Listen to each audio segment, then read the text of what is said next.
Sumu, a second-generation billionaire, traveled through time to the melodramatic novel Shenyuan Continent and became a cannon fodder villain. The system told him that he could go home as long as he completed all the plots. To this end, Sumu continued to hone his acting skills and play the role of villain. Who would have thought that after filming was completed, the world would collapse and they would have to start all over again? What are you playing? Sumu collapsed. There was no other choice, Sumu could only restart the second generation.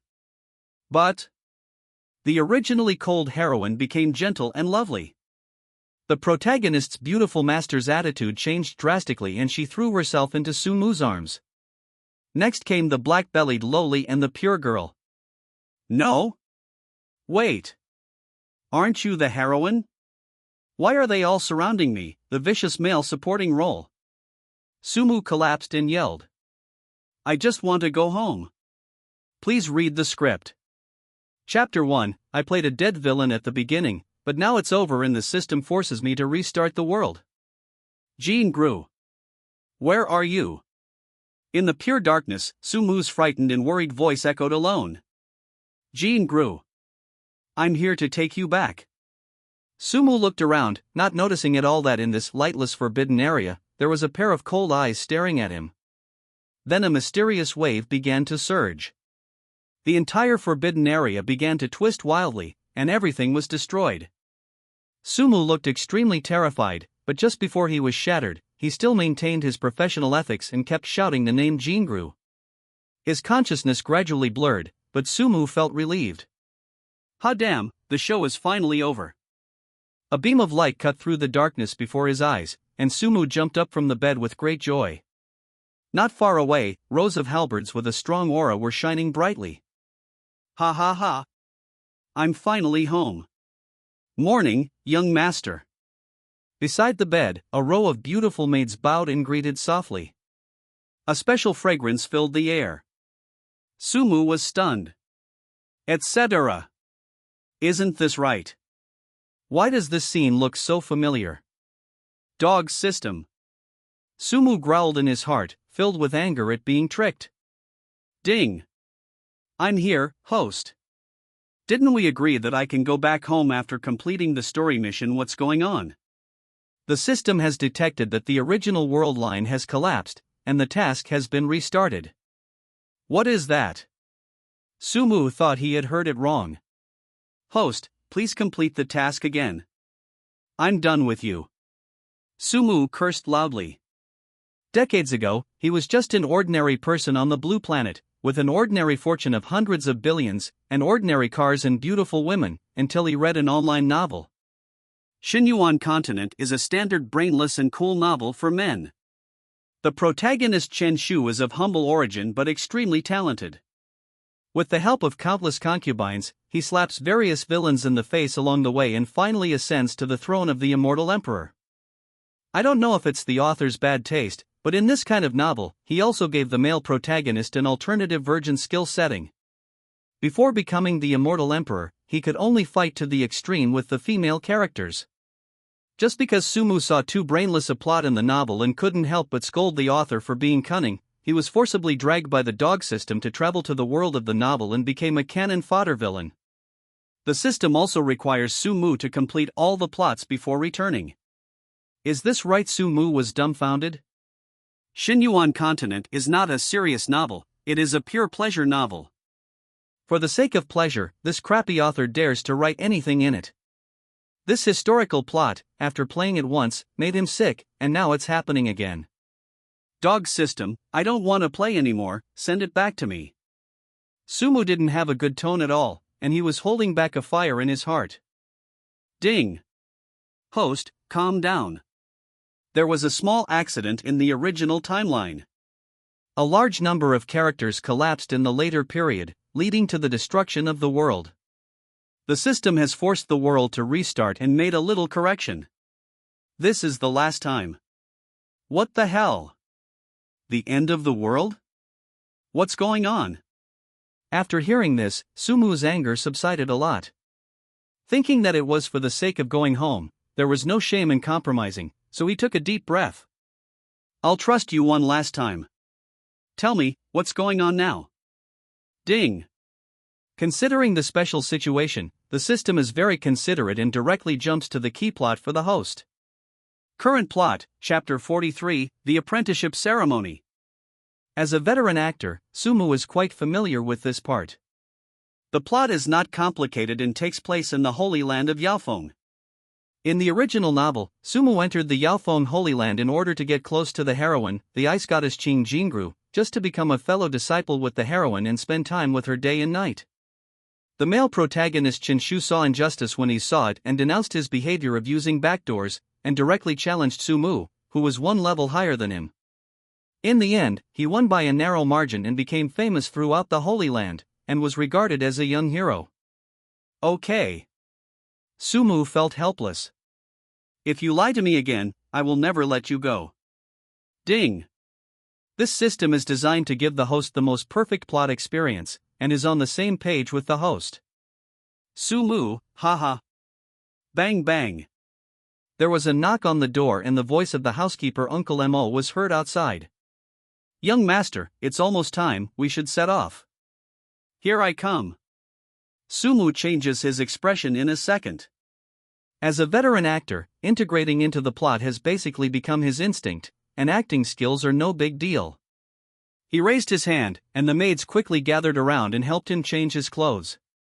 Not long after, a handsome young man appeared at the spot. He looked a little pale and a little feminine. Before Su Mulan went out, he specially selected a mighty halberd from the weapon rack. This was his signature weapon. He waved the halberd handle and smiled evilly. Sumu nodded with satisfaction. After going out, Uncle Mo stared at the young master whom he had watched grow up, and now he had grown into a handsome young man, and he couldn't help but sigh in his heart. The young master is good in every way, except for his poor vision. Why do you have to fall for a woman like Qing Jingru? Well, following the butler, I boarded the flying boat, flew over the huge Su family territory at high speed, and rushed towards the Yaofeng Holy Land. Even on a flying boat, one can feel the extremely rich spiritual energy and the laws of the universe in the air. This is the foundation of the immortal race. The power structure of the Shenyuan Continent is not complicated. The 3 holy places are at the top, and below them are the 10 great immortal clans. The Su family is one of them. Each force has unimaginable energy, and there are countless strong people among them. Even destroying a small world is just a matter of a flick of a finger. Sumu was the only son of the Su family's patriarch and the only heir to the immortal clan. His father, Su Ningye, is the strongest person in the Su family and a top-level cultivator at the peak of the immortal king level. With such a top-level identity and background, Sumu's own talent for cultivation is not bad either. But it is just such a person who plays the role of a cannon fodder villain and a brainless bootlicker. Of course, Sumu in the original book regarded this as true love. On the flying boat. Uncle Mo, is Jingru also in the Holy Land now? Sumu conscientiously plays the role of an affectionate bootlicker, and his solid acting skills from more than 10 years leave no room for flaws. Miss Qing is also on her way to the Holy Land. Uncle Mo paused for a moment, but still told the truth, sighing even more deeply in his heart. Young master, Qing Jingru is not worthy of you at all, wake up quickly. The flying boat quickly arrived at the destination. Sumu flipped over and jumped into the square.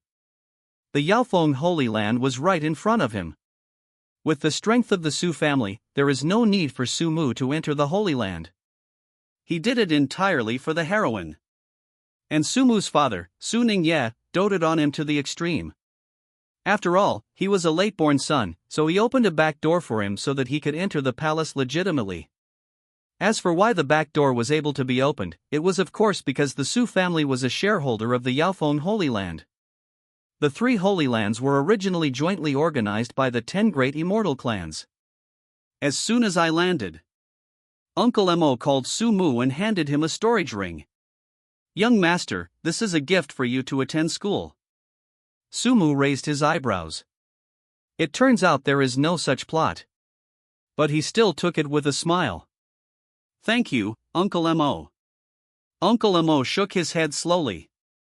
Don't thank me, this is not prepared by me, it was prepared by Miss Han Ing.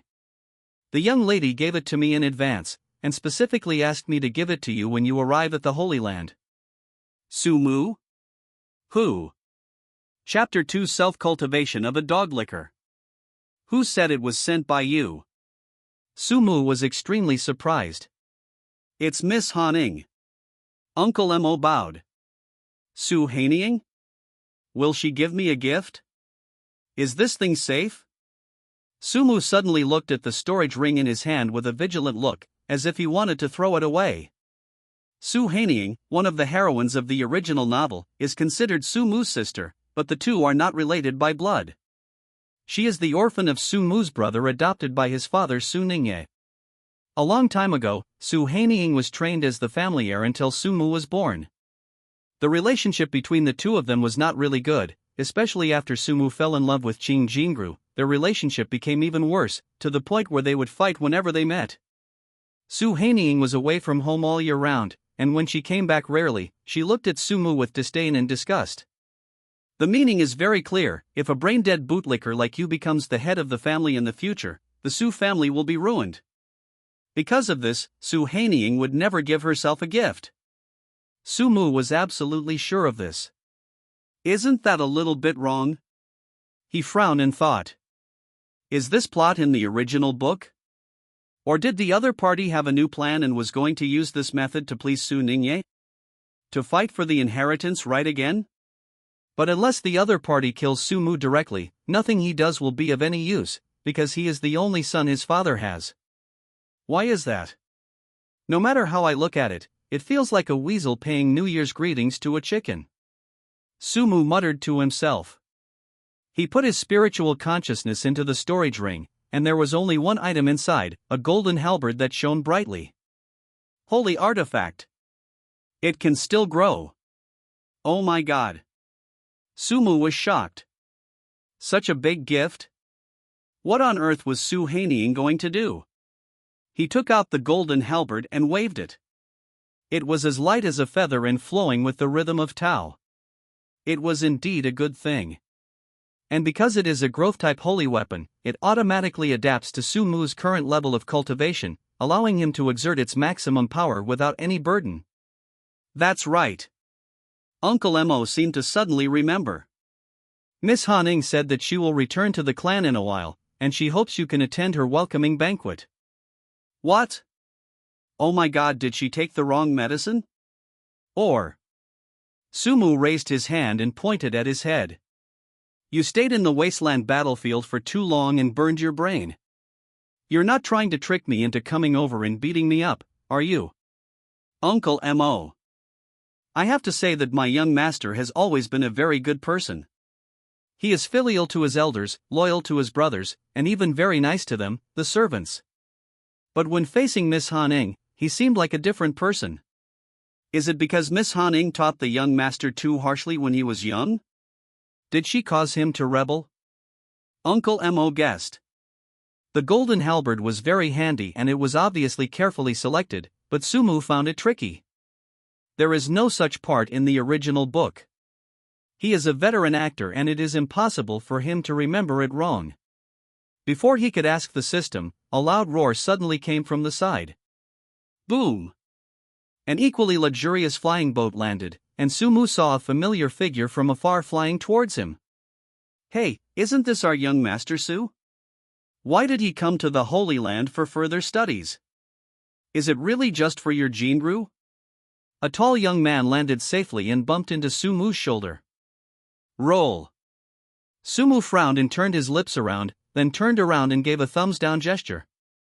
Luo Haicheng, the first heir of the Luo family, is Sumu's best brother. The relationship between the two is beyond imagination. When he was a kid, he really did something like wearing open-crotch pants. Although the other party was not as brainless as Sumu, Luo Haicheng would fully support Sumu in doing anything he wanted to do. Sumu killed people and he set fire. Sumu Pu Chang sells. No, that's not the case. It's a pity that in the original novel, the subsequent development is not very good. Although Sumu didn't see the ending of the whole book, the author was still updating it when he traveled through time, but based on the plot he had seen. Soon, the protagonist Qin Shu will trap and kill the early villain Sumu in the lightless Forbidden Land, so that Qin Jingru will be left with only him. The sudden disappearance of his good brother was unbelievable to Luo Haichang. In order to investigate the truth, he used everything, even unscrupulous means. Because of this, he lost his status as the first heir and was expelled from the Luo family. Unfortunately, under the influence of Chen Shu's protagonist Halo, the investigation not only yielded no results, but in the end Luo Haicheng himself ended up with his family broken up, his cultivation wasted, and he ultimately died tragically in the wilderness. The one who did it was even his own sister, who was also one of Qin Shu's concubines. Well. Sumu sighed and patted the other person's shoulder. What's wrong? You don't look happy. Luo Haicheng was a little confused. If he had said your gene grew before, Sumu would definitely be extremely happy. What happened today? Is my uncle here? From now on, only I can say the word gene grew. Also, remember to be nice to your sister. Luo Hai City? Sumu did not forget his identity as a bootlicker and always paid attention to self-cultivation. We've been brothers for so many years, and you can't even call me by my name? And what are you talking about my sister? You can't. Luo Haicheng looked confused and uncertain. In fact, even if Sumu had feelings for his sister, Luo Haicheng would just laugh and try to bring them together. But today the other party's attitude was a little strange, so he felt confused. Anything wrong? Tell me, I'll help you. The other party was so righteous that Sumu just felt it was a pity. After all, the people of Luo Hai City are not bad. They are good in talent, character, and appearance. It's a pity that they offended the protagonist because of Sumu and ended up with a miserable end. If you stay away from me, nothing will happen. Sumu was half joking. He really hoped that the other party would stay away from him so that he would not be implicated. This wasn't the first time he tried to warn the other party. Is there really something wrong? Luo Haicheng frowned, sensing something was wrong. He was about to continue speaking, but was interrupted by Sumu raising his hand. I won't talk to you anymore, Jingru is here. As he spoke, his whole expression brightened. Luo Hai City. With a loud bang, Qing's flying boat slowly landed. The Qing family is not one of the top 10 immortal clans, but an emerging force, which has benefited greatly from the support of Sumu. The scale of their flying boat is not as grand as that of the Su and Luo families. I saw a beautiful figure slowly falling down. Qin Jingru is here. At this point, the apprenticeship ceremony was about to begin, and many people had already gathered around. In an instant, everyone's attention was attracted. It was silent. Sumu also nodded secretly. Qin Jingru is worthy of being the #1 female lead. She is young, but has a peerless beauty, bright eyes, white teeth, and a graceful figure. Although he is just a mortal, he has a kind of immortal aura. Because of her cold personality that keeps strangers away, she is often called the Fairy of Coldness. Being the first female protagonist, she is definitely not just a vase, she has an ancient divine body, the Phoenix Ice Body. Her talent is unprecedented. Even if she doesn't practice, her cultivation will automatically increase until she becomes an immortal. Seeing the other party approaching, Sumu became more spirited. Come to life. Chapter 3 Something is wrong.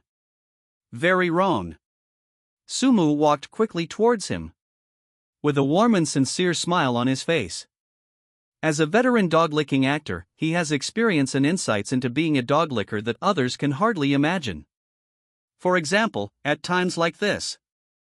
Qin Jingru had just got off the flying boat and had not taken a few steps when Sumu had already walked most of the distance between them and came in front of her. In the original novel, this plot was considered a small highlight of Sumu's acting skills. Whenever he recalled it, he was amazed. Normally, the protagonist Chen Shu should be standing next to Qin Jingru at this time. Sumu went to greet him with joy, but found that there was another man next to her. The joy at first sight, the shock when discovering Chen Shu, the subsequent anger and shame, and finally the repression. That kind of natural emotional transition cannot be acted out without more than 10 years of experience as a bootlicker. The young master of the Su family is here again. People around sneered softly, full of disdain. This Sumu was really persistent in pursuing Qing Jingru. He doesn't even think about why Fairy Qinghan would fall for someone like him. Do you think Fairy Qinghan will pay attention to him? I bet 100 yuancher that she won't. I won't follow 100 either. Humph. Prodigal son. Some people snorted with disdain. Isn't Sumu just relying on having a good father? In order to help him get close to Qing Jingru, his father made the family sacrifice so much of their interests. That's right, look at it now, it's all stuffed into the Holy Land. The Holy Land is the highest place for cultivation. What does he think of this place? Among these people, some are children of wealthy families like Sumu, while others are cultivation geniuses from various worlds. They all have their own pride and would never do such dog-licking behavior. That's why they despise Sumu so much. So much so that there was no way to suppress the discussion. Sumu also heard it and rolled his eyes inwardly. Cut. If it wasn't for the system task, if it wasn't for going home, who the hell would be a bootlicker? A dog that licks the boot doesn't get a house. In the square, Sumu walked quickly towards Qing Jingru. It seemed that he was staring at her, but in fact he was looking for Chen Shu. Ha? Not here? Was he hiding behind the crowd and I didn't see him? Before he could think too much, Sumu had already arrived in front of Qing Jingru, and he spoke his lines with great emotion. Jingru, I'm here to find you. For you, I came to the Holy Land to practice. Qing Jingru was wearing a snow-white gauze dress today, her long black hair fluttering in the wind, and her arms as white as jade touching her hair, which was breathtaking. Sumu already knew Qing Jingru's reaction. The other party would simply ignore him and walk right past him without even looking back. This is the veteran actor's mastery of the script. Next, Sumu should cause trouble for Chen Shu. By the way, where is Qin Shuren? I've already walked right up to you. Why aren't you in position yet? You have no professional ethics at all. Thank you. Qing Jingru stood there and smiled, as if she was waiting for Sumu to come. By the way, I knew in advance that you were coming to the Holy Land, so I specially prepared this for you. As she spoke, Qing Jingru took out an exquisite storage ring from her arms and tried to hand it to Sumu. The girl's smile is as beautiful as a flower, showing her gentleness. What? Sumu was dumbfounded. This plot is not going in the right direction? Qing Jingru sent me a gift? This news was like someone telling Sumu that your father, the immortal king, one of the strongest people in the world, had died suddenly in his prime. It's like the impact of a mudslide. What did you just say? He couldn't help but asked again. Hey, this is for you. Qing Jingru handed it forward again, and looking at Sumu's dazed expression, she couldn't help but smile. You are still like this, like a little fool. Qing Jingru's eyes were vague, as if she had returned to her previous life and saw the person who had always been by her side and loved her wholeheartedly, looking exactly the same as he does now. Sumu, after being reborn, it's my turn to find you. Qing Jingru made a secret decision.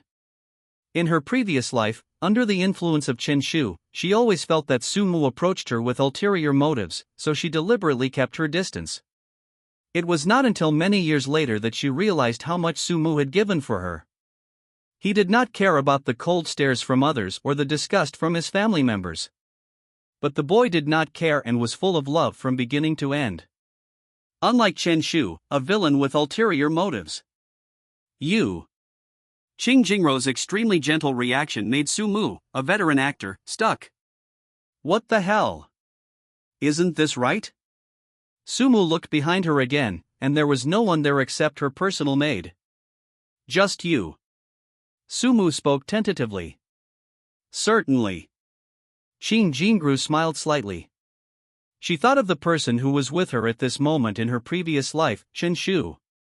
The other party approached her deliberately just to use her to seize resources, and even wanted to kill her in the end in an attempt to become an immortal emperor. The girl found out later that Sumu had actually died at the hands of the other party. Chen Shu used the news of her distress to trick Sumu into entering the lightless forbidden land alone, and in the end, Sumu even ended up being mutilated. I heard that before Sumu died, he kept calling her name. Thinking of this, murderous intent flashed in Qing Jingrou's eyes. In this life, I will never allow anyone to hurt you, Sumu, wait for me. She took a deep breath in her heart, reminding herself that now is not the time. Not only does Chen Shu have a destiny, but there is also a huge force hidden behind him. It is not as simple as it seems on the surface. Qing Jingru looked at Sumu, who was standing in a daze in front of her, took a step forward, and closed the distance between them. Sumu could already smell the other person's elegant body fragrance at the tip of his nose. Let me help you put it on. There is a gift for you in the ring. Having said that, Qing Jingru actually took Sumu's hand and was about to put the ring on him. But at this moment, she suddenly frowned. I saw. An unfamiliar storage ring was being worn on Sumu's hand. It had delicate and exquisite patterns on it, and it was obviously from a woman. Where did this come from? Qing Jingru thought quickly. Sumu has always had only one storage ring, which he has used since childhood. So where did this new one come from? And it is so delicate. Although Sumu looked beautiful, Qing Jingru knew that he had an extremely strong character and would rather break than bend. Otherwise, he wouldn't have chosen to practice with a weapon like the halberd. Just gave her all the tenderness. Whose ring is this? Before he could think too much, Qing Jingru had already put the ring on Sumu's left middle finger, and their fingertips separated as soon as they touched. There is a slight cool touch. What is this ring? Qing Jingru asked this seemingly unintentionally. Oh, you're talking about this. Su Haining gave it to me. Sumu answered casually, somewhat absent-mindedly. Su Haining? Sumu's sister? In the previous life, if this person hadn't gone to great lengths to lurk beside Chen Shu, Qing Jingru and the others would never have had the chance to seize the vulnerable moment when he was promoted to the immortal emperor. There seems to be nothing wrong with a sister giving a gift to her brother. Qing Jingru took a half step back, still with a gentle smile on her face. I see. The atmosphere between Su Qing and others is harmonious. But the people around were completely confused. No, buddy? Isn't this right? There's nothing right about this. Chapter 4 Mo Shuangxing. On the field. Sumu was still standing opposite Qing Jingru. He was stunned for a long time before he reacted. Thank you. You're welcome. This is what I should do. The girl smiled. There was dead silence all around. This sudden scene caught everyone off guard. Qing Jingru didn't even give Sumu a cold look? And your attitude is so gentle? What exactly happened? I see. Some people suddenly realized. It must be because of Su Ningye. These words seemed to suddenly remind everyone, and their eyes lit up. Yes, everyone knows that Sumu's father, Su Ningye, dotes on him extremely. Su Ningye is a top-level cultivator at the peak of the Immortal King level, one of the strongest people in the world, and the current patriarch of the Immortal Clan, the Su family. The energy it contains is simply beyond imagination. Su Ningye must have exchanged interests with the Qing family. For the sake of the family, Fairy Qinghan changed her attitude drastically. It must be like this. Everyone nodded and agreed with it. Sumu also heard the conversations of the people around him. After careful thought, this was indeed the only possibility. Otherwise, according to Qing Jingrou's personality, it would be absolutely impossible for her to do such a thing. Dad, you guy. For the sake of my son's happiness, I have paid so much. Damn it. Jingru, you don't have to be so restrained, just be natural. Sumu still hoped that the heroine would maintain her personality and not cause any trouble for him. He really didn't want to happen again. No, I mean everything I say, you. Qing Jingru suddenly stiffened and looked apologetic.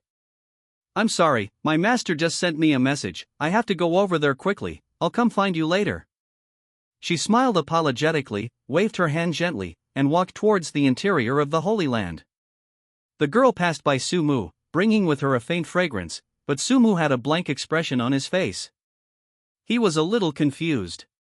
Regardless of whether his father paid a huge price or not, he felt that something was wrong today. By the way, where did this kid Shinshu go? Sumu looked around but didn't find the other person, feeling a little annoyed for a moment. These people really have no professional ethics at all. The male lead was late and the female lead was absent. Sumu expressed contempt for this. He also hurried towards the interior of the Holy Land. It was getting late and the apprenticeship ceremony was about to begin. Luohai City had disappeared long ago, the ceremony was about to begin, and his master had called him away. Sumu walked alone and slowly, and those who were traveling with him stayed away from him. After all, everyone knows that he is the eldest son of the Su family, a foolish licker who ruins the family fortune in kowtows in order to lick others. The people present were all geniuses from various forces. They were all arrogant and naturally looked down on people like Sumu. But Sumu didn't care. The road of a bootlicker is lonely. When? 3 deep bell sounds echoed continuously, and the apprenticeship ceremony officially began. The ceremony was held inside the Yaofeng Holy Land, a circular plaza surrounded by 9 mountain peaks rising into the clouds, with eyes constantly scanning the crowd. Above, there is a fairy air floating in the air. Below, there was a lot of noise. This is the difference between immortals and mortals. Inside the venue, Sumu saw many familiar faces. Chenshu, like Sumu, was standing in the square. Luo Haicheng, next to his own master, winked at Sumu. Xing Jingru, also standing beside her master, had a pure and beautiful temperament, worthy of the title of fairy. The latter two were each on a hill. There is another. Mo Xuanxing, one of the heroines of a Shenyuan Continent, is the woman who gave the most help to the protagonist Chen Shu in the early stage of the plot. She is a third-level immortal king, one of the 9 peak masters of Yaofeng Holy Land, and also Qing Jingrou's master. The other party was half hidden in the clouds, wearing a white dress with moonlit night sky, willow-shaped eyebrows, and star-like eyes, with an immortal figure and a beautiful face. A closer look revealed that her complexion was as plump as jade, with ups and downs making people sigh at her great strength. Sumu thought secretly. According to the normal plot, Dad Su Ningye should have already communicated with the other party, so Sumu does not need to participate in the assessment later and can directly become the other party's disciple. Then, the protagonist Chinshu will suddenly appear, trample Sumu under his feet through a fight, and replace Sumu as the opponent's disciple. Under the watchful eyes of the public, Mo Xuanxing could not cheat openly and accept a loser as his apprentice. As for why Chinshu was able to defeat Sumu, who was 1 realm higher than him, this was also thanks to Mo Xuanxing. It was because she proposed a competition with fellow cultivators that Chinshu took out a semi-saint weapon that could grow. By the way, there are a total of 10 levels of cultivation in Shenyuan Continent, from low to high: Xuanqi, Ningdan, Hunti, Nahai, Tianyuan, Dixian, Tianxian, Xianwan, Xianzuan, and Xiandi. Each major realm is divided into 9 levels. At this point in time, Sumu has reached the peak of the Tianyuan realm, while Chen Shu is only at the 2nd level of the Nahai realm. In short, the plot of the apprenticeship ceremony is that Chen Shu and Mo Xuanxing cooperate with each other. One wants to become the other's disciple, and the other doesn't want to be taken advantage of, so they use each other. Xing Jingru watched coldly from the sidelines, and appeared at the right time to humiliate Sumu severely and promote Chen Shu as a rising star in the Holy Land. Sumu also discovered that Xing Jingru had been staring at Chen Shu in the square without moving her eyes at all. He sighed softly. It seems like this battle cannot be avoided. But then again, they are the male and female protagonists. And if the plot deviates again, Sumu feels like he won't be able to play anymore. But as Sumu looked at it carefully, he suddenly let out a light exclamation. Is there something wrong with Qing Jingrou's eyes? Normally, at this moment, she should be looking at Chen Shu with appreciation, approval, or at least calmness and friendliness. But Sumu vaguely sensed murderous intent. No? Did I see it wrong? Sumu was a little skeptical.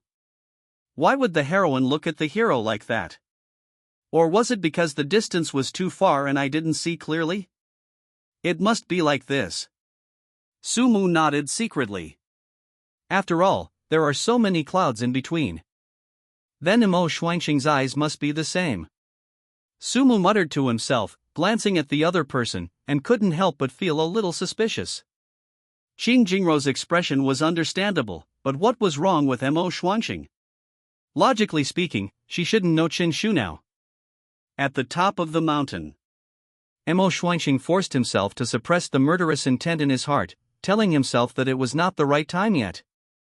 At the same time, he looked at the young man who was thinking with his head down at the other end. There was tenderness in his eyes. Little guy. Soon, time came to that familiar node. The apprenticeship ceremony has officially begun. An old man shouted loudly, and his voice kept echoing. Everyone in the field looked up, and the young boys and girls looked excited and looked forward to it. It's finally started. Holy Land. Here I come. I won't lose to anyone this time. Joining a holy land to practice cultivation is the lifelong dream of many people. All the current immortal king-level powerful people in Shenyuan Continent have had experience of practicing in holy lands when they were young. In other words, if you want to embark on the highest path of spiritual practice, this is your only choice. Buzz.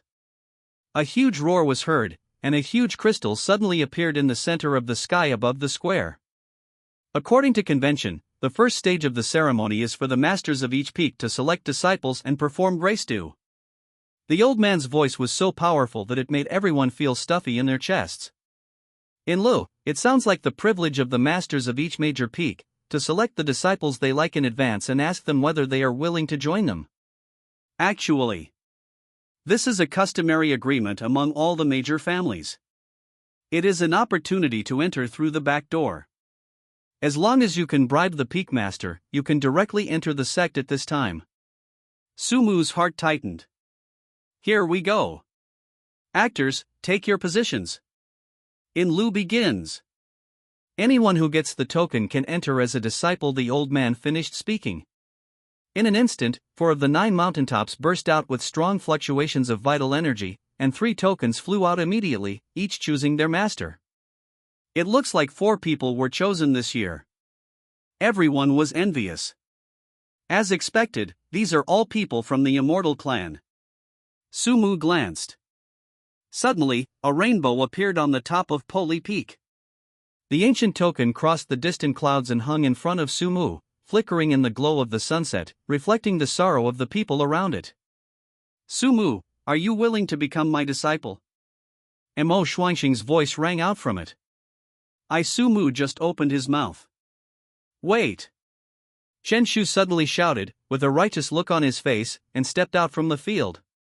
Chapter 5, The Euphorbia Releasing Water. Wait! I don't agree with this. Chen Shu stood in front of Sumu and spoke loudly and with righteous indignation. Sumu's pupils also shrank suddenly, and he began to prepare his acting skills, waiting to be challenged. Sure enough, Chen Shu waved his hand in the direction of Imo Xuanxing and spoke immediately. I want to challenge. On the peak. Imo Xuanxing's eyes turned slightly cold, and the pressure from the immortal king cultivator instantly passed through the clouds and pressed on Chen Shu, forcing him to kneel down and suddenly spit out a large mouthful of blood. Puff! Chen Shu was stunned before he could even finish his words. No, what are you doing? Isn't this different from what he expected? He had done research in advance and had reasons for doing so why did he fail before he even started? That's unreasonable. I haven't even finished speaking yet. How dare you, a young man, interrupt me? Imo Xuanxing spoke in a bad tone. Forgive me, senior. Chen Shu quickly begged for mercy. Damn, I spoke too hastily. Imo Xuanxing released the pressure and snorted coldly. But Chen Shu didn't care at all. Instead, he climbed up from the ground with a grin on his face, wiped the blood from the corner of his mouth, and looked quite cheerful. He rose from obscurity and had smooth sailing all the way, as if the whole world favored him and there were people helping him secretly, so naturally he would not be discouraged by this small setback. Senior. I am Chen Shu. Chen Shui bowed and his attitude indeed improved a lot. I heard that during this Enlu stage, the masters of each peak can select their own disciples in advance. Is that true? That's right. The old man presiding over the ceremony frowned slightly and nodded. Ha ha. Chen Shu smiled suddenly. But I heard there is a rule that if someone challenges the chosen person at this time, as long as they defeat the other person, they can replace the other person and become the peak master's personal disciple, right? This. The old man was a little hesitant at this moment. It was true that there was such a rule, but this rule had been established for tens of thousands of years and no one had ever used it. After all, everyone knows that this Enlu stage is a back door opened by the 10 major immortal clans for their own people, and no one would be stupid enough to cause trouble at this time. There haven't been such fools in tens of thousands of years. But now we have it. There is this rule. Under the watchful eyes of the crowd, the old man nodded helplessly. You mean, you want to challenge Sumu? That's right. Chen Shu's eyes seemed to gleam with brilliance, and he waved his hand. I think this person doesn't deserve the title. He is not worthy of being the peak master's personal disciple. He is not even worthy of entering my holy land. Most importantly, this man is still pestering Miss Jingru. He is really morally corrupt and has a flawed character. How can we allow such a person to become a direct disciple of Yifeng? Isn't this a disgrace to the reputation of my Yaofeng holy land? Chen Shu became more and more excited as he spoke, and even became passionate. He took the time to glance at Qing Jingru and found that she was also looking at him, which made him even more excited. It is our duty to protect the reputation of the Holy Land. Sumu, do you dare to come down and fight me? There was silence in the room, and gradually some discussions began to arise. Where did this country bumpkin come from? Doesn't he know the rules of the Holy Land in Lu? It seems that he knows about it, and he even knows how to challenge people. I didn't even know there was such a rule as challenging others. Then what is he going to do? To slap the Peak Master and the Immortal Clan in the face in public. But since the target is Sumu, it's going to be a good show. Some people grinned, feeling gloating. This guy wants to step on Sumu to get to the top, haha. Inside the venue, Sumu was also very excited. He had been lowering his head to gather his emotions, and now they were all ready. He immediately took out the golden halberd from his storage ring and was about to respond loudly. Snort! As a result, a cold snort came from above, and Mo Xuanxing's face looked ugly. Oh? Are you questioning my decision, young man? There was anger in her voice. The wrath of the immortal king is not something that a mortal can bear. Chen Shu's momentum was immediately interrupted, his body hunched over, and cold sweat broke out on his head. Isn't this right? He was filled with doubt and uncertainty. He had already done research on Mo Xuanxing beforehand and knew that he was a conservative person who valued rules above all else and rarely showed such obvious emotions. Mo Xuanxing actually wanted to crush Chen Shu to death right away, but in the end, she forced herself to suppress her murderous intent. The time has not come yet. She felt quite sorry. Forgive me, senior. I am just following the rules, there is nothing wrong with that. Chen Shuxiang shouted loudly despite the pressure, trying to remind the other party of the rules. Mo Xuanxing also regained his composure at this moment, not because of the so-called rules, but to protect a certain little guy. Since you've stated the rules, then fine, you two can duel now. She flicked her sleeves, and Chen Shu and Sumu were swept into a small world high in the sky, with the entire world as their battlefield. At the same time, light screens flashed, allowing everyone present to see the details of the battle clearly. There's something interesting to watch. Some people were vaguely excited. Who do you think will win? I hope it's Chen Shu who gives Sumu a good lesson. No. Some people shook their heads. I think this possibility is not high. Even if Sumu is a loser, he is still the young master of the Su family. His cultivation is one realm higher than Chen Shu's. That's not necessarily true. Someone who knew Chen Shu chuckled. Haven't you heard? This Chen Shu is not an ordinary Nahai realm cultivator.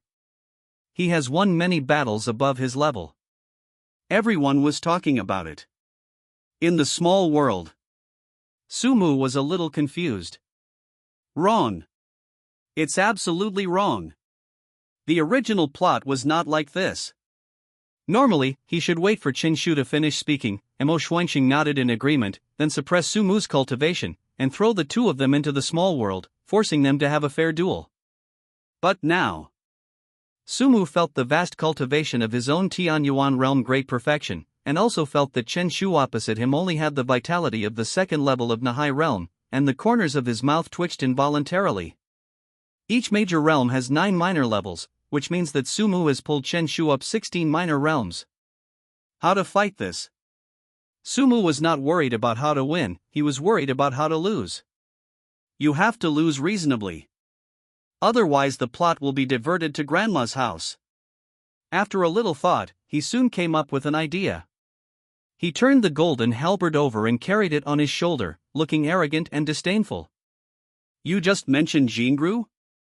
Who gave you the courage to call her by that name? I'm going to teach you a lesson today. Then he waved the handle of the halberd in his hand. See this? I don't even need the halberd blade. I can beat you with just the halberd handle until you call me daddy. Sumu looked disdainful. I couldn't help but exclaim in my heart, great, it's no wonder that I'm an old actor with a quick mind. I found a solution so quickly. As the golden halberd is a holy weapon, Sumu can freely adjust the output power, which is the first aspect of letting go. But now he doesn't sharpen the blade, but uses the halberd handle instead. This is the second aspect of letting the water go. I will deliberately leave some hidden flaws later, this is the third aspect. If you can't beat me again, I really have nothing I can do. Sumu talked to himself, praying that the other party would give him some help. But who would have thought that Chen Shu's face would turn red, and he was obviously affected by his provocation and extremely angry. Okay. It seems that you have already found a way to die. Chapter 6. Where are we going, Dad? I think you have already met your death. Chen Shu's face was ferocious, and he suddenly rushed forward with a roar. There was a flash of light in his hand, and a black long sword was held in his hand. The vitality of the Nahai realm gushed out, turning into billowing smoke and merging into the sword. The long sword suddenly emitted colorful light. Chen Shu chopped at him with the sword in both hands. Sumu's pupils shrank. It's this black sword. In his previous life, he was defeated by this sword. As a semi-holy weapon, its power could only be fully exerted at least at the level of earthly immortal. Using it in this kind of battle is really a waste of talent. I can only say that his loss last time was not unfair. Sumu always maintained his actor's manners and was still extremely arrogant. He even took the time to strike a pose with a look of disdain on his face. That's it. Sumu's whole body turned half a circle at a leisurely pace, and the golden halberd swept across to meet the attack, of course, using the halberd handle. Boom! After the violent collision, a huge cloud of dust rose up. Sumu only stepped back slightly, but Chen Shu was knocked flying backwards, and it took him a long time to steady himself. The difference between the two is obvious. Sumu suddenly felt a toothache. It's over. I forgot that this halberd is a holy weapon. As the saying goes, even the wisest man makes 1,000 plans, but he is bound to make mistakes. Sumu didn't expect that he would fail at such a critical juncture. Once a spiritual weapon reaches the level of a holy weapon, it will develop intelligence and will automatically launch a powerful counterattack when faced with a challenge from a black sword that is half a level lower than it. Sumu couldn't restrain himself even if he wanted to. He simply couldn't stop himself. His cultivation was not good enough. So as soon as they met, he knocked Chen Shu away. The two then fought quickly for several rounds, and Chen Shu was beaten back repeatedly, while Sumu chased him relentlessly with a halberd.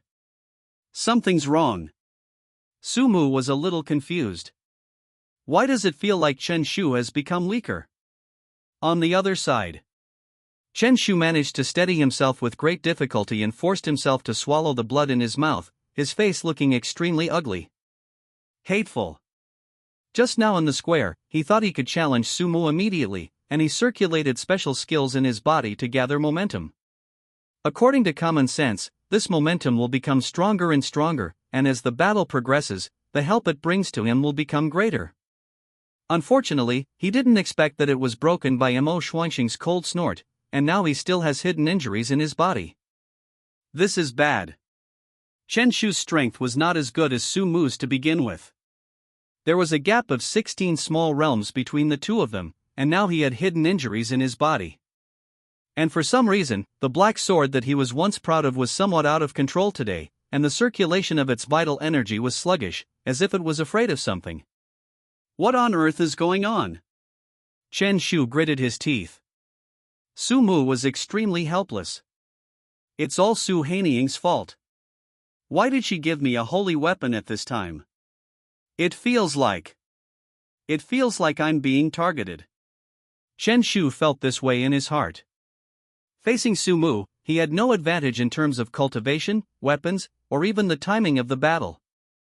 Not to mention that Su Mu is wealthy, and the various magic weapons and cultivation techniques he has are far superior to his. How the hell do we fight this? Chen Shu was about to collapse. As Su Mu fought, he couldn't help but frown. Why does Chen Shu never try his best? How can I act like this? You are the leading actor, can you be more professional? Su Mu could be said to be the person who knew Chen Shu's strength best. Not only had he read the original novel, but he had also fought against him many times. What's wrong with Chen Shu today? He seems so timid when he attacks. Su Mu was speechless. He was so unreliable that he had to do it himself. He has to find a way to give it a chance. Then, Su Mu swung the halberd in his hand and stopped his attack. He walked slowly towards Chen Shu, grinning grimly as he approached. Do you know you are wrong? Will you dare to call Jingrou's name randomly in the future? Ba Chen Shu snorted coldly and continued to circulate his qi to relieve the injuries in his body. Ha! Su Mu raised his eyebrows, with a hint of excitement on his face. I like people like you who have backbone. Daddy's big halberd is coming. Are you ready? Chen Shu. People outside the venue? I always feel like something is not right. A young female monk lowered her head and pondered. Yeah, I think so too. I see. Some people clapped their heads and looked delighted. Have you noticed that Su Mu has been fighting on the ground since the start of the battle and has never used his aerial advantage? Yes. Everyone suddenly realized. After reaching the Tianyuan realm, one can fly freely. Logically speaking, Su Mu only needs to hang in the air and constantly use long-range means to consume Chen Shu, and he can directly grind the opponent to death. But he was always on the ground, chasing and beating others. Aren't you talking nonsense? Some people are disdainful. Since he is already at the top of the realm, Su Mu will definitely fight however he wants. Moreover, because of Qing Jingru, Su Mu must be very angry now, and he is thinking about how to torture Chen Shu. I see. Everyone nodded and agreed with it. Su Mu must be trying to torture Chen Shu slowly and not let him recover. Inside the venue. You must calm down. Su Mu was cheering for the other party in his heart and was almost about to secretly throw some healing medicine to him. The other side. Chen Shu was filled with anger. He was beaten to the point of vomiting blood, and Su Mu kept chasing him. And he didn't immediately drive forward and pursue the victory. Instead, he slowly approached, which gave him tremendous psychological pressure. There was no other way, he could only go ahead with it. Today's battle will never end until one of them falls. The collision between the two became more intense, and purple lines faintly appeared on Chen Shu's skin under his clothes. Finally, the momentum reached its peak and the final blow was delivered. Su Mu was in a good mood. Not bad, not bad. You are finally trying your best. So, he deliberately exposed a flaw and turned around 2.5 times to attack, revealing the same purple lines on the back of his neck to the opponent. This is the clue he left for the other party. In the original plot, Chen Shu discovered this important clue during the battle. Who knows? When Chen Shu saw this pattern, his mind was shocked for a moment. The vitality in his body that was originally surging like a tide was suddenly blocked, and the hidden injury caused by Mo Xuanxing broke out immediately. Puff! He suddenly spat out a large mouthful of blood. He looked up and fell to the ground. Sumu was completely confused. Not buddy? Are you an actor too? I showed you a flaw, but you actually hurt yourself. Then, the battle ended in a very strange way. Sumu was still confused until the two of them came out of the small world. Su Mushang. The old man presiding over the ceremony spoke in a stern voice. Everyone showed an expression of as expected, and looked at Sumu with a hint of contempt. It would have been fine if he had just bullied someone from a higher realm, but he also humiliated him severely. That's too bad. Little did I know at this moment. Sumu lowered his head and muttered to himself. I feel like I'm being played. The other side. Chen Shu had no time to be angry about his failure, and he didn't even have time to treat his injuries. As soon as he was helped up from the ground, he immediately widened his eyes and looked around for Sumu. The moment he saw Sumu, he suddenly shouted. Dad! Sumu? Others? No, buddy. Chapter 7 I'm really not your father. I felt the strange looks from people around me. Chen Shu suddenly reacted, and even with his thick skin, his face turned red and he waved his hands repeatedly. No, that's not what I meant. Hiss. This movement affected his internal injuries, and he grimaced in pain. Chen Shu. At this time, Sumu walked up to Chen Shu with a serious face and patted him on the shoulder. I'm not your father, you must cheer up. Chen Shu? You are so. Sumu was actually a little worried.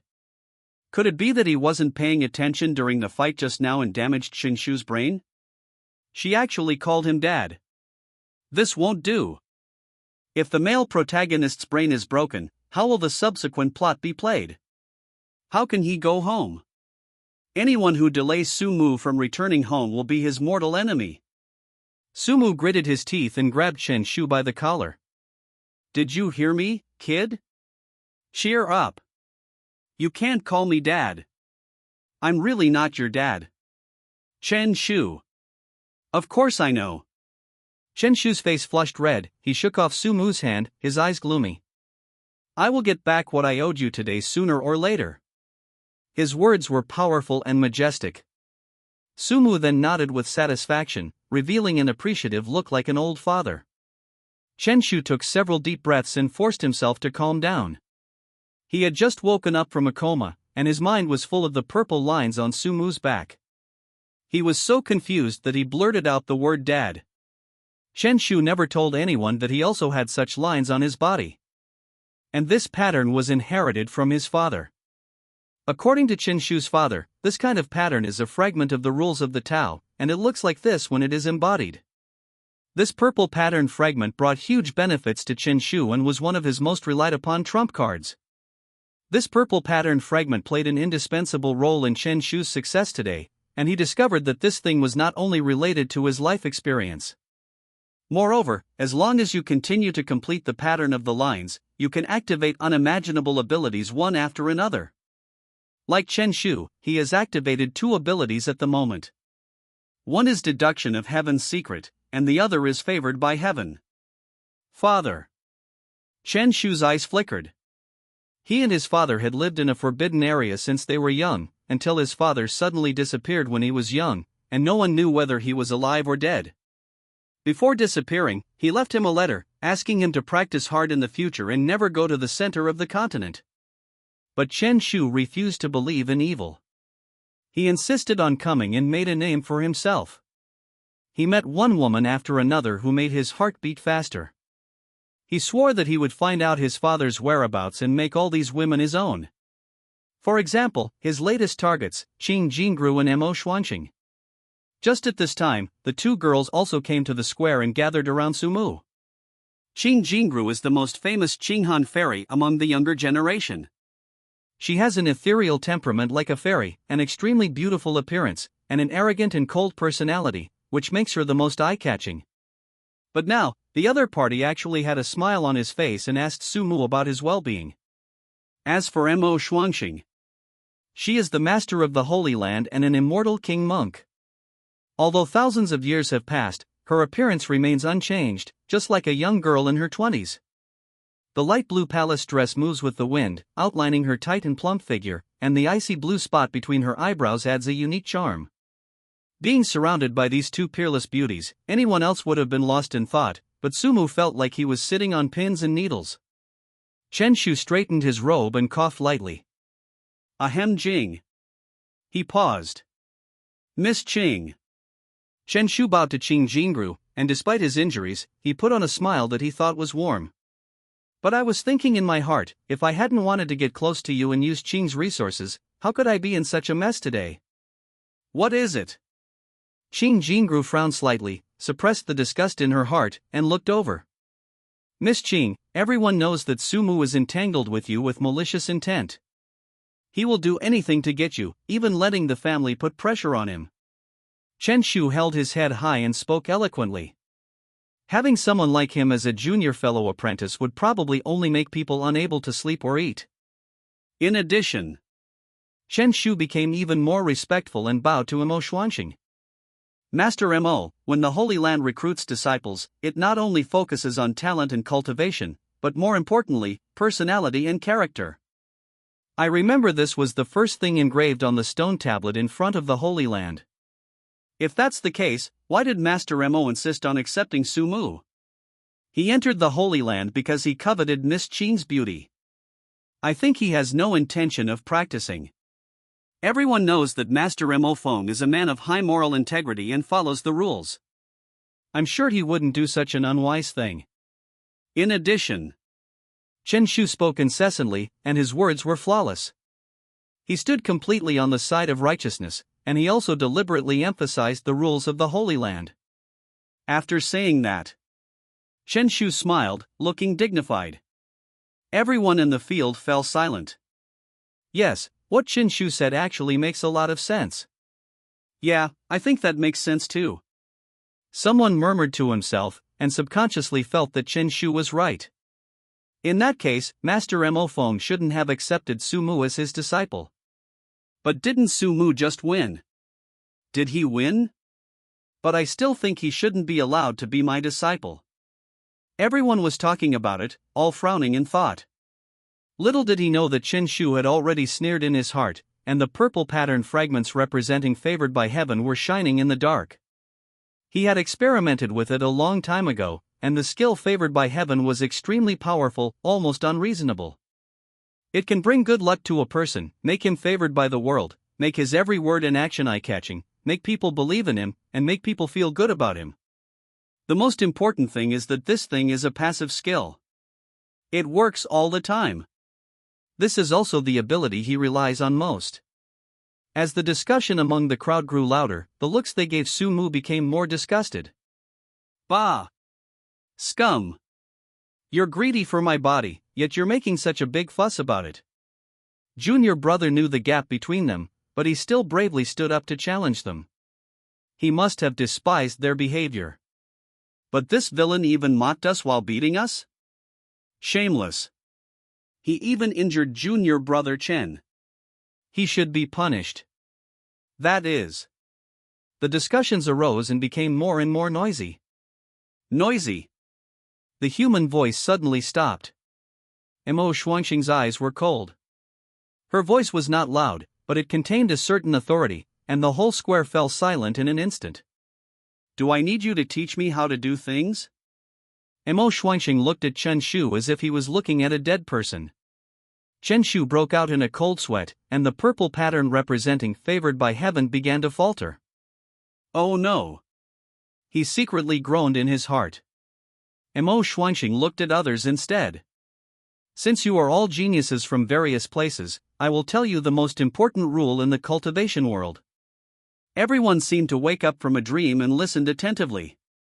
In the world of immortal cultivation, strength is everything. The 7 words were like the sound of a huge bell, shocking the ears.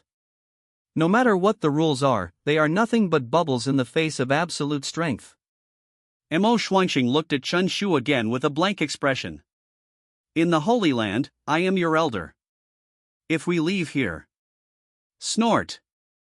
The other party didn't finish his words, but Chen Shu's heart trembled. He knew what Emo Xuanqing meant. If he had not been in the Holy Land, he would be dead by now.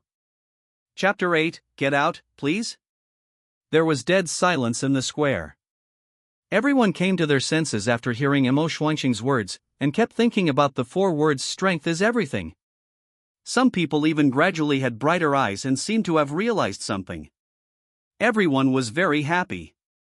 Only Chen Shu was terrified. He wondered if he had offended Emo Xuanqing in some way, otherwise no one should have this attitude when they first met him. Just when he was feeling uneasy, Qing Jingru suddenly turned around and walked towards him with graceful steps. Miss Qing. Chen Shu's eyes suddenly lit up. Bang. A loud slap hit Chen Shu's face, so fast that he didn't even react, and there was still a hint of expectation on his face. The burning pain suddenly woke him up and his face darkened. Miss Qing, what do you mean? Chen Shu was angry and confused. They had clearly met each other several times before and should have had a good impression of each other at that time. Why now? Bang. Another loud slap. Qing Jingru had a blank expression on her face and her red lips slightly parted. These 2 slaps are to teach you a lesson. Master is the master of a peak, and I am nominally your senior sister now. You mean by that you mean that my master and I are both blind, deaf, and stupid? Humph. The girl glanced at Sumu obliquely.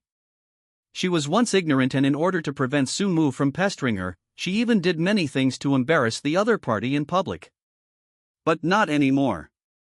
No one can insult you, Sumu, no one can. She looked determined. After Qing Jingru finished speaking, not only Chen Shu was stunned, but everyone else in the room was also stunned. The person involved, Sumu, was dumbfounded. The golden halberd almost fell to the ground. What the hell just happened? There's definitely something wrong with this plot. Sumu roared madly in his heart and quickly called out to the system. System! Get out here! Explain to me what's going on. Reminder to the host, after system testing, everything is normal in the current world line, and there are no abnormal conditions. What the hell? You call this no abnormality? Sumu wanted to drag the system out and give it a beating. Do you want to see what you are saying? That's right, host. The system is tested nearly 1,000 times in the past second and confirmed that there are no abnormalities. So what's going on? Sumu had a dark face. It is possible that this is the butterfly effect of the host's reincarnation. The host can actively look for clues and explore the cause on his own. Call. Sumu took a deep breath and forced himself to calm down. He tried hard to think about everything that happened today. What went wrong? That's right. Sumu's expression suddenly brightened. Qing Jingru's condition was not right since they met today, and Sumu had not yet contacted her at that time. The only ones who can cause change are other people. Coincidentally, Emo Xuanqing's condition was not right either, and his attitude towards Sumu was simply too nice. What does this mean? This shows that when bribing the other party, the conditions given make the other party very satisfied. If that's the case, Sumu muttered to himself. Then that must be your problem, Dad. That's right, Sumu's father, Su Ningye, is the patriarch of the immortal clan and a peak immortal king cultivator. If the other party offers a huge enough price, he will definitely be able to change Emo Xuanqing's attitude. Perhaps because he saw that his son had spent too much money pursuing a woman, he gave Qing a lot of benefits. Although Qing Jingru is usually cold, she still cares a lot about her family.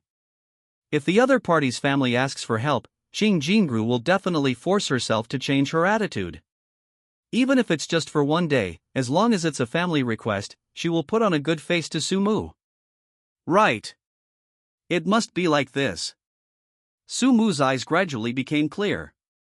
Although it made sense logically, he did not feel very happy.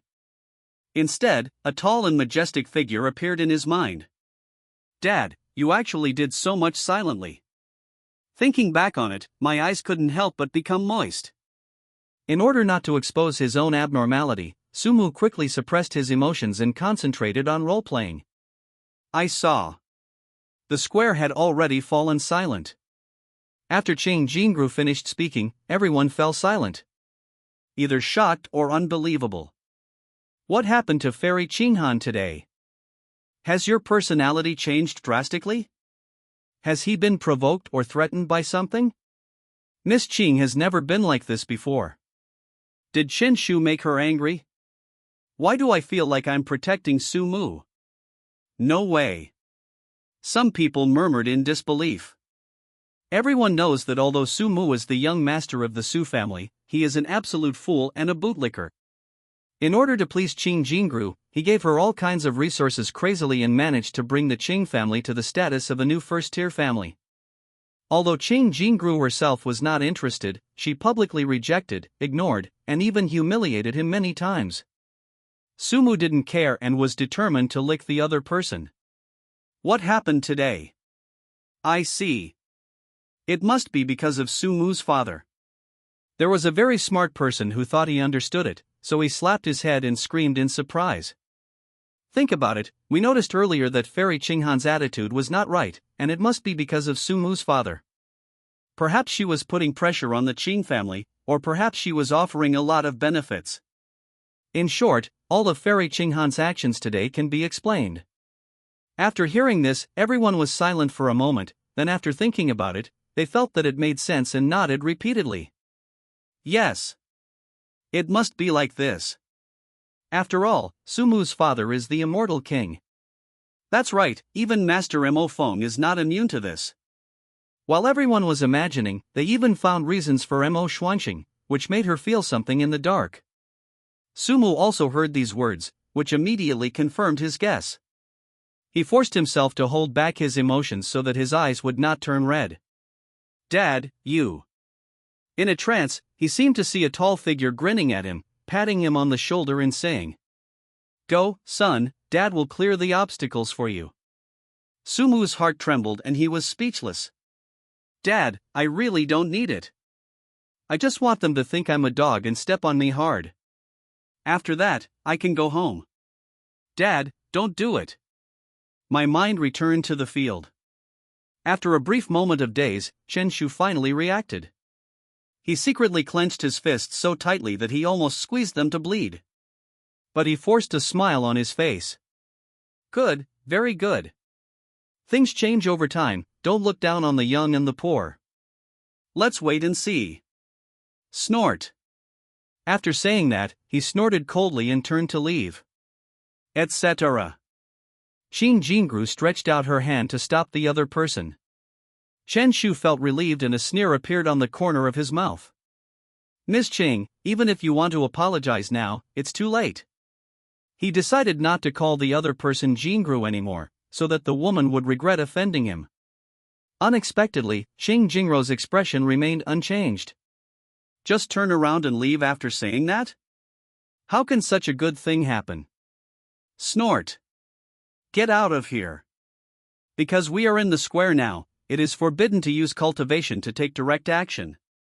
So Qing Jingru used her family's unique skills to create a violent storm.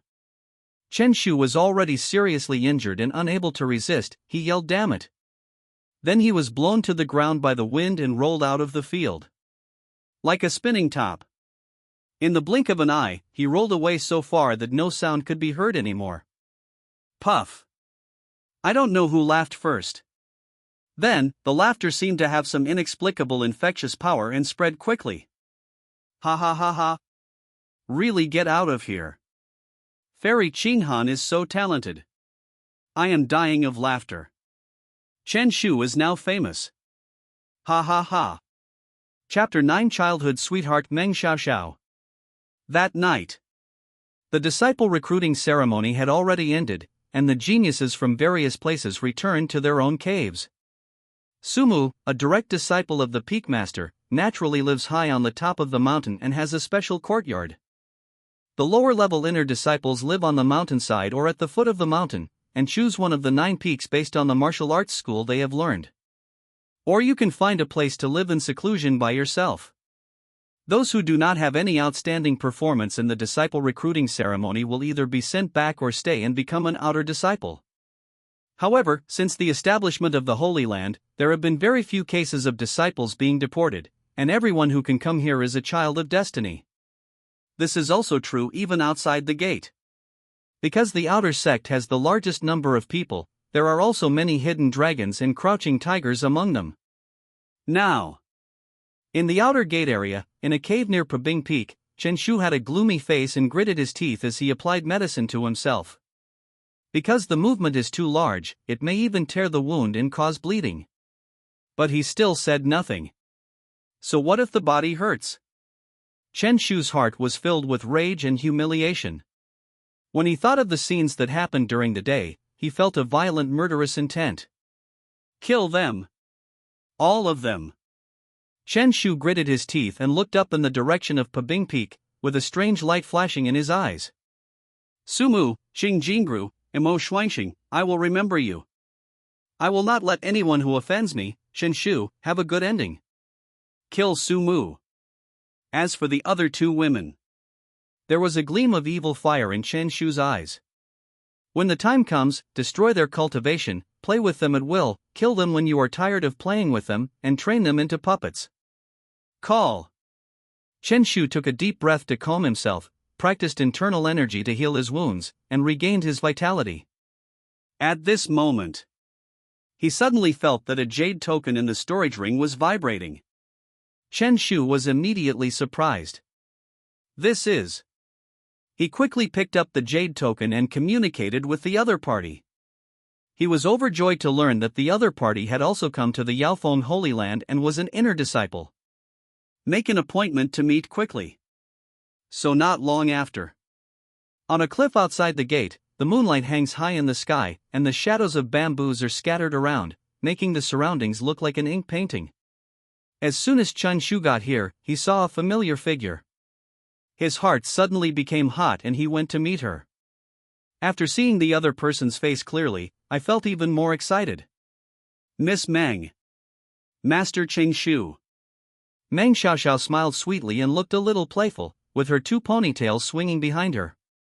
The girl looked young, about 15 or 16 years old, with red lips, white teeth, delicate features, and a pure beauty that seemed innocent and inexperienced. She was wearing a light green chiffon dress, with her 2 white legs faintly visible under the hem. You can vaguely see a small bell tied with a red rope on the right ankle, which jingles when she walks, making a crisp sound. Chen Shu felt his mouth dry with thirst and hurried forward. I didn't expect that Miss Meng actually came to the Holy Land. I'd been here a long time ago. Isn't Mr. Chen here too? The girl's voice was clear and crisp, like a mountain spring. Alas, Chen Shu sighed. I am just an outer disciple, unlike you, who is an inner disciple. By the way, I wonder which peak you joined. I have entered Yunin Peak, and my master is a powerful celestial being. Chen Shu was immediately envious, and after saying congratulations a few times, his expression immediately became gloomy. What's wrong? Meng Xiaoxiao asked curiously. Then Chen Shu told him what happened during the day. He was so moved that his eyes turned red and he clenched his fists. Those 3 people humiliated me today. How despicable. Chen Shu's face was filled with anger, but his eyes were still clear and full of expectation as he glanced at Meng Xiaoxiao. The purpose of his words was to hint at the other party, hoping that the girl would take the initiative to help him. In fact, their acquaintance was purely a coincidence. When Chen Shu was young, he had just stepped out of the forbidden area of his life since childhood and met Meng Xiaoxiao. Seeing that the other party was trapped in a trap at the edge of the forbidden area, Chen Shu rescued him. As for why he was able to disarm the trap, it was of course because it was set by his father and Chen Shu was very familiar with it. In the subsequent practice, the two met from time to time, and their relationship gradually became closer, and they even became close friends. Really? You mean, you want to take revenge on Su Mu? As cultivators, we can't just let this happen when we encounter such an injustice. Chen Shu looked up at the moon with extraordinary momentum. She was totally unaware of the gradually cold look in Meng Xiaoxiao's eyes behind her. The girl's eyes flickered in the moonlight, revealing a hint of murderous intent. There was a faint hint of cold light under the sleeve, ready to make a move. Chen Shu spoke passionately for a while before turning around. Miss Meng, are you willing to lend me a hand? Of course. Mr. Chen is my best friend, I will definitely help. Meng Xiaoxiao's voice was clear and her smile was sweet, as if everything that had just happened was an illusion. Miss Meng. Chen Shu looked excited. He took the opportunity to reach out and grab Meng Xiaoxiao's soft hand. According to his experience, the atmosphere is right at this time and the other party should not resist. What's more, in his opinion, the two of them had already developed feelings for each other, so even if they were together, it would be a matter of course. Unexpectedly, Meng Xiaoxiao seemed not to notice this scene. She calmly pulled her hand away and pointed to the sky. Look over there. What? Chen Shu grabbed nothing and quickly withdrew his hand, scratched his nose in embarrassment, and turned his head to look. Today's moon is so big and round. Ah yes. The two then discussed the follow-up details. Chen Shu asked Meng Xiaoxiao to use his identity as an inner disciple to get close to Su Mu. Because inner disciples can travel freely among the mountains, but outer disciples cannot. Then collect information from Su Mu, especially about the tattoo on the back of his neck. Meng Xiaoxiao asked what the tattoo was, but Chen Shu evaded the question and just said it was very important to him. The night is cold and dewy. The two exchanged pleasantries for a while, and Meng Xiaoxiao politely declined Chen Shu's suggestion to go to the cave to sit for a while, and left. The girl's twin ponytails swayed in the night sky, and it took Chen Shu a long time to look away. Even after returning to the cave, he was still thinking about it. It has to be said that Meng Xiaoxiao's appearance is really to his liking, pure yet seductive, and she comes from a good family. Although I don't know where the other party came from, I have never seen a girl lacking resources for cultivation. Chen Shu's mind was full of random thoughts until late at night. Unconsciously, he suddenly found a fire rising in his lower abdomen, and his clothes were deformed. His face changed drastically and he looked around quickly. After making sure that there was no one around, Chen Shu hesitated for a moment, then turned off the nightlight, turned around and got into bed. He could hear some faint rustling sounds. On the other side, Meng Xiaoxiao stood alone in the moonlight, still on the same cliff as before. It turned out that she had not left. At this moment, she was no longer as playful and cute as before, and her eyes were icy cold, even colder than the moonlight. You actually want to attack Brother Mu? I will never allow it, never. A cold light flashed, and a large area of bamboo was split into two and fell down together. As the bamboo leaves fluttered, the girl's figure disappeared. Chapter 10 Undercover? Great! The next day, Su Mu woke up early, full of anticipation. Just because an important person is going to appear today. Near noon, Su Mu used the jade token to send a message to Luo Haicheng, asking him to borrow a few of his brothers. Luo Haicheng, who do you want to kill? Su Mu. Not a killer, just an ordinary little brother. There is such a tradition in the Yaofeng Holy Land. Every disciple can build his own team and choose those who want to support him. These people may be outer disciples, inner disciples, or even direct disciples. This team will form their squad after they graduate from the Holy Land. Therefore, every potential genius will have the prototype of his own team during his training in the Holy Land. Of course, Su Mu doesn't have to do such a thing. He just needs to go back and inherit the family business.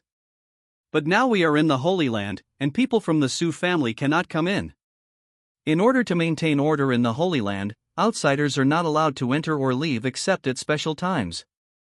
Moreover, Su Mu had just arrived yesterday and had no one under his command, so he could only ask Luo Haicheng for a loan. He is going to cause trouble for Chen Shu today.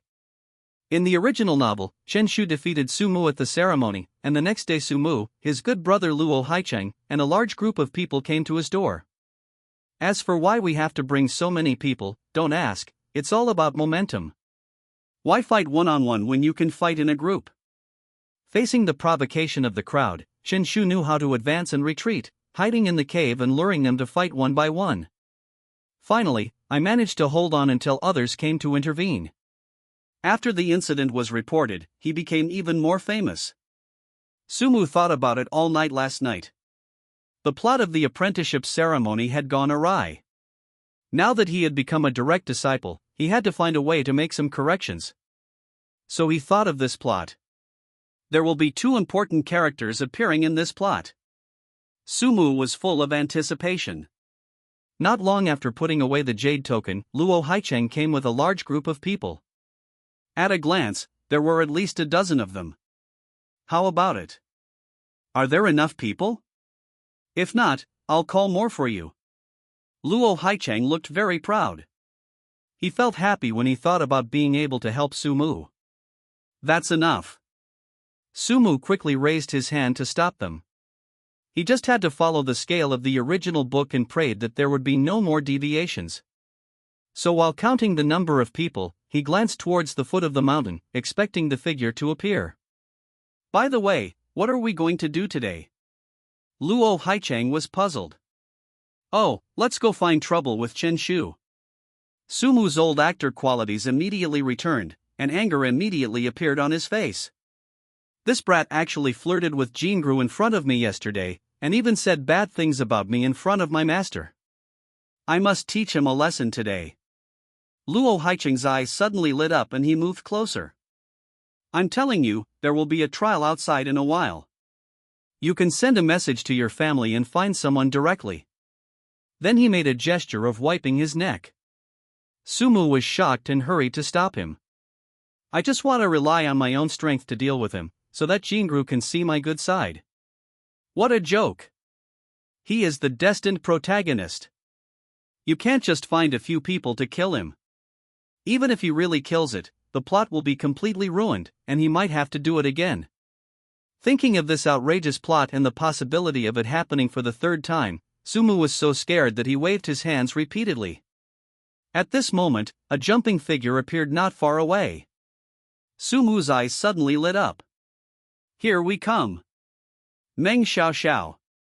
The girl, wearing a light green dress, came over skipping and jumping with a sweet and innocent smile on her face. Hello, senior brother. May I ask if this is senior brother Sumu's cave? Luo Haicheng looked alert and spoke first. Who are you? I'm sorry, senior brother, I forgot to introduce myself. My name is Meng Xiao, an inner sect disciple of Yunin Peak. Today I'm here to seek refuge with senior brother Sumu. What? To join Sumu? Even Luo Haicheng began to look strange, looking back and forth between Sumu and Meng Xiao. Sumu? What's that look you have? It's a bit too rude. What's wrong with me? Can't someone appreciate my majestic and heroic figure and come and seek refuge with me? Sure. Luo Haicheng held back his laughter. Although he has a good relationship with Sumu, to be honest, it is not a good idea to join Sumu. On the one hand, Sumu has the support of the Su family and will not pay too much attention to the team in the Holy Land. On the other hand, Sumu's reputation as Fairy Qinghan's bootlicker had long been known, and there were actually people who liked him. Hello, senior brother Su. I'm here to seek refuge with you. Meng Xiao chuckled and bowed to Sumu, looking like a cute and adorable girl. Sumu immediately laughed out loud and walked up to pat the girl on the shoulder. Not bad. You will follow me from now on. I promise you will have delicious food and drinks. This attitude did not arouse suspicion, but instead made people feel that it was very Sumu. Sumu was also a little excited. Here it comes. The first important character, Meng Xiao. This girl is also one of the heroines of Shenyuan Continent. On the surface, she looks cute and a little coquettish, but in fact, she is a simple-minded and black Lolita, with more evil thoughts than anyone else. And behind them is the Meng family. Yes, it is this Meng. Although it is not one of the 10 great immortal clans, it is also a powerful hidden family that masters the peculiar rule of heaven, dream. Because it is too unpopular, many people don't understand this ability. However, Sumu knew that the combat effectiveness of those who practiced the Dream Dao would have a qualitative leap after becoming immortals, and they could directly rival the mainstream Dao, and even surpass them in terms of weirdness. The most important thing is that the other party is an undercover agent sent by Qinshu. Very good. Sumu was very happy and patted Meng Xiaoxiao on the shoulder. Since you are mine, then follow me and do my work. We have work to do today, so let me see your skills. Having said that, Sumu waved his hand and was about to lead his men out. Okay, Brother Mu. The girl smiled sweetly, her eyes full of youth. The sudden call made Sumu stagger, but he didn't think much about it. After all, she is a scheming lowly, this must be her way of playing with people's hearts. Yes, that must be the case. The group of people came in a mighty manner and soon arrived at Qinshu's cave. As for how they found it, it was all thanks to the people brought by Luo Haicheng. Among the dozen or so people, most of them were from the outer sect. After asking around, they were quickly found. Open the door. Open the door. Anti-pornography. This sentence suddenly popped up in Sumu's mind. His younger brothers took turns hitting the restrictions of the cave, and the whole hill was shaking slightly. After a while, the door of the cave opened and Qinshu walked out with dark circles under his eyes, looking a little haggard. It's you're here again. Qinshu spotted the arrogant Sumu in the crowd at a glance. His eyes immediately turned red and he clenched his fists. That's right, it's me. Sumu laughed and stepped forward. Boy, I haven't even settled the score with you for scolding me yesterday, and you actually dared to say bad things about me in front of Jingru. I think you have already met your death. Chapter 11 Fatal Attack. I think you have already met your death. Sumu laughed loudly. Qinshu? Why does this sound familiar? He raised his hand and rubbed his eyebrows, forcing himself to cheer up. Last night he was healing his wounds, practicing, and even met with Meng Xiaoxiao, so he didn't get enough rest at all. Speaking of Meng Xiaoxiao, Qinshu's pupils suddenly shrank. He actually saw Meng Xiaoxiao's pretty figure in the crowd, next to Sumu. So efficient. It's only been half a day, and he's already lurking beside Sumu. Qinshu was shocked and relieved.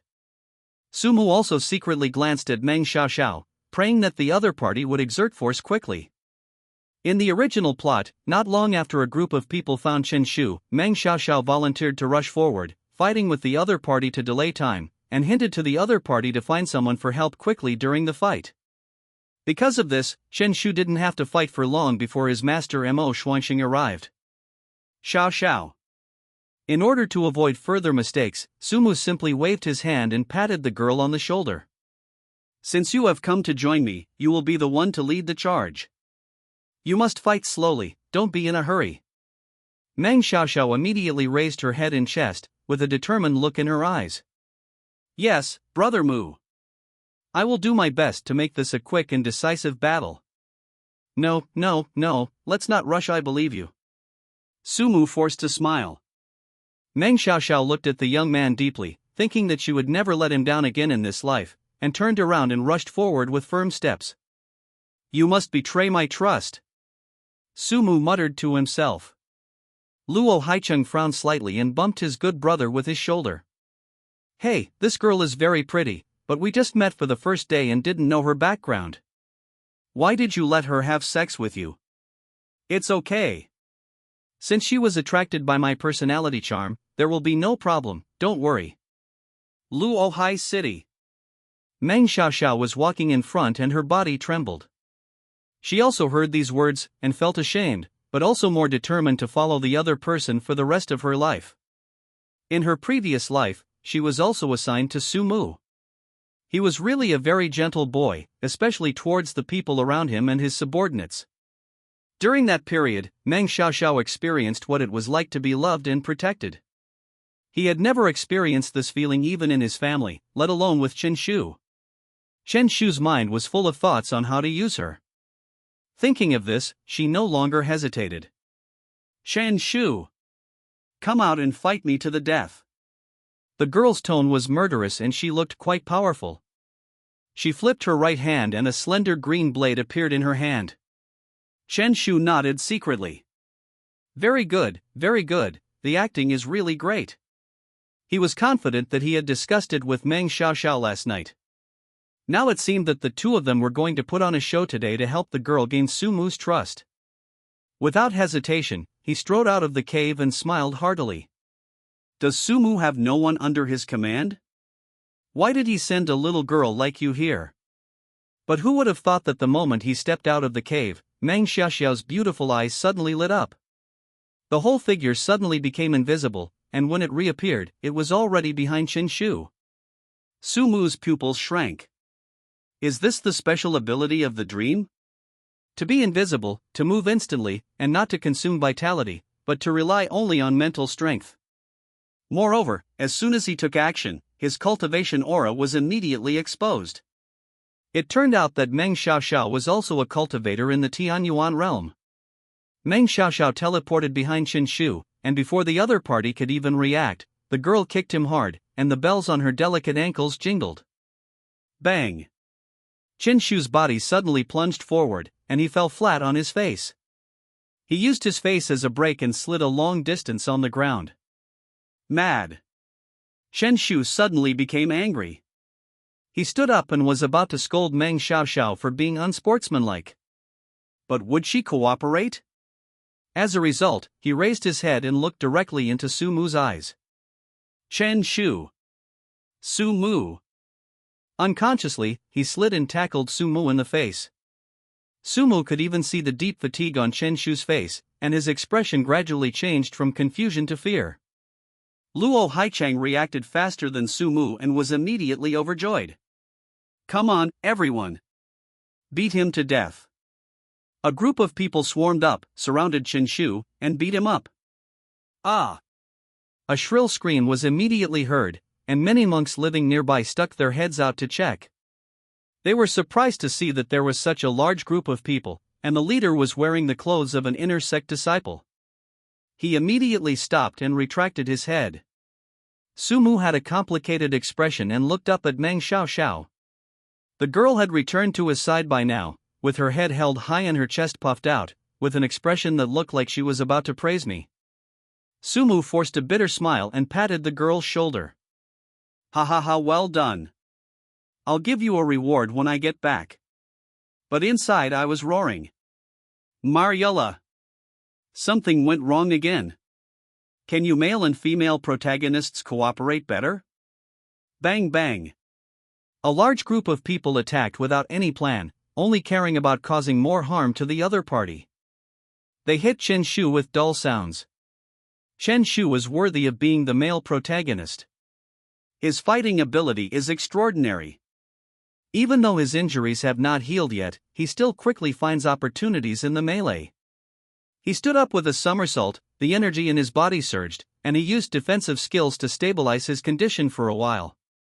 One person fought against more than a dozen people at the same level, but he didn't show much signs of fatigue. Luo Haicheng raised his eyebrows when he saw this. Hey, there's something. After saying that, he rolled up his sleeves and prepared to do it himself. Eh? Sumu quickly stopped the other person. Let's just watch the show here. I like the feeling of using my subordinates to abuse others. Luo Haicheng thought about it and felt that what he said seemed to make some sense, so he shouted, "Keep working hard. There will be a big reward when you go back." He also watched the show from behind with his hands folded, and even took out 2 spiritual fruits. Snap, snap. He just started eating like this with Sumu from behind, looking extremely leisurely. Sumu secretly glanced at Meng Xiaoxiao. After the initial kick, the other party did not attack again. He couldn't help but breathe a sigh of relief. Is it really a mistake in coordination? Now it seems that it must have been the first time Meng Xiaoxiao and Qin Shu cooperated, and something went wrong accidentally, which led to Qin Shu being kicked into the crowd. Just as he was thinking this, Meng Xiaoxiao's expression suddenly brightened. Her small eyes burst into a strong and strange light. Chance. Turn out to be. The reason why she didn't take action was because she knew Qin Shu and knew that he had an extremely high-level defensive method called the art of dragon turtle playing with the tides. Anyone fighting with him, as long as they find an opportunity, can use the opponent's force to stabilize their body. The more people there are, the more chaotic it is, and the more adept the other party will be. Meng Xiaoxiao had been waiting and finally found an excellent opportunity at this moment. It's a gap in defense. Her figure disappeared again, and when she reappeared, she appeared behind Qin Shu again, and kicked him hard between his legs with her pink feet. Ah! Chapter 12 Master, something is wrong with you. Ah! Chen Shu's voice changed and his face turned red. Sumu and Luo Haiqing couldn't help but look in pain and took a deep breath. Hiss!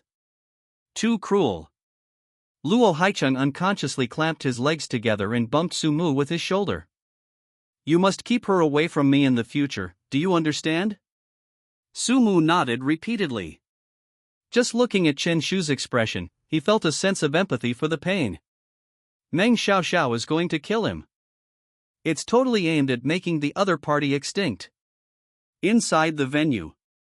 After being kicked, Chen Shu's face had turned purple, he was gasping for breath, his eyes were red, and he gritted his teeth. A violent wave of vital energy exploded from his body, bouncing everyone around him away for a distance. Afterwards, he covered his vulnerable parts with one hand and knelt down, his body shaking uncontrollably. Sumu couldn't help but feel sorry for the other person. Oh my god, this kick. He glanced at Meng Xiaoxiao, who looked excited. Her pink feet were exposed and she was wearing very delicate shoes, a bit like sandals. The little feet were very delicate, but Sumu only felt a chill in his crotch. Everyone present was a man, and all of them were frightened and hesitant by this sudden scene. For a time, Sumu didn't know what to do. Shouldn't it be like this in his original idea? It should be a fair 1v1 duel between Meng Xiaoxiao and Chen Shu, stalling for time for each other, but the result? Because he had been paying attention, Sumu clearly saw the whole process of Meng Xiaoxiao's action, but he was a little confused. Why? Is it really just a pure coordination error? Or? Sumu frowned. Or did Meng Xiaoxiao betray the other party? No, it can't be called betrayal, it's called backstabbing. And the first blow was a fatal one. What are you standing there for? Kill him while he's ill. Hurry up and do it. Luo Haiqing looked excited and eager to try, and it seemed that he really wanted to do it himself. The group of people looked at each other, then rushed up and punched and kicked Chen Shu. Spicy balls. Sumu just felt a chill in his heart. If the fight continued like this, Chen Shu would be beaten to death. He could even see the other party spitting out blood. But it doesn't work. If you guys kill the protagonist of Destiny, how can I act out the rest of the story? How can I go home? Sumu was anxious, but he didn't know how to stop it. Stop. Right at this moment. A majestic voice came from mid-air. Everyone stopped immediately, looked up, and then with a look of horror, they all retreated behind Sumu. Peak Master. At the critical moment, Mo Xuanxing arrived late. The people who had been so arrogant just now almost buried their heads in their chests. Only Meng Xiaoxiao still held her head high and looked at Mo Xuanxing bravely. Sumu's mood was like riding a roller coaster, with ups and downs, and he pretended to be terrified. Master Yu, why are you here? You are finally here. Sumu was extremely happy, but he couldn't show it. If you come any later, you won't be able to keep the male lead. Really? No matter how twisted the plot gets, this kind of keynote is still very reliable, and all the characters that should appear will be there. Are we finally getting back on track? Sumu tried his best to hide his inner excitement. I organized people to beat up fellow disciples in the Holy Land. This is a serious crime. Punish me severely. Master. Punish me severely.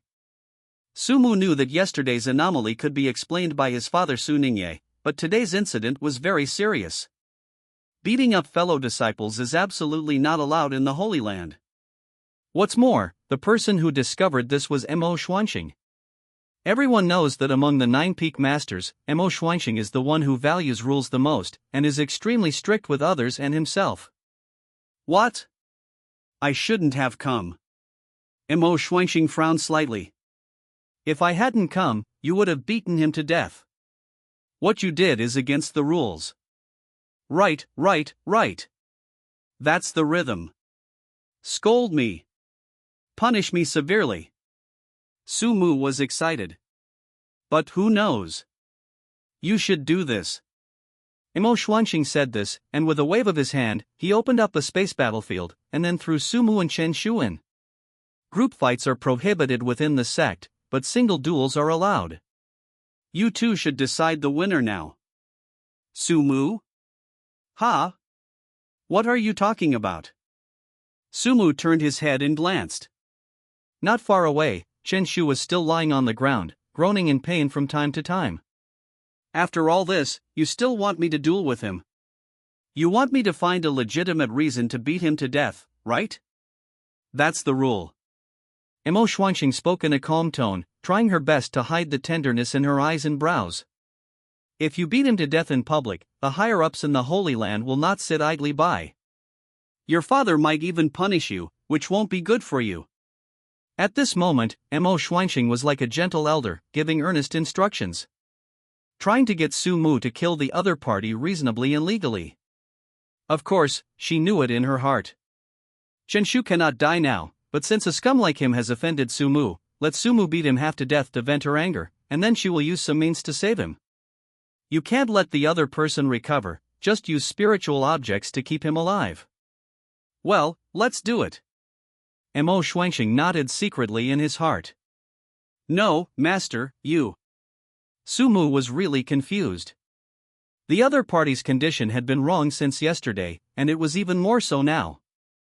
At the apprenticeship ceremony, Imo Xuanqing's behavior could be explained as accepting benefits from Sumu's father, but what about now? What about the rules you once adhered to? What about your personality? Master, what exactly are you going to do? Unable to hold back, Sumu asked directly. Ahem.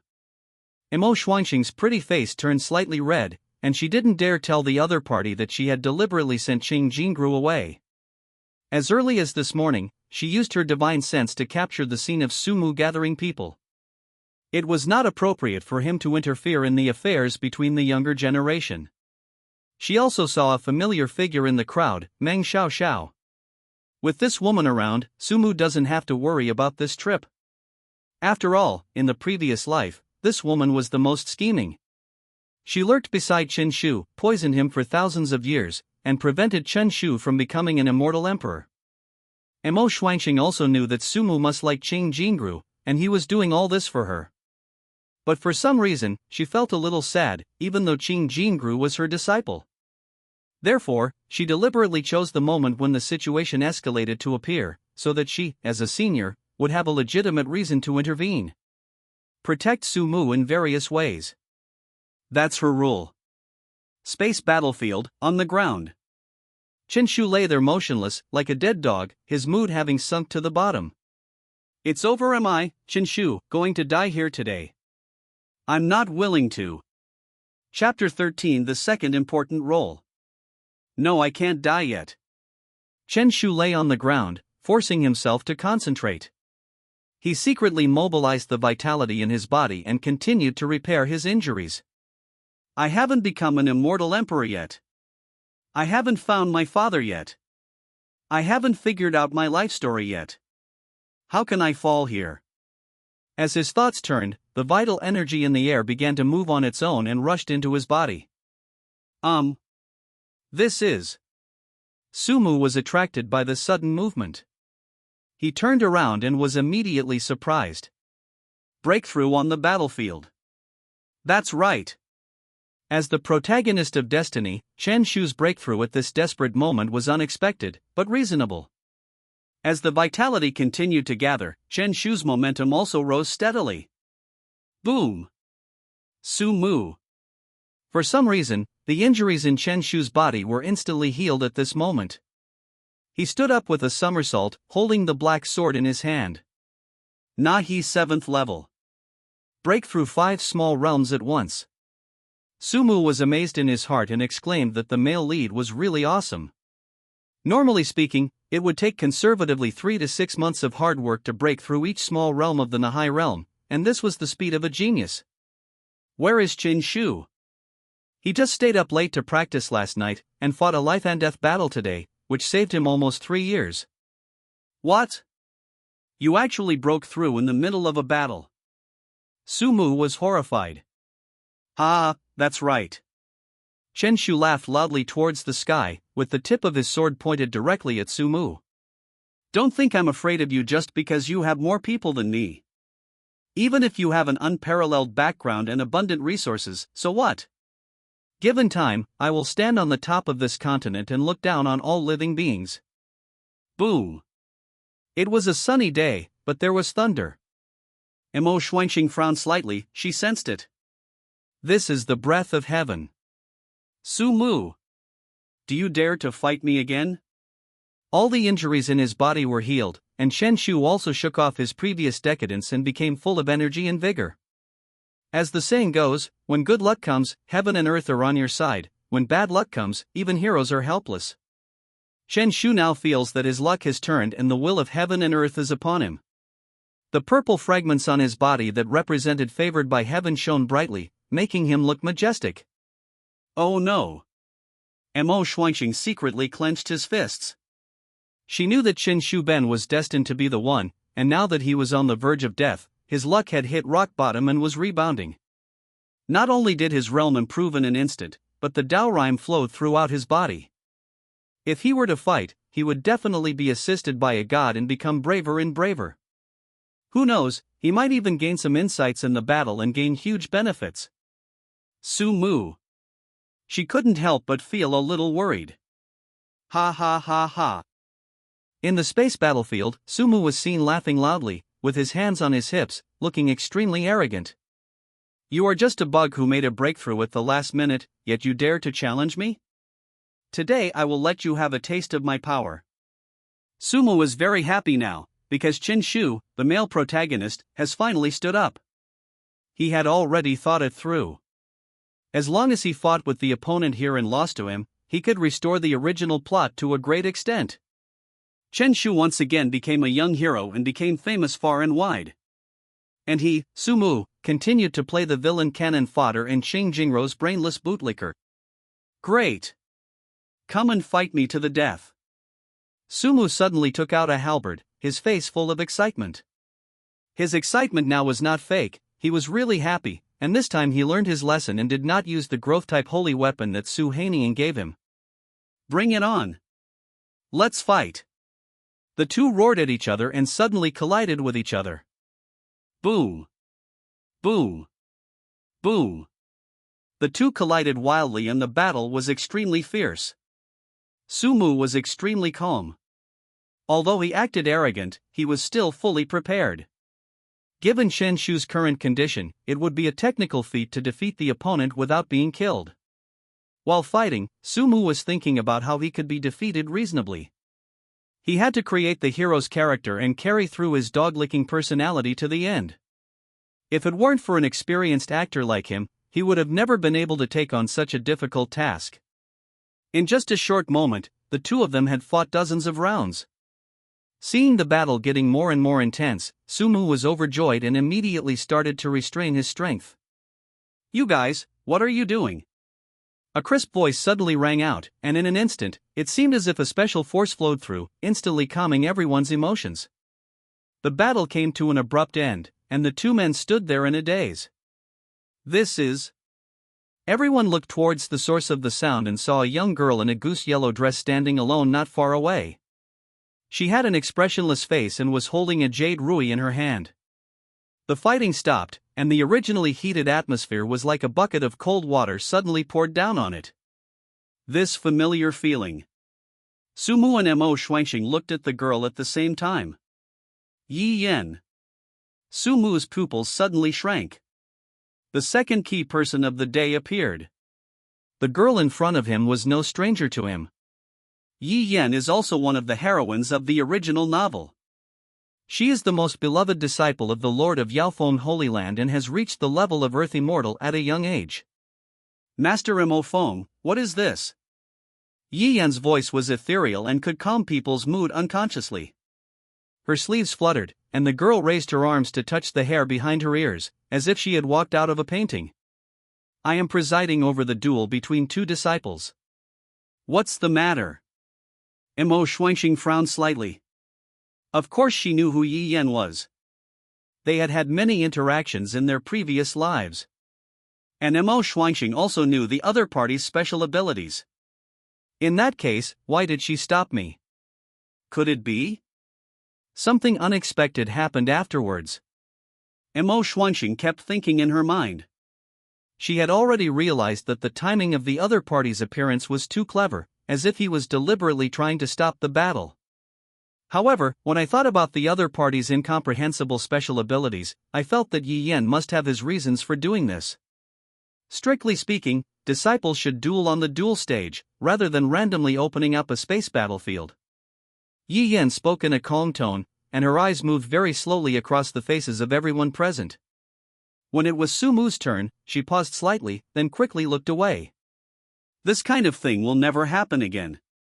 Sure enough, Yi Yan stopped the fight. Mo Xuanxing opened his mouth to speak, but finally stopped and withdrew from the space battlefield. It was my fault for being careless. Thank you, Elder Yi, for reminding me.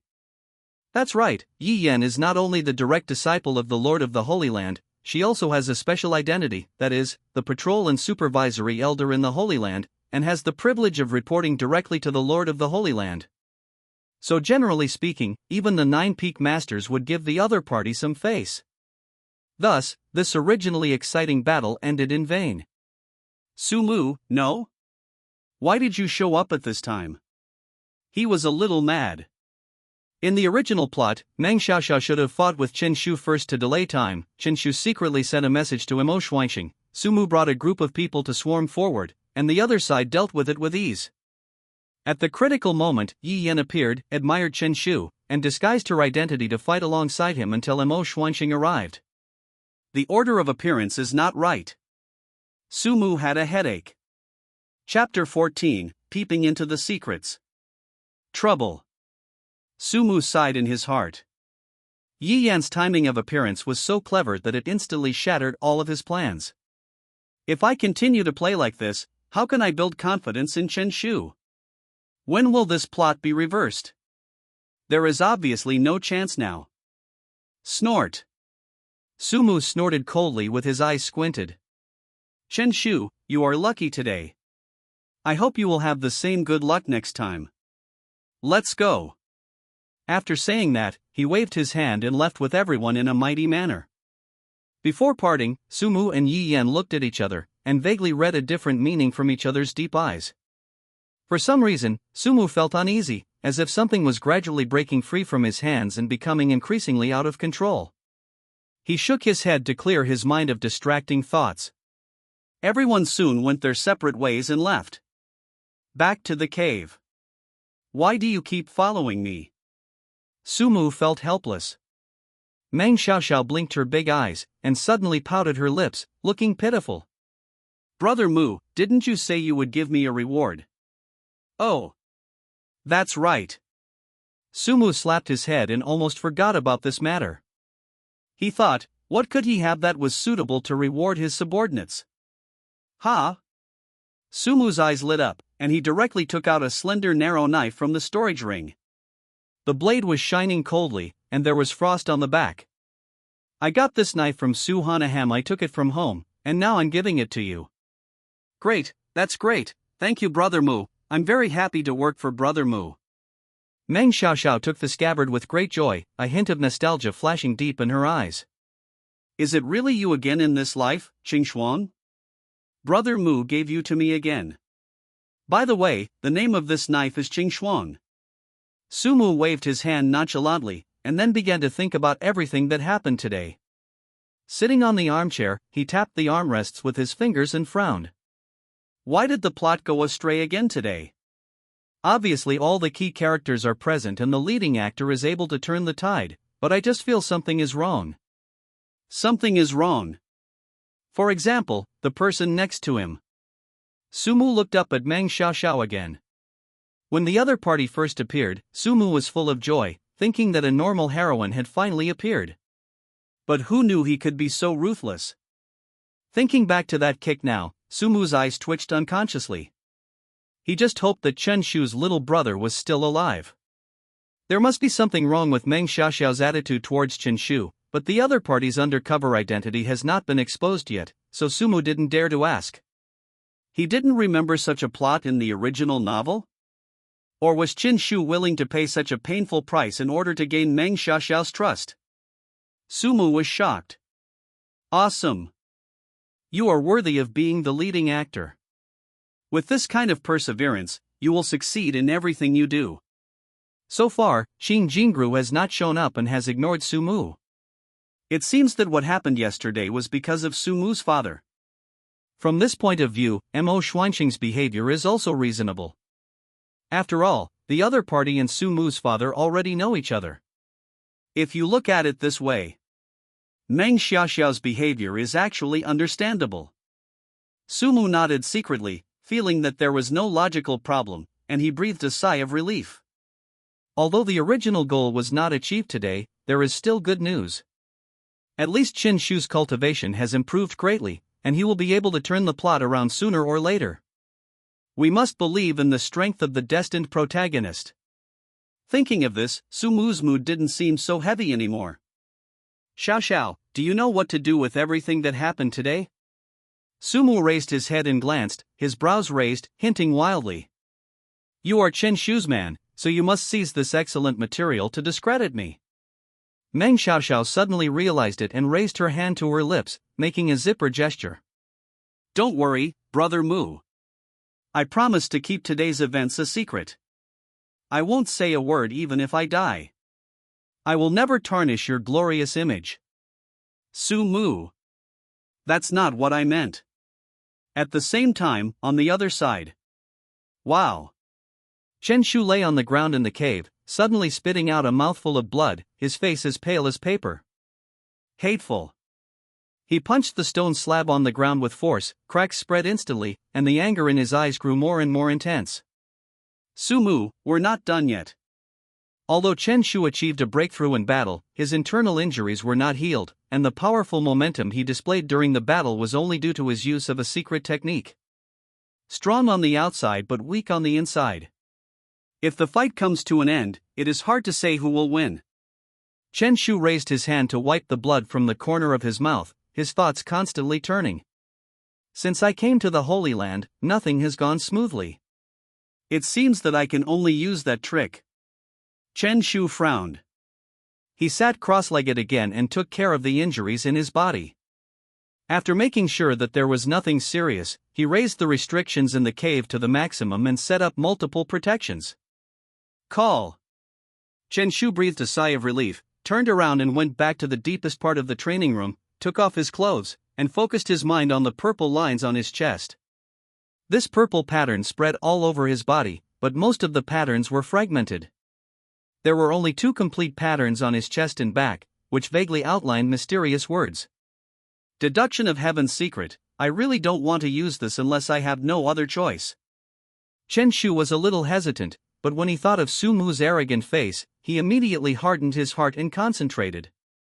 Deduction of Heaven's secret is another powerful trump card of Chen Shu, and its effect often even exceeds that of favor of heaven.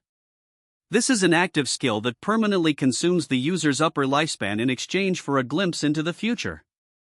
In short, it means predicting the future. This is also an important means for Chen Shu to grow to where he is today on his own. But the price is too high.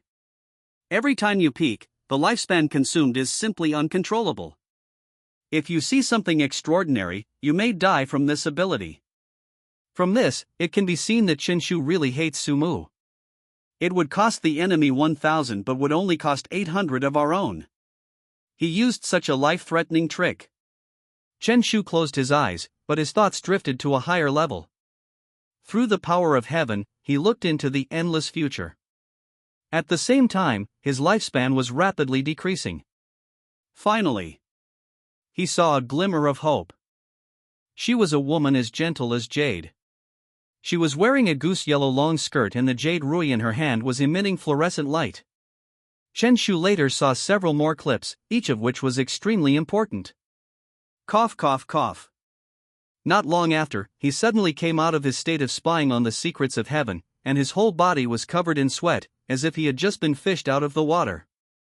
His face became paler, but his eyes sparkled. I found it. I didn't expect that there is someone who has the ability to predict the future. Yi Yan. Chen Shu was so happy that the corners of his mouth seemed to be cracked to his ears. Sumu, this time, let's see what you can use to fight me. Chapter 15. Girl, something is wrong with you. I didn't expect it. There is actually such a strange ability in the world. Chen Shu was amazed. According to the information he just obtained from deducing the secrets of heaven, if he wants to get out of the current predicament, the key lies in Yi Yan. It was not because the other party was the disciple of the Lord of the Holy Land, but because of a strange curse on her. Based on the information Chen Shu had gleaned, he roughly pieced together the following storyline. When Yi Yan was young, she also walked out of the forbidden area. Her age and family background were unknown, and her expression was extremely indifferent. A person walking alone in the world can always see things and directly predict the future results. It was at this time that the other party was picked up by the Lord of Yaofeng Holy Land, brought back and accepted as a disciple. Soon, the Lord of the Holy Land discovered a strange curse on the other party, which was, he was receiving all the information around him at all times, and instinctively began to deduce the future at all times. This ability is extremely powerful, so powerful that even Yi Yan herself cannot control it, but the disadvantages are also obvious. The more you immerse yourself in this ability, the more indifferent your emotions will become, and you may even approach Tao in the end. As a mortal, this is not good news. If you really reach that state, I am afraid that the whole person will directly dissipate between heaven and earth. In other words, Yi Yan's cultivation has now reached the earthly immortal realm, so she can come out and walk around from time to time. This is not the most important thing. Chen Shu looked excited. The most important thing is that this ability can be transferred. According to the information Chen Shu obtained, as long as he could completely win Yi Yan's heart, he could make her willingly dedicate this ability. Although the disadvantages are obvious, as long as one's cultivation reaches the level of earthly immortal or above, this is a pure benefit. If I had this ability, I wouldn't have to rely on heavenly deduction, and I would be able to always grasp the best direction when facing Sumu again. Chen Shu suddenly clenched his fists, and a strong light burst out of his eyes. I just didn't expect that she would also come out of the forbidden area. Chen Shu looked dazed, because he himself had the same origin. He had lived with his father in the lightless forbidden land since he was a child, until his father suddenly disappeared and he came into the world. The two also have differences. The forbidden place where Yi Yan had stayed was called the Cliff of Ignorance. Father. I don't know what he was thinking about, but Chen Shu suddenly relaxed. Even the purple vein fragments on my body were inherited from my father. Where on earth have you been? Just then, Chen Shu's expression suddenly changed, and he immediately turned over and sat up. He took out a vibrating jade token from his storage ring with a sneer on his face. Not long after, Chen Shu met Meng Xiaoxiao at the old place. Mr. Chen. Miss Meng. Although he was a little confused as to why the bamboo forest was all bald, Chen Shu still sneered and suppressed his anger. I need an explanation for what happened today. Meng Xiaoxiao seemed not to feel Chen Shu's emotions. She sat on a branch, swaying her feet. Sumu trusts me now, and I found something very important. Do you want to hear it? The girl smiled softly. What is it? Chen Shu frowned, but he was secretly alert in his heart. If you can't explain yourself today, our relationship will end here. The purple lines on the back of Su Mu's neck come from his father, Su Ningye. And his father, Su Ningye, got it from another member of the Chen clan. The girl paused here. The Chen family from the top 10 immortal clans. Chen Shu's pupils suddenly shrank and he nodded to signal the other party to continue. Meng Xiaoxiao had her back to the moon, so the expression on her face couldn't be seen clearly, only her clear, ethereal voice could be heard. It's a coincidence that this member of the Chen family happens to have a younger sister. Although she is now crazy, her sister once had a husband named Chen Zhuhua. What? Chen Shu was suddenly shocked. Because that's his father's name. You mean to say that I am actually a member of the Chen immortal clan? I'm not sure. The girl shrugged. I haven't found much so far. Oh, by the way, there is one more thing. What? Chen Shu couldn't wait. According to Su Mu, when he visited Chen's family, he met that man's sister. Although she was crazy, she was still alive and kept repeating the name Zhuhi. Meng Xiaoxiao stopped talking here, and then there was a long silence. Chen Shu's thoughts raced. What do these words mean?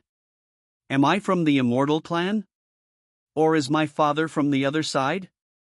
If that woman is still alive, doesn't that mean she is my mother? Thinking of this, Chen Shu trembled all over. He felt that the secret of his life seemed to be right in front of him. Just go to Chen's house and meet this crazy woman, and you will know everything. Etc. Chen Shu suddenly paused. As someone who will become an immortal emperor in the future, his thinking is certainly not just superficial. My contact with Su Mu is not new, but I just ran into obstacles in the past 2 days. Others said that it was from Su Mu's father, Su Ningye. But what if there's someone else behind this? Chen Shu's thoughts kept turning, and his eyes became darker. On the other side, the corners of Meng Xiaoxiao's mouth, hidden in the shadows, slowly curled up. Yes, that's it. Go ahead and doubt it. It's best to go to Chen's to meet him. This way you won't be able to stop my brother Mu, and... As if she suddenly thought of something funny, the smile on Meng Xiaoxiao's pretty face suddenly widened.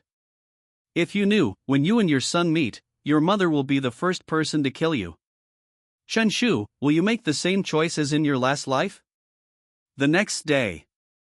Su Mu climbed out of the bed, stretched lazily, and felt refreshed. If there were no missions and I returned to my original world, I could be so comfortable every day. When he thought of this, Su Mu's good mood was ruined a little. He turned his head and glanced to the side, then his whole body froze immediately with a look of surprise. What are you doing? Not far away, Meng Xiaoxiao saw Su Mu get up and immediately laughed. You're awake, brother Mu, come and look at the breakfast I made for you. Following the direction of the girl's raised hand, Su Mu saw a table full of sumptuous breakfast. The dishes were still steaming, and it was obvious that they were prepared with great care. No, that's not what I'm asking. Su Mu wiped his face with his hand. I'm asking why you're here. And why are you doing this? Didn't I seek refuge with brother Mu yesterday? Meng Xiaoxiao looked puzzled and tapped her lips with her fingers as tender as scallions. To join brother Mu, doesn't that mean I have to be your maid? Serving tea, washing clothes, and cooking. Isn't it my duty to do this for brother Mu? Chapter 16. This is the role model. Isn't it my duty to do this for brother Mu? Is that right? Really? The girl's voice was still ringing in his ears, and Su Mu didn't know what to do for a moment. No, sister, don't play me. You are the heroine. You are an undercover agent. How could an undercover heroine be so happy serving a cannon fodder villain? System. I'll ask you again. Su Mu roared at the system, and it seemed as if 1,000 horses were galloping through his heart. Are you sure this world line is okay? No collapse, no confusion, and no rebirth or anything like that. Host, please rest assured. The system has been tested thousands of times again, confirming that everything is normal on the current world line. If there are any parts that are difficult to understand, please study the plot carefully and look for clues. Su Mu heaved a sigh of relief when he heard the system was so sure. The main thing is that the current development is too weird no matter how you look at it.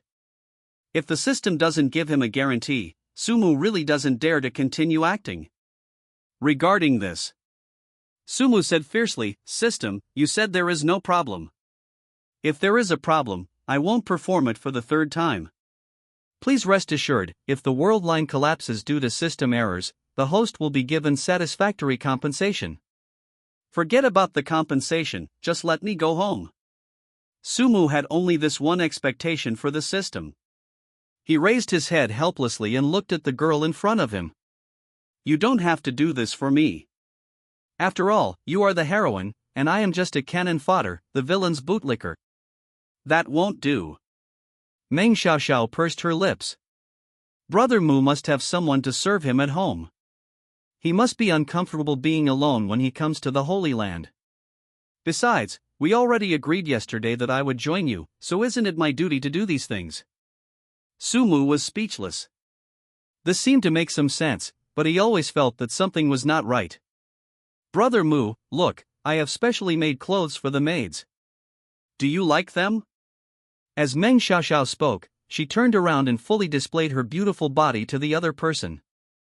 Sumu then noticed that although Meng Xiaoxiao was still wearing a light blue dress, the style was obviously different. It was no longer as loose and casual as before, but rather fairy-like and lively. Now it's more about firming. The girl's figure is perfectly outlined, making it big where it should be big and thin where it should be thin. Sumu was secretly surprised. He didn't expect that the other party, at such a young age, had such skills. It was really intimidating. Ahem. Sumu hurriedly looked away. Watching this early in the morning is not a good idea. It looks nice, but I need to get dressed now, so you go out for a moment. Let me help you put it on. The girl smiled slyly and came up to him. No, I can do it myself. What are you doing? Stop pulling at my blanket. I'm not wearing anything. The two of them struggled for a long time, and finally, under Sumu's insistence, he put on his clothes by himself. Then the two of them sat together, had breakfast and went out directly. Sumu had already thought about today's itinerary last night. Xing Jingru is nowhere to be found, and Mo Xuanxing is obviously no longer reliable, not to mention Meng Xiaoxiao, who is now completely obedient to him. Having so many stunning beauties close to him, others would naturally be happy, but Sumu couldn't smile. He plans to go see Yen today. Since all the other characters are broken, there has to be a reliable one, right? From what I can see now, apart from Chen Shu, there is only Yen. Judging from yesterday's situation, the other party's condition is not much different from the impression he had. He is still cold and looks at everything with indifference and alienation. What's more, even if everyone else was bribed by Sumu's father Suning Yen wouldn't be the one to do that. After all, Yi Yan's personality is one of not caring about anything, and she is the type who doesn't care about anything. Moreover, the other party is a disciple of the Lord of the Holy Land, and his status is not lower than Sumu. There is no intersection between them at all, so naturally they cannot be bought off. Thinking of this, Sumu finally breathed a sigh of relief. Are we finally going back to the normal plot? His tone even sounded a little agitated, and his acting skills, which he had honed for more than 10 years, were almost ruined. Very good. Soon. Sumu came to a pavilion alone. This pavilion was not built on any of the 9 peaks, but was built beside a cold pond. The pavilion is backed by a cliff and half suspended in the pond. Bamboo shadows sway by the water, and not far away, the sound of flowing waterfalls can be heard. This place. It's really elegant. It's really elegant. After thinking for a long time, Sumu could only come up with this one adjective. Just like Yi Yen herself, both seemed to have walked out of an ink painting. Still rude and still reckless. Sumu didn't hesitate and pushed the door open. In the small pavilion, Yi Yen was sitting behind a desk drawing with a brush. When she heard the sound, she just looked up slightly. "You're here." It was as if she had known Sumu would come. "I'm here," Sumu said calmly.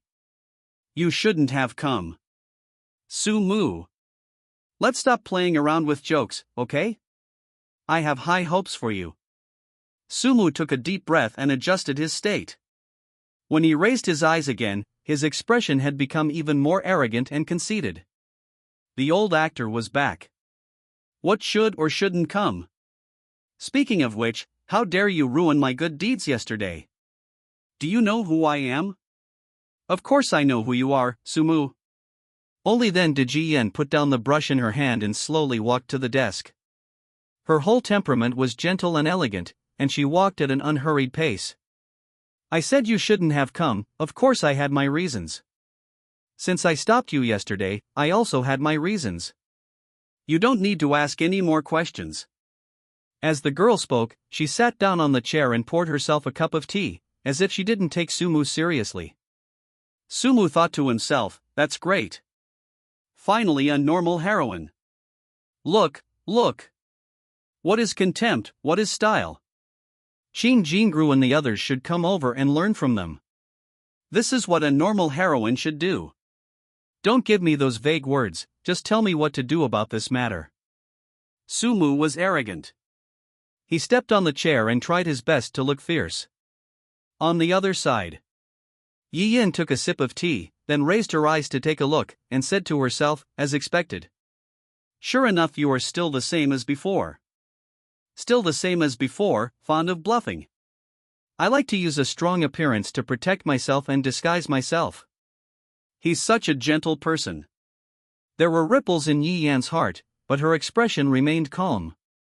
I am the patrol supervisor of the Holy Land, and I am also the disciple of the Lord of the Holy Land. This is my duty. Do you want to do something else? You. Sumu stared. Chapter 17. A sharp weapon? A double-edged sword. You. Sumu glared and slammed the table. Don't think I dare not do anything to you. Even if you are at the earthly immortal level, I am not afraid. Faced with Sumu's tough attitude, Yi Yan had no reaction. She just looked at the boy quietly, and even after a long time, she still didn't say a word.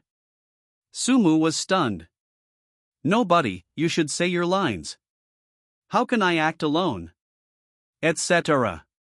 Sumu seemed to suddenly think of something. Could it be that she wanted to force me to submit with her eyes? Thinking of this, Sumu was actually vaguely excited. Since the second round of the story started, every heroine I met was not right. Now there is finally one who can fight, and she is so capable.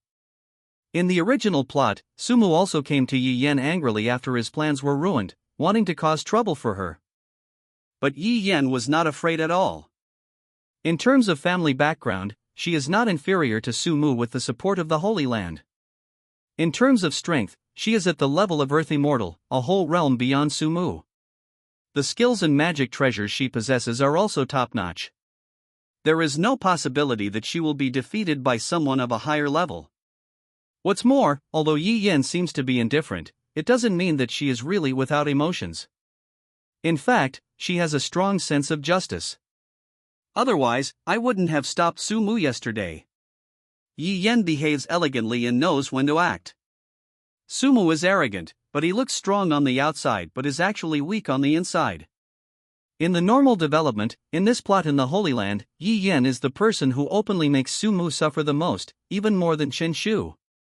Because none of Sumu's methods worked on her. Sumu was secretly excited. It seems that not all the heroines have become weak, some have even become stronger. Look at Yi Yan's eyes. Although they are pretty, they are also oppressive, especially for Sumu. That's why she was getting closer. Sumu was puzzled. Before she knew it, Yi Yan had already stood up, moved closer to Sumu, and even stretched out her hand. Sumu? No? He jumped away quickly, shocked and angry. What are you doing? Did Yi Yan want to touch me just now? Sumu was shocked. It's fine if you just look at me, but I'm a villain, and you can touch my face whenever you want? Don't I have any dignity? Or is there something wrong with you? When Sumu thought of this possibility, he suddenly felt unwell. All right. Yi Yan was not surprised by Sumu's sudden dodge. Relying on her own abilities, she had already predicted this result from various details on the boy. But she still didn't give up and wanted to give it a try. After all, it is really not easy to see each other again after so many years. In her previous life, Yi Yan really thought that Sumu was a problem teenager, a dandy boy who bullied others all day long. It was not until after the boy's death that she discovered many details during the investigation, such as how gentle he was towards those around him, how filial he was to his relatives, and even how he bullied others many times but never really did anything in the end. Unconsciously, she remembered everything about the boy. The only person he loves is Qin Jingru, the only person they quarrel with is Su Haining. Oh, by the way, the only person he has ever really targeted is Chen Shu. Yi Yan's eyes narrowed. According to the scenario she deduced, the troublemakers would be here soon, so they had to hurry. Since you want to talk about what happened yesterday, let's talk about it. Yi Yan withdrew her jade hand, but did not walk away. Instead, she stared straight into Sumu's eyes. According to the rules of the Holy Land, you gathered a crowd to fight yesterday, bullied your fellow disciples, and even instigated your own master. I have reason to suspect that you are planning a major incident that is very detrimental to the entire Holy Land. No, wait. Sumu quickly raised his hand and pointed at himself. Are you talking about me? A little monk who has not yet become an immortal, planning to harm the entire Holy Land. That's right. Yi Yan nodded calmly, without blushing or panting. According to this indication, I think I need to capture you, lock you up, and confine you for about 1,000 years. Damn it! Is it still possible to play like this? Sumu was stunned. If you really lock me up for 1,000 years, then the plot of Shenyuan Continent should be over. What about my mission? How can I go home? Even if the other party didn't lock him up for 1,000 years, but only delayed Sumu for a few years, he would be doomed. You are so vicious. Sumu blurted out, he really didn't expect this to happen, this was not in the original plot. Sure enough, there was a problem again. Yi Yan seemed to be chuckling. He's also pretty cute. Are you scared now? But there is still room for negotiation. How do we discuss this? Sumu was very alert. He had already sensed that there was something wrong with this protagonist. Although he was somewhat different from the previous protagonists, he was also very scary. I don't know if you know that I actually have a special ability, the ability to foresee. Actually, I know. Sumu really wanted to say it, but he couldn't. If he said it, his image would collapse. This is someone else's secret, how did you know it? So he could only listen to the other person's slow narration. The general meaning is that, due to the special nature of the predictive ability, Yi Yan usually needs to close her emotions, but after reaching the earthly immortal realm, she has to experience emotions again, otherwise this ability will backfire on her. In the past, she had experienced all kinds of emotions, but with little success, and only one was left.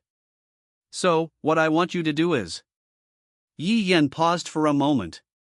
Although she had deduced this plan many times, she was still shy when it came time to speak it out loud. I want you to be my Taoist companion for 10 days. What the hell? Sumu stood there in a daze. Damn! Not only does this heroine have problems, but the problems are the biggest. I have experienced all the emotions, but to no avail, so now I need to experience love, the love between men and women. Yi Yan tried her best to speak in a calm tone, but Sumu still noticed the slight redness on her earlobe. So you're actually embarrassed too? Then why do you still say such things? Why? Why me? Sumu asked from the bottom of his heart. Because I don't want others to know about this, and I happen to have something on you. Sumu. No. Absolutely not. Sumu shook his head like a rattle, he held his head high and chest puffed out, looking righteous. My body and soul will always belong to Jingru. I will never betray her. Very good. Sumu has never been so grateful for his dog-licking personality. It is really a powerful weapon to deal with such weird scenes. Yeah. Yi Yan remained calm. Then I will tell Qing Jingru in detail about how you bullied your fellow disciples, so that she will look down on you from the bottom of her heart. How will you respond? 10 days is too long. 10 whole days is too long. Is 1 day enough? Sumu had a blank expression on his face and compromised at the speed of light. His dog-sucking personality has changed from a sharp weapon to a double-edged sword. He stabbed Sumu himself first. Chapter 18, This Japanese heroine, please calm down. No. Yi Yan pursed her lips, as if she was laughing.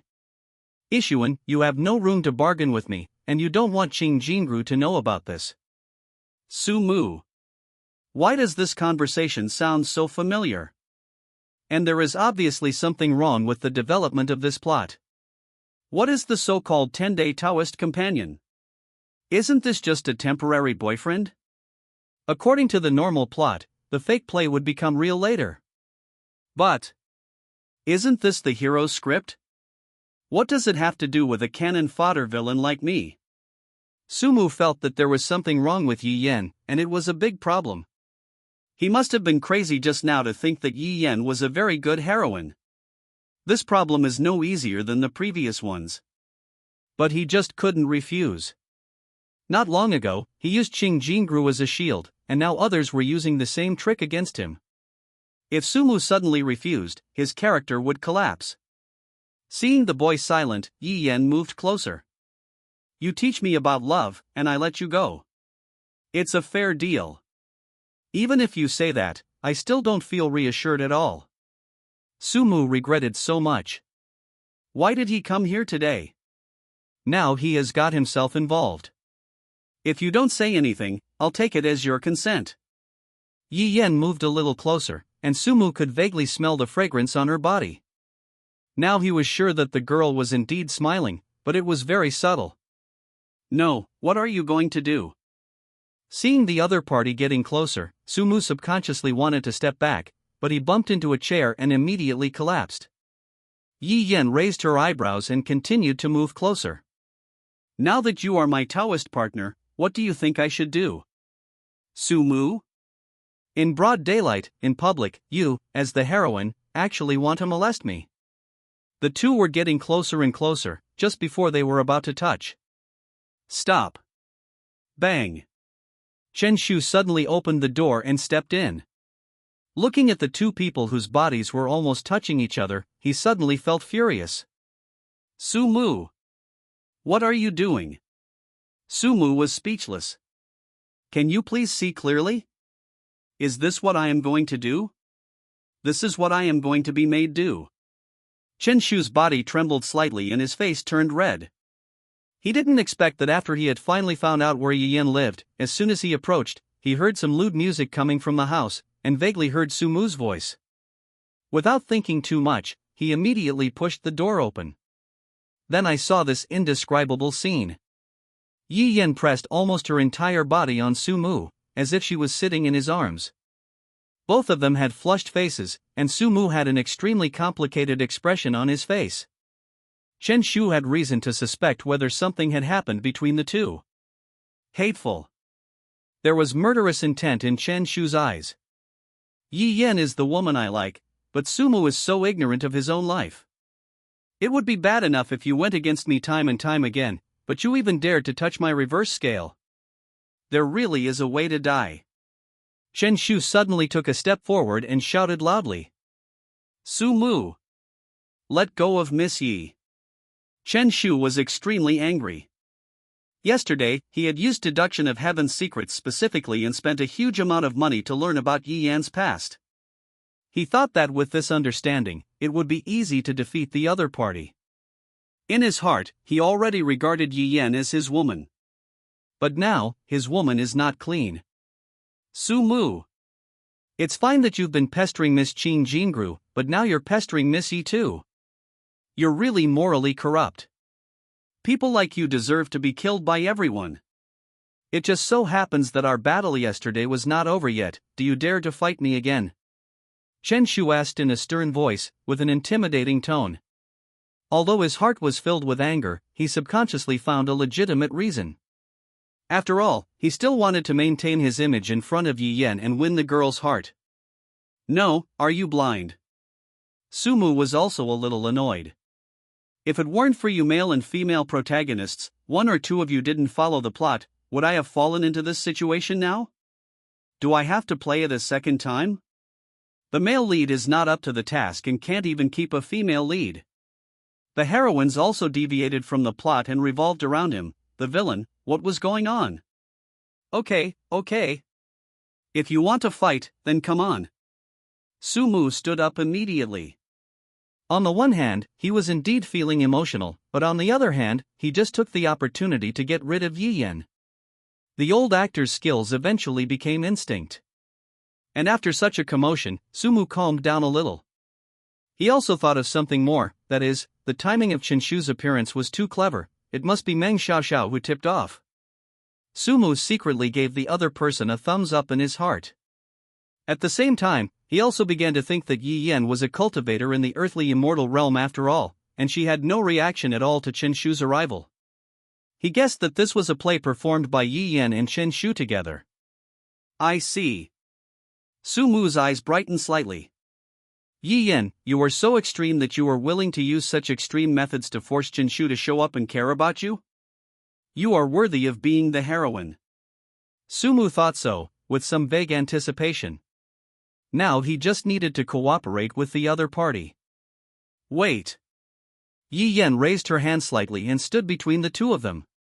Do you think I, the patrol supervisor elder, don't exist? How dare you attack me in front of me?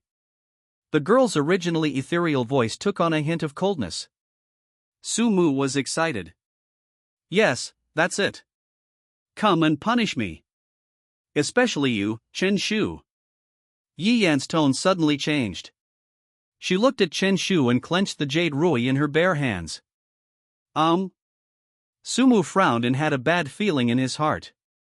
Yi Yan was really angry. She had finally found an opportunity to be alone with Sumu, and everything went smoothly as planned. Sumu was about to agree to her. As long as Sumu agreed, Yi Yan was confident that within 10 days, she could make him see her charm and change his mind and give up Cheng Jingru. After all, she is not inferior to Cheng Jingru in any way. In terms of looks, both of them are stunningly beautiful, each with their own merits.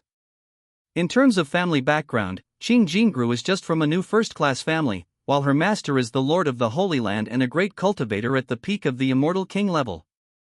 From this perspective, she and Sumu are a perfect match. As for cultivation talent, Yi Yan was even more confident. Although Cheng Jingru had a special physique, she was not inferior at all, and could even give Sumu the special ability to predict the future. I have all the good cards in my hand, how can I lose? Now all that was needed was for Sumu to agree to her conditions and become her Taoist partner. But at this critical moment, Qinshu actually came.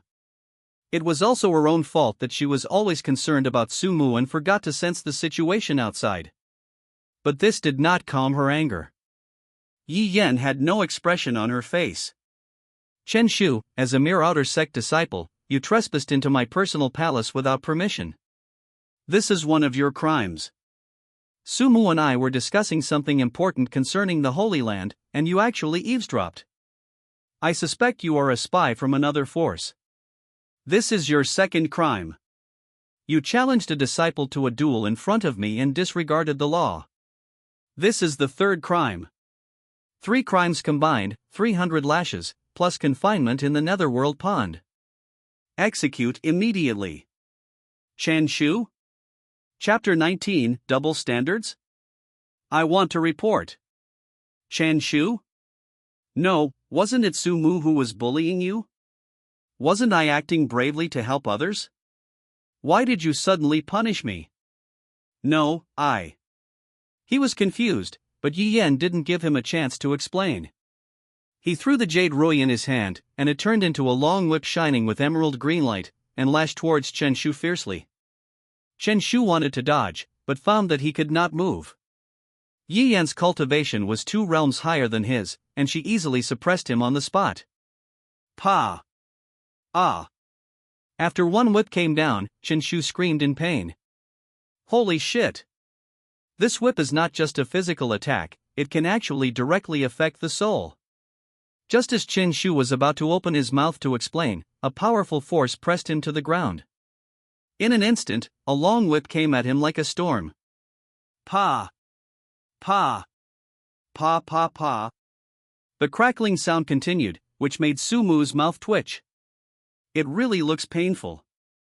When Qinshu first appeared, Sumu really suspected that this was a play performed by Yi Yan and Qinshu. In his opinion, the truth of the matter should be this. First, Yi Yan deliberately lured Sumu over and kept him with the lame excuse of temporary Taoist partner. Then Qinshu suddenly appeared, and the male and female protagonists cooperated with each other to directly accuse Sumu of several serious crimes. Then there is a one-stop service of various punishments, confinement, and disgrace. But as the whip whipped faster and faster, Sumu began to doubt deeply whether there was something wrong with his reasoning ability. Why is the plot different from what I expected? Not far away. Yi Yan had a blank expression on her face as she watched the whip hit her again and again indifferently. As an inspecting and supervising elder, she had the right to execute people on the spot. As for why the punishment is so severe. On the one hand, it was indeed because Qin Shu had ruined her good fortune, and on the other hand, it was purely out of Yi Yan's disgust for Qin Shu. In her previous life, she remembered that Chen Shu also appeared in front of her like this, claiming to be righteous and elegant. If the dirty things he did had not been exposed later, Yi Yan would probably have been kept in the dark by the other party. Chen Shu is not a gentleman at all, but just a villain who covets her predictive ability. Thinking of this, the whip whipped faster. Ah! Chen Shu screamed in agony. His back was already bloody and he quickly seized the opportunity to roar loudly. Ms. Yi! You misunderstood. I didn't mean to eavesdrop. I came here to thank you for what happened yesterday. Besides, I thought Sumu was doing something to you, so I broke in on impulse. He thought the other party would stop after hearing this. But unexpectedly, Yi Yan's face became even uglier. It would be fine if you didn't mention it here, but I'm even angrier if you mention it. Under her sleeves, Yi Yan clenched her fists so hard that her knuckles turned white. She wished Sumu would do something to her, but he was such a gentle boy and would definitely not take advantage of her. Besides, do you really think I wanted to help you yesterday? If she hadn't foreseen that Sumu would suddenly be defeated and injured, she wouldn't bother to intervene. Thinking of this, Yi Yan immediately mobilized the vital energy in the air and finished the 300 whips very quickly. Because she whipped so quickly, no one except Yi Yan herself knew how many times she had whipped him. Anyway, it's just more, no less. Chen Shu no longer had the strength to speak. He lay on the ground like a puddle of mud, humming. Yi Yan looked at Sumu at this time, and couldn't say what she wanted to say for a moment. Sumu also hesitated to speak. Originally, he thought that the male and female protagonists were teaming up to play him. Now it seems that something is not right. If she really wanted to play Sumu, why would she beat her own people to death? Moreover, from Yi Yan's expression and tone just now, anyone could feel that she was furious. It doesn't look like an act. Sumu didn't understand what was going on, so he clapped his hands and pointed at Chen Shu who was lying on the ground. Ms. Yi, don't you admire him very much? Why now? When did I say I admired him? Yi Yan had no expression on her face. You are the heroine. If you don't appreciate the hero, what will happen to the rest of the story? Sumu really wanted to blurt out this sentence, but he couldn't, so he could only ask in a roundabout way. Is he really a spy from another force? No. Yi Yan's answer was straightforward. Because of her memories from her previous life, she was not unfamiliar with Chen Shu's past. Then why? 666, you don't even want to act anymore, right? Good fellow. Sumu was helpless. His bossy attitude is annoying, and as a junior, he has no respect for his seniors. I am here to teach him the rules. Yi Yan had already calmed down at this moment. She sat upright on the wooden chair and took a sip of the clear tea. Is that so? Sumu lowered his head and pondered. It does not seem to be unreasonable. After all, according to the normal development of the plot, Chen Shu and Yi Yan have only met once. Even if they are the male and female protagonists, they have too little contact now. Thinking of this, Sumu finally breathed a sigh of relief. If you think it's reasonable, the way things turned out is indeed a bit strange. But if you say it's not in the river, it is indeed in the Ganges. He thought that Yi Yan and the male protagonist Chen Shu had broken up. If such a major accident really happened, there would be no need to watch the rest of the story and just start the third round. Now. There was a flash of light on Yi Yan's hand, and Chen Shu on the ground woke up. As soon as he woke up, he looked at Sumu and was immediately furious. Elder Yi. He no longer calls her Miss Yi, which shows how bad his mood is. As Chen Shu spoke, he forced himself to stand up from the ground with a stubborn look on his face. Since this is the rule of the Holy Land, I have nothing to say. But now that I have been punished, is it Sumu's turn? Besides, what I said was not wrong. Sumu flirted with his fellow disciples in public, and you witnessed the fight yesterday. What's more, his reputation. He. Chen Shu suddenly sneered. You only need to go out and ask around, and you will know what kind of person Sumu is. Such a person? Shouldn't you punish him? Hearing this, Yi Yan took another sip of tea and stood up. I am the inspector and supervisor of the Holy Land, not you? I know how to judge according to the rules. Besides, I know what kind of person Sumu is better than you do. The comments from the outside world are just some minor storms. There is no need to worry about them. Sumu was a little confused. Didn't we just meet for the second time today? How do you know me so well? Or does the Holy Land have some means of monitoring its disciples? As for what you said about the punishment being completed, actually it hasn't happened yet. Yi Yan gently put down the teacup and took out the jade rui again. Remember what I just said, in addition to the 300 lashes, there is also confinement in the netherworld pond. After saying that, the girl turned her sleeves, and the jade rui emitted a crystal light. Chen Shu suddenly disappeared from the spot and his whereabouts were unknown. What kind of method is this? Sumu was a little surprised. He didn't feel any fluctuations in the laws of space. How could he achieve teleportation? It's just a small replacement. Yi Yan's voice was ethereal and still calm. Chapter 20. Kneel down and kowtow. Indoor. After Chen Shu's interruption, Yi Yan did not mention the matter of Taoist partner for the time being. Sumu took the opportunity to slip back to the cave and decided not to go out today. I'm really scared, buddy. As a result, when I pushed open the door of the cave, the person walking towards me was Meng Xiaoxiao, who was wearing a tight long skirt. As soon as she saw Sumu, the girl immediately laughed. Brother Mu, you're back. I've prepared everything for you. Should I eat first? Or take a bath first? Or something else? The girl's face turned slightly red. Sumu was confused. At the same time, on the other side. Although the netherworld pond is called a pond, it is actually a sealed cave located underground in the Yaofeng Holy Land. Without special means, it is impossible to enter. The cave is frozen all year round and there is no light all day long. If you stay there for a while, you can feel the biting cold. This coldness not only affects the body, but also causes intense pain to the monk's soul. Because of this characteristic, this place was developed into a special place for the Holy Land to punish certain disciples. As for the origin of the netherworld pond, no one can tell for sure. Some say it is a natural wonder, some say it is a relic left after the fall of the ancient Great Repairer, and some say it is a formation. In a corner of a lightless cave. Click, click. Chen Shu's face turned black from the cold, he curled up into a ball, and his teeth kept chattering. Despite this, his eyes were still bright and his fists were clenched. Sumu. It's you again. When I get out, I will tear you into pieces. The intense hatred supported him, but the cold and pain paralyzed his nerves. I can't sleep, I can't sleep. If you fall asleep, you won't wake up. Chen Shu forced himself to cheer up, sitting cross-legged on the ground, practicing qigong and qi circulation, which could relieve the pain in his body and slowly accumulate strength.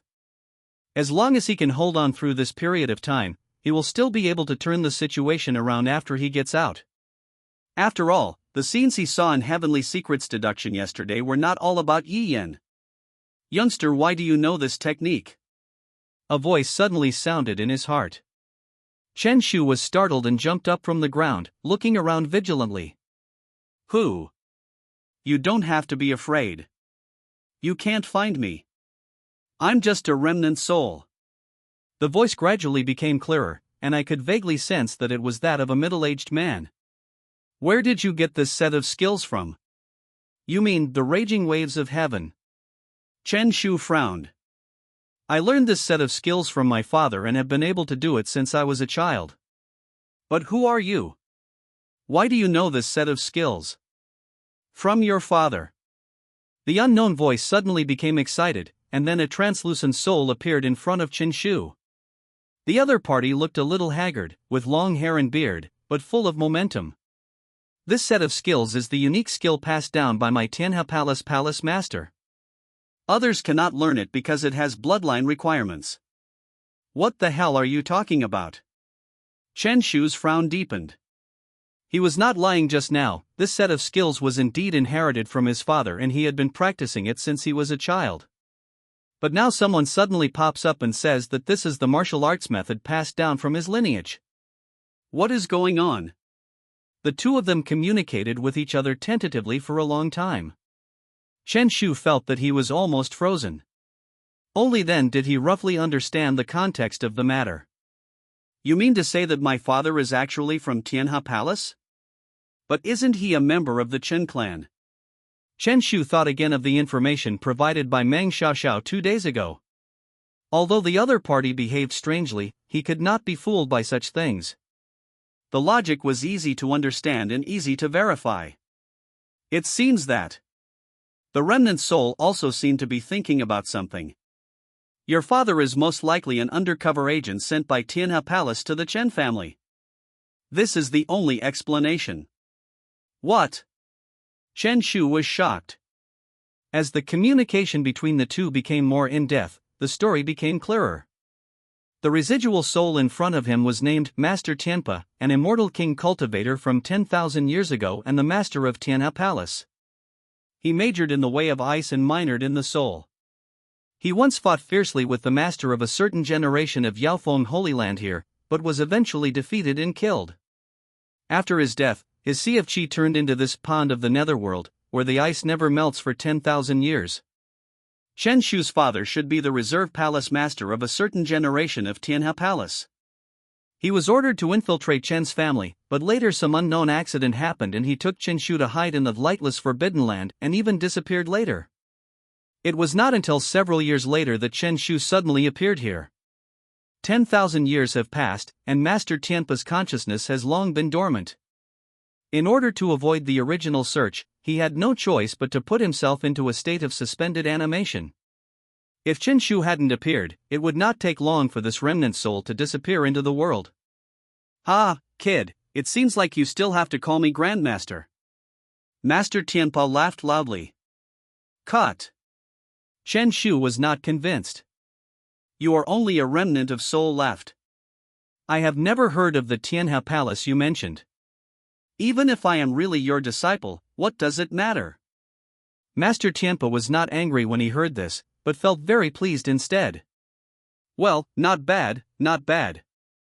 I really admire this attitude of not submitting to anyone. He raised his hand and touched his non-existent beard. Boy, since I was awakened by you, I owe you a favor. Moreover, you are my disciple and descendant, so I will give you a chance today. As soon as he finished speaking, the cold air in the entire cave surged wildly, and then rushed into Chen Shu's body desperately. Chen Shu was suddenly shocked. Old man, what are you doing? Before he could react, the internal energy techniques in his body started to work automatically. The originally biting cold turned into a warm current that flowed through his meridians. Chen Shu was extremely shocked. He felt his cultivation level begin to rise steadily, then suddenly drop, and then rise again. This cycle repeated several times, and finally stopped at the early stage of Tianyuan realm. I have made a breakthrough already. Chen Shu had a sense of unreality. Although he had always been practicing very quickly, he had just broken through yesterday and had another breakthrough today. It's unbelievable. Boy, believe me now.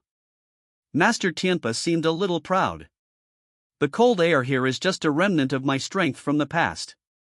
Our skills and vitality are of the same origin, so it's not surprising that it has this effect. Ancestor. Chen Shu knelt on the ground and kowtowed without any hesitation. Master Tianpa laughed loudly, and his figure flashed into Chen Shu's mind. I will follow you for now until I am fully recovered. Listen to me, kid. Go inside the cave. I left some things in there. Yes. Chen Shu immediately nodded in agreement, extremely excited. Chapter 21 Su Ningye. That night, Sumu lay alone on the bed, looking up at the sky. Every heroine I've encountered recently kept flashing through my mind. Sumu, this is a gift for you. My dear disciple. Brother Mu. I want you to be my Taoist partner. Sumu sat up suddenly, awakened from his sleepiness. He always felt that more and more things were wrong recently, but he couldn't tell where the problem lay. It's really numb. At this moment, he suddenly felt a strange fluctuation in the room, and then he saw the night pearl in the cave hall light up automatically. Sumu's pupils shrank.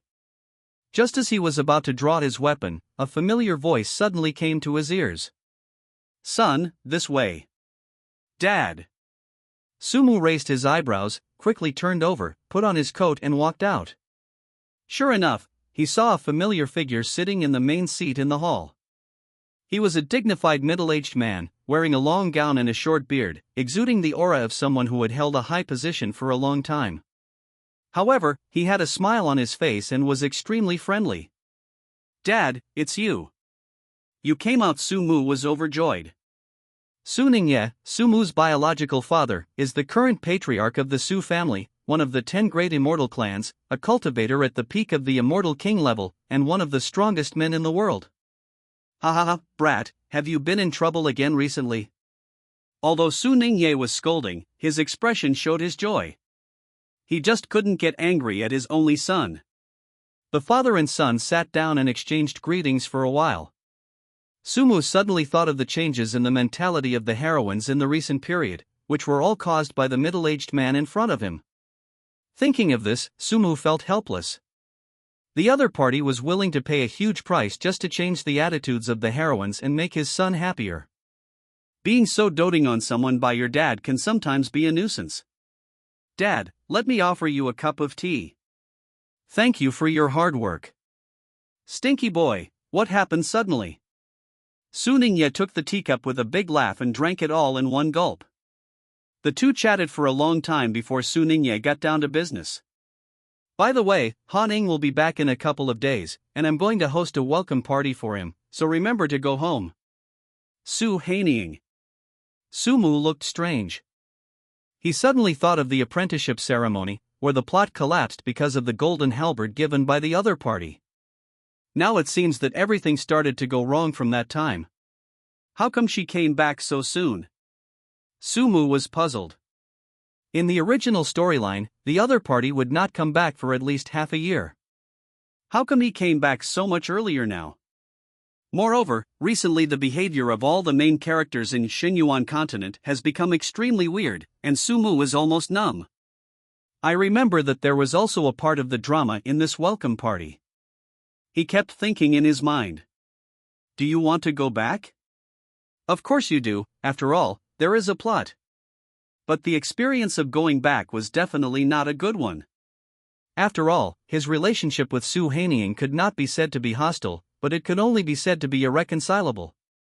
The kind that would have a fight whenever they met. Seeing Sumu silent, Su Ningye stood up and patted the other person on the shoulder, speaking in a serious tone. Son, you will take my place in the future. After all, she is your sister and a member of your tribe. We must let go of what happened in our childhood. When Sumu heard this, he knew that his father had misunderstood. But he didn't intend to explain, instead he nodded silently. Su Ningye was a little surprised. Her son didn't oppose her today. It seemed that he had really grown up. Thinking of this, he couldn't help feeling relieved, and then took 2 steps back. Come, let me see if there has been any change in your cultivation recently. Sumu stood up immediately, eager to try. His entire aura was fully activated, and his cultivation at the peak of the Tianyuan realm was fully displayed. Su Ningye nodded. It seems that you have really been suppressing your cultivation recently and have not made any breakthroughs. Of course, I still pay attention to this. Sumu chuckled. If he rashly increased his cultivation level, the subsequent plot would become even more chaotic. Son, remember that cultivation often does not represent everything. The family has a lot of resources, so it is easy for us to improve our cultivation. But do you know why I didn't do that?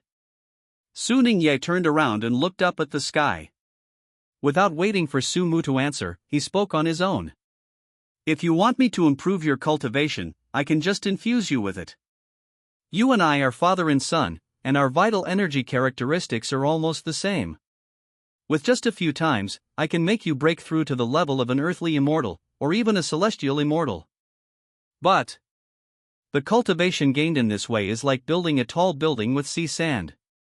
It will be blown away by the wind. So every time you break through a realm, I will prepare a special pill for you and force you to suppress it for a period of time. This is to allow you to strengthen your accumulation and also to help you adapt to your body. Su Mu nodded repeatedly. I've written it all down. The father and son looked at each other and laughed at the same time. Come on, let's have a drink tonight. Good. At the same time, on the top of the same mountain, there is also a cave. Xin Jingru slowly opened her eyes, and the vital energy around her body flowed, and as she breathed in and out, it was gradually swallowed into her body and disappeared. It worked. It took 2 days. It was pretty good.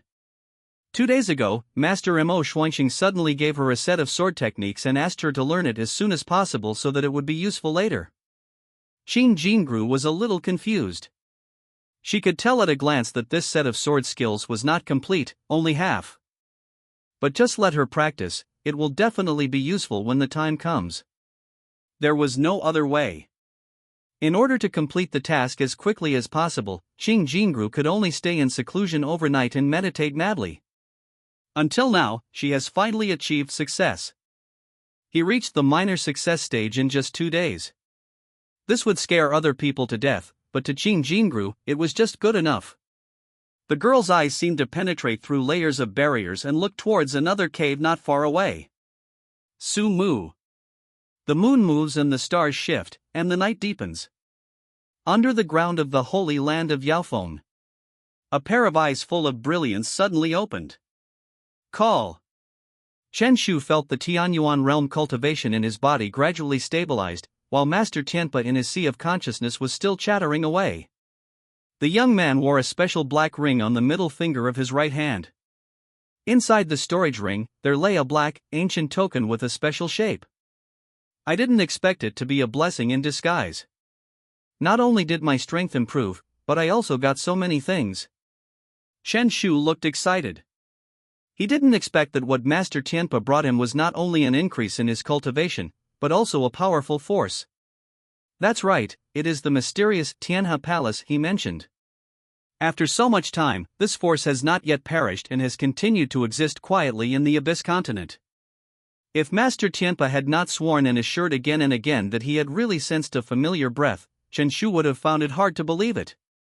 A secret force has been quietly passed down for thousands of years and has even extended its reach into the Holy Land. Once he gets the token, he can mobilize this hidden and powerful force to work for him. Su Mu. A ferocious smile appeared on Chen Shu's face. You're dead. Chapter 22 Childhood Sweetheart Shinjiaoi. The Netherworld Pond is actually abandoned. The original coldness disappeared completely, and the hidden opportunity was also obtained by Chen Shu. Now this place is just an ordinary cave. At this point, Chen Shu could of course just walk out, but he didn't. After all, Yi Yan sent him in for a legitimate reason, which was the power in her hands. Chen Shu gritted his teeth. You all just wait for me. He flipped his hands and took out the black token from the storage ring. Then he followed the method taught by Master Tianpa and infused vital energy of a specific frequency into it. A strange wave gradually spread out. In the Holy Land. See Bell Peak. Yin Luan was originally practicing in seclusion in his cave, but he suddenly opened his eyes with an expression of disbelief. This is the Palace Master's summons. The Palace Master has also entered the Holy Land. How come I haven't received any news at all? Although he was full of doubts in his heart, he immediately stood up, looked for the direction of the wave, and his figure suddenly disappeared. This strange fluctuation is extremely obscure, and only those who have practiced the special skills of Tianhe Palace can sense it. As an elder of Tianhe Palace, Yin Luan's official identity is the deputy peak master of Heizhong Peak in the Yaofeng Holy Land. His cultivation has reached the peak of the heavenly immortal realm, and he is only one step away from entering the immortal king realm. Inside the cave, Chen Shu didn't have to wait long before he saw a middle-aged man with a calm face suddenly appear in front of him. The man had a blank expression on his face, was dressed in a black robe, and looked a little melancholy. He looked like an old man who had experienced many vicissitudes of life. Chen Shu was a little surprised. He came so soon? When Yin Luan saw the ordinary disciple in front of him, he was also stunned, and then he noticed the black token in the other's hand and the black ring on his finger. This is indeed the symbol of the Palace Master, the Tianhe token, and the Tianhe Qianquan ring. Call. Yin Luan had a blank expression on his face. He bowed and saluted with a very respectful attitude. Greetings to the Palace Master. I didn't know you were so kind to come. I'm sorry for not welcoming you.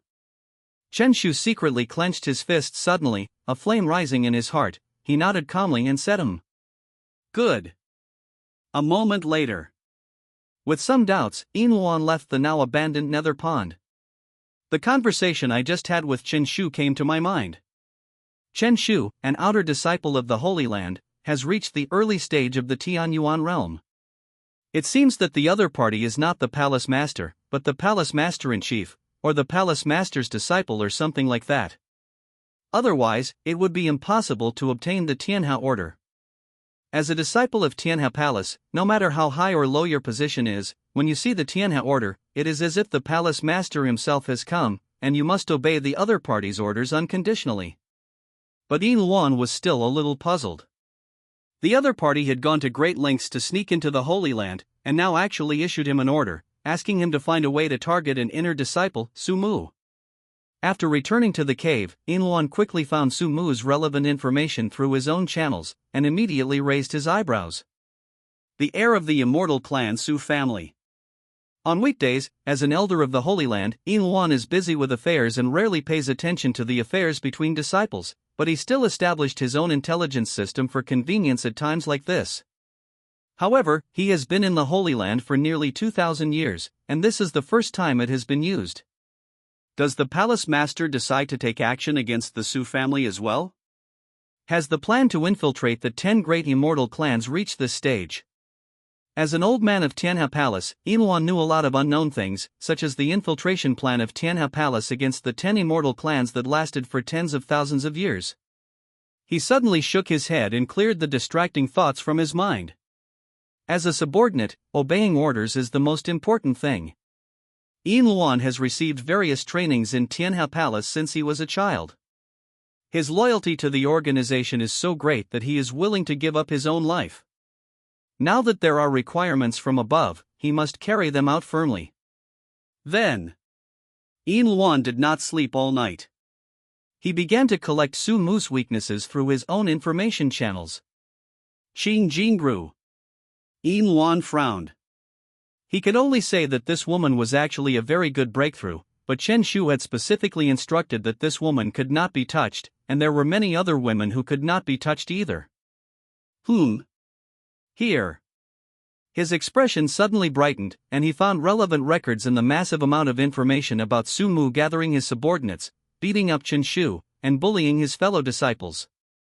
Although these records were extremely vague, as if they had been deliberately covered up by someone, Yin Luan, as the deputy leader of a peak, had dealt with countless things over the past 1,000 years and naturally had extremely rich experience. I could see the clues at a glance.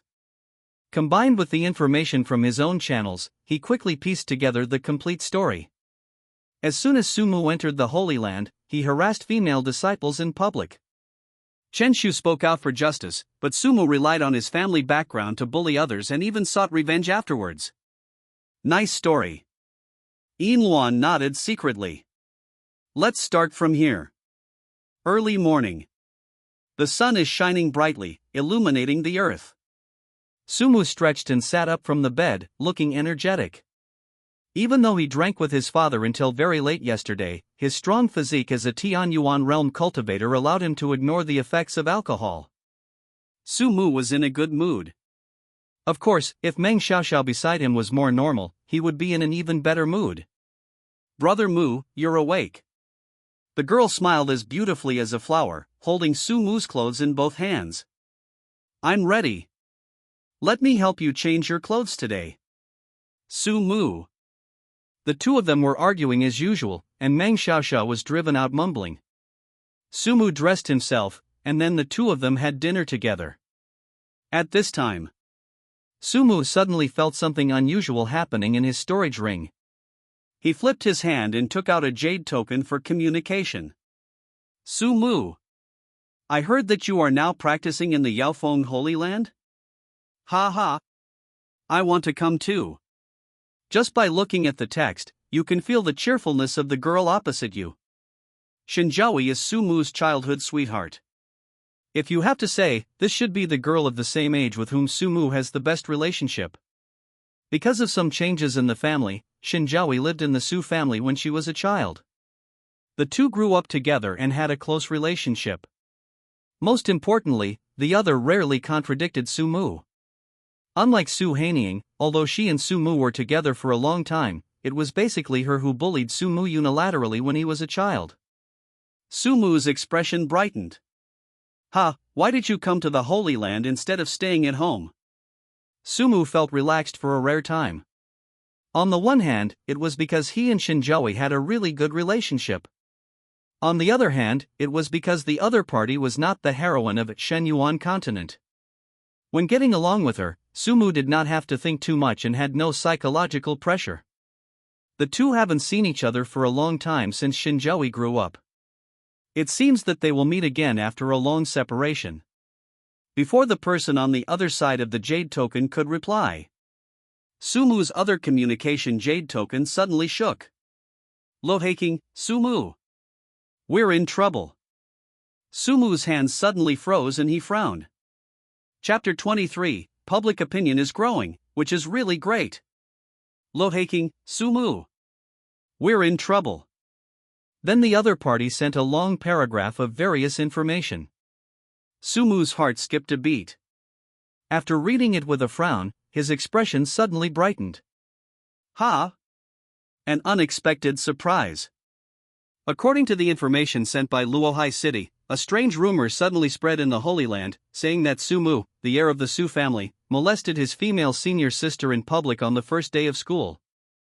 At the critical moment, Chen Shu stepped forward and vowed to stop this evil trend.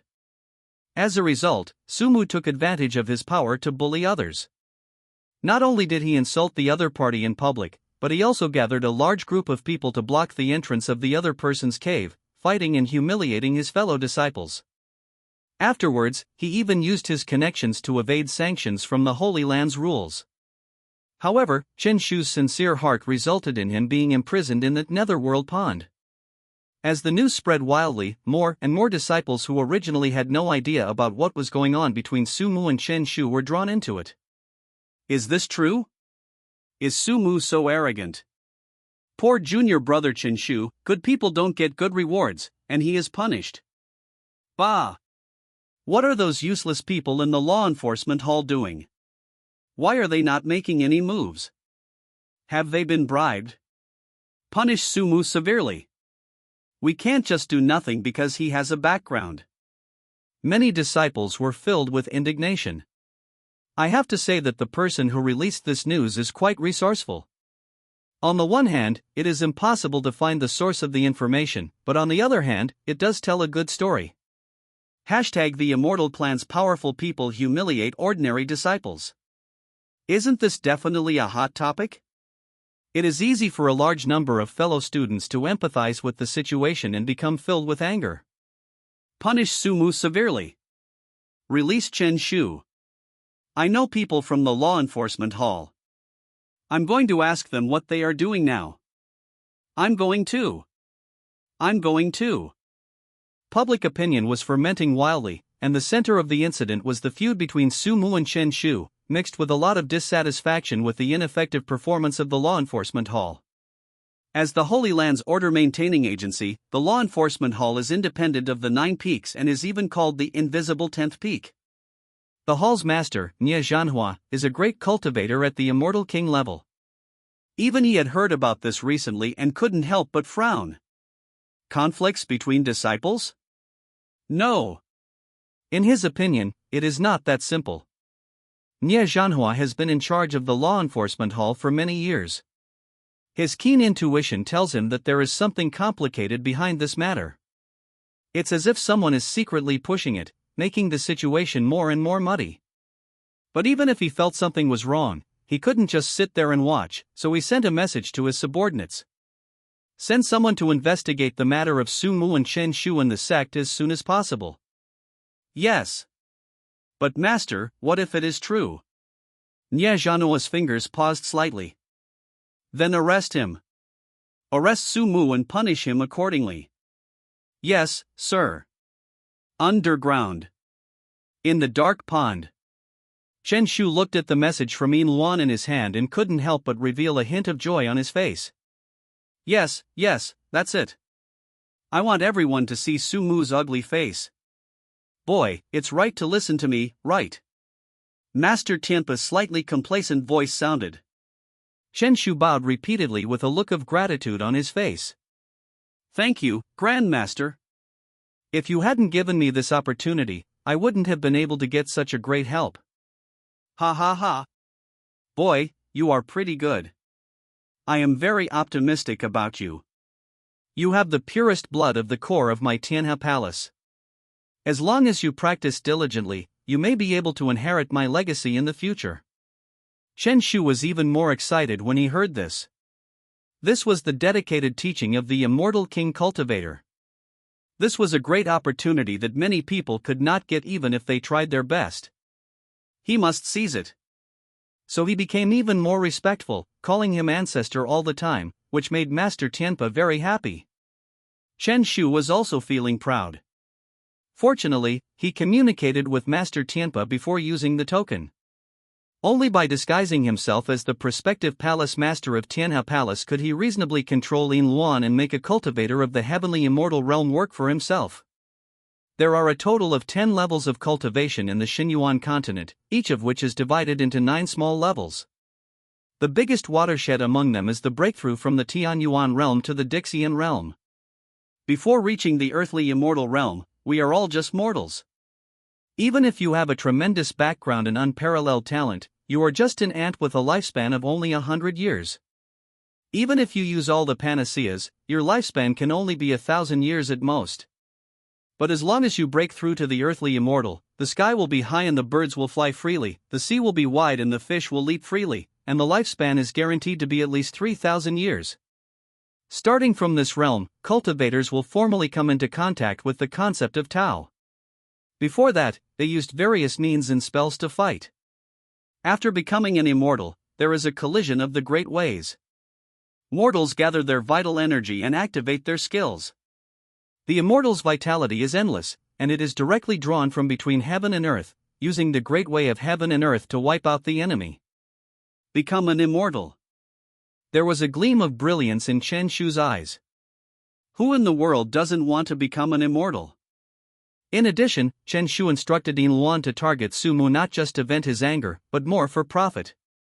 Some time ago, when he used Heavenly Secrets deduction, he obtained important information about the future. That is, the selection of this year's chief disciple will begin soon.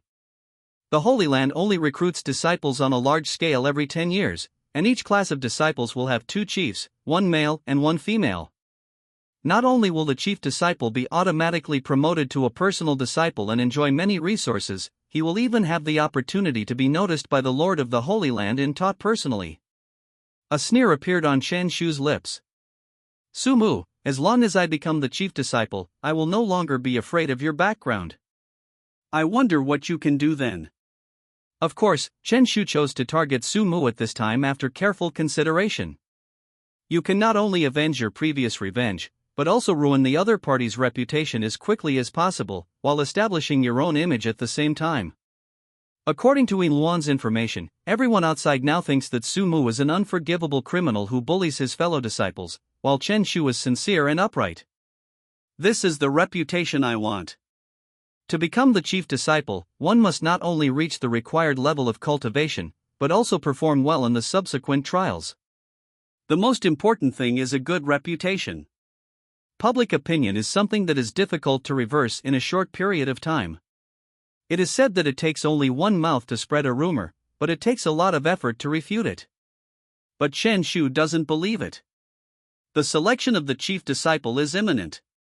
Can Sumu reverse the public opinion in the fastest time? If this is really possible, Chen Shu will just write his name upside down in the future, or even just take Sumu's surname. Inside the cave, Sumu lay leisurely on the bed, happily messaging and chatting with Shinjoui. "Brother Mu, don't you care about what's happening outside?" Meng Xiaoxiao walked in angrily.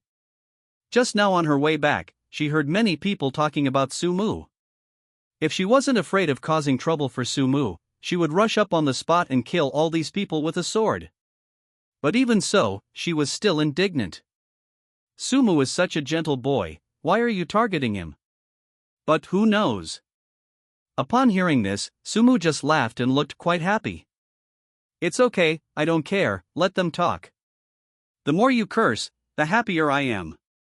As long as you ruin my reputation, the hero can stand up again and the plot can return to normal. Sumu almost laughed out loud. This was truly a gift from heaven. Chapter 24 Nangong Lu. Seeing that the young man didn't care at all, Meng Xiaoxiao couldn't help but feel her heart tremble. He is still the same, so gentle, so kind, but even so, there are some people who try every means to target him. Thinking of this, another figure emerged in Meng Xiaoxiao's mind, Chen Shu. The girl's face suddenly turned ugly. She knew without thinking that this matter must be pushed by Chen Shu behind the scenes. After all the public opinion is now building momentum for him, and all the benefits are going to him. Sumu had no idea what was going on in Meng Xiaoxiao's mind, and he sternly rejected Luo Haicheng's suggestion to help him think of a solution. Joke.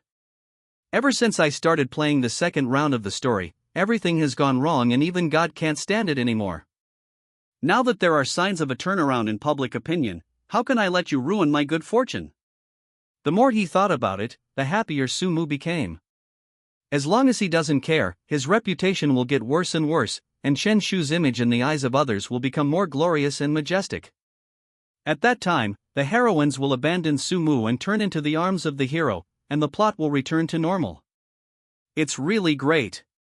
Sumu looked excited, clicking his fingers repeatedly and sending another message to Shinjoui. When you come to the Holy Land, remember to bring me a gift. Bah! How shameless! I'm a guest from afar, shouldn't you prepare something for me? On the other side of the jade token, the girl curled her lips, but couldn't suppress her smile. Sumu thought about it and felt that this made some sense. It seems so. So tell me, what do you want? Anything is fine. By the way, when I come to the Holy Land, can you pick me up? Sure. Sumu agreed happily, mainly because the other party was not the heroine. He did not care about such things. But I might have to ask Jingru what she thinks then, you know. At the critical moment, Sumu did not forget his character as a bootlicker, even though he would never think of taking the initiative to look for Qin Jingru when there was no plot. But he is still very cautious about things like character collapse, and an experienced actor will never make low-level mistakes.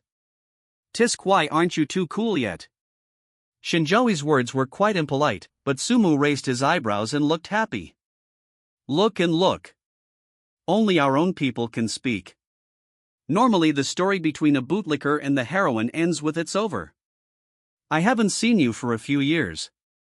You're becoming more and more powerful in your words. What is that? The two chatted a lot more afterwards, and Sumu finally put down the jade token in his hand with a feeling of being unsatisfied. So cool. He doesn't need to do anything, the plot will return to normal. Could this be some kind of mysterious corrective force? Sumu seemed to be thinking about something. Bang bang. At this moment, the restriction of the cave was suddenly knocked. Is Sumu here? A deep male voice came in. We are from the law enforcement hall. There are some things that need to be investigated now. Here we come. Sumu's expression brightened. He stopped Meng Xiaoxiao, who was about to draw his sword, and happily opened the door of the cave. A pair of large steamed buns immediately came into view. So big and white. No. That's not the point. Sumu shook his head and quickly looked at the group of people in front of the cave. The leader was a very powerful girl. The originally loose law enforcement hall uniform was stretched out by her and became unexpectedly tight. There was a group of burly men following behind him, and the one who just knocked on the door was one of them. Sumu, is it? Nangon Lu lightly lifted her hair and asked. Although it was many years since she saw the boy again, she still couldn't help but be moved, and ripples appeared in her heart. Yes, it's me. Sumu held his head high and chest puffed out. You are here to investigate me, right? Great. I'm going with you now. The disciples of the law enforcement hall were dumbfounded. Wasn't it said that Sumu was arrogant and looked down on everyone? Why was he so nice? And so cooperative? Could it be that they were wrong? It's true. Everyone was stunned for a while, then they hesitantly stepped forward and surrounded Sumu in the center. Their attitude also became much better. Junior brother Su, you don't have to worry. The law enforcement hall has been able to stand for thousands of years because of its impartiality. If you are wronged, we will definitely give you justice. A senior brother patted Sumu on the shoulder and smiled brightly. Sumu was surprised again and again. Very good. You must investigate thoroughly. Because I really did those things. Looking at the young man in front of him who showed no resistance at all, Nangon Lu was a little dazed for a moment. You are still like this, just like in your last life, without any resistance at all. She kept these thoughts in her heart, and her gaze towards the boy became deep and complicated, filled with nostalgia, heartache, and countless thoughts. Then she walked forward gently grasped Sumu's hand, and then smiled gently. Junior brother Su, don't be nervous. I will definitely give you justice. After saying that, he pulled Sumu and turned away. Sumu? Other law enforcement hall disciples? Meng Xiaoxiao, who was peeking inside the house. Not Buddy. Sumu was a little confused. Is the law enforcement approach in the Holy Land so gentle? Or is there something wrong? He recalled carefully and found that there were not many plots about Nangon Lu in the original novel, and even fewer that required Sumu's participation. In the original novel, although Nangon Lu was also one of Chen Shu's lovers, her role was not that important. The one who actually has a more important role is her sister, Nangong Shi. Sumu thought quietly. There are two main plots in the original novel. The first scene is now. When going through the plot for the first time, Sumu was also captured by the other party. Although they didn't hold hands, they didn't lock him in shackles or anything. As long as it doesn't affect the plot, Sumu doesn't care about anything, even Qing Jingru. Who cares? If you want to hold hands, then just hold hands. Don't affect the normal plot, we are all good friends. Another important plot happened soon after. In the original novel, Chen Shu and Qing Jingru had a close relationship, and Sumu was so angry that his teeth were about to break, so he looked for an opportunity to take revenge again. At that time, Chen Shu and Yi Yan had already had a very good relationship, and they also happened to meet each other's best friend, Nangong Shi.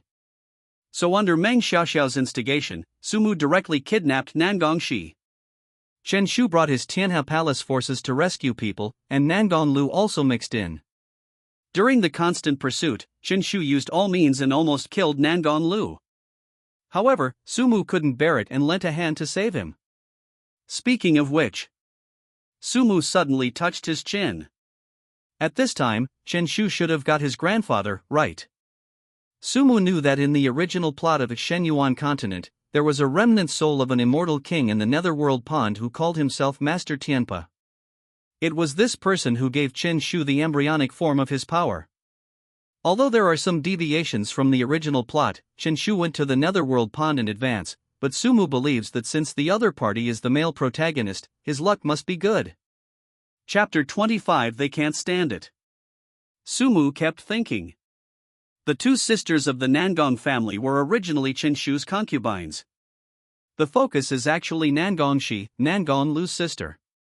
Even if the first plot is counted, Sumu and Nangong Lu have not met each other very often and are not very familiar with each other. This also led to the fact that there was no grudge between the two of them.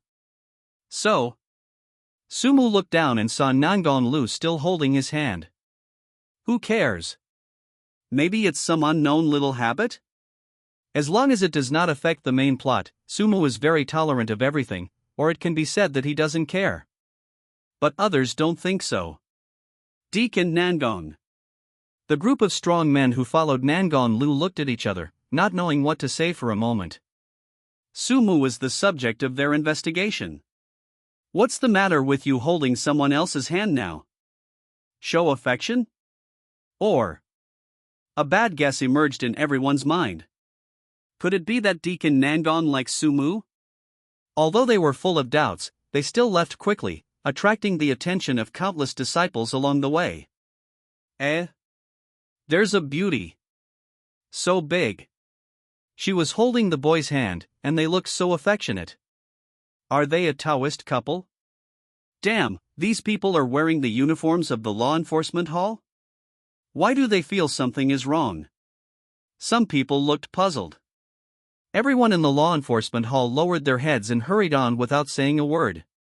Only Sumu and Nangong Lu in the crowd looked relaxed and did not show any discomfort.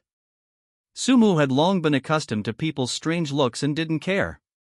Nangong Lu's face was even more rosy.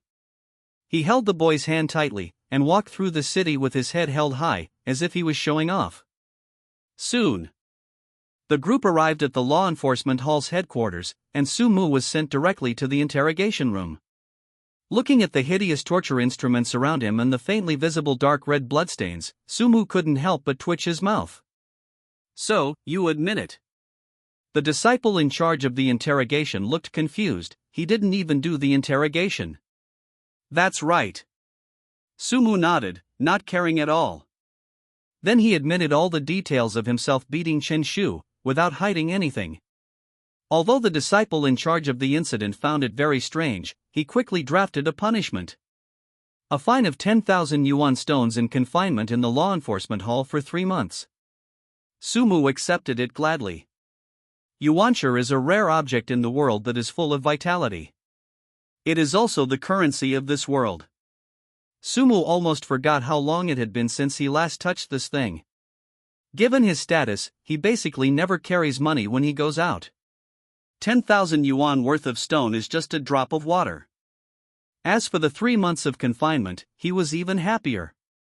It's a good opportunity for him to take a break during this time, and also allow the outside public opinion to further ferment. Maybe by the time he goes out, the heroines will have left on their own. They all gathered around Qinshu. By then, he won't have to exert any effort and will be able to complete the rest of the story quickly. Oh, right. Sumu suddenly thought of it. It seems that the selection of chief disciples will be held in a while. If I am absent, Qinshu will definitely become the chief disciple of this session. Then he will be able to connect with Nangongshi. Each generation of disciples in the Holy Land will select a chief, one man and one woman. Many times, these two people are also called the Holy Son and the Holy Daughter by the outside world. Sumu remembered very clearly that the saint of this session, who was also the chief female disciple, was Nangongshi, Nangong Lu's sister and Yi Yan's best friend. I always feel like the plot is about to turn around. Sumu became happier and happier. He lay down on the floor of the confinement room and fell into a deep sleep. As long as you spend these 3 months peacefully, everything will be fine. On the other side, Imo Xuanqing's face was gloomy and he called Qing Jingru over. Just now, your junior fellow apprentice, Sumu, was taken away by the people from the law enforcement hall. Why? Qing Jingru's face suddenly turned ugly and she clenched the sword in her hand. Imo Xuanqing shook her head slowly. I don't know either. I heard that a piece of news suddenly came out in the Holy Land, which is very unfavorable to Sumu. I hope you can go and see him. Good. Qing Jingru nodded without hesitation. Emo Xuanqing sighed inwardly. Even though she was an immortal king cultivator, she was also the master of a peak, with high position, power and extraordinary strength. But many times, she is not as convenient as Qin Jingru in doing things. After all, her position is too important and she cannot participate in many things personally. But when Emo Xuanqing thought of Su Mu's attitude towards Qin Jingru, she felt a little lonely. Obviously, both of them were her disciples, but she just couldn't be happy. Little guy. Well. That's right, Mo Xuanqing spoke again. Remember the sword technique I asked you to practice some time ago? Qin Jingru was slightly startled. Disciple remembers, but there seems to be something wrong with the sword technique. She spoke hesitantly. Mo Xuanqing nodded calmly. That's right. The sword technique I gave you is only half of it. This is a set of combined sword techniques. Its full name is Phoenix Dances to Seek the Phoenix. It is a sword technique I created myself. I'm sure you've heard about it. Although it hasn't been announced yet, the selection for this year's chief disciple will begin in a while. I hope you can help Su Mu. Mo Xuanqing looked into Qin Jingru's eyes and couldn't help but feel a little envious of her for being so favored by Su Mu. Each class of disciples will go out for trials.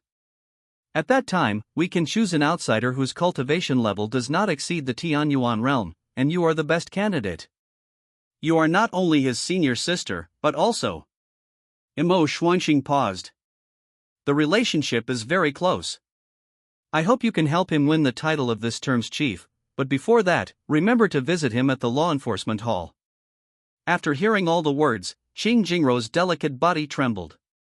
He looked at Mo Xuanqing with eyes full of gratitude, and then bowed. Thank you, Master. I will remember this. Thank you, Master. You gave me and junior brother Su Mu a chance to be alone. The girl could not hide her excitement. She just bowed quickly and turned away. Wait until there's no one around. Mo Xuanqing sighed again. If she was not the master of this peak, but just an ordinary disciple, it might be much easier for her to get close to Su Mu. Wait.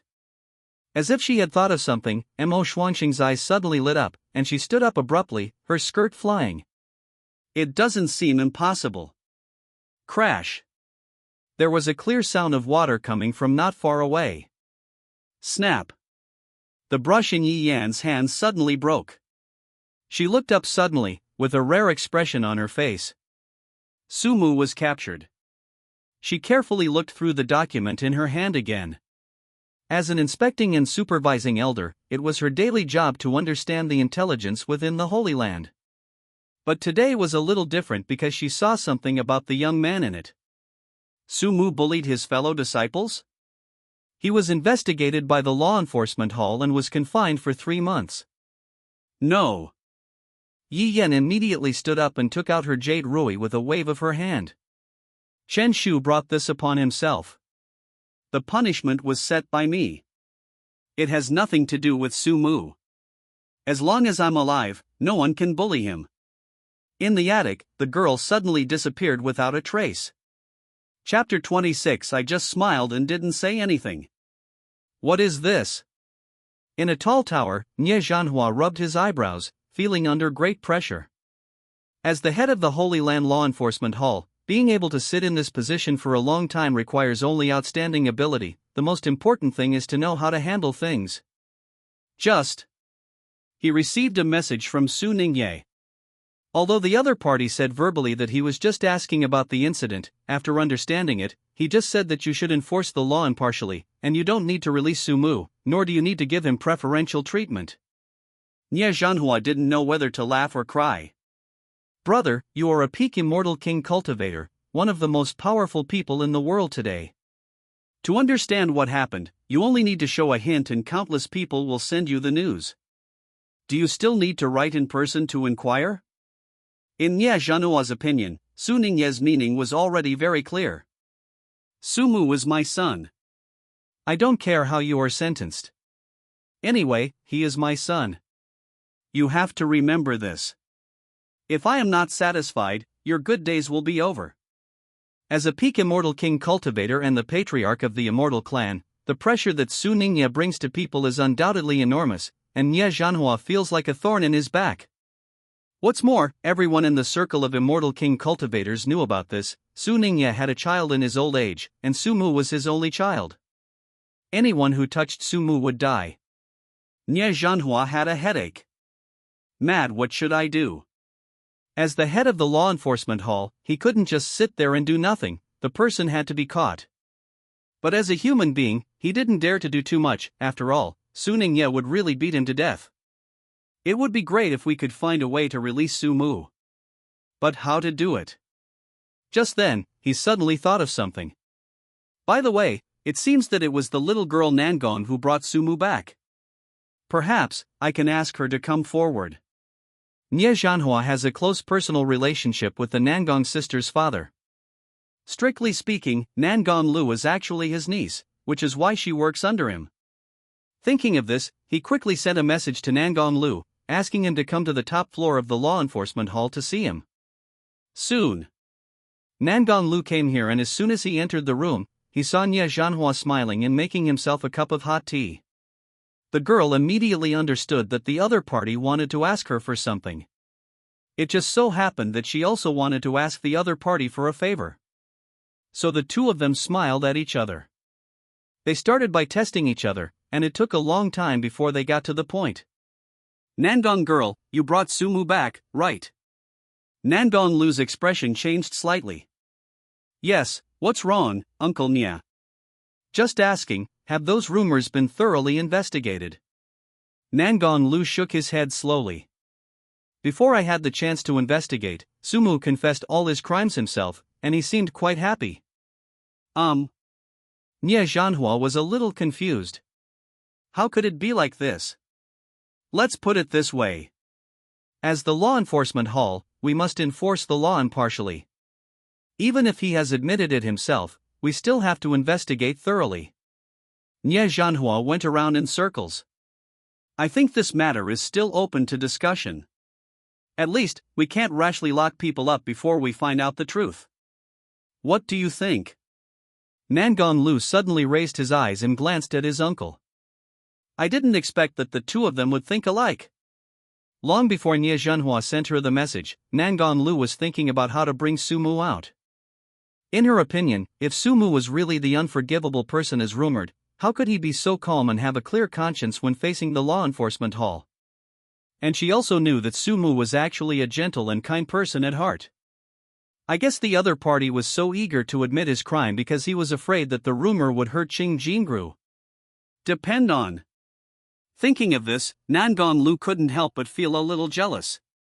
But the more this happened, the more she couldn't let the boy suffer injustice, and she had to seek justice for him. Finding out the whole story is just the most basic thing. What we need to do now is to get the boy out of the law enforcement hall. Originally, it was not easy for her to show up. Generally speaking, if a disciple is locked up in the law enforcement hall's solitary confinement room, there are two ways to get out. First, to be released when the time is up. Second, to be guaranteed by others, which is also called bail. The person on bail must meet the following conditions: at least be an inner disciple, have been an inner disciple for more than 3 years, have paid a certain amount of yuanshi, and if the other party commits a crime again in the future, the person on bail will also be put in solitary confinement. Of course, there are some invisible conditions, such as whether there is a background or not. Nangong Lu meets almost all the requirements. All she lacks now is a motivation, or in other words, a reasonable reason. Although she wanted to release the boy right now, Nangong Lu was worried that if she approached him rashly, it would arouse Su Mu's vigilance and alienate him. Now with Nie Zhanhua's hint, Nangong Lu immediately found a reason. He could also use the other party as an excuse when the time comes, and the two of them hit it off. I understand, Uncle Nie. The girl smiled sweetly. I will use my personal name to bail Su Mu out first, and then investigate the truth of the matter. I'm leaving now. After saying that, he waved and turned away, looking a little impatient. Nie Zhanhua was stunned for a moment. He meant to let Nangong Lu use the name of the law enforcement hall. How come it suddenly became personal bail? Did this girl do this on purpose? Nie Zhanhua frowned slightly. Are you in love with Sumu? In recent times, various rumors have been rampant in the Holy Land. Some people say that the eldest son of the Su family bullies his fellow disciples and teases his senior sister. Some people said that the law enforcement hall acted impartially and took Sumu into custody. Some people also say that Chen Shu was a young hero who was not afraid of power. This matter was extremely popular, which led to a lot of people discussing and paying attention to it. Do you know? I heard that the conflict between Su Mu and Chen Shu originated from Fairy Qinghan. Is that Qing Jingru from Polai Peak? Yes, it's her. I heard that Su Mu was Fairy Qinghan's liquor. In order to win her heart, the whole family paid a huge price. Yes, I heard about this too. After all, she is Fairy Qinghan. She was born with the Phoenix Ice immortal body. And her fighting talent is also unique. If it were me, I would like her too. What? You want to be a liquor too? Roll. This kind of discussion was everywhere, and Su Mu had become a laughingstock among everyone. But a few people saw it clearly. Although most of those who can enter the Holy Land to practice are geniuses or people with strong backgrounds, the vast majority of them are inferior to Su Mu. Among those who mock Su Mu, how many of them are not out of jealousy? Hey, look! A figure just flew over. It looks like Fairy Qinghan. She went in the direction of the law enforcement hall. Someone suddenly exclaimed, attracting everyone's attention. Fairy Qinghan is so anxious, I wonder what she is going to do. As I recall, Su Mu is currently in solitary confinement in the law enforcement hall. Someone suddenly whispered, and everyone fell silent. No, not really. Isn't Fairy Qinghan very indifferent to Su Mu? Someone forced to smile, but a bad feeling arose in his heart. Chapter 27. The meeting doesn't seem so pleasant. In the Holy Land. Qing Jingru transformed into a long rainbow and flew straight towards the law enforcement hall without covering her whereabouts, attracting many people's attention. Fairy Qinghan hurried to the law enforcement hall. It's probably because of Su Mu. Similar rumors soon spread, but they only elicited scornful smiles from others. Everyone knows that Fairy Qinghan doesn't like Su Mu, so now they are spreading rumors without thinking. It makes me laugh to death. At the same time, in the law enforcement hall, many young disciples were whispering to each other. Hey, do you know the person Sister Nangong brought back today? Are you talking about Su Mu? Of course I know. Everyone in the law enforcement hall is discussing this matter now. I heard that it was Sister Nangong who came back holding Su Mu's hand. Holy crap, is this true? Would Sister Nangong do such a thing? I can't believe it either. The person who was speaking looked helpless. Sister Nangong is Nangong Lu, this is what they call her in private. Nangong Lu has reached the level of earthly immortal at a young age. According to the rules of the Holy Land, he serves as a deacon. The identity levels in the Holy Land are divided according to the level of cultivation. The earthly immortal realm is the deacon, the heavenly immortal realm is generally the elder, and the immortal king realm is the peak master or the like. When one reaches the immortal king realm, he is already an indispensable part of the Holy Land and can be understood as a shareholder. Of course, there are a few exceptions, such as Yi Yan, who served as an elder at the earthly immortal realm. This was thanks to her having a good master. I don't know what Sister Nangong was thinking. Why did she hold Su Mu's hand? Everyone sighed and couldn't help feeling a little annoyed with Su Mu. Nangong Lu is a famous beautiful deacon in the law enforcement hall. She has a beautiful face, a good figure, and a kind personality. She is the dream lover of countless people. But now, he is so special to Su Mu. Before this, no one had ever been treated like Nangong Lu. I'm so pissed off. But this Su Mu is still a good-for-nothing bootlicker. Sister Nangong. It's not worth it. The disciples gnashed their teeth, envious, jealous and hateful to the extreme. At this moment, there was a sudden ripple in the hall, and then a beautiful figure stood in the center. Her light goose-yellow skirt fluttered in the wind, and her black hair was like a waterfall.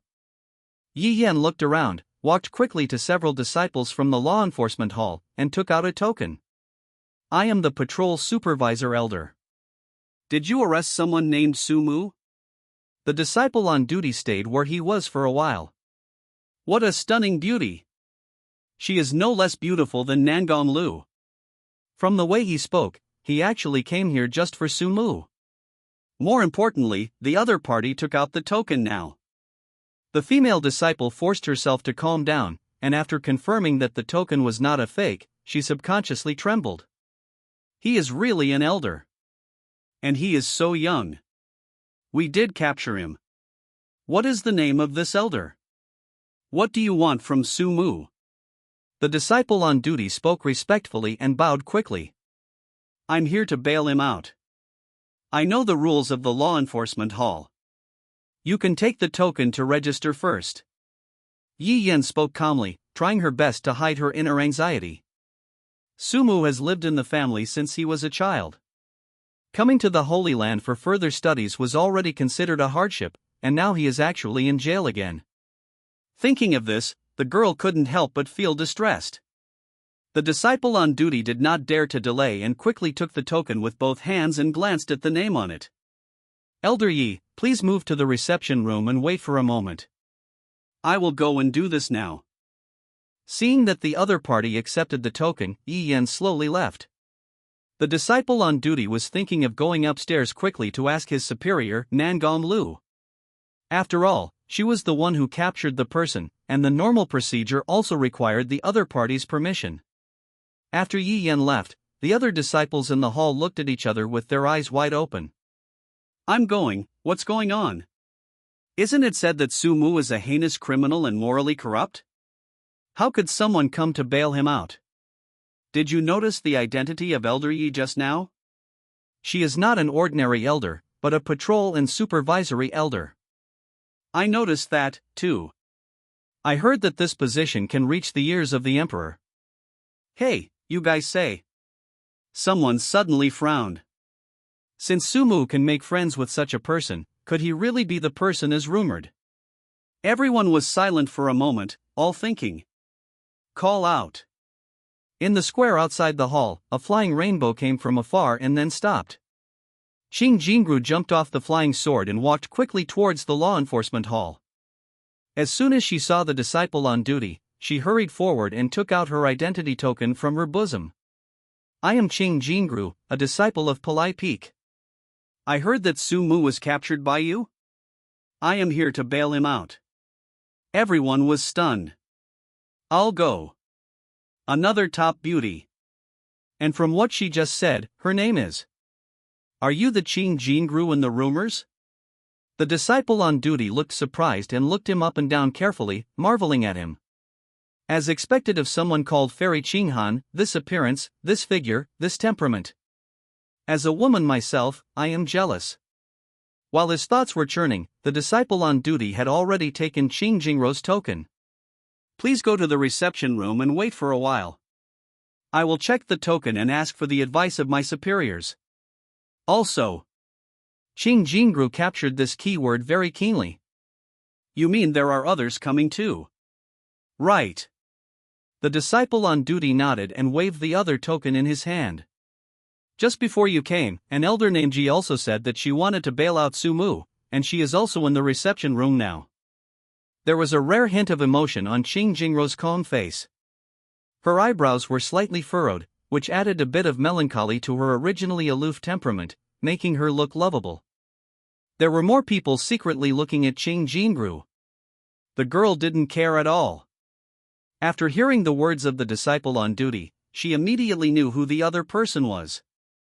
Yi Yan is actually faster than me. Yes, she has special means in the Holy Land, which basically allows her to ignore spatial distance. Although she knew the reason, Qing Jingru still couldn't be happy. I'm not the first one. And when did Sumu get involved with Yi Yan again? Was it when I was in seclusion? The girl was full of thoughts. Just then, another graceful figure in uniform walked down from the law enforcement hall and came in front of the disciple on duty. Junior sister, this is my token. Please help me go through the procedure of bailing out Sumu. The disciple on duty stood there in a daze. No, she just wanted to take the token to ask Nangon Lu for instructions, but now the other party came down directly and wanted to bail out Sumu as well? So this is the normal process, but something is not right. What on earth is going on? So many people came here for Sumu, a guy with a bad reputation? At the same time, Qing Jingru suddenly looked up and met eyes with Nangon Lu. Chapter 28: The Four Beauties. Nangon Lu was also stunned. She came in a hurry just now, and kept thinking about how she could bail Sumu out. She was so happy that she forgot to observe the surrounding environment. Two beautiful girls stood opposite each other and looked at each other. I don't know if it's my illusion, but the disciple on duty always feels that the atmosphere is a little weird. She looked at the 3 tokens in her hand, not knowing what to do. Qing Jingru frowned her pretty brows. Why is Nangon Lu here too? By the way, it seems that this woman was the one who arrested Sumu. Thinking of this, Qing Jingru's face suddenly turned gloomy. Nangon Lu also had an unpleasant expression on his face and said nothing. Why is Qing Jingru here? Could it be that she really started to take Sumu seriously? The girl felt as if she was facing a formidable enemy, and instantly became extremely alert. Everyone knows that Sumu likes Qing Jingru. If 2 people bail out Sumu at the same time, Sumu can choose who to accept. At this time, Qing Jingru has a natural advantage. If Sumu knew Qing Jingru was here, he would definitely go with her. No. Sumu is mine. Qing Jingru has let Sumu down many times. How can we let this bad woman harm him again? I want to protect Sumu. Nangon Lu's eyes suddenly became firm, and he turned around to look at the disciple on duty. Junior sister, take these tokens to the top floor first. Hallmaster Nye said he will personally review and approve them. The disciple on duty trembled and looked up to take a quick glance. She always felt that Sister Nangon seemed a little different, as if there was a fierce murderous aura permeating around her. What is this? You arrested the person yourself and now you bailed him out yourself. Am I also a part of their play? The disciple on duty was deeply suspicious, but she did not dare to neglect it. She nodded, said oh, and turned to leave. Wait. At this moment, another beautiful figure flew down from outside the law enforcement hall. The other party put away his flying sword and handed over a token. I want to bail out Sumu, too. Qing Jingru and Nangon Lu turned their heads at the same time, looked over, and then looked confused. Who are you? Seeing that even Qing Jingru didn't recognize him, Mo Xuanxing was immediately delighted. Although I haven't used it for many years, I'm still very proficient in the technique of disguise. She first handed over the token in her hand, and then shook her long hair. It doesn't matter who I am. I'm just here to bail out Sumu on someone's behalf. Danger. The more beautiful a woman is, the more dangerous she is. Qing Jingru and Nangon Lu reached a consensus in an instant. Facing this beautiful woman of unknown identity, they must not let her bail out Sumu. Forehead. Senior sisters. The disciple on duty smiled awkwardly. She had just glanced at the token that Mo Xuanxing handed over after disguising his identity, and it read Deputy Peak Master on it. She herself was just a small disciple of the law enforcement hall. Her status was slightly better than that of an outer disciple, but not as good as that of an inner disciple. She really couldn't get involved in a fight between gods. Senior sisters, I will now hand the token to the hall master for review. Why don't you move to the reception room first? The 3 women looked at each other and nodded. After they left, the hall of the law enforcement hall fell into silence for a long time. The disciple on duty sighed softly and went upstairs. Then, a loud noise suddenly broke out in the hall. Oh my God! Oh my God! Oh my God! Am I seeing things right? 4 people in a row, all stunning beauties, all want to bail out Sumu. Why? Why does Sumu do this? Damn it! I don't accept it. Woo woo woo. Everyone whispered to each other and quickly pieced together the identities of the 4 people. Yi Yen is the elder who patrols and supervises the Holy Land, an earthly immortal monk, and a disciple of the Lord of the Holy Land. A direct disciple of Palai Peak, a cultivator at the peak of Tianyuan, Fairy Qinghan, Qingjingru. The youngest deacon of the law enforcement hall, an earthly immortal cultivator, is also their direct leader, the big sister, Nangong Lu. At last. There is also a beautiful girl whose identity is unknown. Someone took a vague glance and recognized that the token used by the other party was of the deputy peak mastery level. For stunning beauties. Everyone wants to bail out Sumu. I can't stand it anymore. I feel like my teeth are going to fall out. Someone murmured to himself, his tone filled with a sense of despair. I'm so jealous that I want to die. On the other side. In the confinement room. Great. Sumu stretched very comfortably, he had just woken up. I have to say, this was the most peaceful sleep he had ever had since the second week of the story began, without any psychological burden at all. It's so cool. Sumu was extremely happy. Suddenly he was in jail, and suddenly all the plots showed signs of returning to normal, and there was no need to worry about the male and female protagonists not cooperating. It's really great. The plot in the past period of time has been a mess, and now Sumu can finally hide away and relax. Hey, bro, what brought you here? The sturdy man who had just been detained next door was very familiar and insisted on talking to Sumu. Sumu glanced at the other person. A big guy, full of muscles, bald head, and 2 scars on his face. Oh, it's an acquaintance. Gathering to fight, humiliating fellow disciples, defying the rules of the Holy Land, molesting my senior sister. Sumu said a lot of things. The big bald guy next door was stunned, and after a long time he suddenly gave a thumbs up. Brother, awesome. You are the first person I have ever seen who dares to do such a thing in the Holy Land. Shenyuan curled his lips. I am a frequent visitor to the law enforcement hall's confinement room. I come in every few days and I have seen many people. You are the first one like me. Really? Ha ha. Sumu didn't care. Instead, he lay down comfortably, placing his hands behind his head as a pillow. He remembered the big bald guy named Xian Kuan. In the last plot, Sumu also stayed in the detention room of the law enforcement hall, and happened to meet the other party. Of course, it is also possible that Xian Kuan stays in the confinement room for a period of time every now and then. Just as he said, he is a frequent visitor to the confinement room of the law enforcement hall. What are you afraid of, buddy? How did you get in? I'm not as awesome as you.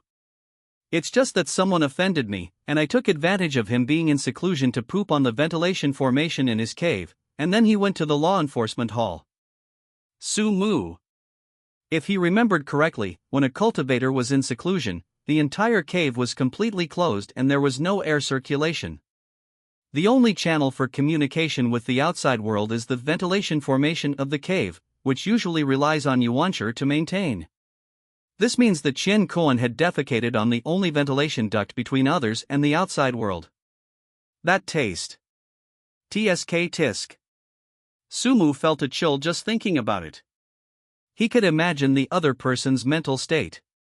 When he was in seclusion, he suddenly smelled a lingering smell of shit. Because of the seclusion, there is no way to escape and the smell can't be dispelled. This is the most desperate historical method in the world. Sumu also gave the other party a thumbs up. Awesome. Sumu. Before the two of them could chat in detail, a disciple from the law enforcement hall came over and opened the door of Sumu's confinement room. You can get out now. What is that? Sumu was confused. Chapter 29. I'm going to jail. Didn't you say I'd be locked up for 3 months? Why are you letting me go now? Sumu felt confused. He thought about it and wondered if his father had bailed him out so quickly. Although Sumu knew that the law enforcement hall had a rule about bail, he still asked out of caution. Did you make a mistake? You're right. Someone has bailed you out. The disciples of the law enforcement hall looked helpless. It was our sister Nangong who bailed you out personally. Who?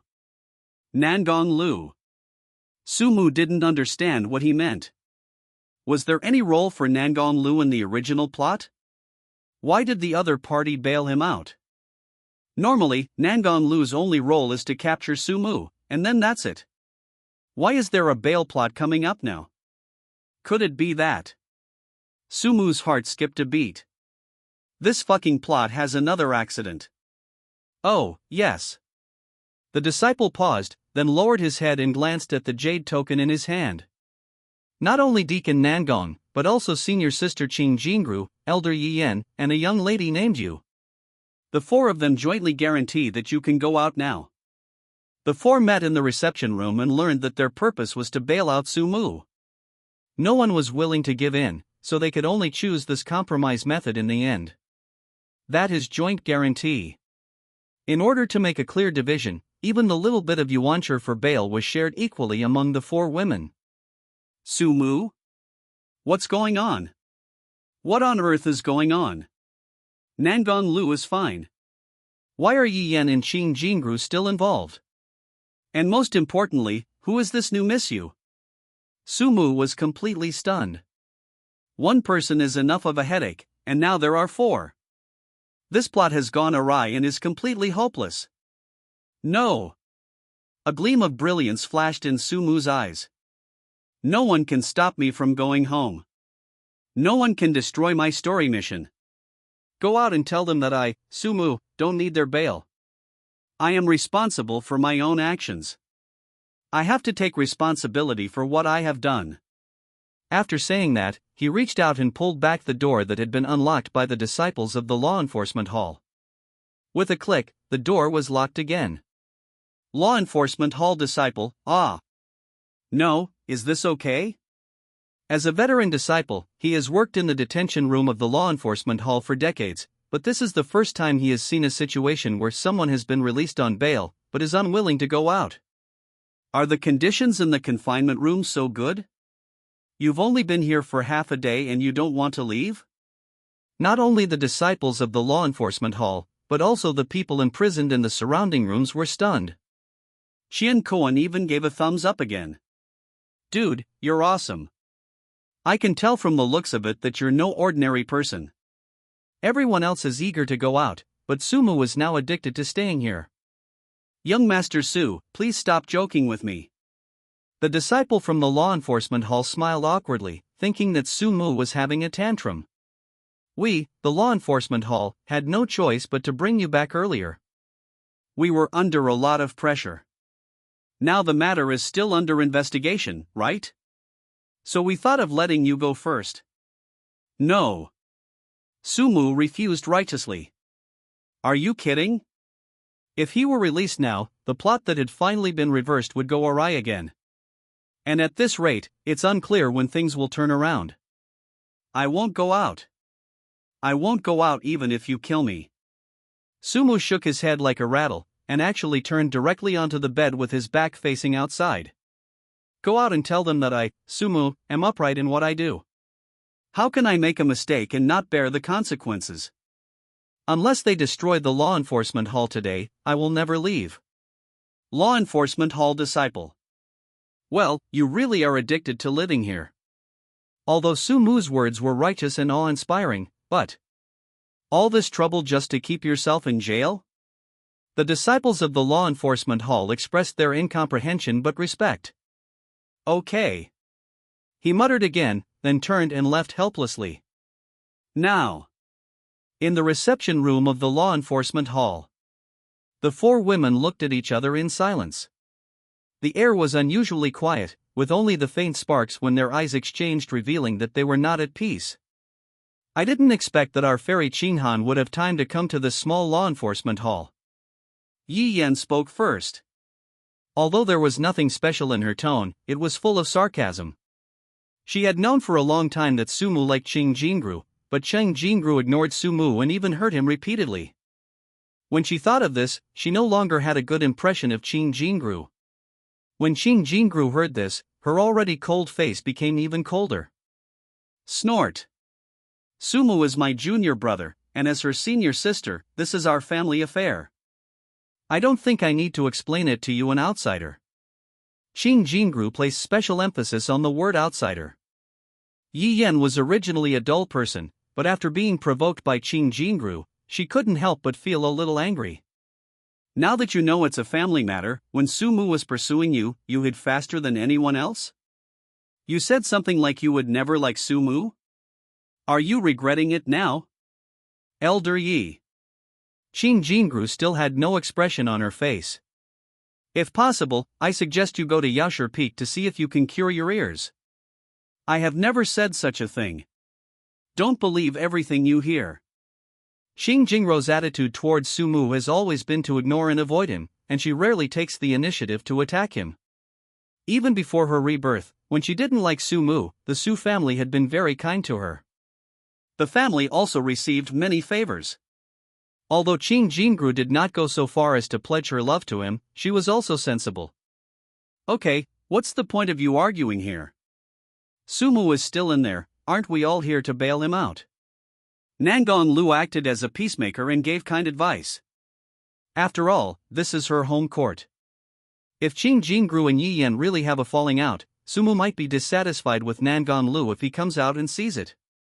She absolutely could not accept this. After these words were spoken, the other two indeed fell silent. As long as it is for Sumu's good, they can temporarily put aside their personal grudges. Mo Xuanqing's incarnation said nothing, but just sat quietly in the corner, looking at the other three. Little guy, without realizing it, there are already so many people around you. Her thoughts drifted further and further away until there was a sudden knock on the door of the reception room. Bang bang.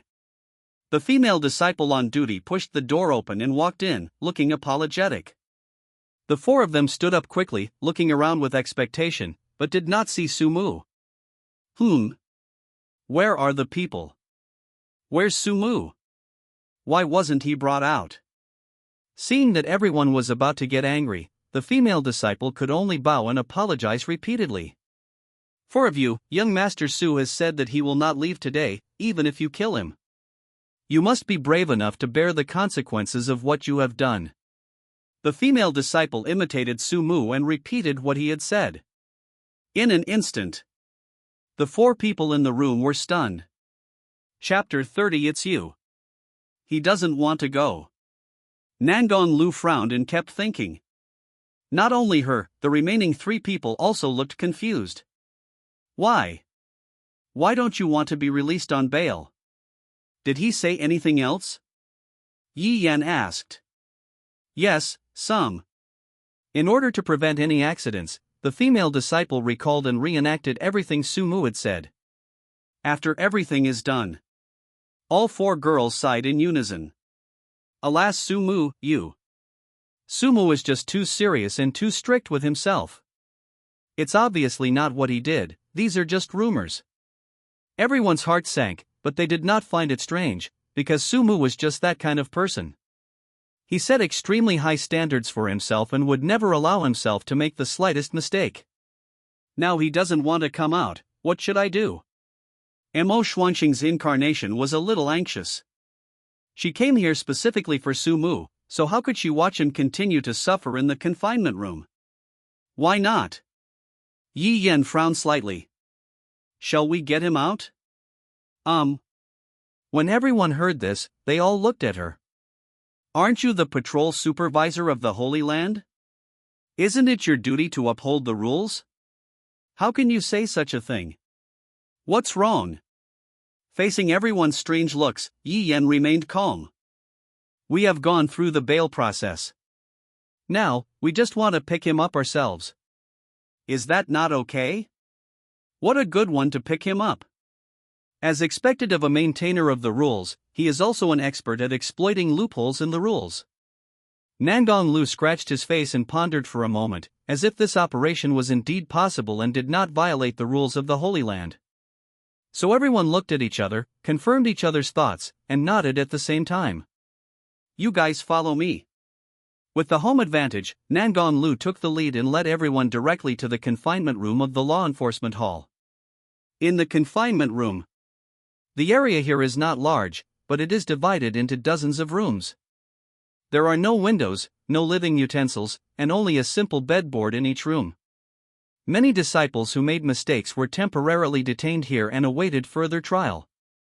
After the trial, some people were released directly, some were detained for a period of time, some were transferred to other places, and some were even executed directly. Because of this, the atmosphere here has always been extremely depressing. There is an indescribable haze in everyone's heart. But suddenly, "Fuck!" someone exclaimed. "Beauties! So many beauties!" Hearing this, the others also shuddered. They leaned forward to look around, and soon their expressions brightened. "Oh my god! It's Fairy Qinghan! She actually came to the confinement room." Qing Jingru was as cold as ice, wearing a plain long dress and flowing long hair. Her whole temperament, like that of a banished immortal, was the most eye-catching and was incompatible with the gloomy confinement. "That's Elder Yi Yan." Qian Kuan shuddered. He had no idea how many times he had been caught by Yi Yan. The impression was extremely deep. Yi Yan was wearing a goose-yellow gauze dress and holding a jade rui in her hand. She looked like she had walked out of an ink painting, elegant and gorgeous, with an air of books blowing towards her. "Also, Deacon Nangong is here too." Many of the imprisoned disciples paused. Although the two in front were well known, their impact was not as strong as Nangong Liu's. Because most of the people present here were captured by Nangong Liu. Despite this, it did not prevent them from appreciating Nangong Liu's beauty. The loose law enforcement hall uniform was stretched straight on the other person, outlining her round and plump body and her slender waist. It was so formal, yet filled with an indescribable temptation. "Who is this last one? I've never seen him before." Everyone was confused and whispered to each other, but no conclusion could be reached. "Even if we don't know who it is, just look at this temperament. It's noble. Indescribably noble." Everyone nodded repeatedly, agreeing with it. As the lord of a peak and an immortal king cultivator, even if Imo Xuanxing came as an incarnation, some things engraved in his bones could not be erased. In such a crowded situation, the aura of someone who has been in a high position for a long time is naturally revealed, and coupled with her silver hair and luxurious long skirt, it is hard to take your eyes off her. What good day is today? For stunning beauties are here together. Some people looked so excited that they could hardly control themselves. In fact, it's not his fault. It's rare to see any one of the four girls under normal circumstances, let alone them appearing together. Presumably, the four beauties in ancient times who were so beautiful as to make fishes sink to the bottom of their bodies, geese fall, and the moon hide in shame on the flowers, were no more than this. Everyone was extremely excited, but they did not dare to act rashly. It was not just because there were disciples from the law enforcement hall around them, but also because the temperaments of the four girls were incompatible with those of ordinary disciples in the confinement room. It's like a fairy in the sky and a speck of dust on the ground. Just one look at it makes one feel ashamed of oneself. I wonder what they are here for. Could it be that there are people among us who are related to them? Some people have doubts. I'm dying of laughter. If I could really get involved with such a proud girl, would I still end up in the confinement room? Wait, don't say. I thought of that, too. It seems there really is one. Everyone's thoughts were wandering. Everyone followed the steps of the four girls and looked towards the room at the end of the corridor. That shouldn't be the case. Isn't Sumu a well-known joke? I heard that he is also Fairy Qinghan's liquor. I also heard that Fairy Qinghan doesn't like him? What's going on now? Although they had doubts in their hearts, they did not think that the four girls came for Sumu. On the one hand, the four girls looked too noble, and were completely different from the disheveled and dirty Sumu in their impression. On the other hand, it was because not long ago, Sumu had been released on bail a long time ago, but he kept shouting that he would never go out, and it sounded like he had some serious mental illness. Can a normal person say such a thing? Thinking of this, everyone became even more curious. These four outstanding goddesses must be very arrogant. They wouldn't be doing this for the mentally ill Sumu, right? Since the other party didn't come for Sumu, what else in this confinement room could attract the four girls? He ignored the crowd's exclamations and didn't want to understand other people's thoughts. The four women have clear goals. Under the guidance of Nangon Lu, they went straight to the end of the corridor. Then he came to Sumu's door. What on earth are you doing? Sumu was extremely helpless. He was almost falling asleep, but was suddenly woken up by the noisy sounds around him. Why are you shouting, beautiful girl? Can you please have some self-control? Sumu felt contempt for them in his heart. As a result, when he looked up, he found four girls standing in front of his door, which really scared him. Isn't that right? Why is this happening? How come you all came in? Chapter 31 Sisters, Don't Mess With Me. Sumu was a little crazy. Qing Jingru, Nangon Lu, Yi Yan, and an unknown person, Mo Xuanqing's incarnation, all four of them came in. They lined up in a row, looking at him at the door of Sumu's room. How? Cosplay Paris Commune? What on earth are you doing? Sumu really didn't understand. He just wanted to take a vacation in the confinement room. Why did it suddenly turn out like this? You are the heroine, shouldn't you go and see Chen Shu? Chen Shu was also in solitary confinement, in the Nether Pond underground. Why are they all running to him, a cannon fodder villain? Especially Nangon Lu, who was arrested just yesterday and now is coming to bail him out. What kind of brain circuit is this? Didn't I just plead guilty? Or? Sumu lowered his head and pondered, vaguely thinking of some possibilities. Could it be that they want to play me together in order to cooperate with the protagonist? With just a little thought, Sumu could easily find out that the outside public opinion must be related to Chen Shu. After all, only Chen Shu gained all the benefits from this public opinion storm. Do you think that just putting me in solitary confinement is too lenient? Do you want to set a bigger trap for me? Sumu kept thinking. Yi Yan could be interpreted as wanting to set a trap for Sumu, and Nangon Lu might be trying to sting the law, but what about Qing Jingru? Did Sumu's father give her family some benefits again? So what about this unknown person? Sumu looked left and right at Mo Xuanqing's incarnation and confirmed that it was a completely unfamiliar character. Is there such a person in the original book? Sumu even wanted to call the system out and ask again, but he could guess the system's answer with just his butt. Nothing unusual, nothing unusual, nothing unusual. So many people are setting a trap for me. I'm just an ordinary villain cannon fodder, a vicious male supporting role. Is it necessary to make such a big fuss? Sumu was flattered. But others were completely stunned. They actually came here for Sumu. How is this possible? Could it be that I've been locked up for too long, and the popular trend outside has become people like Sumu? Are all four goddesses fascinated by him? Some people fell into deep self-doubt. Outside the confinement room, the four girls looked into the room through the gap in the door. The walls were dark with only a faint light. There was nothing in the room except a bed. The bedboard was made of ordinary wood and was placed on the ground. If you don't know, you might think this is a morgue. Sumu was imprisoned in such a place. Everyone suddenly felt distressed and almost shed tears. Qing Jingru took the lead and stepped forward, snatched the key from Nangon Lu's hand, and pushed the door open. Sumu, I'm here to take you home. Why? Jingru. Sumu got into the role in a second. The arrow was on the string, he had to shoot. Although I don't understand the situation, my character must not collapse. Jingru. Why are you here? Is it because of me?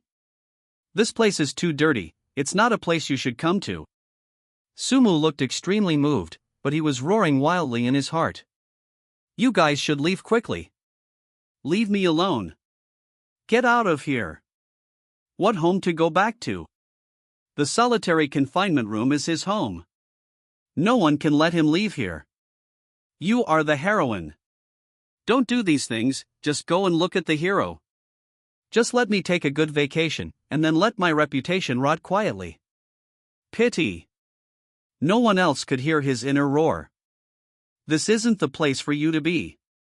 Yi Yan spoke up quickly. She really couldn't imagine that the cheerful boy who had been pampered since childhood would be locked up in such a place. It's just a small room with nothing in it, dim light, and stagnant air. How can you bear it? Come with us. Don't stay here any longer, and don't go to your shabby cave house. Come live with me. The environment over there is better. Yi Yan really felt distressed, but she did not forget to have her own opinion. But to be honest, the environment in her attic was really good. Su Mu. Big sister, this is the detention room of the law enforcement hall, not a resort. I can't give you some green plants, can I? Not to mention your attic over there. In Sumu's opinion, the entire Holy Land has a similar status in his heart. This is not a training academy, but a battlefield without any smoke. Only after fighting this obscure war with all the protagonists can he enjoy the fruits of victory, the opportunity to return home. Moreover, you are the heroine, and you come to care about whether a cannon fodder villain like me is living a comfortable life. This seems a bit wrong no matter how you look at it. Su Mu. Come with us. We in the law enforcement hall have already found some clues. The news circulating in the Holy Land was deliberately spread by someone. We are already investigating. Nangong Lu also tried to persuade him, his face full of heartache. As long as you come out, I will immediately organize people to start controlling public opinion and will not hurt you again. Nangong Lu also felt very guilty. She had known for a long time that there were problems with the sources of these news, but she did not respond in time, which hurt the boy she loved. I will never do that again. Hearing this, Su Mu was horrified. What? Damn. Are you kidding me? You are not helping me at all, you are pushing me into a dead end. You must not try to control public opinion, just let it develop naturally. Don't bother me, just follow the normal plot. All the heroines fell in love with Chen Shu, and then criticized me as the cannon fodder villain. After I finished all my scenes, they just cut it off. This is the biggest help to me. It's very difficult for me to deal with you guys playing around like this. No. Sumu refused sternly with a righteous look on his face. If you do something wrong, you must bear the consequences. The mouth is on someone else's body, can everyone control it? The most important thing is to cultivate yourself and restrain yourself. Although Sumu looked confident, he was actually a little panicked. If things continue to develop like this, the plot will become more and more chaotic. Can we still have fun? You don't have to worry about these, we have already thought of ways to deal with them. Yi Yan spoke softly. First of all, our decision to release you on bail is absolutely in compliance with the rules and regulations of the Holy Land. Besides, there must be a conspiracy behind this inexplicable public opinion. The selection of the chief disciple will be held soon. There will be problems at this time every time. This is not your problem. We have already arranged a plan to dispel the rumors, and we will ensure that it will be implemented soon. If anyone dares to talk nonsense again, I will formulate a new rule and system when I return and lock all these people up. Sumu? Sister, what are you talking about? He originally thought that Yi Yan was the more normal heroine. After all, her character was not ruined. Although she targeted Chen Shu, it was indeed her job. Now it seems like normal shit. Yes, Sumu, this matter is not your fault. Even if your father knew about it, he would not blame you. Qing Jingru spoke softly, her eyes full of tenderness. No. I will never leave. I must pay for my mistake. Sumu gritted his teeth and sat down on the ground. Chapter 31 Wipe Their Ass. I will never leave. I have to pay for the mistakes I made. Sumu looked serious, but he just didn't believe that there was no way to turn this messed up plot around today. Even if you beat me to death, I won't leave. I'm so angry. Sumu roared inwardly. The more he thought about him, the angrier he became. Suddenly, they were put in jail. This was clearly a godsend opportunity. However, none of these female protagonists knew how to seize the opportunity. In the end, he was the only cannon fodder villain trying to play his role. It's really hard to bring Sumu was very disappointed with his friend. Fuck. Shenyuan next door was stunned. You are worthy of it. For top beauties come to pick you up in person, and you still don't want to leave? Shenyuan's eyes flickered as he looked at Sumu, gradually changing from shock to admiration, and from admiration to overwhelming admiration. He has decided. When this confinement is over, he will go and hang out with Sumu. Putting aside other things, just based on this perfect skill of picking up girls, it is worth Shenyuan spending 3 lifetimes to learn. Outside the confinement room, the 4 girls looked at each other, their eyes showing helplessness and sadness. As stunning beauties, they are never short of suitors, and have naturally seen all kinds of methods used.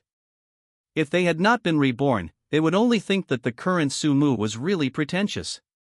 But precisely because they knew the whole story and understood Sumu's character, they felt even more excited. I even feel that the other person's insistence on being oneself behavior is very charming. This is very Sumu.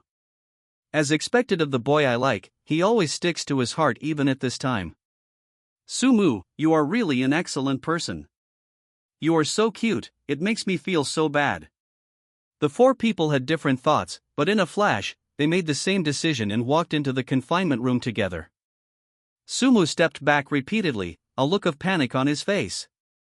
What are you doing? What are you going to do in public? Sumu, come with us. The 4 of them attacked together, and their powerful skills instantly overwhelmed the enemy. Among the 4 of them, even Xing Jingru, who has the lowest cultivation level, is at the same level as Sumu. 1 Tianyuan realm, 2 Dixian realms, and a hidden Xianwang realm. Sumu couldn't resist at all. He could only lie straight on the ground, moving his eyes with difficulty and moving his lips. What are you going to do? Don't come over here. If you come any closer, I'll yell. Sumu was really panicked now. Why did he just take action? Could it be that?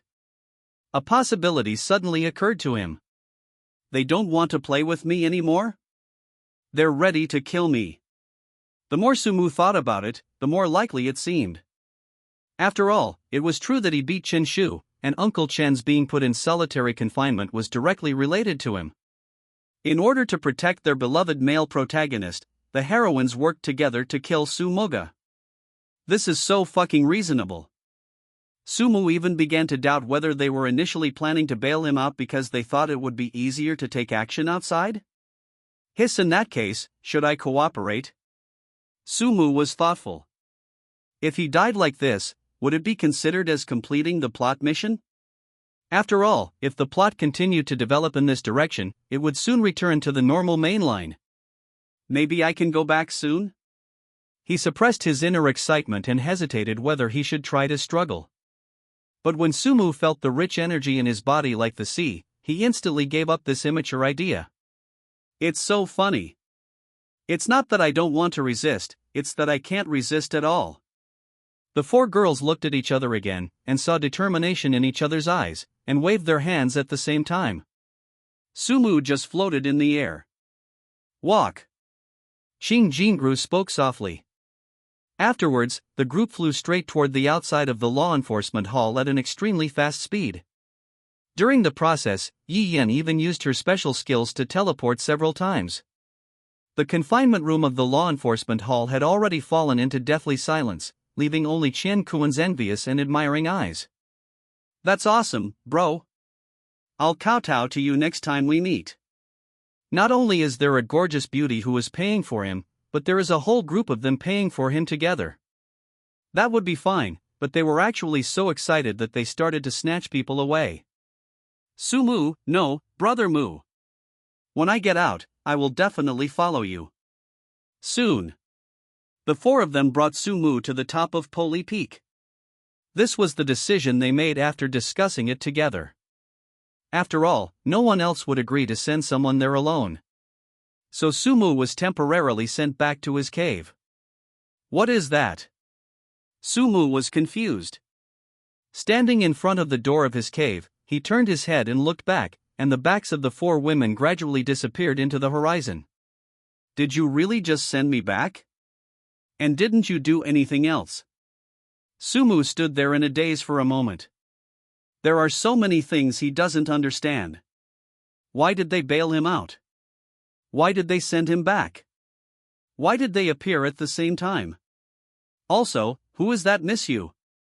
Is she also the heroine? What on earth do they want to do? The young man was puzzled. Right at this moment. Brother Mu! You're back. Meng Xiaoxiao's surprised voice was heard. Then a graceful figure quickly passed the restriction at the door and came to Su Mu. The girl was pleasantly surprised and asked about Su Mu's well-being. She was like a happy sparrow. Su Mu smiled helplessly. Now it seems that Meng Xiaoxiao is still relatively reliable. At least the other party didn't do anything like going to the law enforcement hall to snatch people. Meng Xiaoxiao herself also breathed a sigh of relief. She actually wanted to bail out Su Mu, but unfortunately she did not meet the bail conditions. In order to bail someone out, one must become an inner disciple for at least 3 years. Meng Xiaoxiao just entered the Holy Land this year, so there is not enough time. But even so, she also remotely confirmed Su Mu's condition through her family's secret method. For some reason, in her perception, Su Mu was quite happy in the confinement room. Although it's a bit strange, it's enough to know that the other person is safe. Just in case, Meng Xiaoxiao even sent a message to her master, hoping that he would come forward to bail her out. Unexpectedly, Su Mu actually came back early. Brother Mu, are you okay? Meng Xiaoxiao felt a little distressed. She knew that the conditions in the confinement room were not good and the boy must have suffered. It's okay, but you hope something happens to me. Su Mu muttered to himself, but his voice was too low for Meng Xiaoxiao to hear. The boy then shook his head, clearing his mind of all distracting thoughts. Forget it, who cares what the heroines think? Let's take it one step at a time. Maybe it's because there have been too many plot collapses recently, and Su Mu has become a little numb. But as a conscientious villain, no matter how the heroines behave, he will do his best to correct the plot. Does this count as me wiping their butts? Su Mu pondered. Chapter 33: The Tribulation of Becoming an Immortal. After leaving Su Mu's cave, the 4 heroines gathered for a while. They all saw the same determination in each other's eyes. The reason why Su Mu suffered this hardship was because of Chen Shu. How dare they hurt the boy they love? Unforgivable. Chen Shu must pay the price. Even though they didn't know Mo Shuangxing's incarnation, they implicitly conveyed this meaning.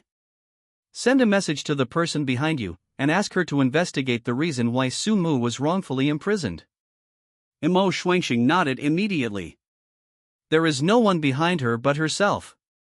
But Mo Shuangxing narrowed his eyes slightly, flashing with dangerous light. She will not let anyone who hurt Su Mu go. The crowd quickly separated. Yi Yan returned to her attic, Nangong Lu returned to the law enforcement hall, and Mo Shuangxing's incarnation disappeared on the spot, attracting the attention of others. And Qing Jingru stood there for a long time. The girl turned around and glanced at Su Mu's cave from afar, only to feel a sense of air lingering in her chest, filled with an indescribable feeling. She didn't need to walk too far because her cave was also on the top of the mountain, very close to Su Mu, as if to guard the other person. Right. Guards. Qing Jingru's eyes suddenly lit up and she paused. In her previous life, she had been practicing hard for the sake of her family, for immortality, or for her own dream. But in this life, Qing Jingru had fallen into a long period of confusion. She didn't know why she was practicing until now. I want to protect Su Mu. Protect the one I love. This is the meaning of my practice. In an instant, the girl's thoughts became clear. The cultivation level in his body, which had already reached a bottleneck, suddenly began to churn, and a strange wave quickly spread out, stirring up the vital energy in the air.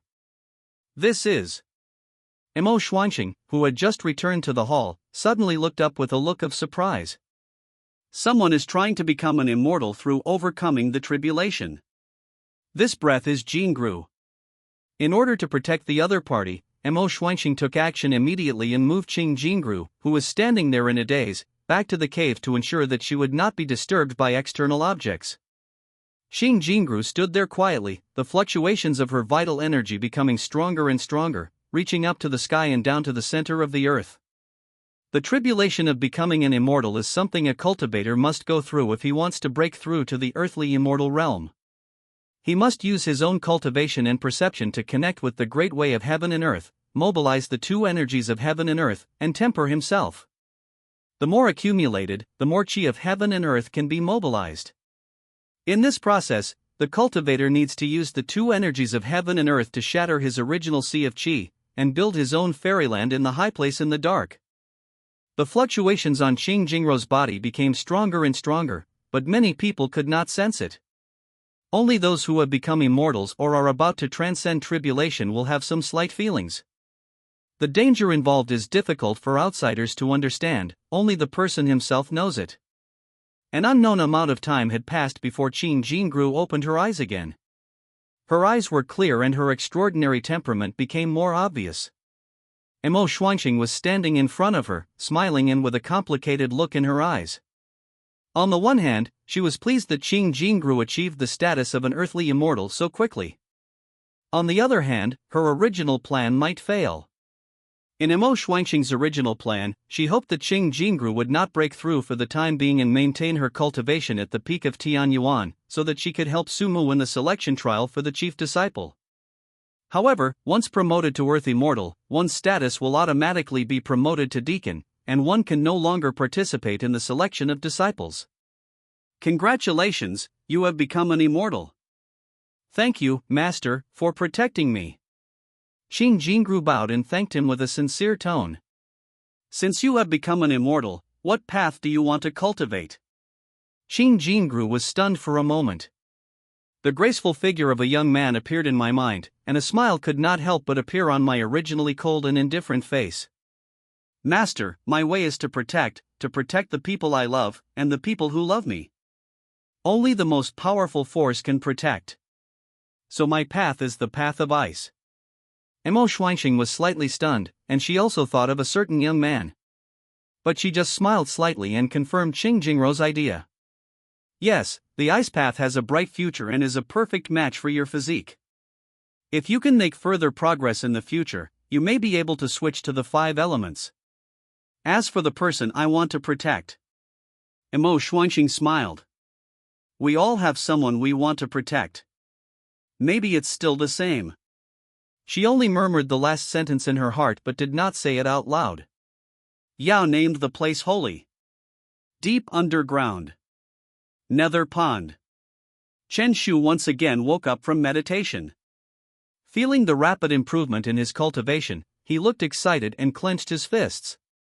When Chen Shu thought about Sumu being locked up recently, he felt in a good mood and his cultivation progressed much faster. Sumu, just wait for me. When I come out of confinement, that will be your death. During the time he was in solitary confinement, the hatred in Chen Shu's heart not only did not weaken, but became even stronger, and even turned into a strong murderous intent towards Sumu. And he already had the outline of a plan in his mind. Buzz. The jade token in the storage ring vibrates. It's news about Yinluan. What's wrong? Chen Shu replied. On the other end of the jade token, Yinluan was hesitant to speak, but finally decided to tell everything. What the hell are you talking about? Sumu was released on bail? The people who released him on bail were Xing Jingru, Nangang Lu, Yi Yan, and a Miss Yu whom I don't know. Who the hell is this Miss Yu? Chen Shu was bewildered, and then a strong anger surged in his heart. If this news was not brought by Yinluan, he would definitely think someone was joking. How the hell is this possible? In other words, Sumu didn't even spend a single day in jail before he was bailed out by 4 stunning beauties? What is this? Chen Shu thought that he couldn't go out now because he was also in solitary confinement and the end was nowhere in sight. People are not worried about scarcity but inequality. Chen Shu felt sour that he gritted his teeth. These women are mine. They are mine. Chen Shu also knew Nangang Lu, a famous beauty in the law enforcement hall with a great figure. Before he had the chance to get in touch with the other party had already had such close contact with Sumu. Chen Shu couldn't accept it at all. He felt like he was cuckolded. Young palace master, there is actually some news. Yin Luan spoke incoherently. Chen Shu forced himself to calm down, took a deep breath, and uttered a word through gritted teeth. Explain. The negative comments I spread in the Holy Land against Sumu are now showing a trend of being reversed. Yin Luan thought while replying with the jade token. It seems that those who are fighting against me behind my back are from Palai Peak, and Yi Yan is even leading them at the moment. Yi Yan? Isn't she the patrol supervisor? Is she in charge of this matter? Chen Shu stood there in a daze. Well, she usually doesn't care about this, but I don't know what Yin Luan was thinking about, but his tone sounded a little helpless. As an inspection and supervision elder, Yi Yan has the right to formulate temporary rules and regulations for the Holy Land. She directly issued many relevant regulations and arrested people at every turn. As a result, no one in the Holy Land dares to discuss this issue now. Chen Shu? Chapter 34 is back? Let me pick her up? This is not right. Chen Shu was completely dumbfounded. Damn, can you still play like this? You don't even want to act, right? Chen Shu was very angry, but there was nothing he could do. She abused her power so blatantly, and no one is doing anything about it.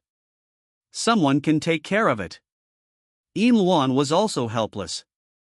According to the rules of the Holy Land, the only person who can control Yi Yan is the Lord of the Holy Land. However, the Lord of the Holy Land has been in seclusion for hundreds of years. How could he come out for such a matter? Chen Shu. Call. He forced himself to take deep breaths, trying to get rid of the stuffiness in his chest. Calm down. It's all because of that villain Sumu. As long as I get the title of chief disciple after I come out of seclusion, I can slowly take my women back one by one. Thinking of this, Chen Shu's expression finally looked much better. But he saw that Yin Luan had not cut off the connection yet. Anything else? Young palace master, there is actually some bad news. Chen Shu felt like he was about to have a cerebral hemorrhage. Can't you just finish it in one breath? Okay. Yin Luan sent a lot of information at once, covering every detail. Chen Shu read them one by one. The first is that Sumu was released on bail, which has already been mentioned. Furthermore, their original plan to discredit Sumu was stopped and now they cannot continue to spread it. In addition, Xing Jingru, the person involved in the public opinion storm, personally appeared in person to speak out and support Sumu. What? Harassing me? No, Sumu didn't harass me. He is a very gentle person and would not do such a thing. My relationship with him. We are fellow disciples, friends, and the rest of the words were not heard. Under such circumstances, Sumu's reputation not only did not change, but began to suddenly reverse.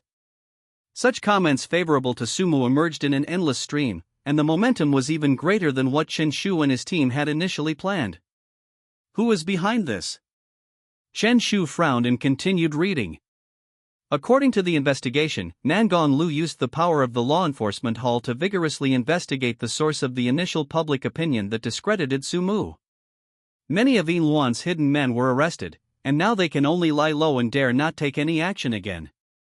And according to known information, it was Nangon Lu, Xing Jingru, and Yi Yan who were jointly promoting favorable remarks towards Sumu, vowing to reverse the other party's image.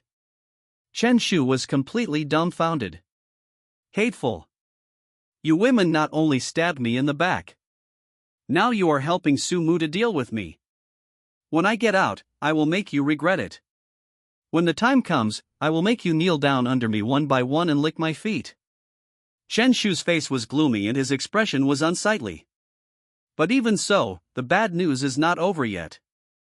According to the inside information obtained by Yin Luan, Mo Xuanxing, the leader of Palai Peak, spread this attitude within the inner circle of their Holy Land's top leaders. Chen Shu is not a good person. I have a grudge against him. If any of you accept him as a disciple in the future, it would be a disrespect to me. Chen Shu? Not a buddy? I didn't offend you this time, did I? Is it because Sumu is your disciple? Is it necessary to protect him to this extent? Not good. Chen Shu frowned. If there is really no peak master willing to accept him as an inner disciple and make him the chief, then don't even think about it. But it's okay. Yin Luan also gave a solution later. There are still a few peak masters who don't get along well with Mo Xuanxing, so it might be possible for them to join their sect. In this regard, Chen Shu had no choice but to accept it and secretly wrote down the other party's information. He kept thinking in his mind, if he planned to continue to deal with Sumu in the future, where should he start? That's right. He suddenly remembered that Meng Xiaoxiao was still lurking beside Sumu. But the corner of Chen Shu's mouth twitched. Whenever he thought of Meng Xiaoxiao, he would think of the ruthless kick he received that day, and a certain part of his body would ache dully.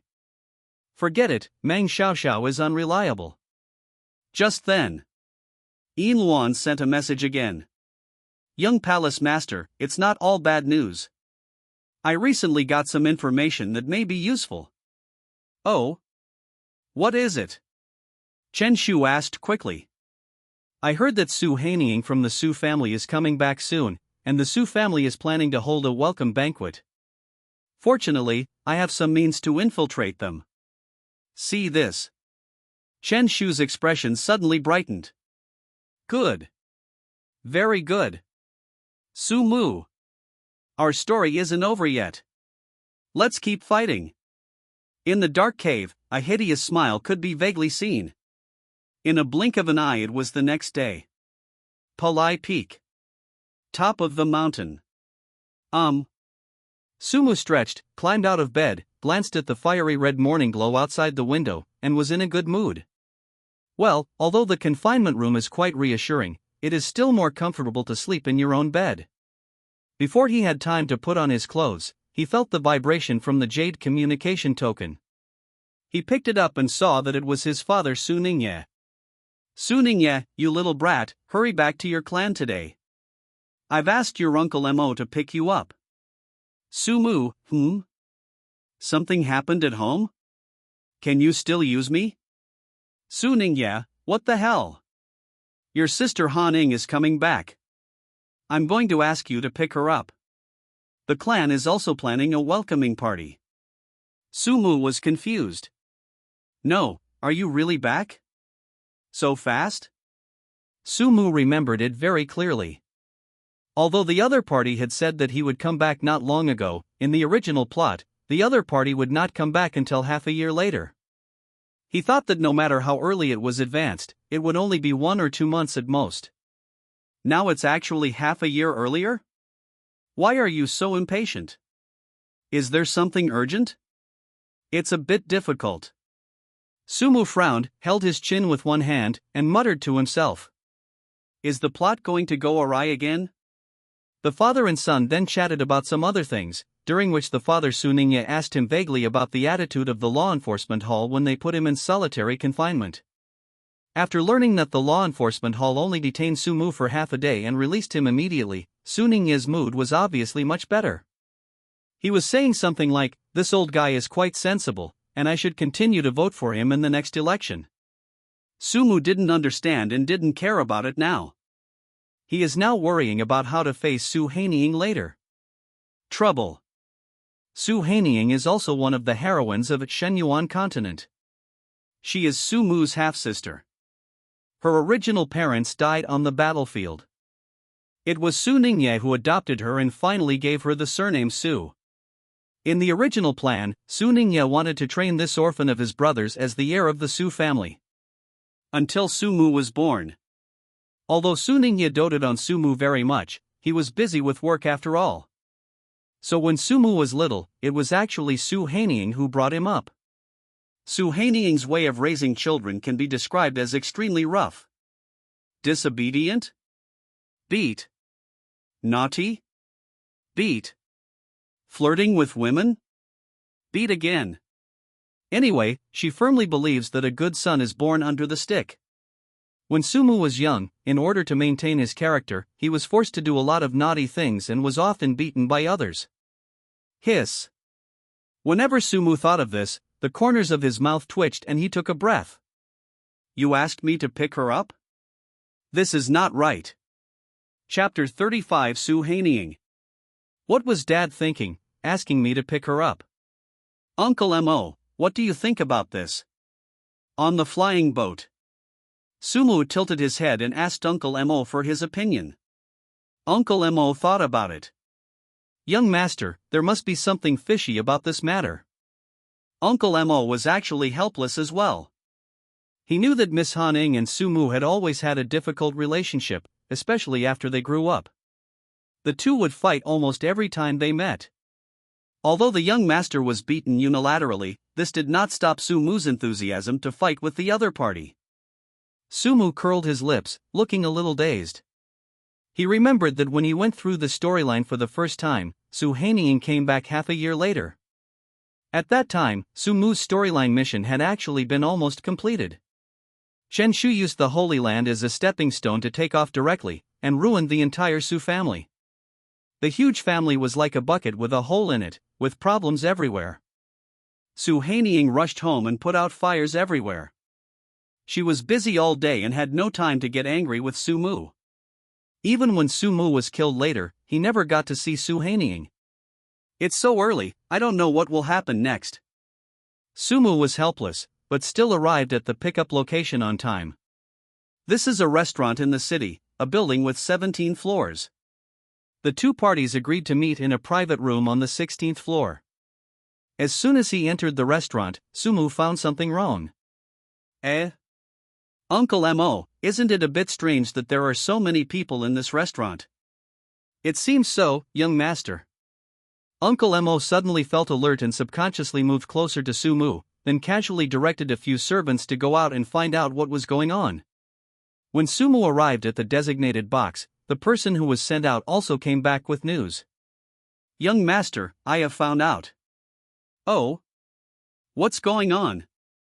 I heard that fairy Nianqiu from the Holy Land of Wonderful Sound will come here today to rest for a while. All of these people here are here to catch a glimpse of her beauty. Oh. Sumu understood, but was still a little surprised. I didn't expect to meet another heroine here. That's right, it's this fairy Nianqiu. Fairy Nianqiu, whose full name is Yin Nianqiu, has an unknown origin. All we know is that she is a saint of the Holy Land of Miaoyin. She has reached the peak of Tianyuan at a young age, and her attainments in the way of music are simply astounding. Many strong men of the older generation could only shake their heads helplessly when facing Yin Nianqiu, feeling inferior to him. If you put it that way. Is this restaurant full of star chasers now? Sumu looked strange. He knew that Yin Nianqiu had stunning beauty, extraordinary talent, and most importantly, a voice so beautiful that it was beyond compare. He had no idea how many people would spend all their fortunes just to hear her sing. Sumu shook his head secretly. Why bother? In fact, he and Yin Nianqiu knew each other, because the other party was Su Haining's best friend. They had met each other many times when they were young. At that time, he didn't think that the other party was that good-looking, just a little cute. I didn't expect that after growing up he would become such a monster that brings disaster to the country and the people. Looks and singing voice, relying on two powerful weapons. Yin Nianqiu is quite famous in the entire Shenyuan Continent. In short, he is a top star. Buzz buzz buzz. The message from Su Haining came via the Jade communication token. Where? In view of the other party's indifferent attitude, Sumu curled his lips and started to retort without saying a word. Su Haining, I came to pick you up for my father's sake. Can't you be nicer? I'm telling you, if you keep pretending, I'll turn around and leave. I guess you dare. Su Haining's attitude was arrogant. Sumu's heart suddenly felt relieved. This was the normal communication style between him and Su Haining. Talking nicely? This was talking nicely. Not taking direct action is already very polite. And the most important thing is, there was no obvious change in Su Haining's attitude, and she was still as stubborn as I remembered. Very good. Sumu almost cheered. In the Holy Land, he was already overwhelmed by those heroines. Now finally there is a normal heroine. Look at Su Hanying's attitude. This is the correct way to treat the villain cannon fodder. This is a model. Sumu even wanted to record this scene and take it back to the Holy Land for the other people to learn from. Okay, you guys wait here, I'll go pick her up downstairs. Sumu waved his hand casually, turned around and went downstairs. Uncle Mo was stunned for a moment, but still followed quietly. After all, the young master must have someone to protect him, especially now that there are so many people around. After staying in the box for a while, there were more people in the restaurant and Sumu had difficulty moving through. Come on, please make way. Who the hell stepped on my foot? Ugh, someone farted. Fuck. Sumu finally squeezed to the first floor. If the city had not prohibited cultivators below the Earth immortal realm from flying without reason, he would have jumped out of the window directly. Looking back at the crowded restaurant, he suddenly thought of canned sardines. When he turned his gaze back, there was a very familiar woman in front of him. What are you looking at? Su Hanying raised her hand to lift the hair by her ear. She was wearing a pure white dress, and her long black hair was casually draped like a waterfall. Sumu glanced at the other person. She was still the beautiful face he remembered, but her face looked more heroic. After all, she had been baptized by the battlefield and looked much more mature. It adds a different kind of charm. Many people on the roadside turned their eyes here with surprised expressions. I was deeply moved by what a heroic and beautiful woman she was. Sumu felt helpless. Does it look good? Of course it looks good. Even though the two of them didn't get along, he couldn't deny that Su Hanying was indeed very beautiful. Pity. When you cut it open, it's black inside. It's still colorful black, and the black looks good. Why did you change your style? Didn't you always wear men's clothes before? Sumu was puzzled. In his impression, Su Hanying is the kind of tough female figure who wears men's tight clothes all day long, and she would get angry if anyone asked her to wear a skirt. Saying things like skirts are inconvenient to move around in the battlefield. Why did you suddenly change your personality today? That is. Sumu couldn't help but frown. Why does this skirt look familiar? You don't recognize this dress. Su Hanying frowned slightly and looked unhappy. Why should I know this? Sumu shrugged nonchalantly. The fact that the two of them could communicate calmly and peacefully without fighting until now was already an improvement in their relationship. How could he care about what the other person was wearing? Snort. Su Hanying snorted coldly and turned away. This dress was clearly given by Sumu himself, but now he can't even recognize it. In order to get the size of this custom-made clothing, Sumu even sneaked into her boudoir and was beaten up for it. Really? Su Hanying was a little annoyed. This was clearly a gift you made with so much care, and now I've finally put it on, but you didn't recognize it. Stupid pig. Chapter 36 Murderous Intent? Stupid pig. The same stupid pig as when I was a kid. Su Hanying had a blank expression on her face, her arms folded across her chest, and she said nothing. All right, what are you just standing there for? Oh, right. Sumu suddenly remembered. Your best friend In Nianqiu will be here soon. Do you want to wait here or go to the private room? It was obviously not a coincidence that In Nianqiu and Su Hanying appeared in this restaurant at the same time. The two must have made an appointment with each other. No need, let's go home directly. She will come naturally during the welcoming banquet. Okay, I'll go call Uncle Mo and the others. No need, young master. Just as Sumu was about to turn around and leave, Uncle Mo suddenly appeared and bowed to Su Hanying. Mississippi. Su Hanying nodded lightly and said nothing. Young master, just wait here. I'll go call them. Watching the other person hurriedly leaving, Sumu was confused. Can't you just use the communication jade token to send a message? Do you have to go up and call for help? After Uncle Mo walked away, he glanced back and thought to himself, Young master, you must strive to be good and communicate well with Miss Haning. this is all I can do for you. Where's the thing I brought you? Su Hanying suddenly spoke up. She didn't see the storage ring on Su Mu's hand that was specially customized by her. Put it away. And your ring is so sissy. How can I, such a mighty and domineering person, wear that? Su Mu held his head high and chest puffed out. So what is this in your hand? Su Hanying frowned. He saw that Su Mu was wearing an unfamiliar storage ring on his hand. The ring had intricate patterns and was small and exquisite. She remembered that Su Mu had only one storage ring since he was a child and never changed for other ones. It was not because he didn't have one, but because he didn't like to change. Hey. Su Mu raised his right hand proudly, on which was the storage ring that Qin Jingru had given him when he first entered the Holy Land. As a veteran bootlicker, Su Mu certainly paid special attention to such details. After receiving this gift, he has only worn this ring. Don't ask. The question is to maintain the character. Don't believe me, this is a gift from Jingru. Su Mu looked somewhat pleased with himself.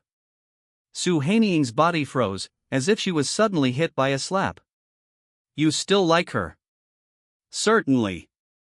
Su Mu nodded without hesitation. Of course I like Jingru. What else? Do I like you?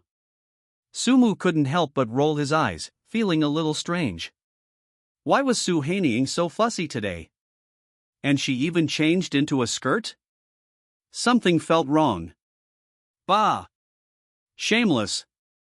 I'm your sister, and I watched you grow up. Su Hanying also responded with a roll of his eyes. He had become immune to Su Mu's speaking style. My silly brother, why can't you see clearly? In that case, let me protect you in this life. Shameless bastard. Su Mu wanted to reach out and scratch his ears. What was wrong with Su Hanying today? Didn't they say this kind of thing all the time? Shouldn't he be immune to it? But even so, Su Mu still clearly felt the disdain and disgust that Su Hanying expressed towards him. Pretty. Su Hanying is a normal heroine. Su Mu was extremely happy. Coincidentally, Uncle Mo also came down with others at this time. The group hurriedly boarded the flying boat and headed quickly towards the direction of the Su clan's land. By the way, why did you come back so early? Didn't you say you were going to train in the wasteland battlefield? The current stage of training has ended, and my father said that there are some things in the family that need my help. Su Hanying lied without blinking an eye. She was not worried at all about her lie being exposed, because Su Mu had not paid any attention to family affairs so far, and he had no idea what was going on at home. Really? Upon hearing this, Su Mu just nodded, said oh, and didn't ask any more questions.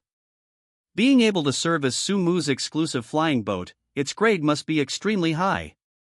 It only took a moment to cross the vast area. The young lady is back. At the gate of the clan land. The guard on duty shouted loudly, his tone full of surprise. It's the eldest lady who's back. That's great. Many people from the tribe came out to greet them with sincere smiles on their faces. When facing Su Hanying, they really hope that she can be in charge of the family. At least she is much more reliable than Su Mu, the future successor. Not long after the two returned, the guards outside the door came with another report. Nizine Nianqiu is here too. Everyone immediately looked in the direction of the sound. A beautiful girl in a purple gauze dress came slowly, surrounded by a crowd of people, followed by 4 beautiful maids, like a beautiful landscape. Su Mu didn't care much at first, but after taking a glance, he couldn't look away. Fuck! What amazed him was not Nianqiu's beauty, but the 4 people behind her. Plum, orchid, bamboo, and chrysanthemum. How did you get involved with these 4 people? In the original plot of Shenyuan Continent, Su Mu had seen relevant information about these 4 girls. In short, they were killers, and there was an extremely powerful force behind them. Su Mu had no idea what this force was specifically. Because based on the plot chapters he saw before he traveled through time, it seemed that the damn author had been laying the groundwork and had no intention of revealing the whole story at all. In the original plot, these 4 beautiful killers, by chance, were used by the male protagonist Chen Shu. Of course, the 4 of them will also be taken into the other party's harem. Sumu couldn't understand it. Since Chen Shu was practicing Tongzi Kung Fu, why did he keep so many beauties around him? Was he just looking at them? Plum, orchid, bamboo and chrysanthemum, 4 killers, each of them is proficient in a musical instrument and is good at killing people with music. Sumu recalled the information about these 4 people in his mind, and he suddenly wondered if these 4 people were sent by Chen Shu to kill him? No way. Sumu couldn't help but twitch his mouth. Chen Shu shouldn't have such a brain disease. Now he is in the Su family's territory, and everyone around him is named Su.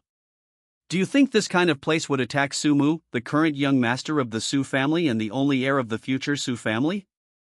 Are you sure you are not kidding? Despite his doubts, Sumu could only force himself to suppress these thoughts and instead began to greet Yin Yanchu with a smile. Long time no see, you look beautiful again.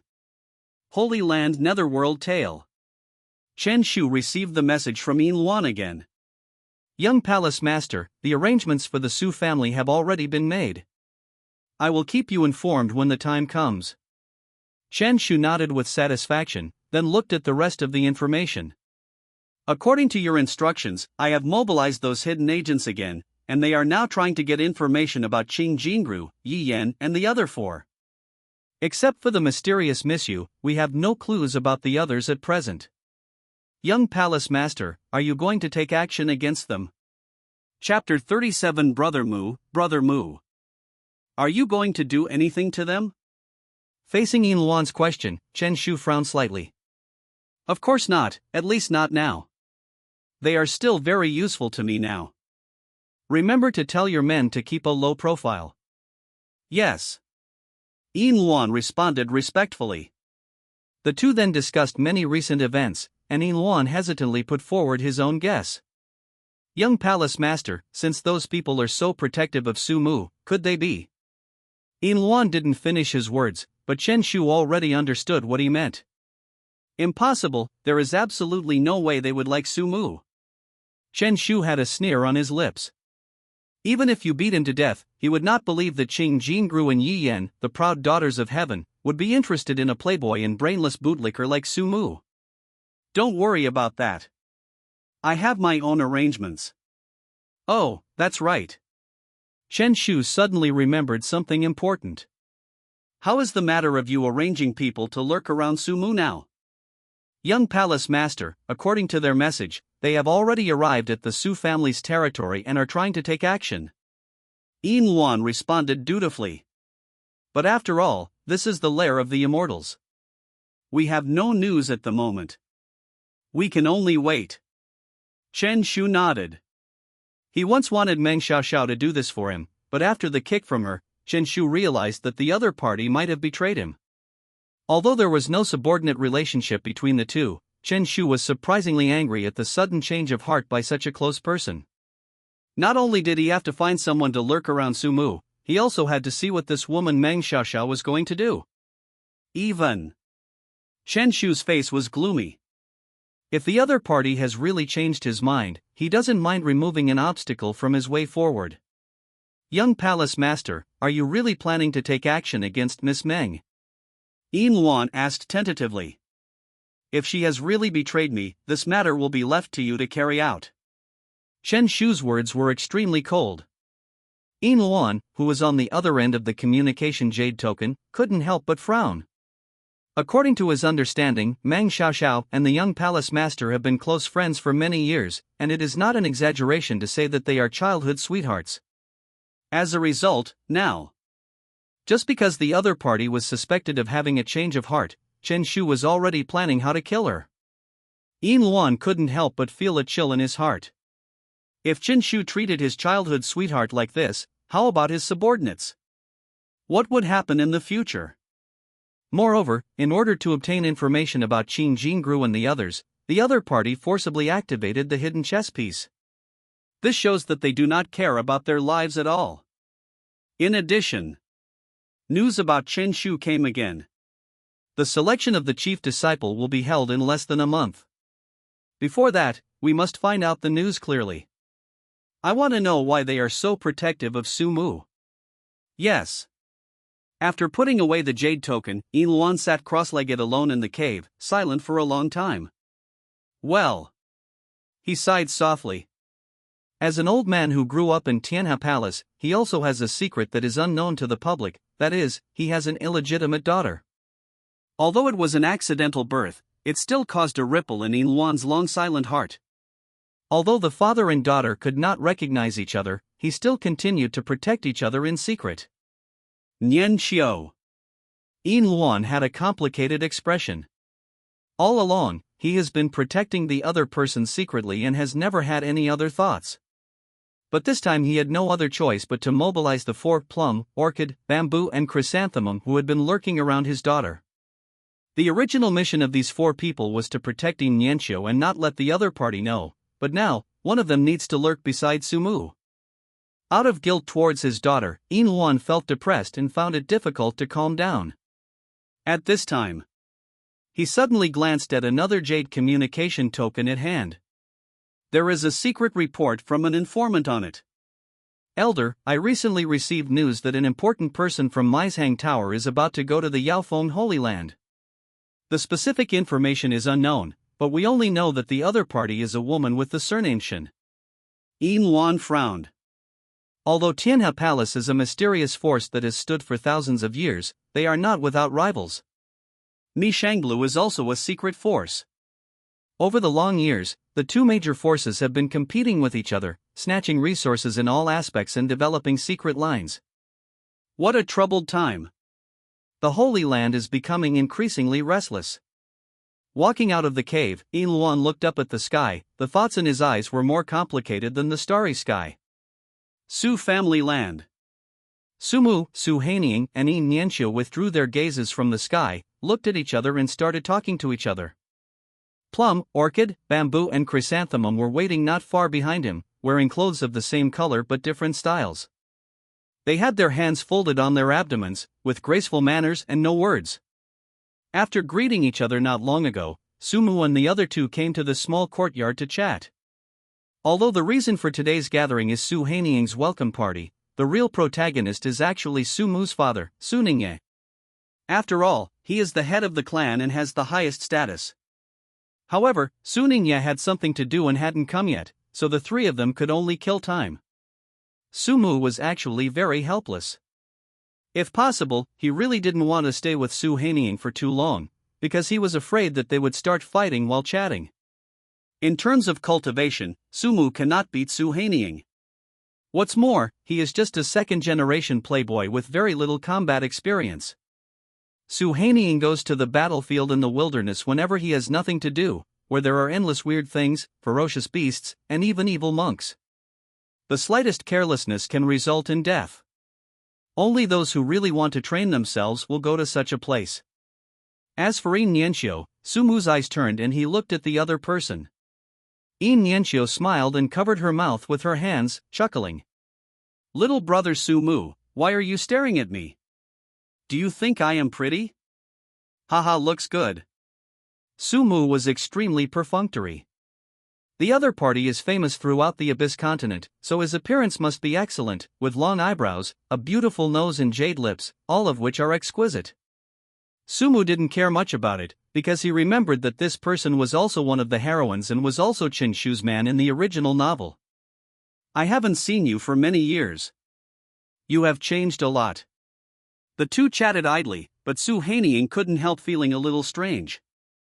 Since childhood, because Su Haining's attitude towards Sumu was extremely cold, either beating or scolding him, the relationship between her best friend and Sumu was naturally not very good.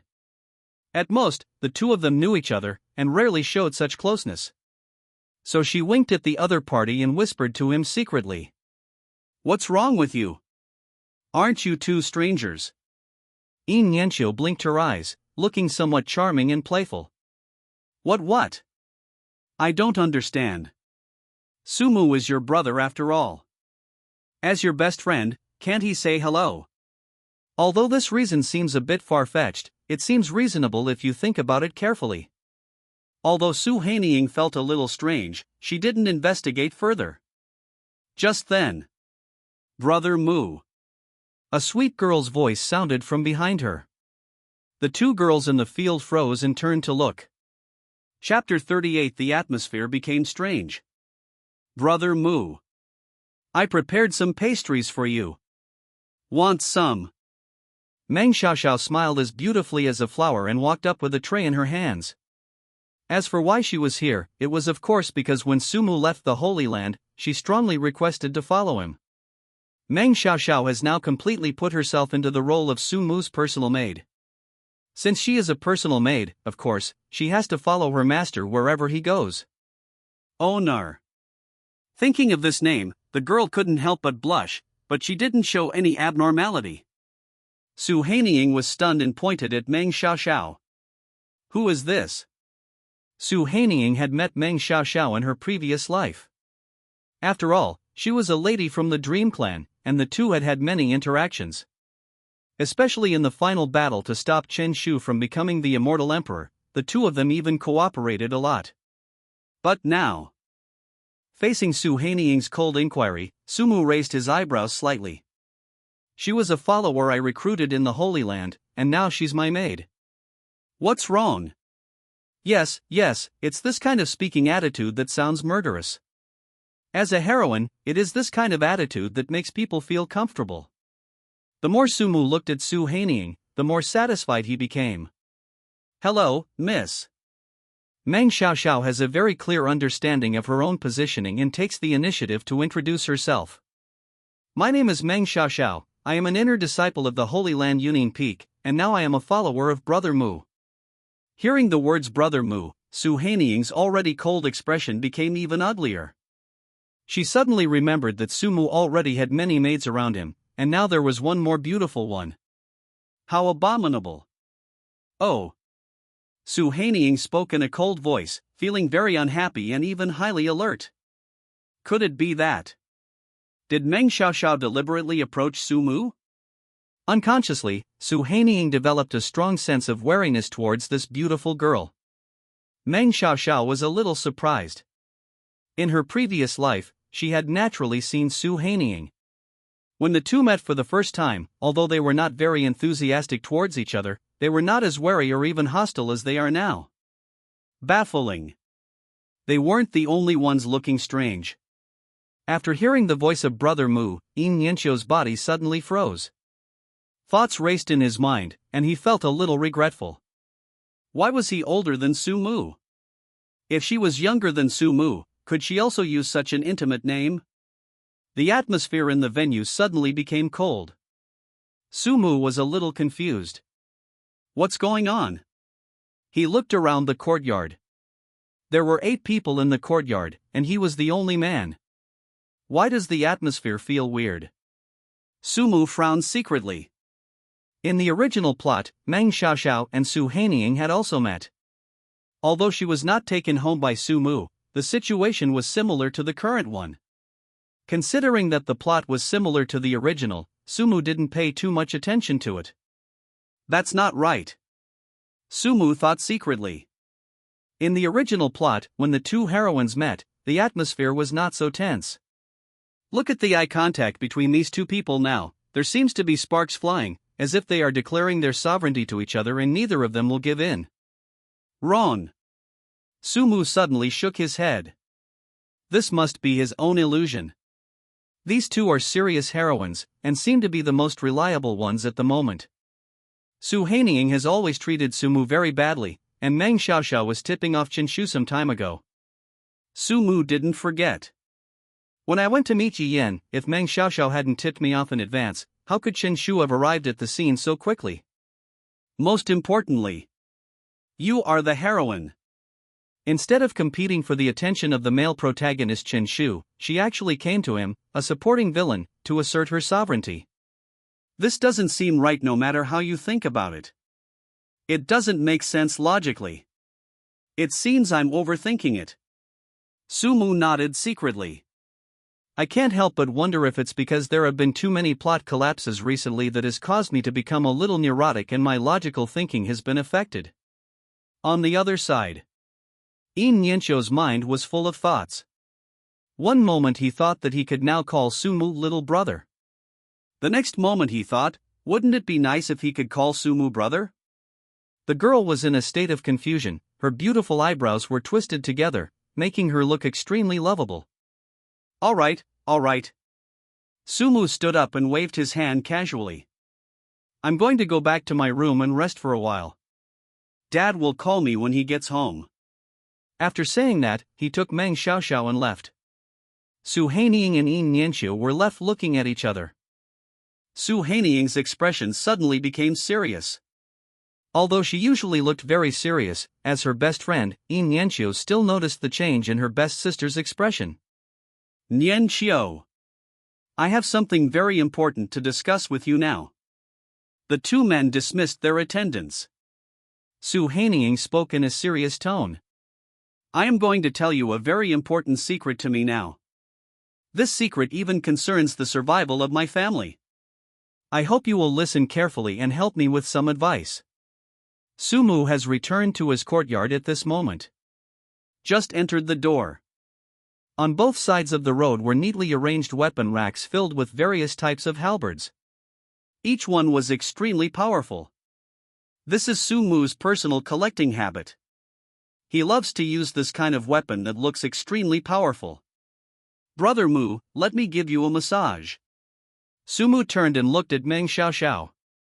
I can't help but admire his writing. That's awesome.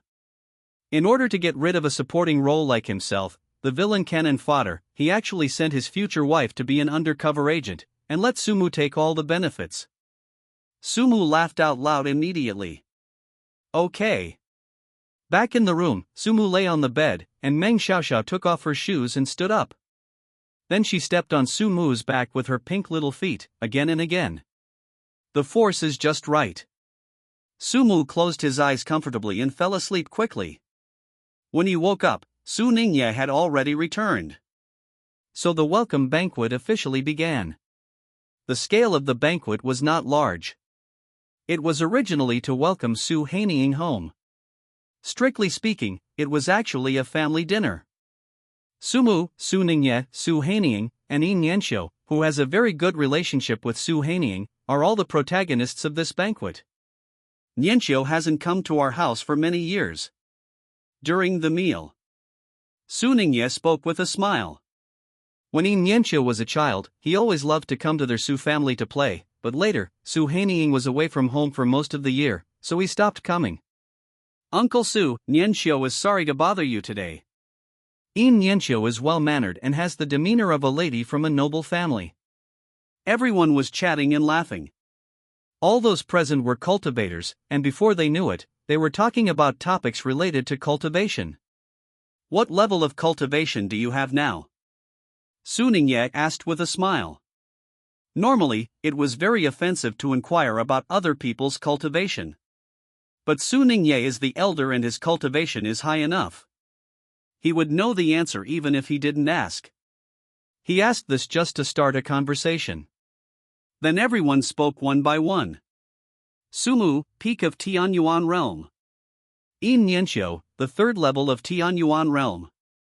Su Haining, peak of the earthly immortal realm, half-step to heavenly immortal. Sumu couldn't help but raise his eyebrows. Chapter 39 I Want You. Wow, the breakthrough is so fast. Sumu couldn't help but be a little surprised. Although Su Haining was older than him, she was only a little older, only 5 or 6 years older at most. I didn't expect the difference in their cultivation levels was so huge. Hearing this, Su Ningye also smiled and nodded, with some relief in his eyes. Your cultivation speed is almost catching up with mine. It's true that the new generation is better than the old. Father, you are the most powerful person in the world. The entire Su family depends on you. Ha ha ha. The father and daughter were pulling each other, and suddenly the topic turned to Su Mu. Su Ningye's hand holding the wineglass suddenly paused, his brows slightly furrowed, and then he spoke seriously. Mu-er. This is the exclusive name that Su Ningye uses for his beloved son. You have now entered the Holy Land for training. I believe you will see fruitful results in the future. In that case, I think it's time to officially announce your status as the heir. Fuck. Sumu was so shocked that he almost spit out the tea in his mouth. He waved his hands repeatedly. No, Dad, this is too hasty. You are an immortal king cultivator with a lifespan of nearly 10,000 years. Why are you in such a hurry to choose a successor? Joke. Although everyone now knows that Su Ningye will definitely pass the position of clan leader to Su Mu in the future, after all, he only has this one son. But knowing but not saying it out loud and making a direct public statement are two completely different things. This doesn't even exist in the original plot. Sumu is now afraid of these things that have a significant impact on the plot. He didn't even have to think too hard to imagine that if he really publicly became the heir of the Su family, not to mention the male protagonist, the attitudes of many unfamiliar female supporting characters towards him would change dramatically. After all, this is the heir of the immortal clan. The weight of it is heavier than you can imagine. If Sumu really gets this identity, what will happen if the heroines don't dare to step on him because of his identity? So will the plot still be performed? Sumu shook his head like a rattle. No. Absolutely not. No shit. Facing her only son, Su Ningye immediately relaxed a lot. I am your father and the clan leader. Whoever I say is the heir is the heir. Of course I won't make you so anxious now. Didn't you enter the Holy Land? I remember that every time new disciples enter, there will be a selection for the chief disciples. I need you to come out on top in this selection. At the same time, your cultivation must at least break through to the earthly immortal realm. Then I will publicly announce your status as the successor. Sumu was completely numb. No, Dad, please don't mess with me. I've been forced to start the second round. Most of the broken plots in the previous ones are basically related to you. Do you still want to play me now? Sumu couldn't help but wonder if the biggest traitor around him was his father Su Ningye. But he couldn't resist now, so he thought quickly and came up with a good idea. Dad! If you insist, I can be the heir, but I have one condition. Oh? Are you still setting conditions for me, your father? Su Ningye laughed. Okay, tell me. When did you come up with a condition? I didn't agree to it. Sumu took a deep breath. If you want me to be your successor, I hope you can let Su Hanying be my guardian elder.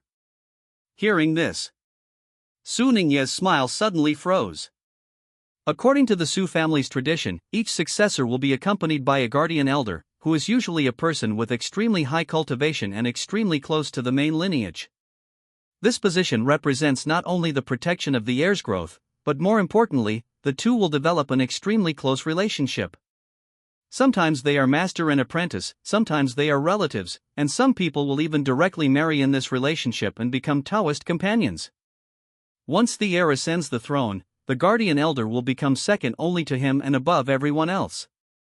Dad, you know that I have never had patience for anything since I was a kid, and I have no idea how to run a family.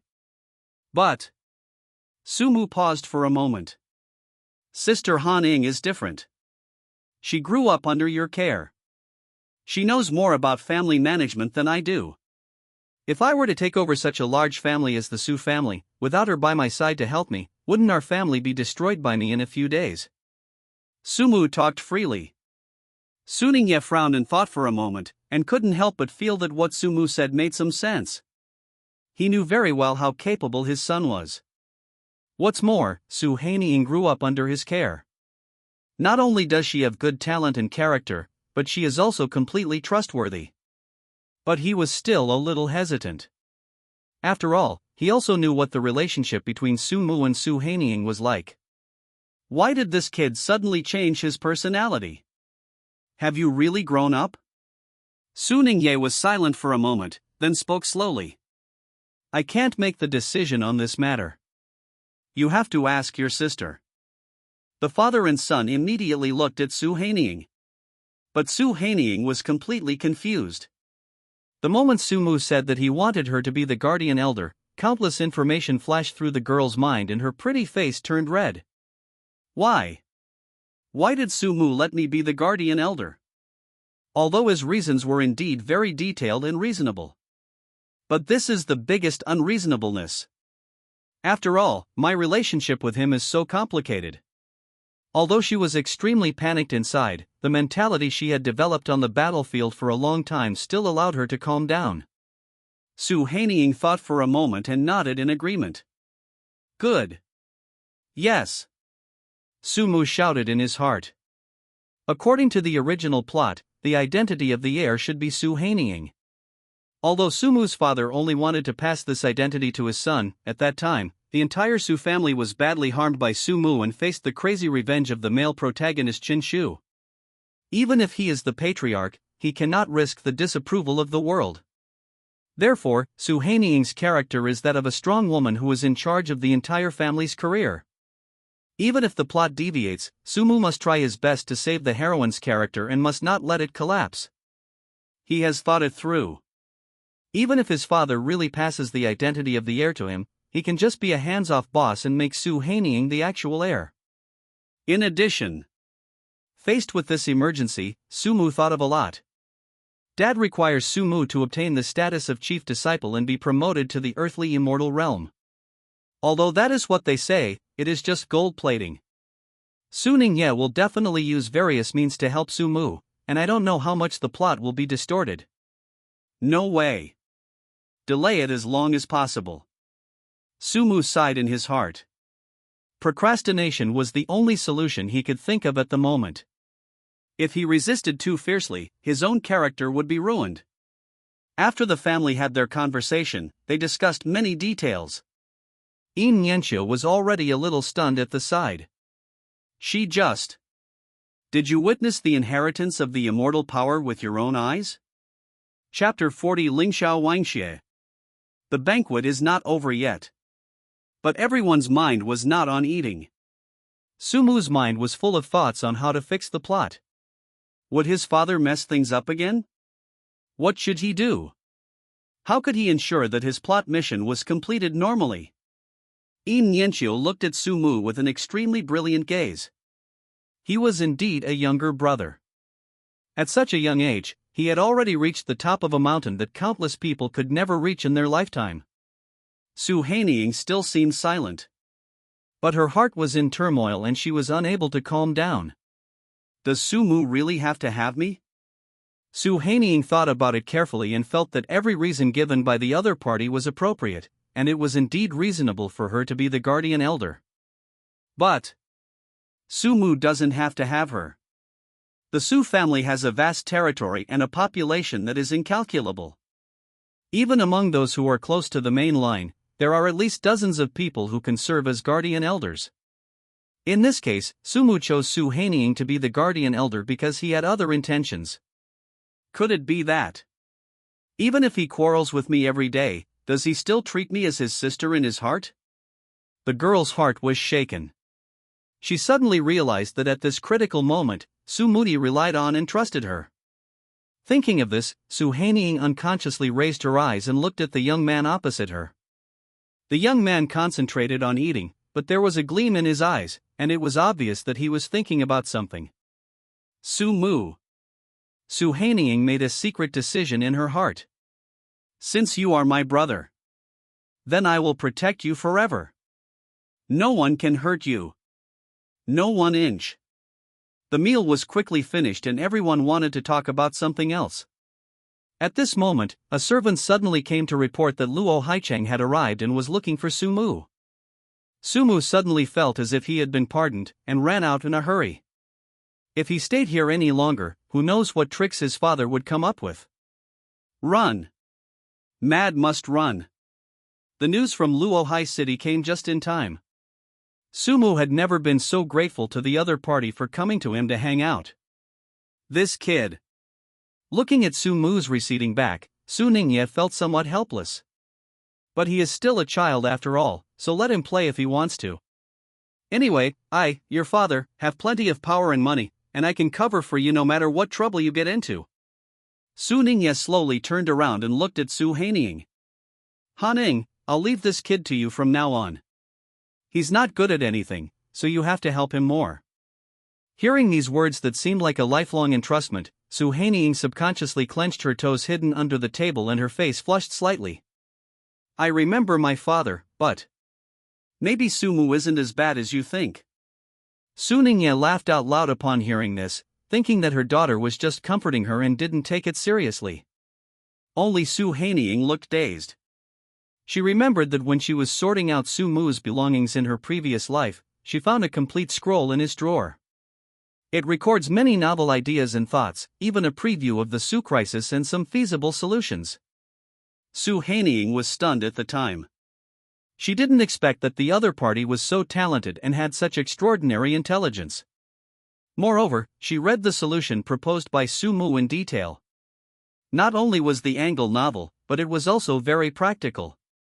By using the other party's method, she was able to preserve the Su family members to the greatest extent. It was as if the young man had foreseen that his death would bring trouble to the Su family.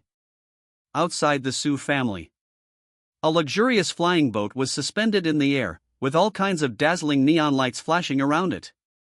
These were formations driven by vital energy. They had no other function except to look very cool. Sumu flew in the air and soon landed on the flying boat. Luo Haicheng grinned. Hey, Sumu. Let's go. I'll take you out to have some fun. Fuck. Sumu responded with a thumbs-down gesture. By the way, where have you been recently? Why haven't I seen you? When Sumu was still in the detention room of the law enforcement hall, facing the sudden bail, he wondered if Luo Haicheng came to find him. Later, she learned from Meng Xiaoxiao that she had gone to look for Luo Haicheng, but he seemed to have an emergency at home and was not in the Holy Land. Hi. Luo Haicheng rarely looked depressed. You don't know, my sister had a conflict with her family some time ago, and it was quite a big one. Shouldn't I go back and persuade her? Your sister? Loi. Sumu suddenly recalled this person. She was also one of the heroines of Shenyuan Continent, Luo Haicheng's biological sister, and the person who killed Luo Haicheng personally in the plot of the previous life. Luo Haicheng looked helpless. You know my little sister. She won't listen to anyone except me at home, so I have no choice but to go back. Speaking of which, Luo Haicheng suddenly thought of something. Didn't you ask about my sister before? What? Do you want to get closer to me? Get out of here. Sumu was a little annoyed. You can curse me here, this is the heroine. Don't have anything to do with me. Just step on me when you pass by. One more thing. I heard that you were arrested and put in solitary confinement by the law enforcement hall some time ago? Is that true? Luo Haicheng had a strange look on his face, as if he was forcing himself to hold back a laugh. Sumu's face was full of black lines. As a good brother, if the other person is in trouble, of course you will help him at the first opportunity. But if you can hold back your laughter after learning that the other person is in trouble, then you are very loyal. Damn it! If you say one more word, I'll turn around and go home. Sumu was furious when he thought about how his great plan of going to jail was ruined some time ago. But the ones who ruined his plan were the heroines. It's really hateful. Who is that Miss Rain? Even now, Sumu still doesn't know, and the more he thinks about it, the more annoyed he becomes. Okay, we're on, let's go, I have an appointment at a good place today. Luo Haicheng chuckled, a smile that every man could understand appeared on his face. Soon, the flying boat arrived at its destination. Lingxiao Wangxie. Sumu looked up at the huge plaque above the Linshui Pavilion, and information about this place suddenly emerged in his mind. Lingxiao Wangxie is a popular place among young cultivators nowadays. It is built next to a spiritual spring. The water flowing under your feet is actually condensed from vital energy. As for what this place was used for, Sumu was somewhat helpless. In his opinion, this is nothing more than a place for lonely young men and women to vent their emotions to each other, of course, not physically, but just to find some entertainment and excitement. This place is not only for male practitioners, there are also many female practitioners. But all the people who come here have one thing in common, that is, they are rich. They have a strong background and are either rich or noble. Lingsha Wangxia has a total of 9 floors. The higher the floor, the higher the consumption. It is said that as long as you have money, you can find all kinds of excitement here. Moreover, this place implements a membership system, and you cannot enter if you are not a member. Sumu was a little helpless because he was not a member. Of course, it's not because he has no money, but because people are unwilling to invite him. After all, Sumu's reputation is really too bad. This is his first time here. Okay, stop looking, let's go in. Luo Haicheng pushed Sumu and walked inside. Chapter 41. I'm really not your big brother. Sumu entered Lingsha Wangxie. When you look up, you will see all kinds of magnificent things, carved beams and painted buildings, which may even be a little dazzling. Damn, why is it so much more vulgar than I thought? No matter if it's vulgar or not, that style is what the old men in the family like, not us. Luo Haicheng shrugged. Besides, the styles of each floor here are different. Let's go up to the 6th floor. As Sumu walked up, he was thinking about the plot of this place. In the original novel of Shenyuan Continent, there are also some descriptions about this place, but the perspective is not from Sumu, but from Chen Shu. According to the original plot, Chen Shu had become the chief disciple at that time. He defeated Sumu during the selection and trial process and won Qing Jingrou's heart.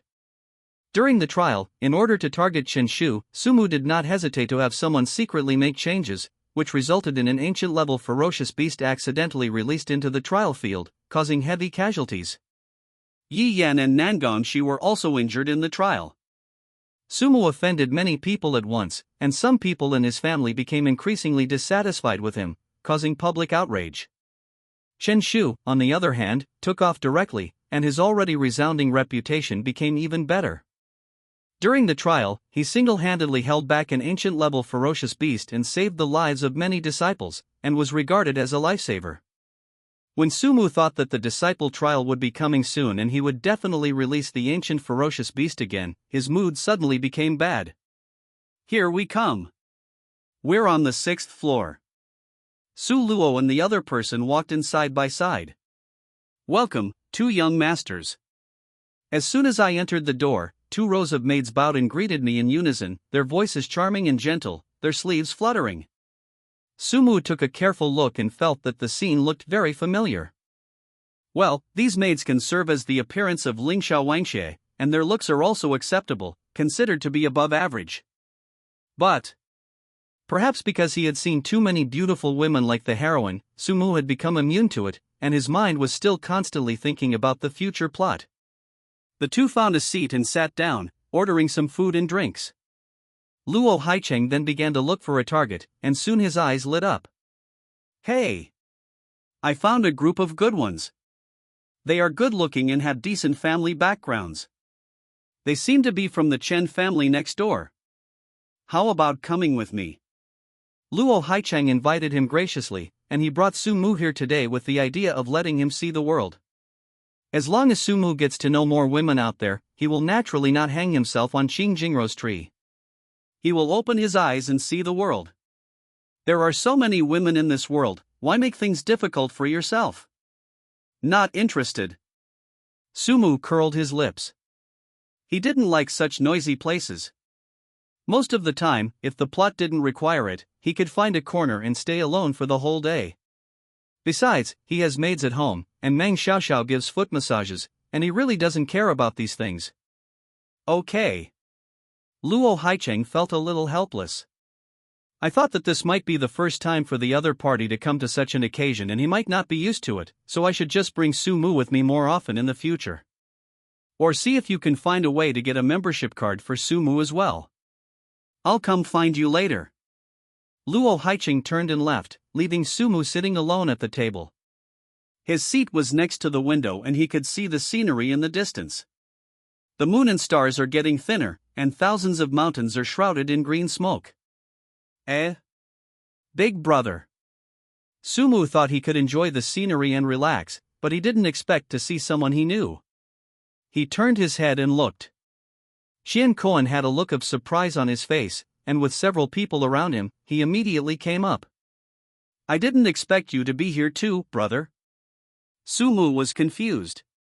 Huh? When did I become your big brother?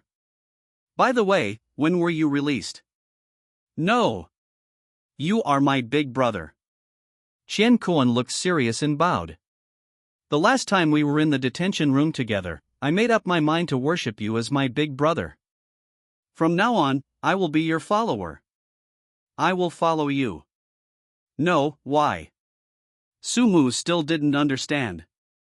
Shenyuan had a look of admiration on his face. Just based on the method you used to get 4 beauties to jointly bail you out last time, it will take me several lifetimes to learn from you. Big brother, please accept me. Sumu. It sounds like it's really what I thought. He looked at the people behind Shenyuan. And what about them? Brother, let me introduce you. Shenyuan volunteered, and the situation already took on a bit of the younger brother's style. This is the young master of the Hai family, Haison, this is the young master of the Chen family, Chunyi, and this is. He said a lot of things and ended with we all came out of the confinement room during this period. Then he stood there, without saying a word, as if waiting for Sumu's inspection. Wow, there were so many people in the confinement room at that time. Shenyuan said a lot, but Sumu only remembered 2 names. One is Haison, the other is Chunyi. Because these 2 existed in the original story mission. He couldn't help but look up. They were 2 young men who looked excited. In the original plot, these 2 people are the younger brothers of the male protagonist Chen Shu. In a male-oriented happy novel, those who obey the male protagonist will prosper, and those who go against the male protagonist will perish. These 2 people are examples of the former. It belongs to the chickens and dogs in the saying when one person succeeds, all the chickens and dogs will prosper. Thinking of this, Sumu waved his hands repeatedly. Don't! I'm not your big brother. I don't accept younger brothers now, you guys go play somewhere else, I'll sit by myself for a while. Died of laughter. These people are the hero's subordinates, how dare he, a villain cannon fodder, accept them? Do you think your life is too long? Still recognize him as your big brother? You must not. Your eldest brother is still in the Holy Land. Sumu was suddenly stunned, because he remembered that Chen Shu seemed to be still in solitary confinement, and his sentence had not yet expired. Big brother. No. You are our big brother. We have all been dormant under your indescribable charm for the opposite sex, please teach us a few tricks. Sumu. After all this fuss, you guys want to learn from me how to pick up girls? Do you want to listen to what you are saying? Was I picking up girls? They were the heroines.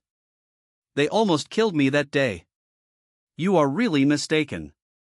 That is not me, and I don't have any skills in this area. Sumu smiled awkwardly, just wanting to get rid of these people as soon as possible. Brother, please stop pretending. We saw it all that day. Chen Yi's voice suddenly became louder. If Sumu remembered correctly, this person seemed to be from the Chen family.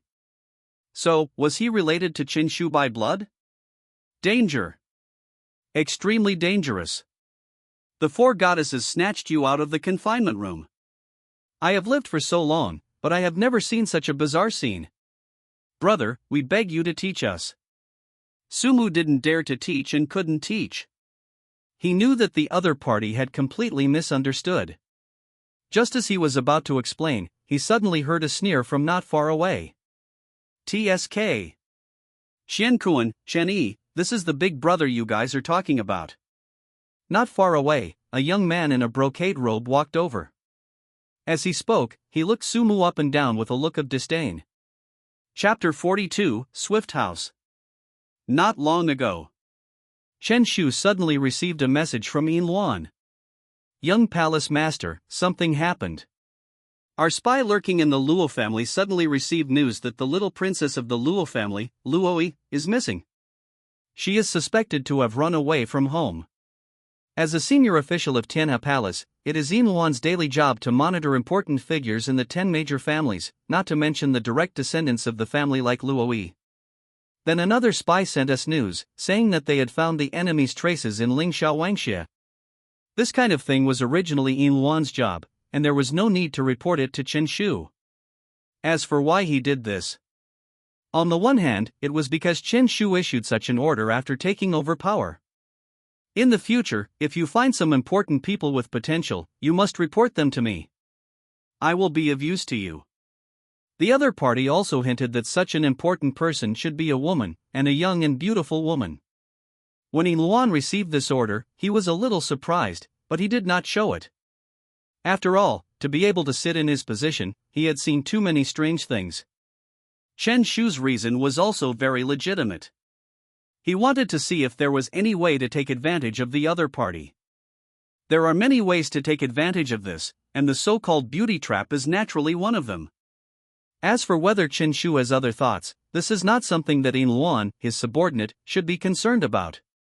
As for the other side, there was a hidden light flashing in Yin Luan's eyes. He had noticed it the last time he reported to Chen Shu. Chen Shu wanted them to get rid of his childhood sweetheart just because he suspected Meng Xiaoxiao of betrayal. If people who have been together for more than 10 years can do this, what about them, the subordinates who have just become dependent on each other? And although Chen Shu was unwilling to admit it, Yin Luan felt that Qing Jingru and the others had very different attitudes towards Sumu and Chen Shu. But even so, Chen Shu never thought of revenge on Qing Jingru and others. Instead, he only directed his attack on Sumu and Meng Xiaoxiao. Yin Luan sighed softly. Young palace master, what would you do? As a subordinate, Yin Luan could only use this method to test his superior. If the other party is really a person who forgets his principles for the sake of beauty and is only interested in profit, Yin Luan cannot guarantee what will happen next.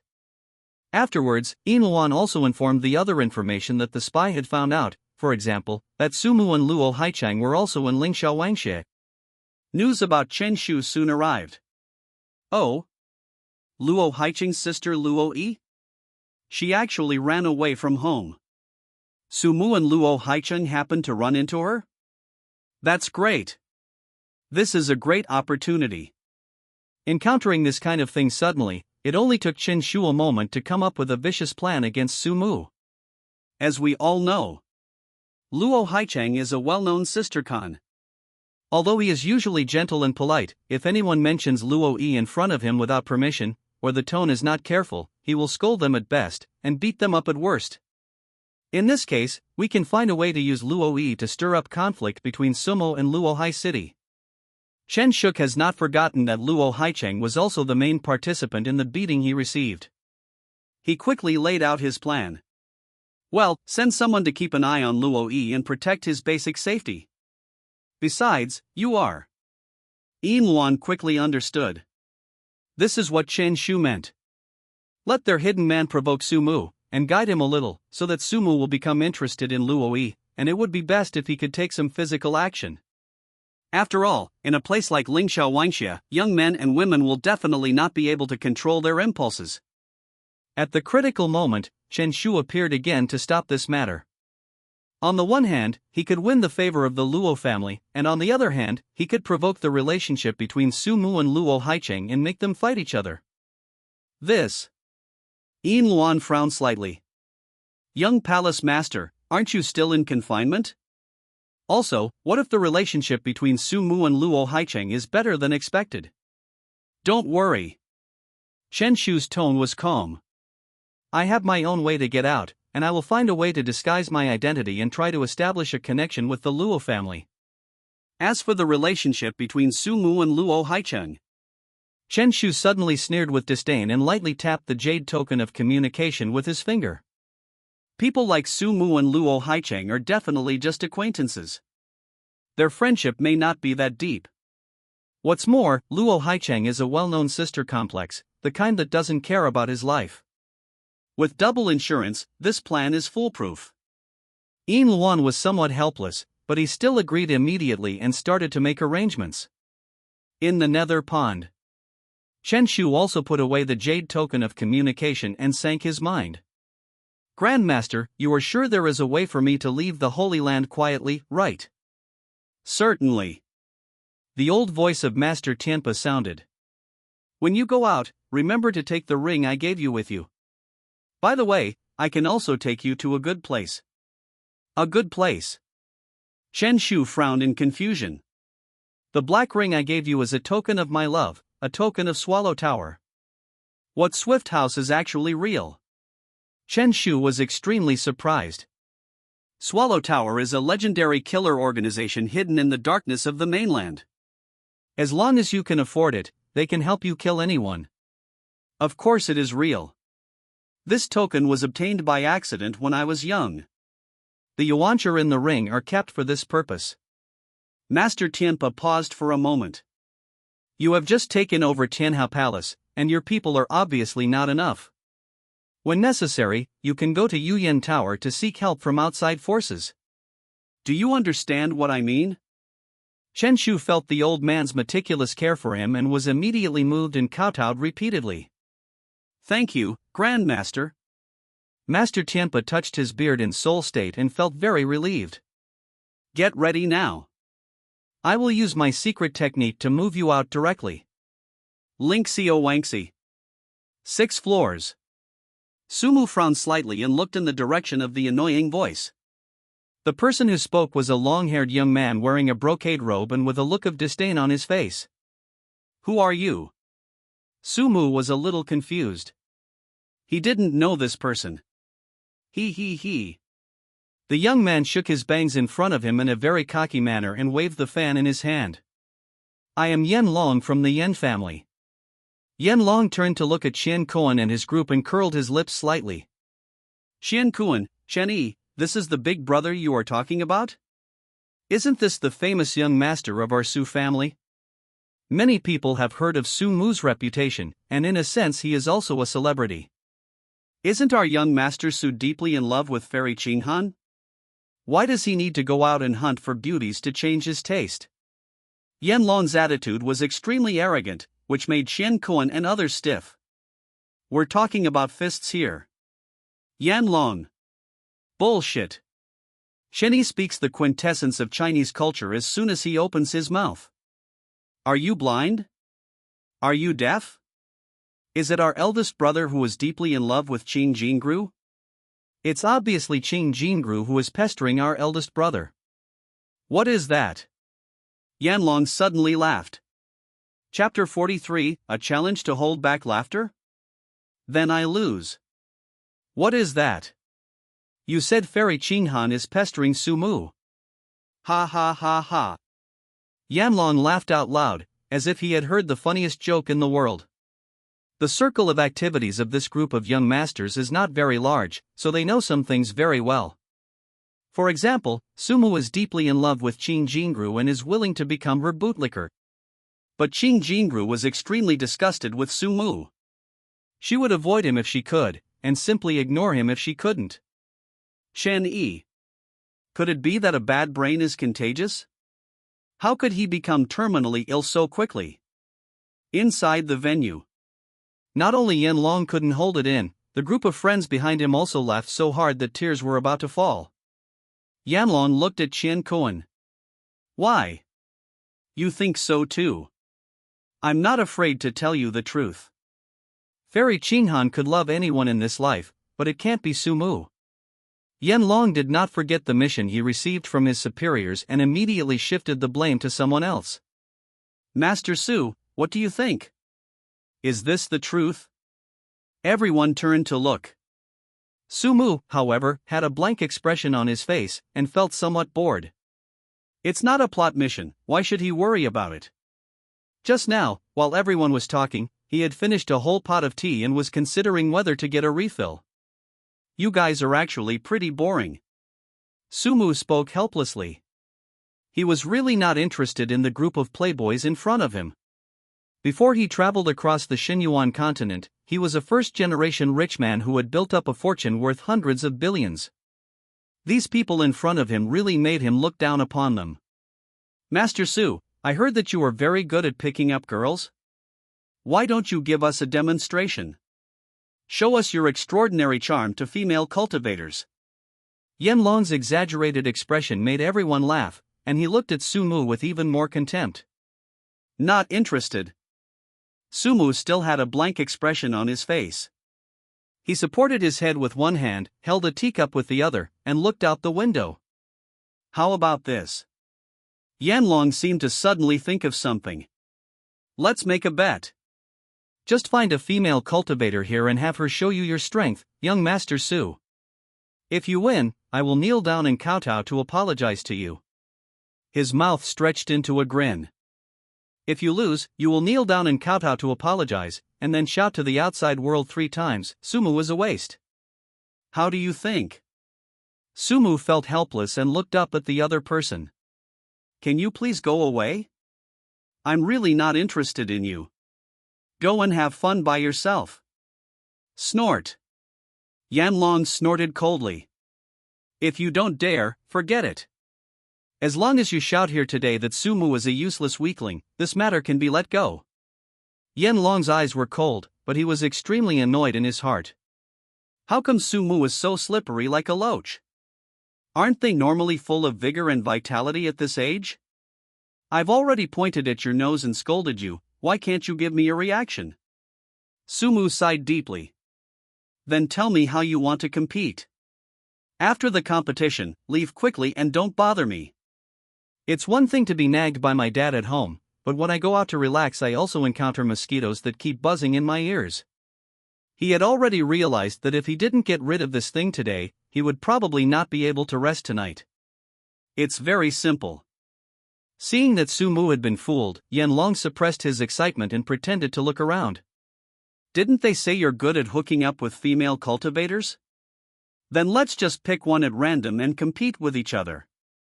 Yanlong pretended to suddenly discover something and pointed to a small table in the distance where there was a slender figure. It all depends on who can strike up a conversation with that beautiful lady first. Everyone turned around to look, with surprise on their faces. I didn't expect to meet such a top beauty in Lingsha Wangshe. Although only the back could be seen, she had a slender figure, long flowing hair, and a green hairband tied behind her head. She looked out the window from time to time, and the girl's melancholy added a bit of broken beauty. In fact, many people had noticed this girl early on, but her noble temperament was daunting, and it was obvious that she was not from an ordinary family. Yanlong sneered and stepped forward first. This girl was naturally Luoyi. She escaped from home and hid here, hoping to relax. Yanlong had already thought it through. He would just have to chat with Luoyi for a few minutes, and then let Sumu go up and start a conversation with the other party. Then his mission is accomplished. In order to ensure that Sumu could interact with Luoyi later, Yanlong quietly took out a pill from his sleeve and crushed it, and a faint fragrance wafted from his fingertips. Then, in the presence of everyone, Yanlong walked to Roy's side in what he thought was a very elegant manner, raised his glass and said something to him, but Roy remained expressionless and even vaguely a little impatient. Everyone was at some distance from each other, and no one knew what Yanlong was saying. He even used a voice transmitter to prevent being eavesdropped. Sumu frowned unconsciously, as he felt that the girl's back looked familiar. I think I've seen it somewhere. What have you seen before? Brother, are you sure? Xian Kuan and others asked with concern. There was some excitement on their faces, hoping that Sumu would show his might in the confinement room again and attract the 4 stunning beauties to fight for it. Sumu was speechless. Damn, didn't you cause this mess for me? And you asked me if I was sure? He didn't speak. Not far away, I don't know what Yanlong and Luoyi were talking about. The girl's face suddenly became extremely ugly, and finally she picked up the teacup and splashed it on his face. Yanlong was not angry. Instead, he smiled respectfully, wiped his face with his hand, and walked back leisurely. He admitted it generously. Okay, I failed. Now it's up to you, Master Su. Sumu and his group were all stunned. He was so arrogant just now, I thought he was an expert, but now he is like this? Yanlong had a smile on his face, he had done what he could. Although there were some unexpected things during the conversation, he was smart enough to hint that he had an old friend named Shen. The people above him had explained to him that everything he was doing now was arranged by young palace master Chen Shu, so Yanlong wanted to leave some impression on the other party. Unexpectedly, when Roy heard that there was a person with the surname Chen, his face suddenly became very ugly, and he splashed water without hesitation. But this does not affect it.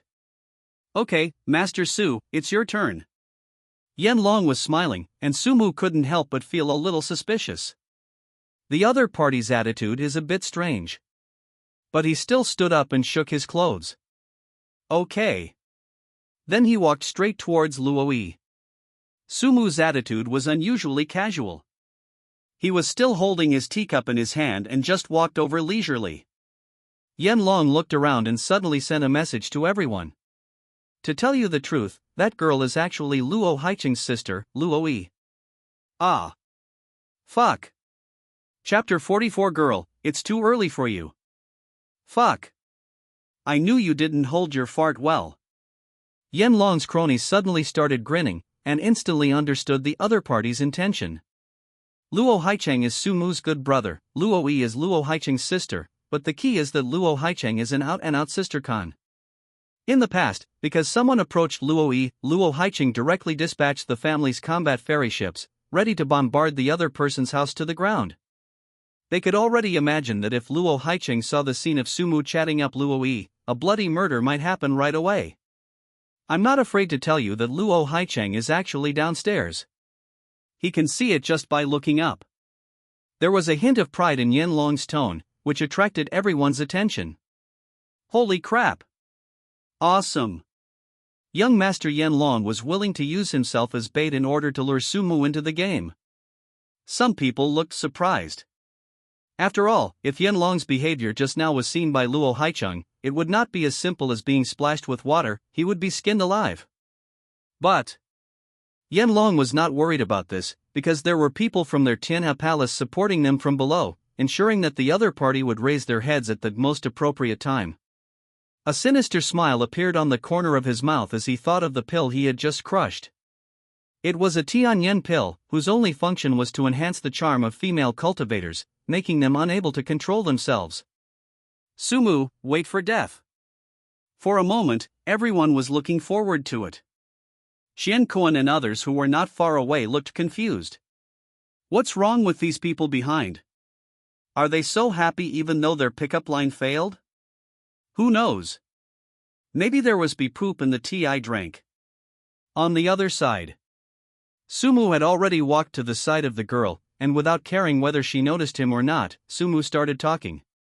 Hello, miss, it would be convenient for me to meet you.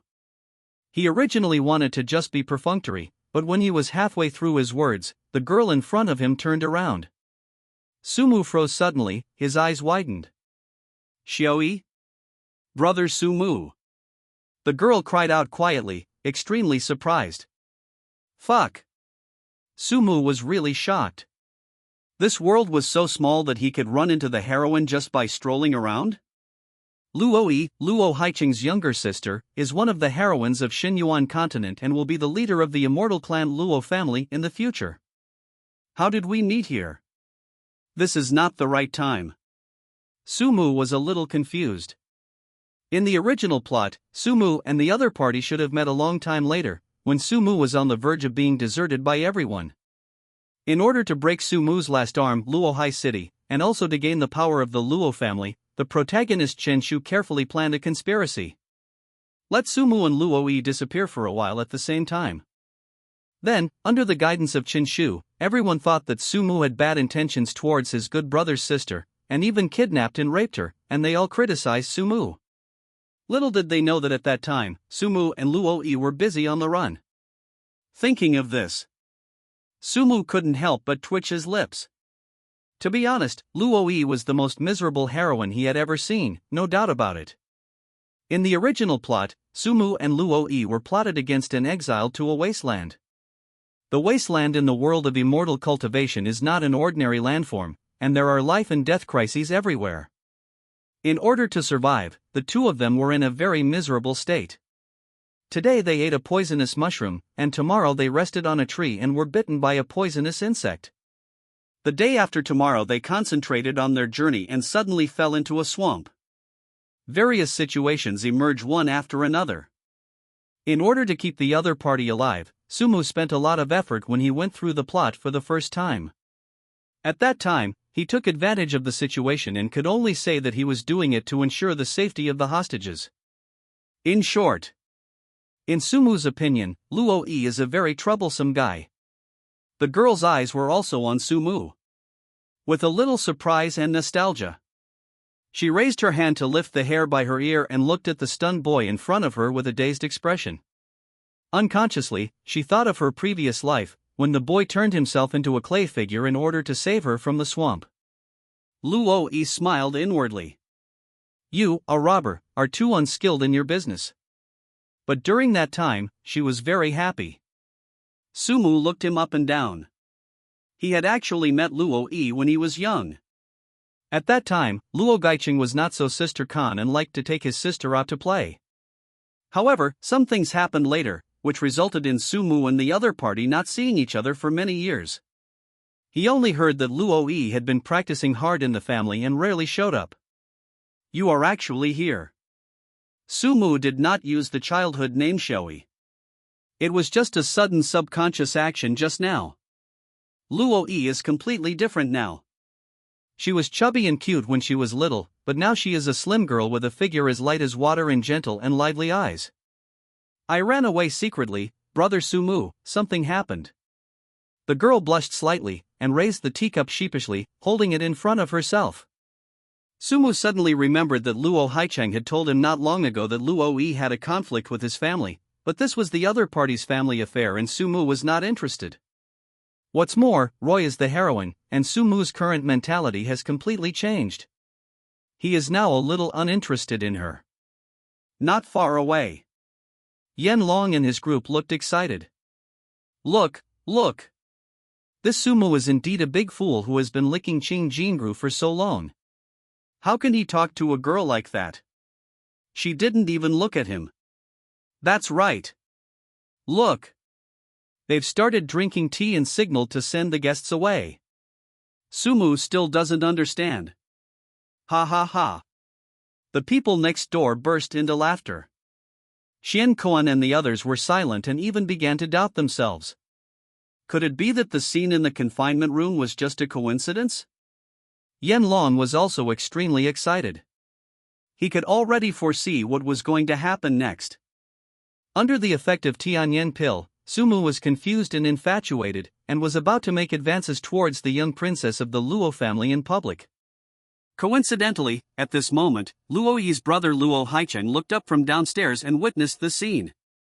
It's just a little strange though. Yanlong looked around secretly. Logically speaking, shouldn't Lord Qin Shu be here? Why hasn't he shown up yet? Come and save the beauty. At the small desk, Sumu's nose twitched, and he couldn't help but feel puzzled. You brought the sachet. Huh? No. Why does it smell so good?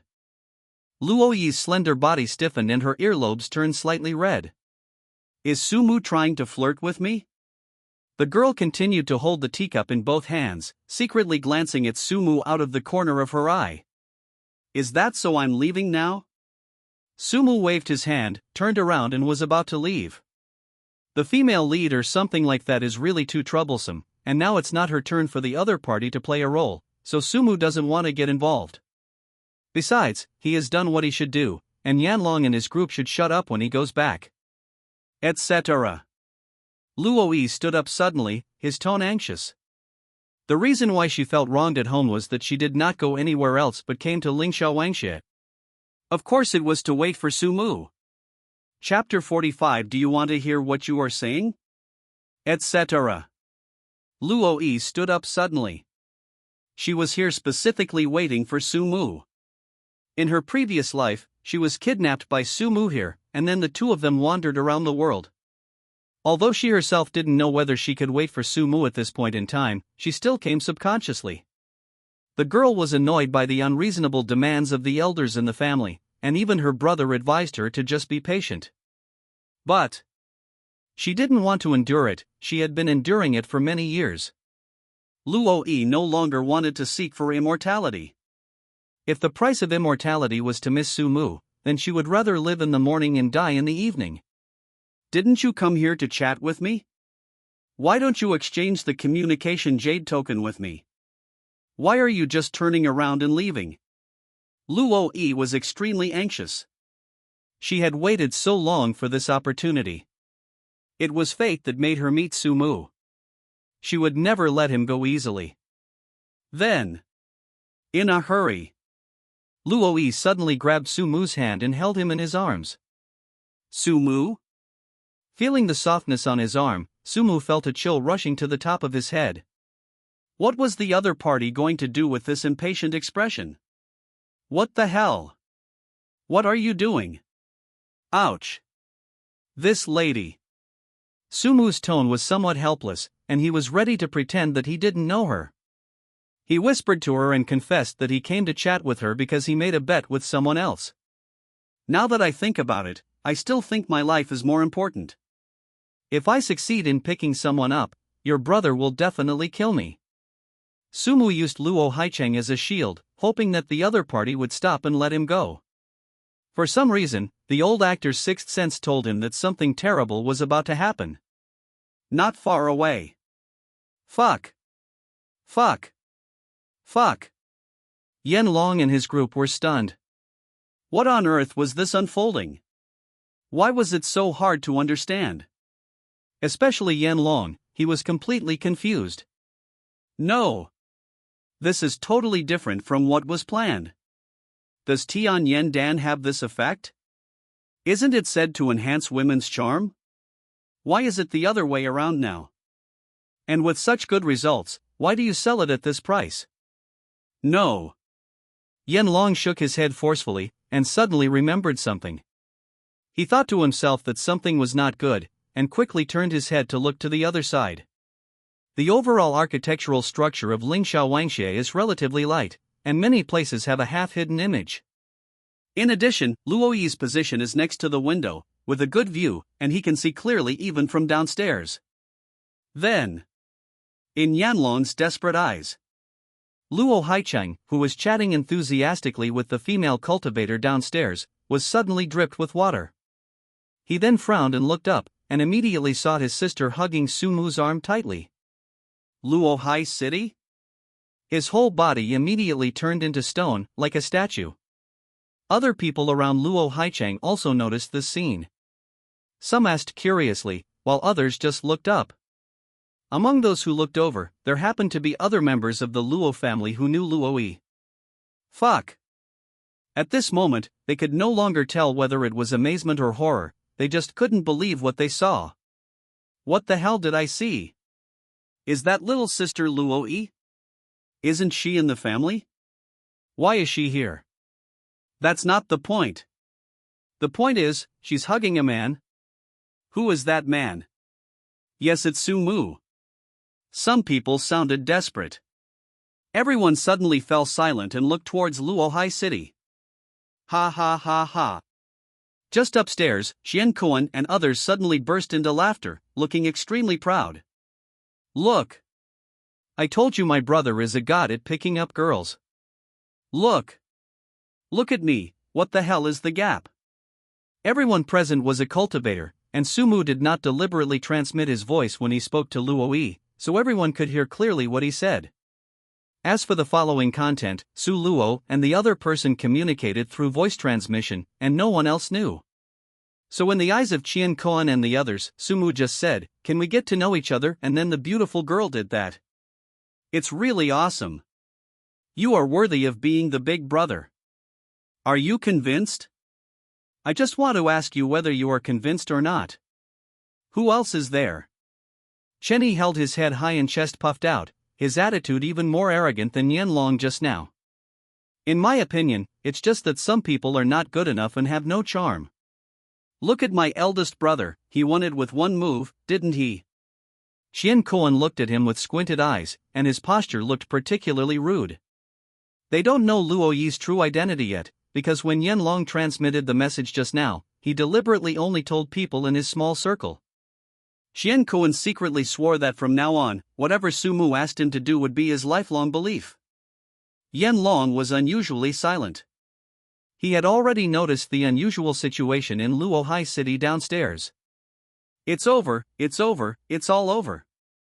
This plan is totally different from what we imagined. Why was Sumu not affected by the Tianyan pill? Why was Luo Yi so eager to treat Sumu? Why had Chen Shu not appeared yet? Wouldn't that mean I'm in trouble? At this point, even though Chen Shu was his superior, Yanlong couldn't help but feel a little disgusted and resentful towards his stupid teammates. I started a group. Damn it, no one is following. Oh, that's right. Xian Koan pretended to suddenly remember something and slapped his head. How come I almost forgot? We made a bet, Master Yan, and we have to kowtow and apologize later. You didn't forget, did you? Yanlong's face suddenly turned as dark as the bottom of a pot, and he could only bite the bullet and speak. Humph. What we are competing for is the skill of picking up girls. Even if Sumu holds someone else's hand, it doesn't mean that he has one. Do you want to hear what you're saying? Xian Koan looked disgusted. You're not trying to cheat, are you? He had already made up his mind that if Yanlong wanted to cheat, he would spread the matter everywhere and make the other party a top hypocrite famous throughout the entire Shenyuan Continent. But Yanlong thought the same in his heart. Kneel down and apologize? He would never do that even if you beat him to death. If he really did that, his life would be over and his reputation would be even worse than Sumu's current one. By then, the person that his friends will make fun of will not be Sumu, but him, Yanlong. Now he could only pray silently in his heart that Chen Shu would show up soon. On the other side, Sumu quickly pulled his hand back with a look of horror. If you are not a big sister, what are you going to do? Didn't you make a bet with them? Seeing Sumu turning around and about to leave again, Luo Yi looked anxious and quickly sent a message. In that case, let's pretend we don't know each other and just start as ordinary friends, okay? You don't want to chat with me anymore. Sumu. Hiss. How to say it? When his good brother's sister showed this attitude in front of him, even with Sumu's thick skin, he began to doubt whether there was something wrong with him. In response, Sumu waved his hand calmly. No. Chapter 46. I didn't expect you to be this kind of person. No. Sumu waved his hand to reject the other party's proposal. Even though he and Luo Yi had known each other a few times when they were children, they hadn't seen each other for more than 10 years, so they were no different from strangers. In addition, and the most important reason, Luo Yi is the heroine. Although the other party's role has not yet come, Sumu still doesn't want to have anything to do with him, not even a little bit. As long as there is another butterfly effect that causes the rest of the plot to collapse, doesn't that mean he's going to go through the third round of the plot? Are you going back home? So far, the heroines have all had some problems to varying degrees. At present, it seems that the most reliable one is Su Haining, while the others are not very good. Sumu was also helpless. What's wrong with Chen Shu? The heroines all have problems, but he doesn't come out to take care of it? He doesn't have the self-awareness of a male protagonist at all, and makes him, the cannon fodder villain, work himself to death all day long. Etc. Sumu paused slightly. According to his current experience, everyone in this world is not just one-sided as in the original novel, they have their own thoughts and lives. Especially the heroines, each of them has a distinct personality and unique thoughts. So maybe they are not just following the plot, but have their own ideas. Sumu seemed to be thinking about something. But even so, they are the heroines after all, and the most basic things are still there. Sumu couldn't help but think of the events since his rebirth. Up to now, it seemed that nothing had been normal. But all the plots that were supposed to happen appeared without missing a single one. In other words, the plot that happens in the future will definitely change. Sumu's eyes flickered. Since the plot would change, the heroine's behavior would also change, but their basic stance would not change. He might as well just take the initiative and find a way to cooperate with the protagonist's actions and complete the plot. As for what the final outcome will be, that is not his concern. Anyway, he is just a cannon fodder villain, and his final fate will most likely be death in the dark Forbidden Land, and then he can go home. Thinking of this, Sumu couldn't help but feel a lot more relaxed, and many of his long-standing confusions were also resolved. In the past, he always treated these heroines as paper people and NPCs, completely forgetting their own subjective initiative. In that case, why did Luo Yi change? Sumu groaned. He suddenly remembered what was wrong before, and you looked at Yanlong. That's right. This person's behavior is so outrageous and exaggerated. Your role is almost as important as the main character. Why? Sumu kept thinking, and soon he remembered a related detail in the original book, which said that Tianhe Palace had many hidden players in the 10 major families, and they would be activated when necessary. And now, Sumu knew that Qinshu had gone to the Netherworld Pond, and he could guess that he must have met the old man. This means that Qinshu now controls Tianhe Palace, and Yanlong is from Tianhe Palace? Is Yanlong working for Qinshu? Thinking of this, Sumu suddenly felt as if the clouds had cleared and the moon was visible. Yes. Luo Yi is the heroine after all, and everything she does is definitely to serve the hero. Then what is the purpose of Luo Yi's current behavior of showing closeness to Sumu? Sumu understood quickly. To stir up hatred and make the other party jealous. It can not only deepen Qinshu's hatred for Sumu, the villain supporting character, but also allow Qinshu to pay attention to the heroine in time, and while he feels jealous, he will also take better care of the heroine. That's right. Sumu's eyes lit up. It must be like this. Thinking of this, he couldn't help but sigh that the plot correction power of this world is so strong that it can also turn the male protagonist back even in this situation. Plus, Sumu had just figured it out. He couldn't just copy the plot rigidly, but had to actively cooperate with the protagonist's actions. Then, Sumu immediately stopped walking away, turned to look at Luo Yi, and with the skills of a veteran actor, he began to take on the role. You mean, we start as just friends? He was actually a little confused, because he seemed to have been a jealous tool before. Why did they have to find him? It couldn't be because he was handsome. Forget it, just be a tool. That's what the supporting actors do. Ordinary friends. The girl's expression darkened when she heard that, but then she thought of something, clenched her fists, and nodded vigorously. Yeah. Even if we're just ordinary friends. I want to be with you. Never be separated from you again.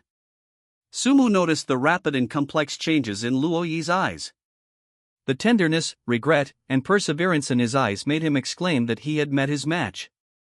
Wow! Good job. She is worthy of being the heroine. His acting skills are almost surpassing mine, a veteran actor with more than 10 years of experience. Then let's start by introducing ourselves. Luo Yi took a deep breath and kept reminding himself to stay calm. My name is Luo Yi, from the Luo family. What about you? Sumu. Sumu almost couldn't help rolling his eyes in his heart. What a guy, he's really putting on a whole show. The two of them had clearly known each other since childhood, and they used to call each other by their nicknames, but now they actually started introducing themselves. I can only say that she is worthy of being the heroine. She is very thoughtful in considering things. In this way, the two people begin to come into contact, which can bring a sense of crisis to the male protagonist without causing an unhealable crack in trust. Hi. It's really high. Well. Can we sit down and talk now? Luo Yi looked expectantly. Certainly. Sumu smiled brightly. Although he was not good at main attack, he was good at supporting. He immediately followed suit, took the girl's hand again, and walked towards his seat. Luo Yi felt his heartbeat quicken in an instant. Am I blushing now? You must be blushing. I wonder what brother Sumu would think. The girl raised her eyes and met Sumu's gentle gaze. So, Miss Luo, what would you like to drink? Not far away. Shenyuan looked at Yanlong, whose face looked as pale as death. What do you say now? Do you want to go and kowtow to my elder brother first? I'll owe you the rest later. Snort. Yanlong gritted his teeth and snorted coldly. Didn't you hear what they just said? We started as ordinary friends, not an ambiguous relationship. You believe this too? Shenyuan looked at the other person as if he was looking at a fool. When you go out with your friends or good brothers, do you hold hands? It's not impossible. Qian-kun? No. Yanlong suddenly realized what he had just said and quickly waved his hands to deny that he was busy paying attention to Luohai City. That's not what I meant. What I meant was oops. I can't explain it. Anyway, Sumu is not successful yet. Our bet is not over yet. Qian-kun no longer cared about the content of the bet at this moment. The look he gave Yanlong became particularly strange, even wary and distant, as if to say, I didn't expect you to be such a person. Yanlong was very angry, but suddenly saw Luo Haicheng walking upstairs. He could only suppress his anger and watch quietly. Soon, Luo Haicheng went up to the 6th floor. Chapter 47 There is a traitor. Stop the transaction. It was beyond Yanlong's expectation.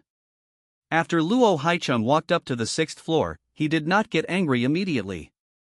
He just found a corner and sat down with an expressionless face, then quietly looked at Sumu and Luoyi. Oh? No, that's it? Yanlong was confused. Aren't you a sister, Khan? Sumu is flirting with your sister now. Give me some reaction. Suddenly, Luo Haicheng raised his hand. Yanlong widened his eyes, thinking that the other party was going to attack him. Result. Hey! Come here. Luo Haicheng raised his hand and called the waiter, then whispered something in his ear and handed over a few large yuan stones. The waiter immediately smiled and leaned over to whisper in Luo Haicheng's ear.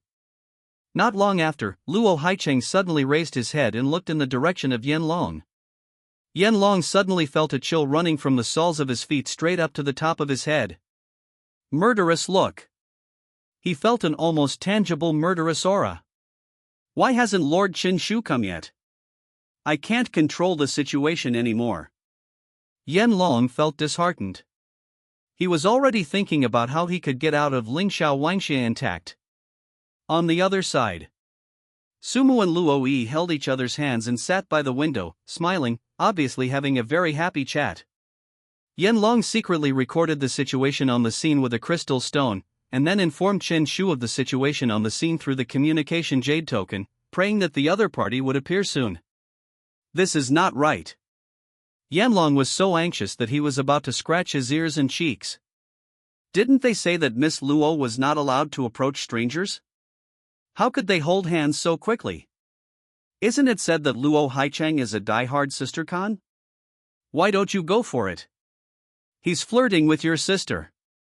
Didn't they say that Sumu was useless and annoying? What was going on now?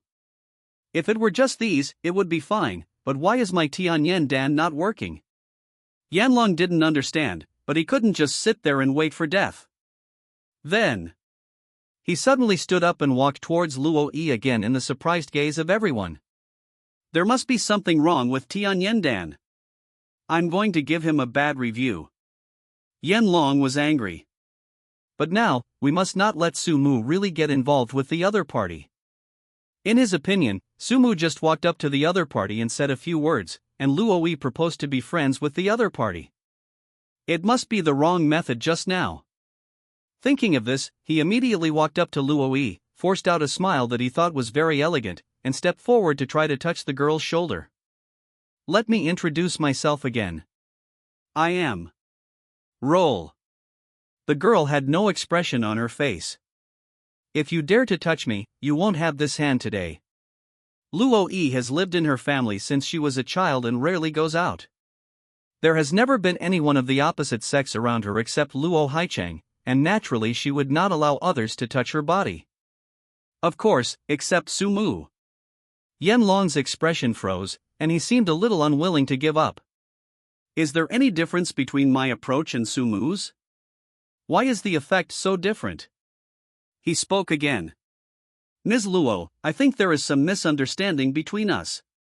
Remember the old friend named Chen that I just mentioned? Actually. Upon hearing this, Luo Yi's face became even uglier. Of course she knew who this Chen was.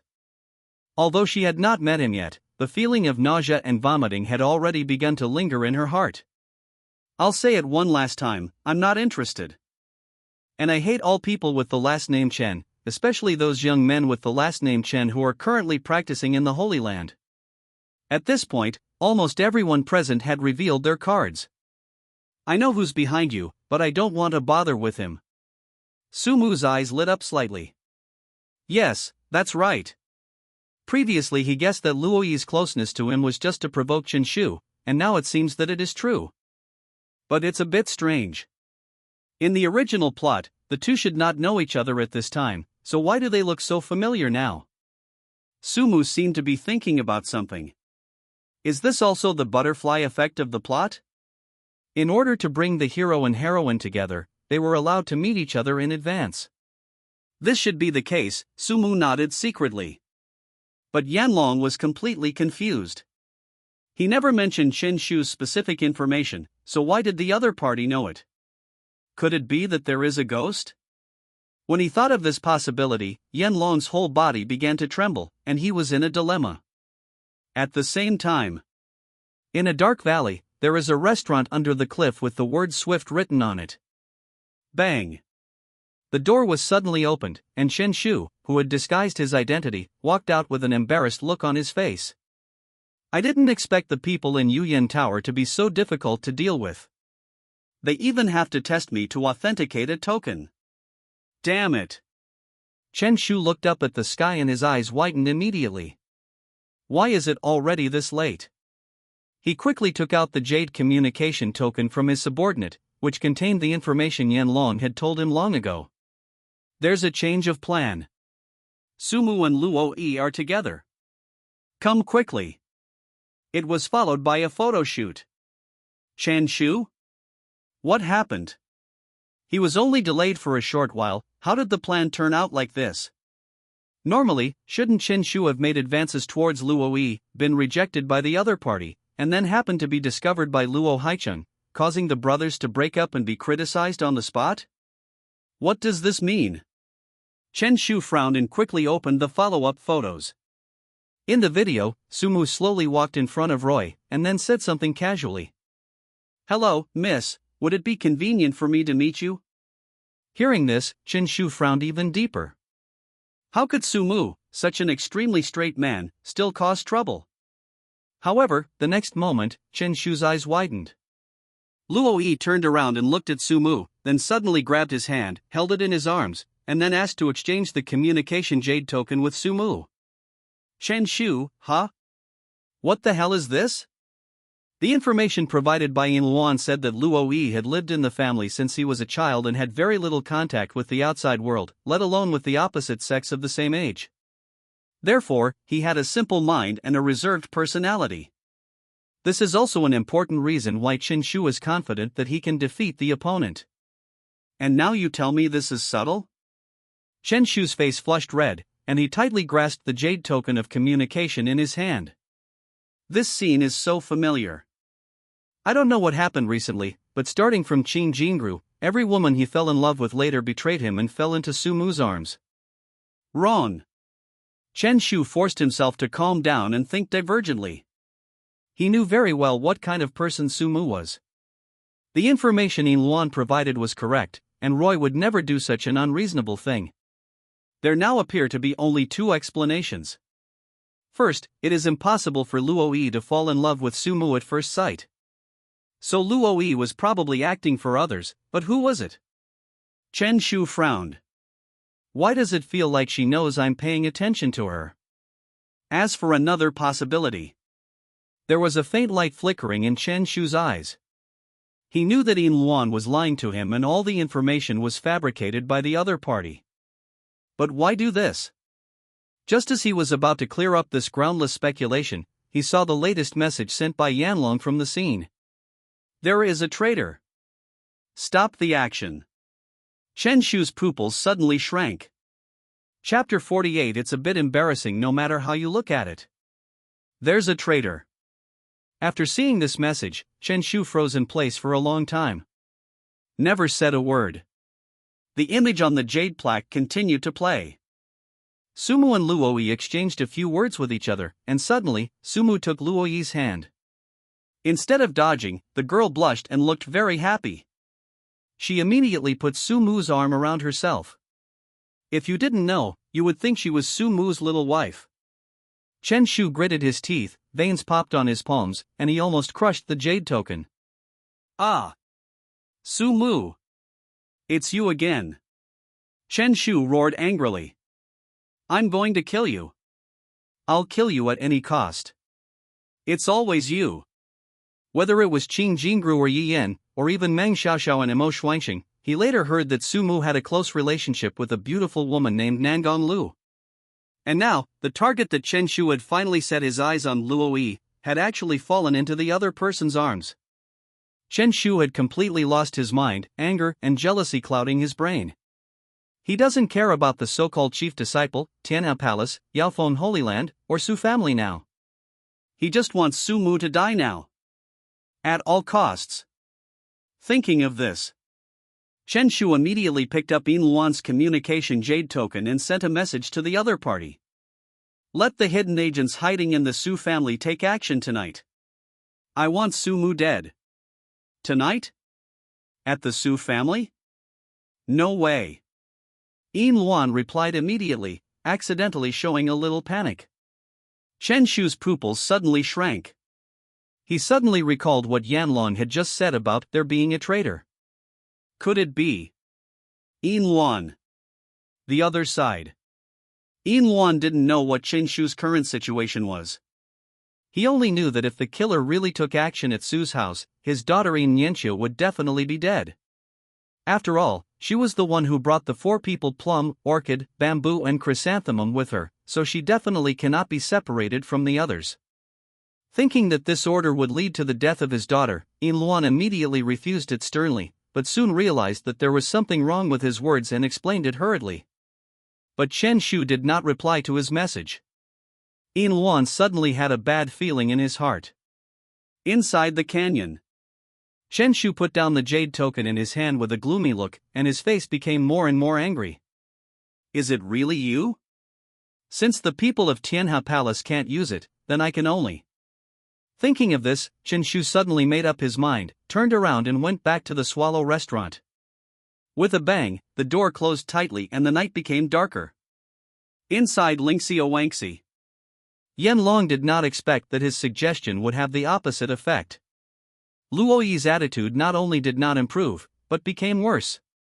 He had previously thought that he had spoken at the wrong time, but now it seemed that Luo Yi simply disliked Chen Shu. Our actions must have been known to the other party. Yanlong became more and more certain. There must be a traitor in the team. He informed the Luo family of our actions. Although he was extremely angry, Yanlong did not dare to lose his temper for the moment. Since the other party didn't point it out directly, it means that both parties still have room for maneuver and will not end up falling out. Then, Yanlong did not bother her anymore. With an awkward smile on his face, he turned around and left in embarrassment. Not to mention that they were in the wrong for planning an action against the other party. If we put aside his identity as a hidden man of Tianhe Palace, he was just a young master of a branch of the Yin family on the surface. His status and position are far inferior to those of Sumu and Luo Yi, who are direct descendants. The resources around them are something he will never be able to achieve in his lifetime. Seeing Yanlong suffer a defeat again, the other second generations were stunned. Those who were eager to try calmed down in an instant and looked at Sumu with extremely complicated eyes. Envy, jealousy, anger. Of course Sumu also noticed these looks, and couldn't help but smile bitterly in his heart, marveling at them. As expected of the heroine, it is wonderfully tight. Not only did they use him as a shield, attracting the hatred from the male protagonist Chen Shu, but they also wanted Sumu to be hated by these playboys. Am I taking the blame for Chen Shu? Sumu was helpless. I can only say that she is worthy of being the heroine, and she can kill 2 birds with 1 stone by doing anything. But it's not without benefits. Luo Yi didn't know the attitudes of the other second generations. She just noticed the change in the mood of the boy in front of her and felt that he seemed a little unhappy. Then, can I give you a massage? The girl's smile is as beautiful as a flower. Sumu was stunned for a moment. It seems that taking the blame has its benefits. Today he can enjoy the treatment of a protagonist. Luo-yi was extremely gentle to Sumu, and other people saw this. Some people who didn't know how to live or die were unwilling to accept this and wanted to launch an offensive against Luo-yi. But they could not ignore the murderous look in Luo Haicheng's eyes in the corner. That's right, this group of second generation has also discovered Luo Hai City. The other party did not disturb Su Luo and the others. Instead, he sat quietly in the corner drinking tea without any change in his expression. However, if anyone wanted to come forward to disturb them, Luo Haicheng would immediately give them a stern warning look. The difference in treatment is too huge. Everyone was extremely jealous and gritted their teeth. How come Sumu is the only one who can seduce your sister, but others can't? And Roy. He seems to be indifferent to everyone except Sumu, who is so gentle and considerate to her. He is really like a little wife, which makes people jealous. What's so good about Sumu? They really couldn't figure it out. Just then, Yanlong, who was about to leave, suddenly froze and a flush appeared on his face. Etc. This is the effect of Tianyan Dan. He hadn't noticed it just now, but now that he was some distance away from Sumu, an uncontrollable impulse suddenly surged in his body. Yanlong turned around suddenly, and at this moment he suddenly felt that Luo-yi was so beautiful that it was hard to control himself. Even his little brother wanted to look up. His eyes gradually became blurred, and he raised one hand and was about to walk towards Luo-yi again. In the corner, Luo Haicheng's face suddenly turned as black as the bottom of a pot. This Yanlong is so ignorant of his own life. Not only did he want to disturb the good things between Sumu and my sister, but he even dared to have such a vulgar reaction. As a high-level monk, his eyes were extremely sharp and he naturally discovered the abnormality in the other party's body. Then, he immediately stood up and suddenly appeared behind Yanlong. He raised his hand and hit him hard, with a cold murderous intent flashing in his eyes. I say, kid, what do you want to do? Yanlong suddenly woke up, and with a glance, he was frightened to death. Completion. Just when he thought he was dead, Sumu suddenly stood up and looked over here. When did you come back? Come and sit down. Sumu raised his hand towards Luo Haicheng, motioning him to sit next to him. He really doesn't want to be alone with the heroine now, even though the process is quite sour and exciting, but after all, she is my good brother's sister. Flirting with his sister in front of others, this. Chapter 49. Are you acting like a spoiled brat? Sumu felt a little embarrassed for once. Looking at the brother and sister in front of me, I didn't know how to start. It was Luo Haicheng who spoke first. What are you two doing? Sumu really didn't know how to explain it, so he just said it was a coincidence. Luo-yi tilted her head, pouted, and snorted, all in one breath. Facing his own sister, Luo Haicheng was extremely helpless. He didn't know how to ask her why she appeared in such a place. He knew that Luo-yi was in a bad mood recently. I won't say anything else. If you two really. Luo Haicheng spoke slowly. Don't. Sumu's eyes widened with fear. How dare you put up such a flag? We are just ordinary friends now. Sumu emphasized the last 4 words. Luo Haicheng looked at Luo-yi with some confusion. Seeing that his sister's expression did not change, he felt relieved. Okay, I don't care about your business. You are the people closest to me. Just let nature take its course. By the way, why did you come back so soon? Didn't you find your target? Sumu was puzzled. I've changed my taste recently. I'll go somewhere else next time. Luo Haicheng immediately returned to his usual playboy state, leaning back and sitting on his seat with his legs spread out. Unlike Sumu's affectionate personality, the women around Luo Haicheng have changed one after another, and basically no one has been repeated. Women are like clothes to him. The only 2 people he cares about are his good brother Sumu and his sister Luo-yi. In the original novel of Shenyuan Continent, there is no description of the details between Sumu and Luo Hai City, but when Sumu first traveled to this world, he grew up slowly from a young age. The relationship with Luo High City was also established slowly step by step. He knew that the Luo siblings had not had a good experience when they were young.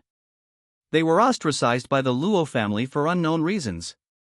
It was Sumu who brought them back to the Su family, which ensured that they did not starve to death.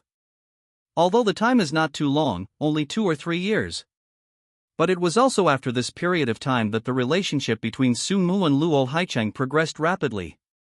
They had done everything together since childhood and were known to be a pair of bad friends in the eyes of others. Only they themselves know the key. This is why, in the first week of the plot, in order to investigate the cause of Sumu's bizarre death, Luo Haicheng even risked his life. Just then, Qian and his group rushed over excitedly. "Brother! You are so awesome!" In front of Luo Haicheng, they didn't dare to tell the specific reasons, but it did not prevent them from admiring Sumu. "Brother! Just accept us as your little brothers." Qian made this request again, and Sumu felt a headache. He was about to refuse when he suddenly thought of something. "It's not impossible." Sumu spoke slowly. "As long as you can get that Yen something long guy to be my younger brother, I will recognize your abilities and allow you to follow me from now on." Qian and the others looked at each other, all somewhat excited, and immediately nodded in agreement, then turned around to look for Yen Long. Yen Long was a little confused when he heard the news, but after a brief thought, he quickly agreed. Sumu smiled knowingly. "Really? Since you are Qinshu's man, I have given you the opportunity to be a spy. If I can't catch you, I will be helpless." "Brother." Yen Long's attitude changed quickly. He admitted his mistake directly and said frankly that everything that happened before was just because he looked down on others. Luo Haicheng sat aside, frowning slightly, saying nothing. He just saw Yen Long's dishonest behavior. How could such a person stay with Sumu? Well, he sighed softly in his heart. Since Sumu is not going to do it, then his good brother will do it for him. If Yen Long can live to see tomorrow's sunrise, the name of his Luo High City will be written backwards. All right. Let's go back. Sumu suddenly stood up and stretched. So soon. The Luo siblings frowned at the same time. One hoped that Sumu could stay with his sister for a while longer, while the other simply wanted to stay with Sumu for a while longer. It's getting late, let's go back. Sumu also waved to Qian and others and threw a jade token over to them. This is my communication jade token. You guys go back too. I will find you if there is anything. Okay, big brother. Brother, I've already paid for your tea, please take care. Qian smiled, nodded and bowed, then turned around and left without any hesitation. Sumu raised his brows slightly. Yo! He has some good sense. Seeing that Yen Long was about to leave, Luo Haicheng's eyes suddenly flashed, and he stood up and laughed. You guys go first, I need to play for a while, I'll come find you next time. Then he turned and left, leaving Sumu and Luo Yi looking at each other in bewilderment. When he reached the door, Sumu suddenly discovered that Luo Yi had been following him closely. He couldn't help but feel a little strange. No, sister, you wanted to piss off the male lead, and you've already succeeded, so why are you still following me now? He turned around and glanced at the other person. Why do you keep following me? Luo Yi cleared his throat and coughed. Ahem, brother Sumu, didn't you say we are friends now? I, your friend, ran away from home and have nowhere to go now. I wonder if I can stay at your house temporarily. No, I refuse. Sumu vetoed 3 times in a row and replied immediately. He was a little confused. What on earth was Luo Yi going to do? As the heroine, you should just follow the original path. You suddenly made a scene tonight. I have already helped you, but you still want to blame me? You really want to live with me? Hearing this, Luo Yi blinked his big eyes several times in succession, looking pitiful. Brother Sumu, shouldn't friends help each other? Do I really have nowhere to go now? Sumu. He lowered his head and glanced at the other person's luxurious dress. The girl was pretty and had a storage ring on her hand. Just the equipment that Sumu saw, each piece cost no less than 1 million yuancher, and now you tell me you have no place to live? Homeless? Could this excuse be any worse? You can either wait for your brother here for a while and go back with him, or I'll go and get him out for you now. Don't want. Luoi pinched Sumu's sleeves with both hands, his voice became a few degrees lower, and he looked even more pitiful. Brother Sumu, I really ran away from home, and this time the conflict with my family was quite serious. If I go back now, they will definitely beat me to death. Can you bear to watch me get beaten to death? The girl's eyes were deep, like a pool of autumn water, and Sumu couldn't help but be dazed for a moment. Good job. This is one of the best actresses he has ever seen. Her eyes alone convey her endless affection. If you didn't know, you would think she was acting coquettishly to her lover. Sumu was silent for a moment. Okay. He has figured it out. The heroines will always do some weird things anyway, so he will just try his best to cooperate with them. That's the job of a vicious villain. Chapter 50, Calm? Something is wrong. That night, Chen Shu returned to the nether pond again, sitting alone, silent for a long time. Although he kept telling himself to stay calm, he couldn't bear it at all when he thought of Sumu's appearance. Damn it! Chen Shu suddenly opened his eyes, and with a ferocious look, he punched the ground. Boom! As the bluestone shattered, Chen Shu swung his fists faster, as if he was treating the stones under his feet as Sumu's face to vent his anger.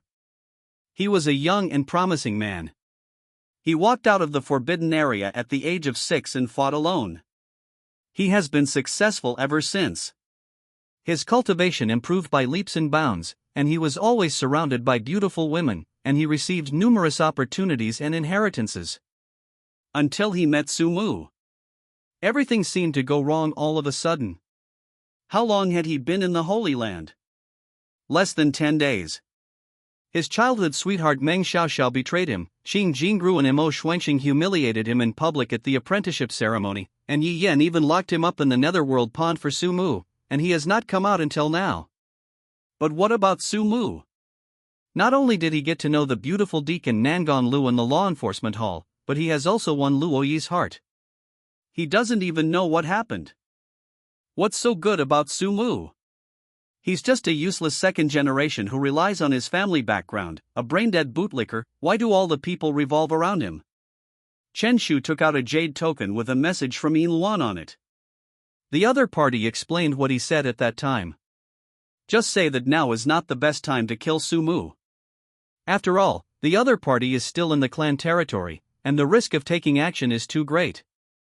They can wait until the selection of the chief disciple in a while, manipulate things behind the scenes, stir up conflicts among the parties, and let others deal with Sumu for them. In fact, Yin Luan has already drawn up all the follow-up plans. He planned to arrange Yen Long to lurk beside Sumu and persuade him to disrupt the crucial stage of the selection competition, so as to release the ancient ferocious beast, Viper sealed in the Holy Land. By then, there will definitely be a large number of casualties among the disciples, and countless families and forces will target Sumu, and we will be able to reap the benefits. Then, young palace master, you will appear at the right time, rescue some key figures, and establish contact with them. This way, you can kill 2 birds with 1 stone. By that time, Chen Shu would be able to completely establish his reputation, reverse all previous declines, and truly become a rising star with a prominent reputation in the Holy Land, and even win the friendship of the 10 major immortal clans. Yin Luan's words were clear and logical, and Chen Shu couldn't help but calm down. What the other party said actually made a lot of sense, and the plan seemed flawless. But Chen Shu was still thinking about the news of there was a traitor in his mind and couldn't make up his mind for a while. That's all. Chen Shu shook his head. Maybe I'm overthinking it. After all, given Yin Luan's position, if he were to rebel, the impact on me would be more than just this. Let Sumu live for another half a month, and then I'll teach him a lesson. Chen Shu gritted his teeth and suddenly thought of something. Speaking of which, how come there has been no news about Yen Long since last night? The next half-month was the most comfortable period of time for Sumu since he started the second week of the story. There is no male or female protagonist plot, and there is nothing else to worry about. He stayed in his own yard every day, enjoying the foot massage specially made for him by Meng Xiaoxiao, feeling extremely comfortable.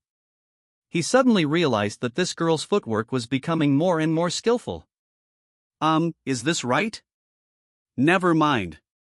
Since Luoi moved into the Su family half a month ago, Sumu has been keeping a close eye on him, but the other party seems to have become much more honest.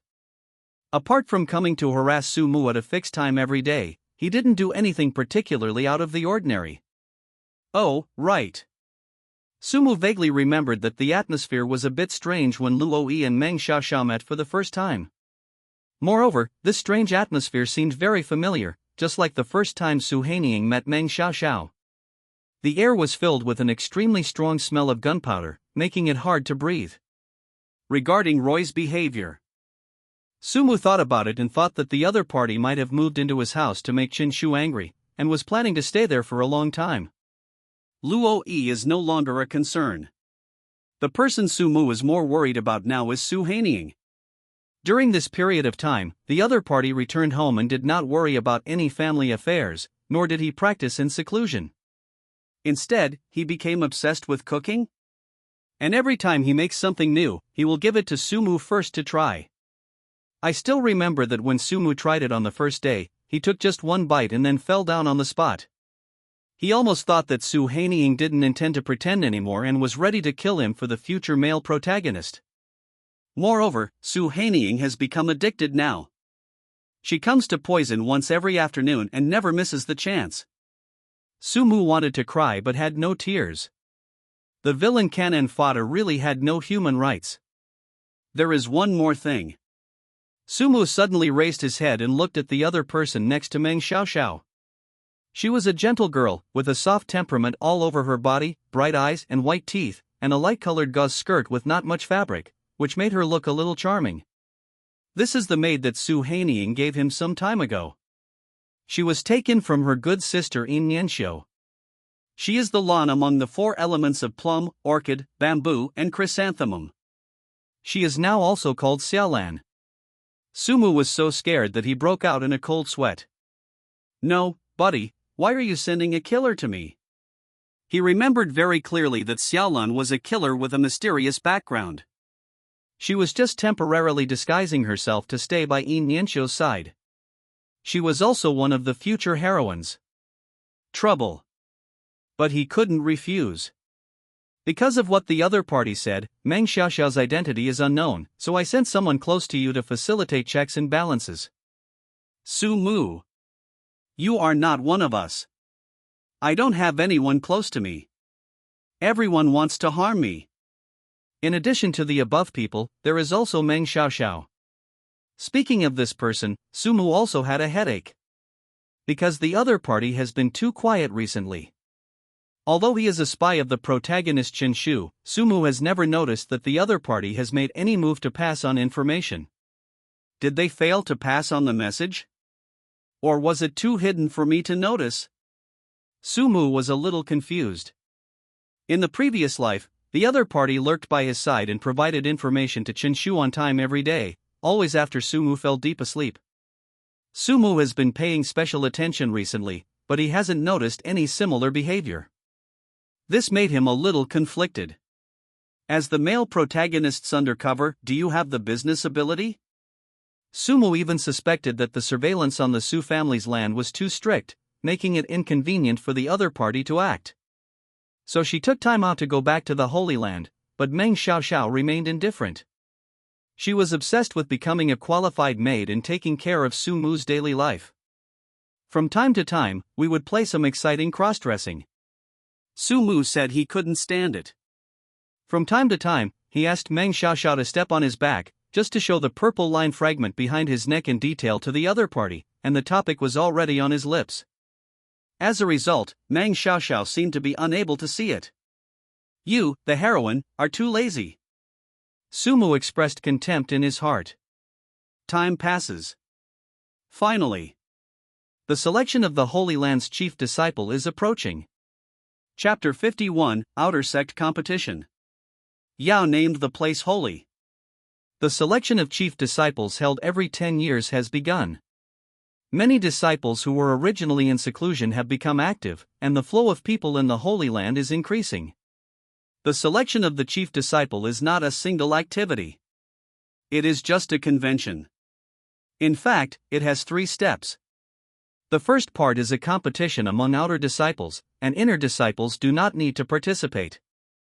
This competition is a pure test of the individual combat capabilities of the cultivators. A points system is used to select a champion, who will be given key training resources and promoted to an inner sect disciple. Other disciples will also be given corresponding rewards based on their rankings. The second part is the secret realm trial.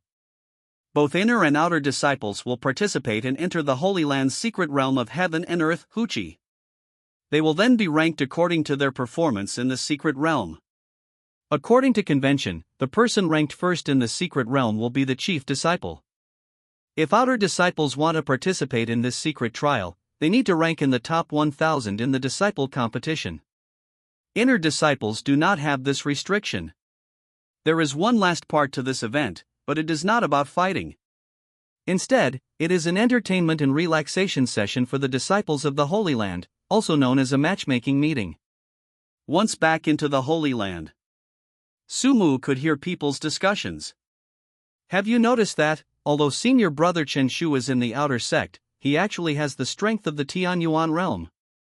This is already the standard for inner sect disciples. Yes.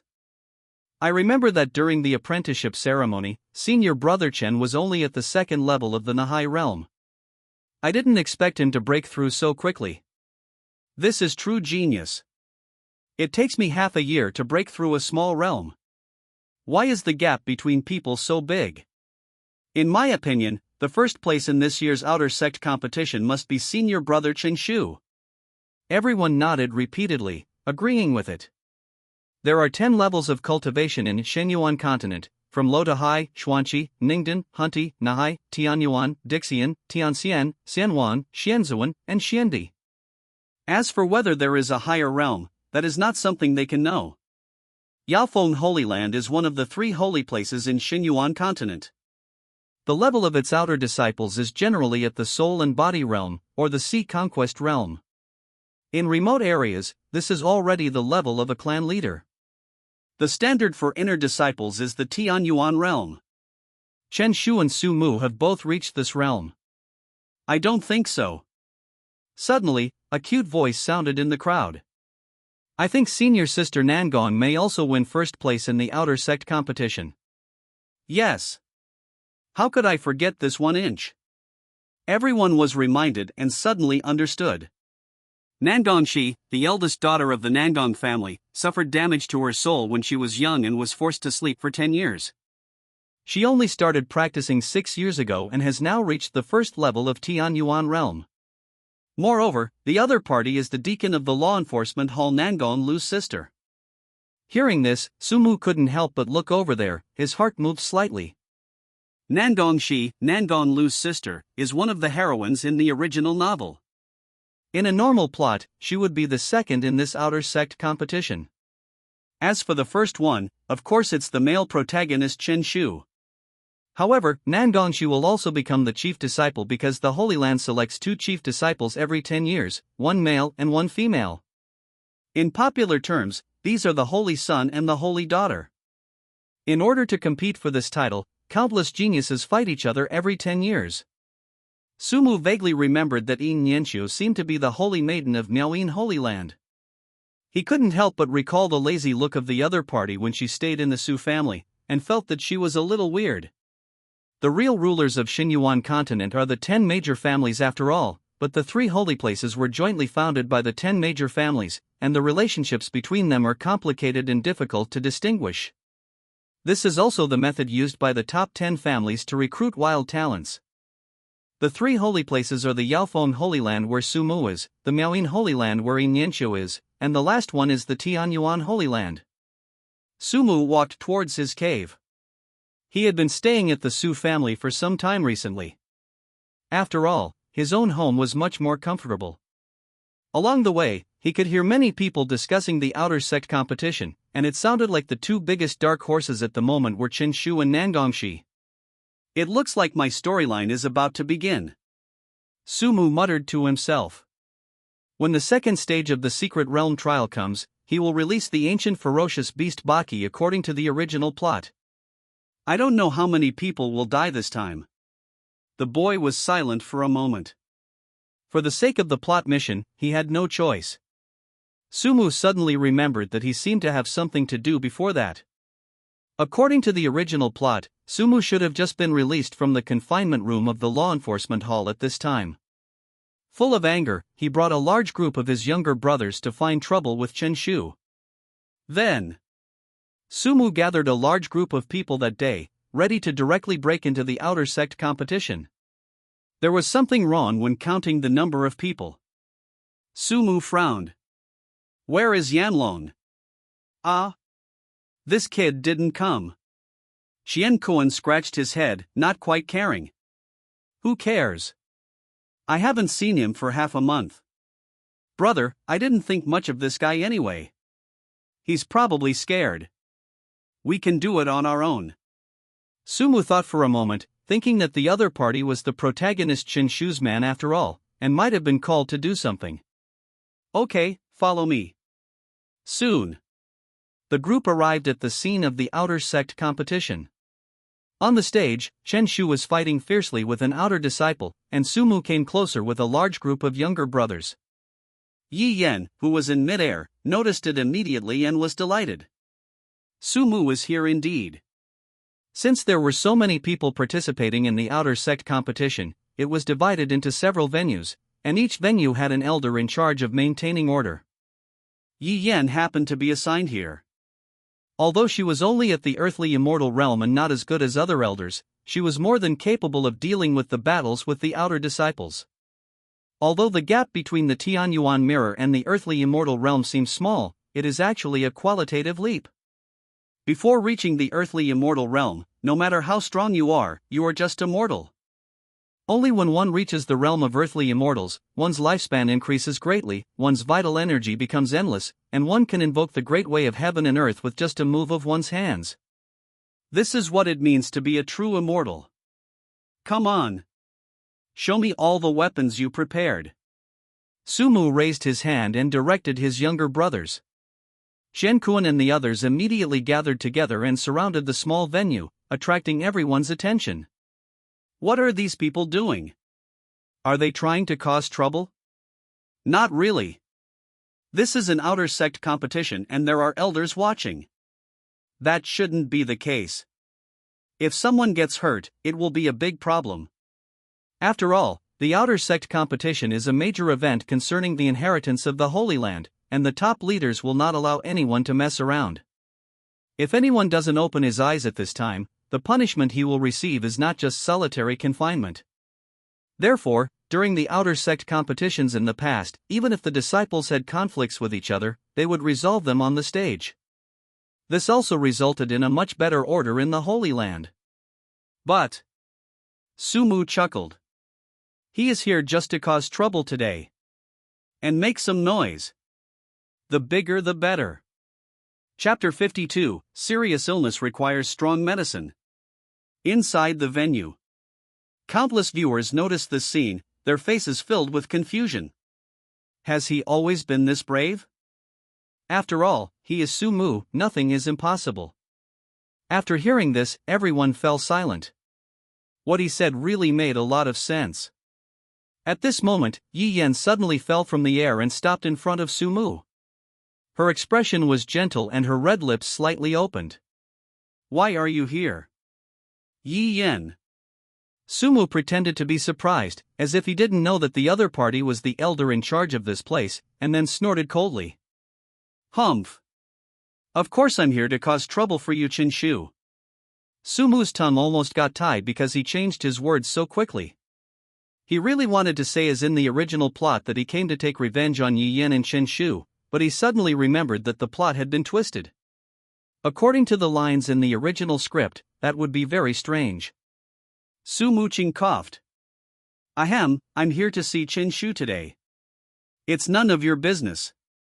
He hasn't finished embarrassing me in front of Jean Gru last time. Oh. There was a hint of amusement in Yi Yan's eyes. She had just keenly caught the hesitation in Su Mu's words. Sure enough, he was still not good at making excuses. He just mentioned me, right? Is he here to see me? Yi Yan's heart moved slightly, and she suddenly remembered her plan of being a Taoist companion for 10 days.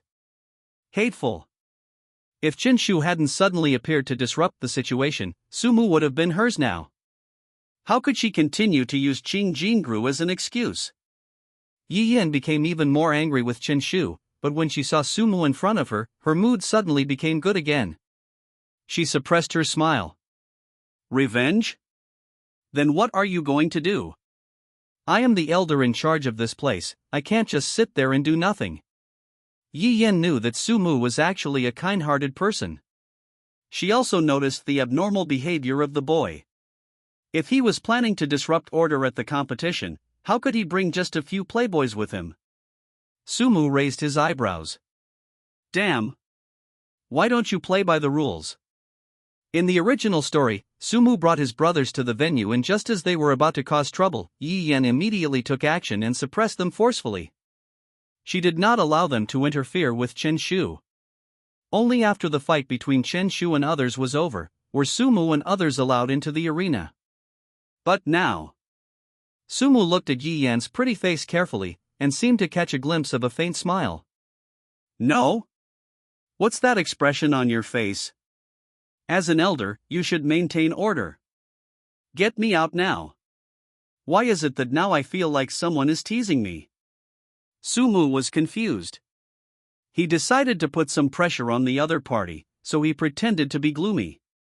Don't block my way. Even if you are an elder and a woman, and you are in my way, I will not be polite. Are you going to hit me?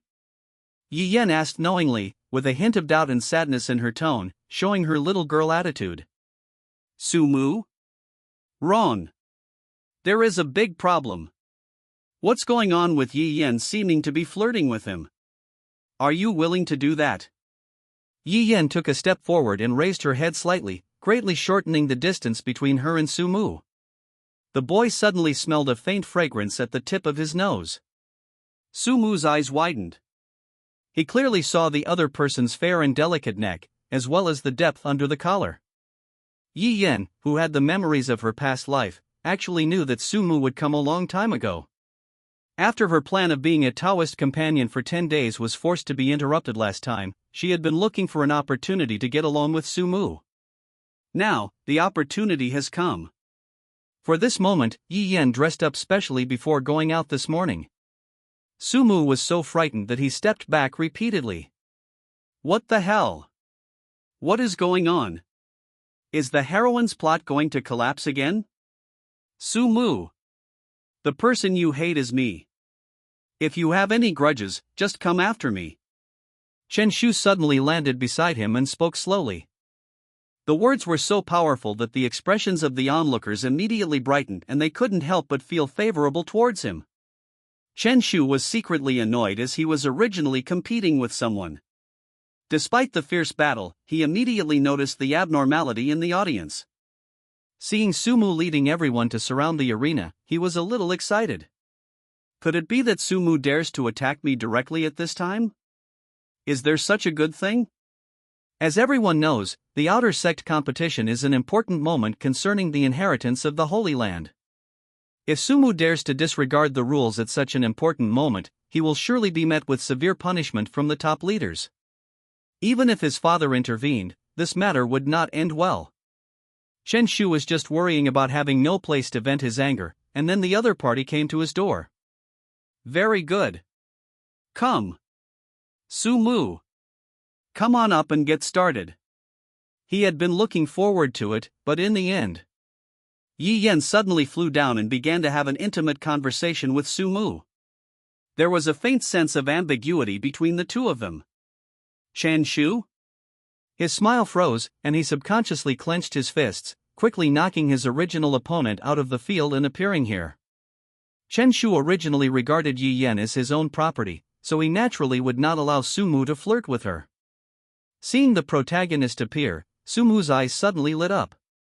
Not bad, not bad. The hero is the hero.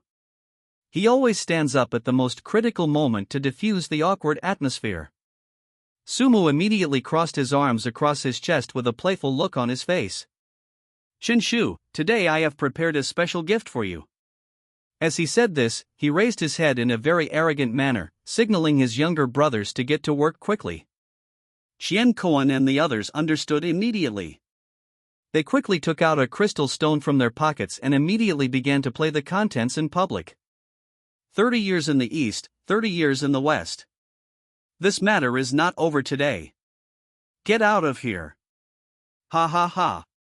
Around the venue, 8 giant light screens began playing simultaneously to ensure that all the audience could see it. The contents on the light screen were all the same. That was the scene where Chen Shu was humiliated in public by Qin Jingru during the apprenticeship ceremony, and then forced to get out. The audience was stunned. Most of them were outer disciples who had been present and witnessed the event at the time, and were now reliving the classic. Some people couldn't hold it anymore. Puff. Ha ha ha. I'm dying of laughter.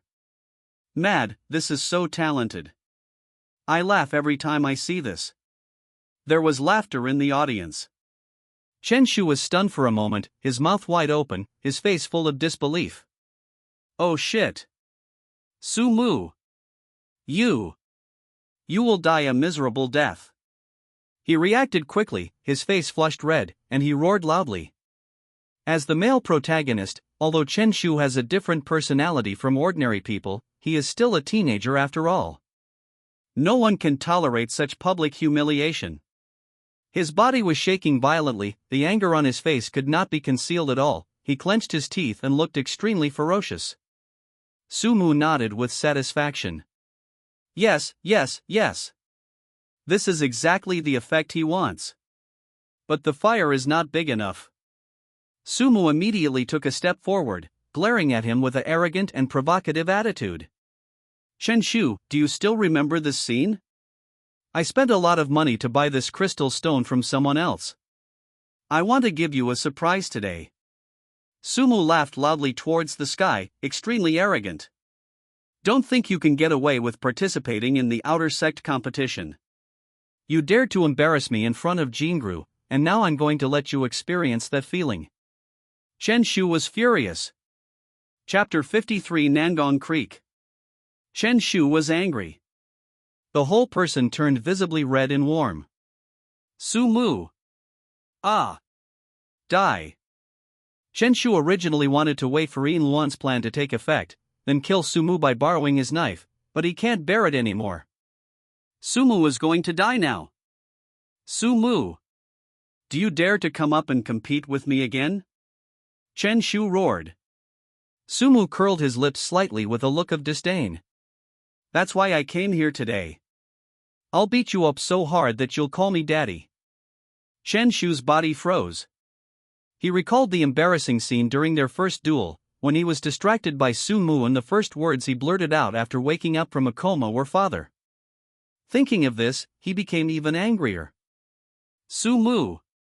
Not only do you want to snatch the woman from me, but now you dare to humiliate me in public. I think you are ready to die. Seeing that the other party was furious, Sumu was even more delighted. Yes. That's it. The angrier the better. In fact, Sumu didn't need to use such an ostentatious method. In the plot of his previous life, he just provoked the other party in a normal way, not as cruelly as he is now. But Sumu was also helpless. The main reason is that the plot has been too biased recently. If he doesn't find a way to take some measures, what will happen to the subsequent plot tasks? So, Sumu came up with this ruthless trick overnight. Directly and completely offend Chen Shu in public. Make the conflict between the two completely public. The bigger the noise, the better. The more people know about this, the better. Sumu has already thought about it. In the original plot, Sumu had accumulated a lot of resentment in his heart because he had repeatedly run into obstacles with Chen Shu. Later, he exploded in the secret trial and did not hesitate to release the ancient ferocious beast. But now the plot has gone awry. Compared to Sumu, Chen Shu's resentment was obviously greater. That's why Sumu started to use drastic measures. He deliberately made such a big fuss just to set a stage for the protagonist Chen Shu. As long as the other party defeats him severely here today and humiliates him, the protagonist's reputation can be completely saved. Afterwards, Sumu lost face in front of so many people, his mentality was completely broken, and then he released the ancient ferocious beast in the secret realm. This explanation is obviously much more reasonable. When Sumu thought of this plan, he couldn't help but marvel at it. I am such a genius. Neither the male nor the female protagonist is reliable, and I have to patch them up. There will be no problem with the following plot. Sumu suddenly raised his eyes and met Chen Shu's gaze. Seeing the other party's imposing and righteous appearance, Sumu laughed heartily, raised his hand and drew the golden halberd from the ring, pointing it at Chen Shu from a distance. Chen Shu, come and fight. Wait. A cute voice suddenly sounded. A young girl flew in from outside the field and stood in front of Sumu with a firm look in her eyes. Let me fight for Sumu in this battle. Sumu took a breath of cold air. What the hell? Why is Meng Xiaoxiao here? On the field. Meng Xiaoxiao was wearing a long skirt and holding a sword in one hand. She had a slender body but exuded a domineering aura. Everyone was stunned for a moment. What is this unfolding? Yi Yan's brows slightly frowned. She naturally remembered Meng Xiaoxiao. They had met in their previous life and had met several times in this life. Why would she fight for Sumu? What is her relationship with Sumu? Doesn't Sumu only stick around that woman Qing Jingru? It's Meng Xiaoxiao. On the ring, Chen Shu looked very ugly. He had thought that something unexpected would happen in today's battle with Sumu, but he didn't expect that the first person to show up would be his childhood sweetheart. So, you really betrayed me? Why? Chen Shu's mind was full of thoughts, filled with reluctance and anger. Why should you give up on me and join Sumu? What's so good about this loser Sumu? Chen Shu gripped the black sword even tighter. He once couldn't believe that Meng Xiaoxiao had really betrayed him, he was just suspicious. I also wondered whether Sumush would use Meng Xiaoxiao as a trump card in his hand and use it at the critical moment after he opposed the other party. I didn't expect it to be exposed in such an abrupt form. Why? Chen Shu's words were cold, he really wanted to ask. What did Sumu give you? Or, what did the Su family give you? So that you can abandon the friendship between us that has lasted for more than 10 years?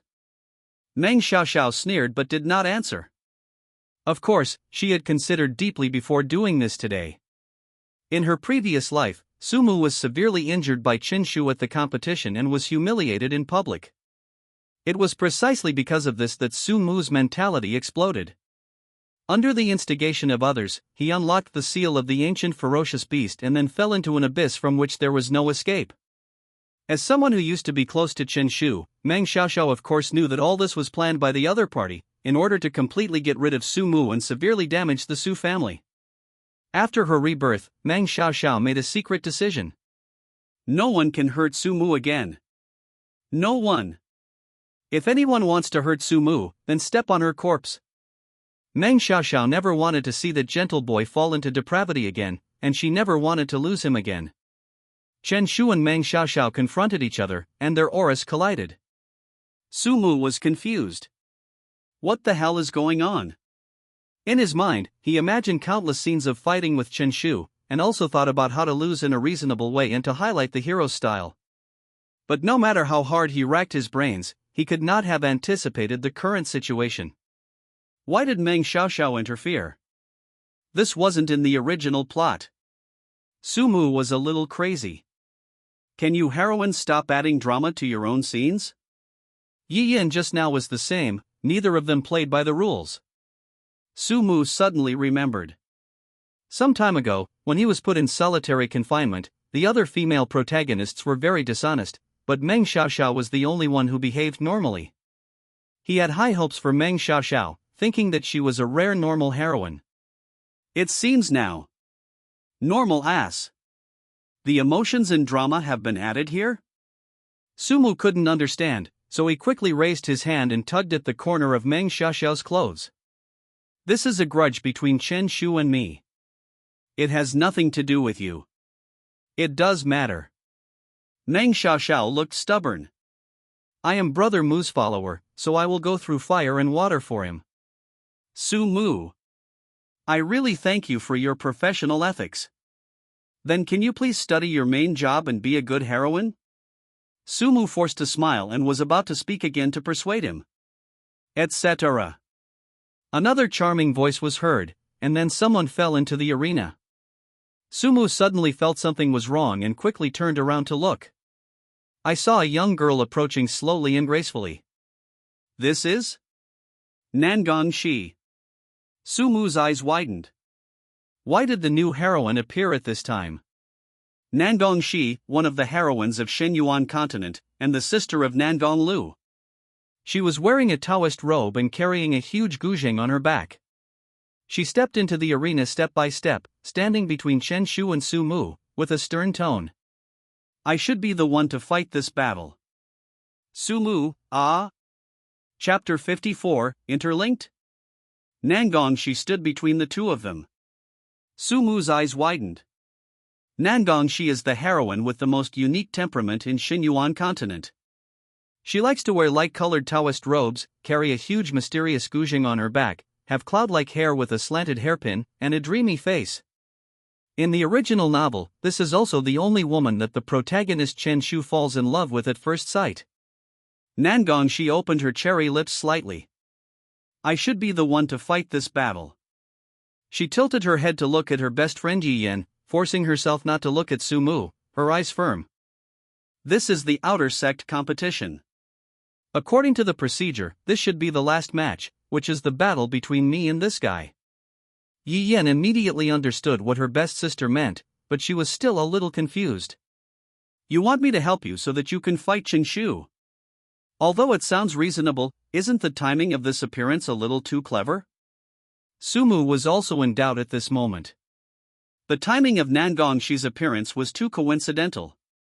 It was exactly the time when Sumu was about to duel with Chen Shu and Meng Xiaoxiao fought on his behalf. It looks like Nangong Shi also wanted to fight in place of Sumu. Sumu immediately shook his head. This is impossible. As the heroine of the story, Nangong Shi naturally stands on Chen Shu's side. She chose to appear at this time. Could it be that? Sumu's eyes lit up. That's right. The other party appeared at this time and forced to continue the outer sect competition, definitely to obstruct Sumu's plan to humiliate Chen Shu and to maintain the face of the male protagonist. Wow, she is worthy of being the heroine. There are so many tricks in the timing of her appearance. No. Seeing that Yi Yan and Nangong Shi were about to reach a consensus, Meng Xiaoxiao hurriedly stepped forward. Chen Shu has offended my brother Mu, so I must take on this battle today. What? My home? Brother Mu. As soon as these words were spoken, Chen Shu, Yi Yan, and Nangong Shi all looked over with extremely sharp eyes, which were filled with strong murderous intent, as if asking what this title meant. I almost forgot that Meng Xiaoxiao is Sumu's follower. I think that's how I called her last time, that is. Yi Yan's pretty eyebrows suddenly twisted into a knot. Why didn't she address Sumu in such a familiar way? No, she must think of one too. Yi Yan suddenly felt an inexplicable sense of crisis. She decided to put her 10-day Taoist companion plan back on the agenda and look for another opportunity. Thinking of this, she quickly raised her hand. This is the venue for the outer sect competition. Disciples are welcome to challenge, but the finals will be held first. You. Meng Xiaoxiao was secretly angry. She didn't know why, but she felt that Yi Yan did it on purpose just to prevent her from working for Brother Mu. Even though she was unhappy, Yi Yan was an elder after all, so she had no choice but to obey. The girl's heart suddenly moved. During the entire selection conference, the disciples can challenge each other, so why don't I wait until they finish the finals before going on stage again? Meng Xiaoxiao was excited and secretly expectant. Thanks. Nangongshi smiled at her good sister with a look of gratitude, then she flipped over and jumped onto the stage, getting ready and facing Chen Shu. Bring it on. Chen Shu was still not able to react for a moment. He was in a daze. All the anger he had felt from being humiliated by Su Mu had long been thrown out of his mind. It was really because the Nangongshi in front of him was too charming. Deep and quiet. She has a peerless beauty, a great mind, a slender waist and straight legs. It's as if every part of it is based on his aesthetics. Then, Chen Shu was not in a hurry to proceed to the finals. He first lifted his hair and then showed a gentle smile. My name is Chen Shu. May I ask what is your name, junior sister? Nangongshi frowned slightly. Of course she knew who Chen Shu was. In her previous life, she almost died at his hands, so her memory was extremely clear. Moreover, at that time, the two met at the outer sect competition. Not only did Chen Shu defeat her, he even flirted with her verbally. She felt that the other person was not a good person at the time and was extremely disgusted with him. The girl narrowed her eyes and looked at the other person. To be honest, Chen Shu's appearance was not bad. On the contrary, he was quite handsome, with a sunny temperament and gentle conversation. In addition, he possessed the purple pattern fragment, which blessed him with the heavenly Tao. Normal strangers will have a good impression of Chen Shu when they first meet him. But Nangongshi had a blank expression on his face. He took down the guzheng behind him and hung it in front of him. I didn't tell you my name, take it. The girl's jade fingers flicked repeatedly, and a sound as gentle as pearls and jade instantly spread out. Chen Shu's face changed drastically, and he quickly activated his internal cultivation. He is actually a master of music. The sound was extremely strange, and the means of attack were even more unpredictable. But Chen Shu was not panicked at all, because he knew the fatal weakness of cultivators who practiced the way of music, which was their weak defense. Without saying a word, he circulated his energy, used his body skills, and flashed continuously, quickly approaching Nangongshi. Nangongshi seemed to have expected this. He disappeared from the spot in a flash and appeared on the other side of the venue. Chen Shu frowned, changed direction and continued chasing, then Nangongshi appeared again. The two men kept changing directions, and the battle came to a stalemate for a while, leaving the audience dumbfounded. How can this final be like this? Playing hide and seek here. Yi Yan frowned slightly and became worried. She saw the current situation on the field clearly at a glance. Nangongshi kept dodging with long-range attacks and flexible movements, while Chen Shu kept chasing and defending at the same time. Once Chen Shu fails to defend first, or Nangongshi is caught up by Chen Shu, they will be defeated quickly. This has turned into a pure tug-of-war, a competition between each other's energy reserves. Su Mu watched with great interest. At this time in his previous life, he was thrown directly outside the venue and could not see the interaction between the male and female protagonists, but now he can watch it up close, and he can't help but marvel in his heart. The male and female protagonists are really good at playing around, and their flirting methods are so niche. She ran away, he chased her, and she couldn't escape even if she had wings. Su Mu felt a lot more relaxed for a moment, mainly because he was no longer needed to participate and the plot was proceeding normally. This familiar sense of security was really wonderful. Brother Mu. Meng Xiaoxiao walked to Su Mu's side. She had no interest in the fight on the stage. No matter who lost, it would have no effect on her. Nangongshi lost, and Meng Xiaoxiao had the right to go on stage for the duel. If Nangongshi wins, Meng Xiaoxiao can also be thick-skinned and drag Chen Shu to fight another game. Of course, the premise is that the opponent has not completely lost his combat effectiveness. By the way, why are you here? Su Mu was very confused. In the original plot, you were not in this part at all. What happened? Meng Xiaoxiao lowered her head and took out a food box from the storage ring and handed it to Su Mu with both hands. This was made by Miss Han Ing today. She specifically asked me to deliver it to you. I didn't expect that when I first arrived. I saw Chen Shu provoking me, so I couldn't help myself. The girl smiled innocently, and seemed a little embarrassed. Su Mu raised his eyebrows. He didn't expect it was because of Su Haining.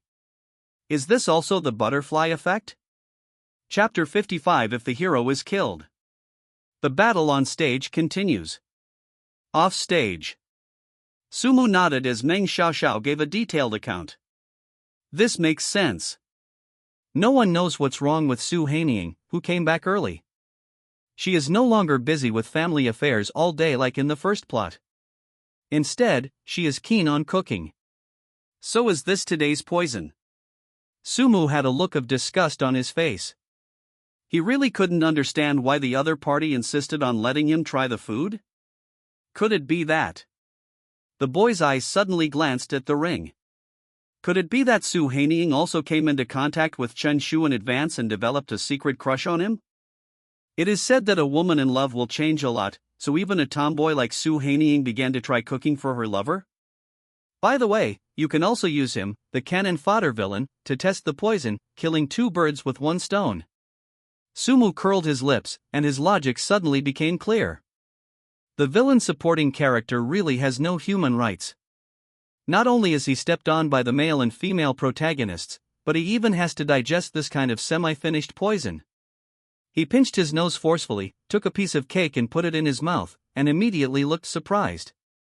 The taste is so much better today. The extremely salty osmanthus cake a few days ago, and that I don't know what kind of creature it was made of, but the dish was still moving. It almost caused Sumu to die on the spot and leave this not-so-beautiful world early. Seeing that the young man had no doubts, Meng Xiaoxiao breathed a sigh of relief. This was a copy she had asked Su Haining for in advance, just so that she could have a legitimate reason to come to the competition at this time. Sumu ate pastries while watching the battle on the stage. As time passed, the battle gradually came to an end. The two people fighting on the stage are only at the Tianyuan realm. Chen Shu is at the third level of the Tianyuan realm, and Nangongxi is at the second level of the Tianyuan realm. Vitality is limited. Huff. Hateful. Chen Shu was panting and clenching his teeth.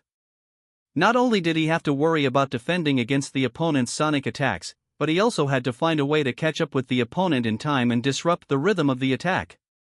Chen Shu now just felt that the sound method was really disgusting. Not only can it boost vitality, it can also cause mental damage, and it is a method of attack that covers all angles without any blind spots. If it weren't for his profound cultivation, which was different from that of ordinary people, he would have been exhausted to death by the opponent long ago. But pity. A sneer appeared on Chen Shu's lips. He informed Master Tianpa directly in his heart, and the other party immediately took over his mental defense, reducing his pressure sharply. Nangongxi seemed to be fighting with him, but in fact he was fighting with the residual soul of an immortal king cultivator. How could he possibly win? Seeing that the opponent was showing signs of fatigue, Chen Shu immediately stepped forward and swung his sword. Sure enough, Nangongxi was already pale with exhaustion. The dodging movement is also extremely slow. The sword was about to hit, but Nangongxi's expression suddenly changed and a blush appeared on his face. Oh no! It's a scam! Chen Shu's heart was filled with alarm and he wanted to retreat quickly, but it was too late. Boom! Suddenly there was a loud explosion in the field. Chen Shu and Nangongxi were blown away at the same time and fell to the ground, their lives or deaths unknown. What the hell, is there an explosion? Sumu stood up suddenly, his eyes almost popping out. Did the male and female protagonists fight so fiercely in the original plot? They even blew themselves up?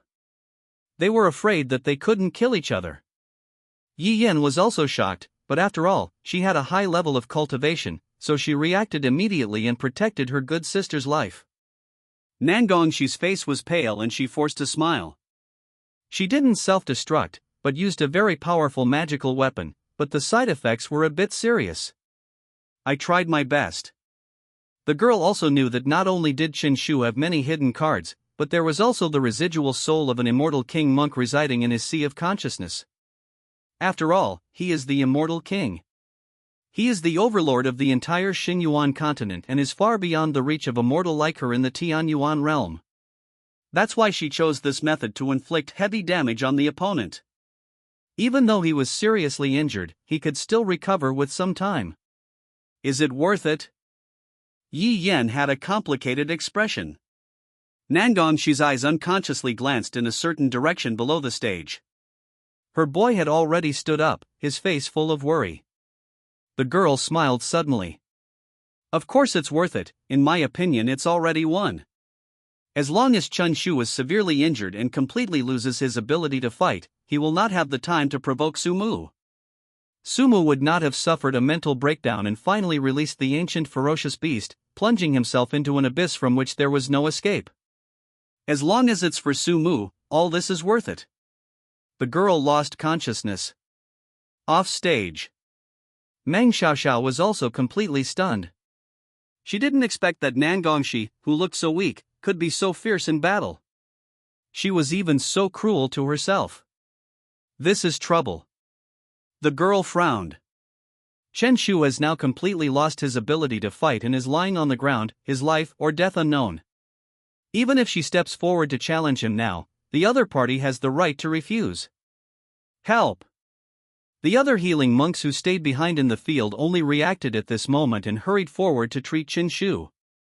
As for Nangongxi, Yi Yan had already taken action herself. This outer sect competition ended suddenly in such a sloppy manner. Sumu was still confused and speechless for a long time. Isn't this right? Is there such a heaven-defying battle in the original plot? If you hurt the enemy by 1,000, you will also hurt yourself by 1,000? Are you kidding me? Aren't you the male and female protagonists? Is it necessary to fight to this extent? Sumu's heart suddenly moved. He looked at Chen Shu, who was still unaware of his own safety, and asked the system in his heart. System, if I go up and kill the protagonist right now, will it be considered as completing the plot mission? Host reminder, your identity is a supporting role in the plot. This does not count as completing the plot mission, and you cannot return. Sumu said inwardly, as expected. After all, this world is the novel Shenyuan Continent. If there was no male protagonist, everything that followed would have collapsed. Ha, I was just joking. Host, come on. When I returned to the field, I found that everything around me was in chaos. No one expected that the final of the outer sect competition would end in this way. The elder has just announced the news that both of them are not dead, but they are both seriously injured and need to recuperate for some time. That's not right. Sumu suddenly reacted. What if Chen Shu doesn't appear until the second stage of the selection? Should I still release the ancient beast in the second stage? And the most important third stage, the occasion called the marriage meeting. In the original plot, the protagonist Chen Shu showed his prowess in both the first stage of the outer sect competition and the second stage of the secret realm trial, while the matchmaking meeting saw all the heroines appear at the same time, with Chen Shu winning the beauty and the event ending perfectly. What the hell just happened? Sumu went crazy. When did the plot deviate to such an outrageous degree? I thought everything would end here today. Unexpectedly. Chen Shu, who was supposed to be unconscious, suddenly woke up. Although his eyes were dull and his face was pale, he actually stood up after a slight adjustment. There are experts here. Sumu took a breath of cold air. Chapter 56, Blood of All Races. New abilities. Chen Shu actually stood up. No one present had expected that the other party could still move on his own after suffering such a fierce attack right in front of his face. Fuck. Awesome. Sumu couldn't help but give him a thumbs up in his heart. He is worthy of being the male protagonist. His vitality is so strong. Fortunately, he didn't have any bad intentions just now. If he had gone forward and tried to kill the other party, he might have been killed by various coincidences. It seems that the system is still good for me. Sumu couldn't help but sigh. On the other side, Meng Xiaoxiao's expression suddenly brightened, her eyes seemed to gleam with brilliance, and she looked eager to try. Chen Shu actually stood up again. Does it mean that the other party still has the ability to fight?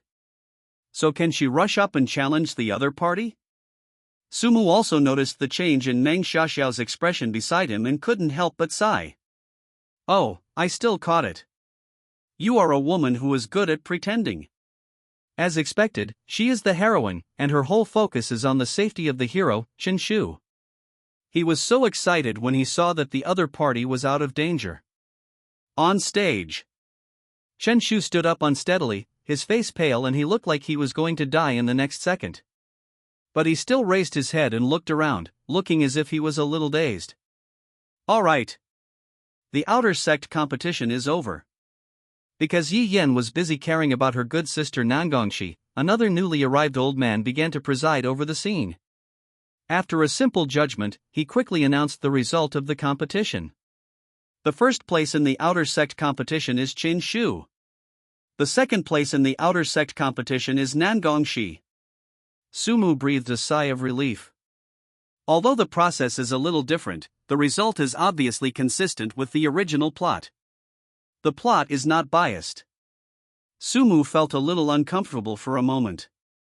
This seemed to be the first time that nothing went wrong since he started the second round of the story. Who cares? As long as the result is right, that's fine. Sudden. Chen Shu.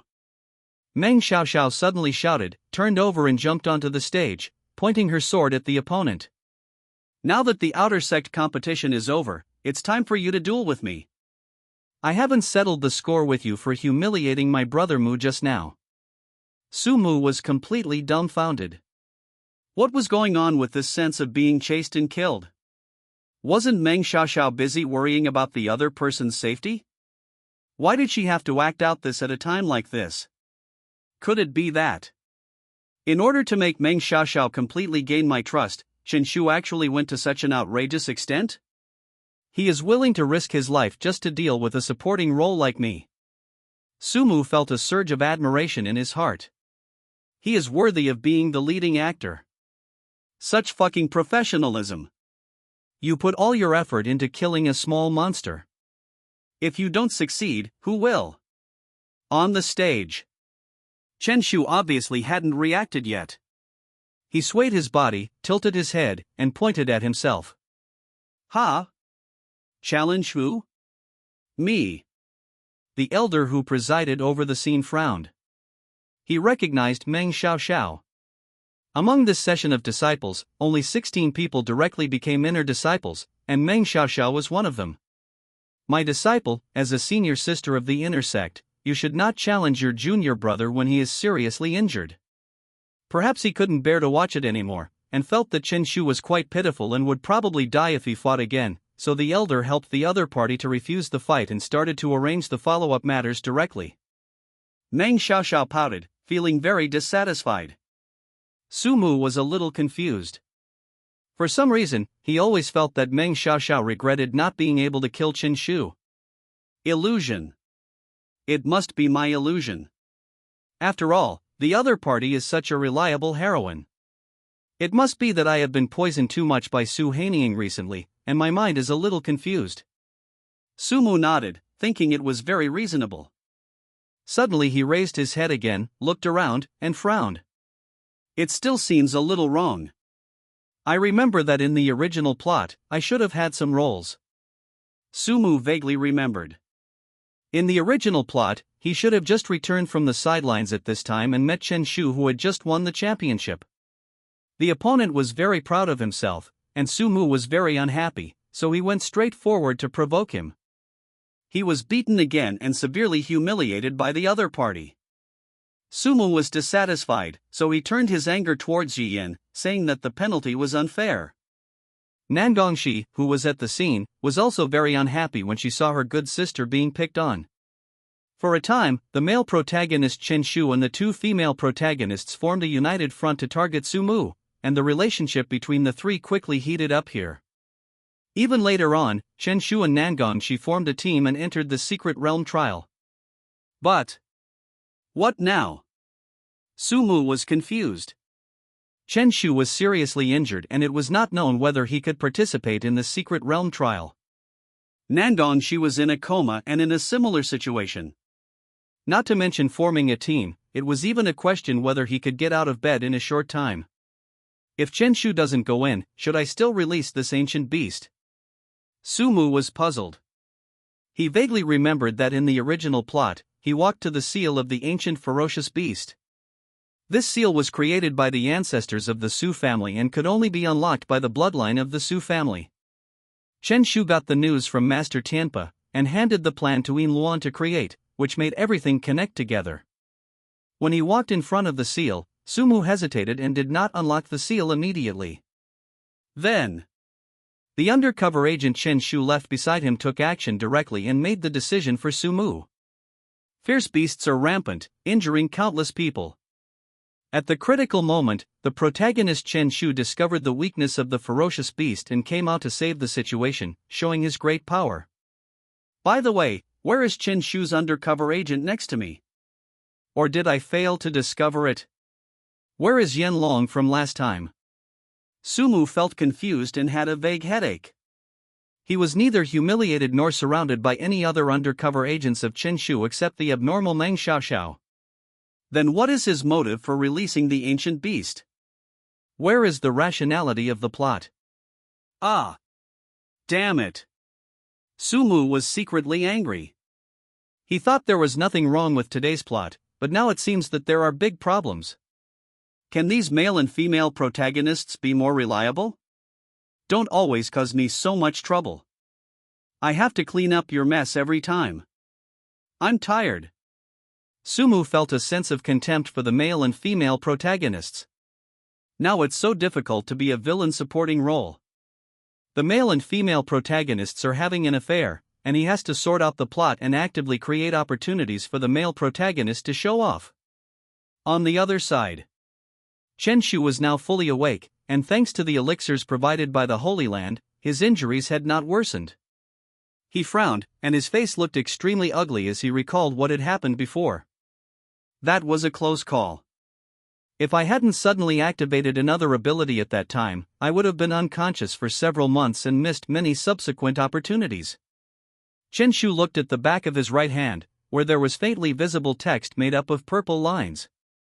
At the critical moment, Chen Shu subconsciously activated everything in his body and accidentally activated the purple vein fragment.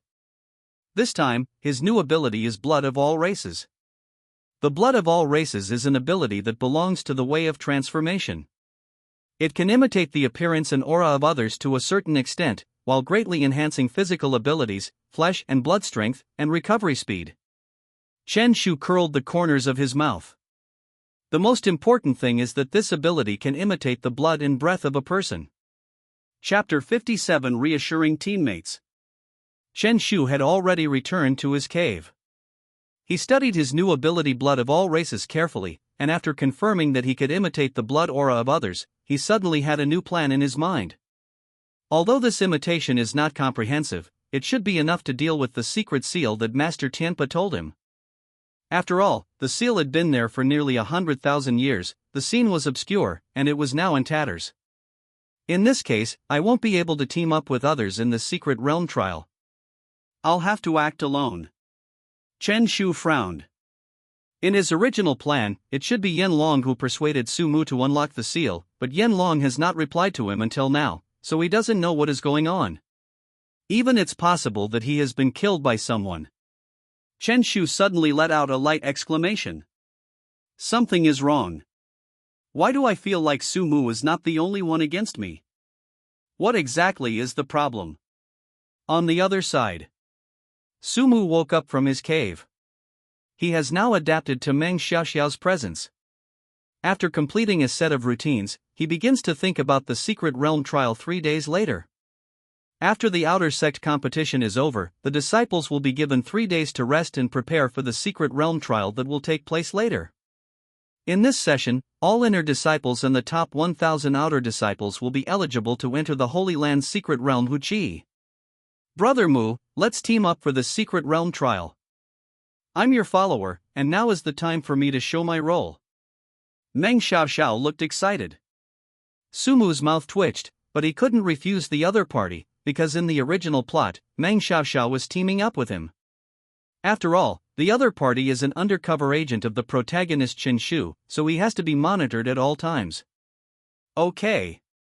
Su Mu nodded.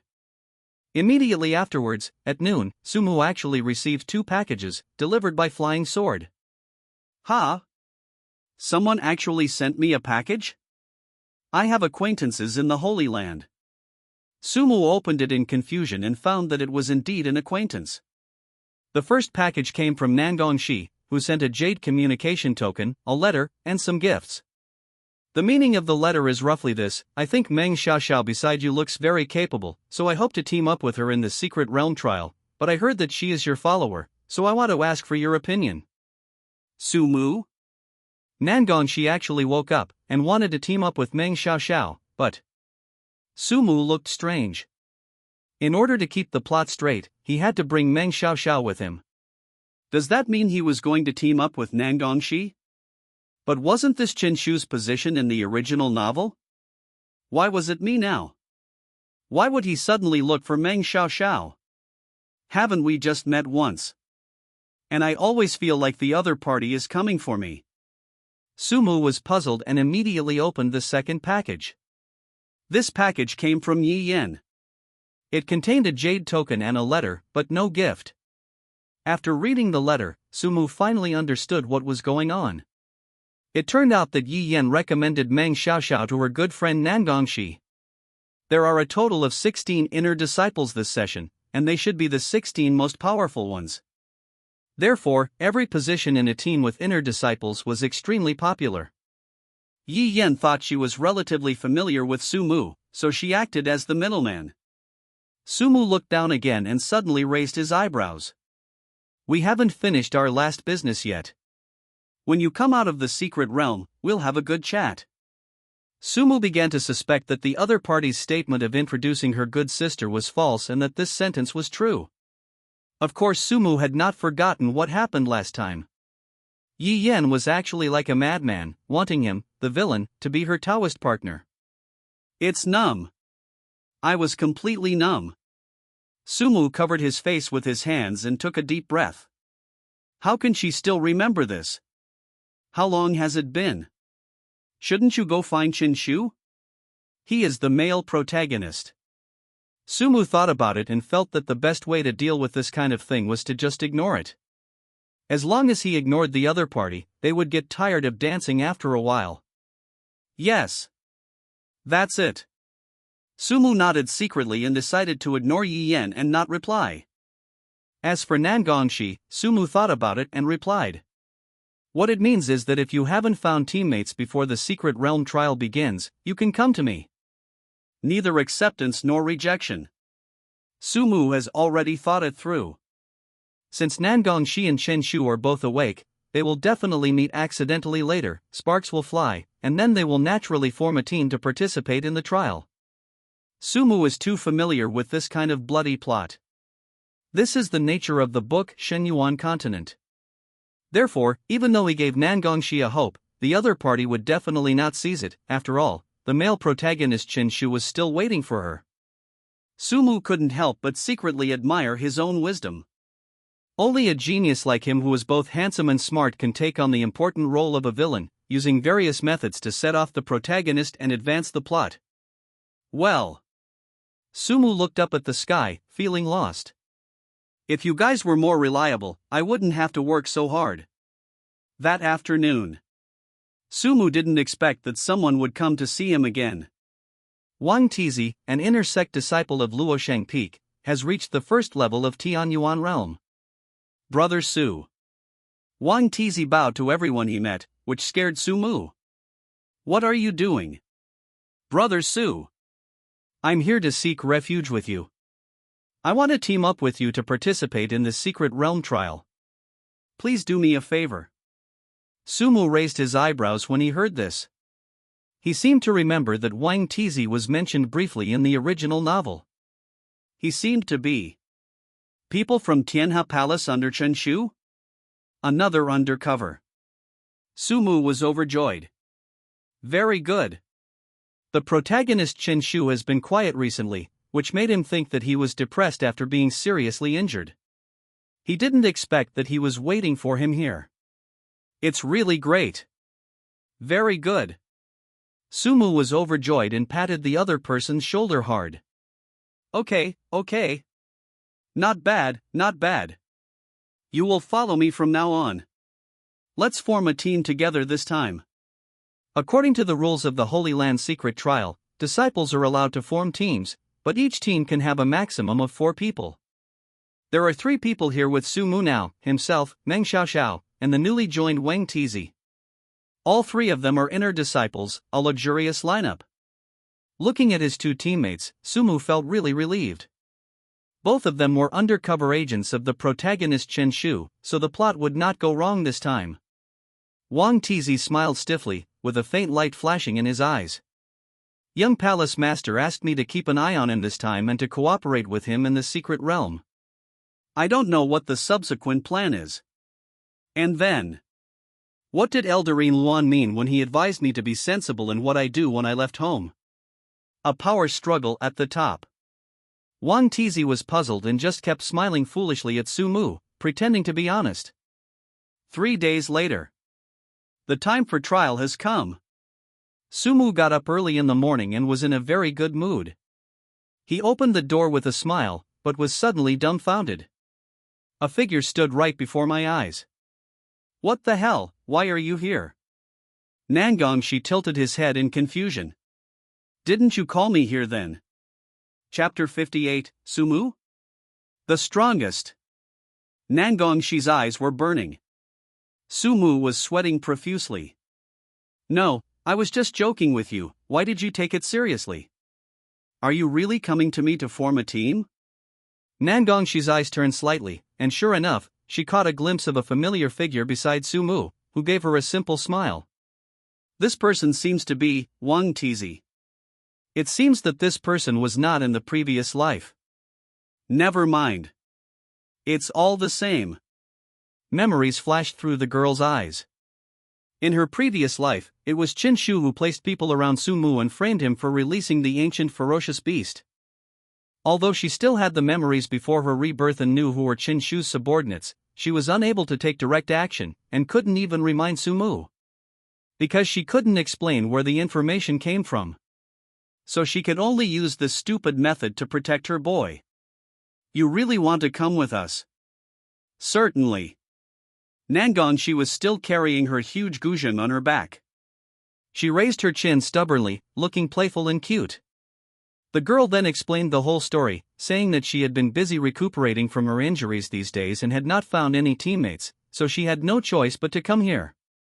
The corner of Su Mu's mouth twitched, and he wanted to slap himself a few times. Why was he so rude at that time? He had to tell people that if they couldn't find anyone to form a team with, they should come to him. Now that's good. Su Mu smiled awkwardly. You haven't met anyone else in the past few days. What he actually wanted to talk about was the male protagonist Chen Shu. No, I have been in seclusion. The girl's answer was decisive, killing the last glimmer of hope in Su Mu's heart. He gritted his teeth. Okay. Then just follow us. Damn it. The day hasn't even started yet, why is there already trouble? Su Mu's good mood from not long ago was gone, and he couldn't refuse Nangongshi's request to team up with him. Since the other party is not looking for the protagonist Chen Shu now, how can the key plot be played without the heroine? So Su Mu can only sacrifice himself and guide Nangongshi to the right position. Let's go. The 4 people in the group all had Tianyuan mirrors, and they flew away at the same time, leaving the maid Xiaolan in the cave to look after the house. Logically speaking, there are only 18 Tianyuan realm warriors in this trial mission, and 4 of them are in our team. The 16 inner disciples, plus Chen Shu and Nangongshi, are all the Tianyuan realm cultivators in this batch of disciples. Su Mu thought secretly, thinking that their team should be the most luxurious lineup this time. Pity. His purpose was not to participate in the secret trial at all. He only wanted to complete the story mission and nothing else mattered. If he really won the secret realm trial by accident, he would have to face trouble from his father Su Ningye when he returned home. If I win first place in the trial and become the legitimate heir of the Su family, that would be terrible. Su Mu made up his mind to only do story missions and not participate in anything else. The group of people soon arrived at the entrance to the secret realm Huqi. This is a mountain top. Fairy mist was curling all around and white cranes were taking off. Several elders had already been waiting here to maintain order, and Yi Yan was among them. It was originally a mountaintop, but it seemed as if someone had suddenly cut off the tip, creating a milky white deep pool here. This is the secret place of heaven and earth, Huchi. Legend has it that the water inside the pool contains an entire world, which contains not only various precious resources, but also the most important things, weather and earth energy. Even Sumu knew that if a cultivator wanted to break through from the Tianyuan realm to the Dixian realm and become an immortal, he must connect the two energies of heaven and earth with himself, but how much he could attract depended entirely on his personal talent and accumulated practice. But Huchi is different. The two energies of heaven and earth in it are concrete. Once found, they can be directly absorbed to increase the foundation for becoming an immortal. Even the Holy Land would only provide such precious resources to the most outstanding disciples. There are 16 inner disciples in this session, and only those who rank in the top 1,000 in the outer sect competition can enter. Certainly. There are not only opportunities in the secret realm, but also many dangers. There is a strange black beast in the pond. It is extremely fast, has high attack power and thick skin. Some of them can even fly in the air, making it very difficult to deal with. Once killed by the other party, they will even be assimilated into the part of the ink beast, which is irreversible. Sumu was not worried. He has a lot of defensive magic weapons on him. If the Mo beast can hurt him, he will give it a thumbs up. At this moment, Sumu vaguely saw Yi Yan blinking a few times in his direction. Is he winking at Nangongshi? What hint? Sumu was a little puzzled. Yi Yan must be standing on Chen Shu's side, but according to the normal progress of the plot, the relationship between Chen Shu and Nangongshi has not really developed yet, so she should not do things directly for Chen Shu. Etc. Not necessarily. He is the male protagonist after all. No matter how outrageous something is, I think it is reasonable. Sumu raised his eyebrows and looked at his three teammates, all of whom were Chen Shu's men. He immediately felt much more relaxed. Very good. This is exactly the kind of powerful teammate he wants. You must betray me ruthlessly. Sumu also tried to find Chen Shu, and discovered that he had not formed a team and came here alone.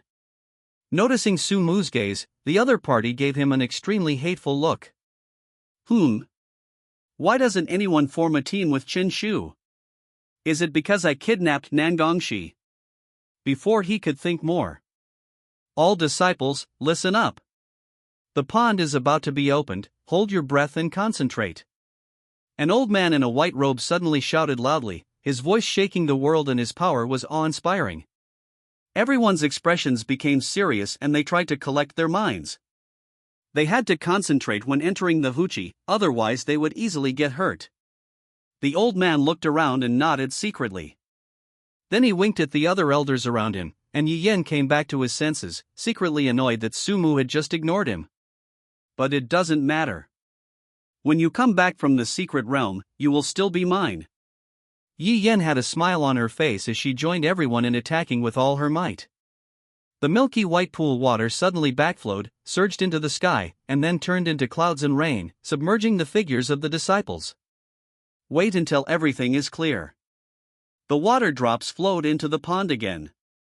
On the huge mountain top, only a few elders were left. Someone stroked his beard and laughed out loud. Come on. Put up the rankings. Suddenly, a huge piece of blue-white jade appeared in the air, with golden characters on it twisting like tadpoles, no more, no less, exactly 1016, symbolizing each disciple. By immersing your mind in it, you can also observe the current specific situation of each disciple. I wonder who among this batch of disciples will win first place in the trial and become the chief. Maybe it's the little girl from the Nangong family?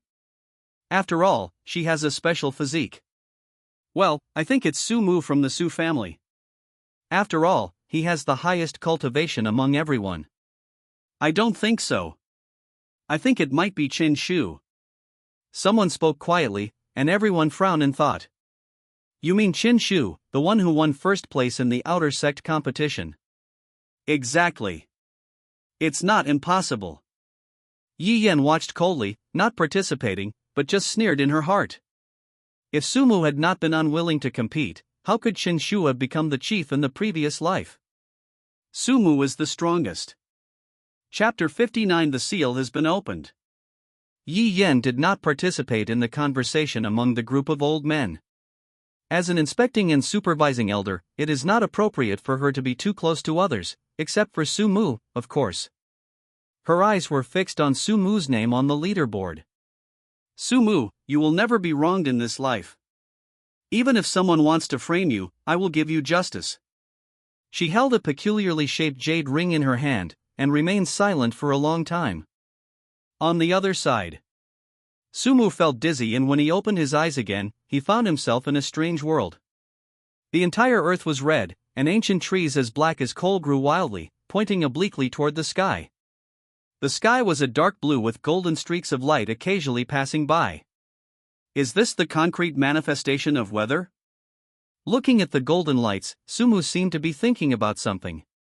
It seems to be different from the one in the family treasury. The one here looks a bit thin.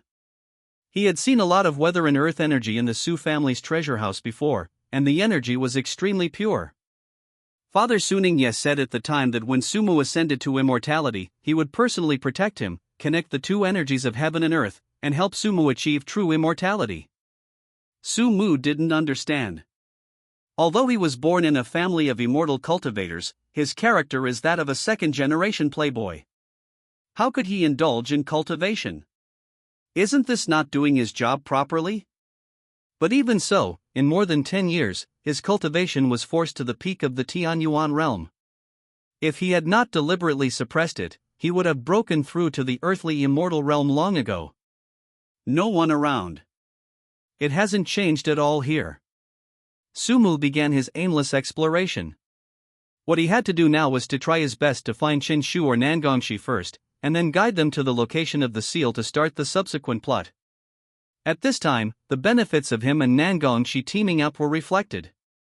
As long as the team members were within a 5-mile radius, the jade ring on their hands would sense something. This jade ring is a token issued by the sect and is used to monitor the status of each disciple in real time. The green jade ranking list from the outside world is used in conjunction with this jade ring. Soon, Sumu's expression changed slightly. How come I'm so lucky today? I found it so quickly? A faint fluorescence came from the jade ring, reminding Sumu that his teammates were to the southeast. Sumu immediately flew into the air quickly, with some excitement in his eyes. Don't know who it is. But it doesn't matter who it is, they are all Chinshu's men, so quickly expose my position. It's you. Nangongshi's eyes suddenly lit up. She didn't expect that she was so lucky today. The first person she met was Sumu. In this case, could she go on a one-on-one date with him? Go on a date. The girl's earlobes turned slightly red, and I don't know what she was thinking about. How about we go wander around? Sumu scratched his head in embarrassment, but he really didn't want to be alone with the heroine. The last incident with Yi Yen left him with a psychological trauma, and he was now afraid that she would do something weird. Oh, that's right. Sumu suddenly thought, since he had already met Nangongshi, could he directly take the other party to the seal and wait for the opportunity? Anyway, Chen Shu's men will definitely go there. I hope nothing goes wrong this time, Sumu prayed silently in his heart. Please, just follow the script, okay? Okay. Nangongshi looked somewhat happy, wandering around aimlessly with Sumu. He didn't know if it was Sumu's illusion, but he always felt that Nangongshi was also leading him towards the direction of the seal. Both of them were Tianyuan cultivators and moved very quickly. They soon saw a canyon with peculiar terrain. Hey! Sumu, look, what's over there? What a strange canyon, how about we go in and explore? Maybe there are resources there. Sumu. Why? He felt that Nangongshi was more proactive than him. That canyon is where the Baki is sealed. Now he doesn't need to say anything, Nangongshi begins to take the initiative to lead him inside. About to enter the canyon. The girl suddenly paused, as if she remembered something. Right. Let's observe the surroundings first to avoid any danger. Okay. Sumu also wanted to take this opportunity to observe whether the people arranged by Qinshu had arrived. If they didn't come, he could only find a way to drag Nangongshi here. The young man suddenly hesitated and looked at Nangongshi, who was busy not far away. The girl has a graceful figure and long flowing hair. She is like a butterfly among flowers, fluttering around, making people unable to take their eyes away. Under normal circumstances, the original plot should be like this. Qinshu and Nangongshi entered the canyon hand in hand. Sumu happened to come out of the canyon at this time, and happened to learn that he could unlock the seal of the ferocious beast here, so he happened to unlock the seal. The hero and heroine are trapped in a canyon and face off against an ancient vicious beast. Qinshu remained calm and collected. He helped the heroine through thick and thin, helping them escape death and winning her heart. But there was a problem with this plot in the previous life. Qinshu ran away on his own at that time, and Nangongshi was rescued by Sumu, which put the relationship between the male and female protagonists on the right track. Should we take her in? Sumu hesitated. Let's take him in. He seems to be in Qinshu's position now. But he couldn't take the girl in. He couldn't think of any way to keep her here. Nangongshi is indispensable in the subsequent plot, so Sumu can only go ahead with it. Okay, Sumu, I've checked all around, there's no problem, let's go in. Good. Sumu nodded, not noticing that there were inexplicably many tiny crystals around the canyon. If he looked at it carefully, he would find that the crystal looked very familiar. It was the photo crystal he had used not long ago. The two figures just disappeared into the canyon. Soon, two more people gathered here. Young Palace Master. Wang Tizi bowed respectfully. In his mind, there was a remnant soul of Master Tianpa, guiding him to find Qinshu. Qinshu nodded casually and then asked, "Have you found Sumu?" "I am incompetent, so I haven't found it yet. Moreover, after getting closer to the canyon, the sensitivity of the jade ring has become blurred, making it even more difficult to find." Qinshu pondered for a moment. "It's not your fault. This place is a little special."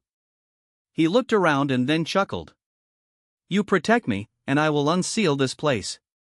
Young Palace Master. Wang Tizi was a little scared.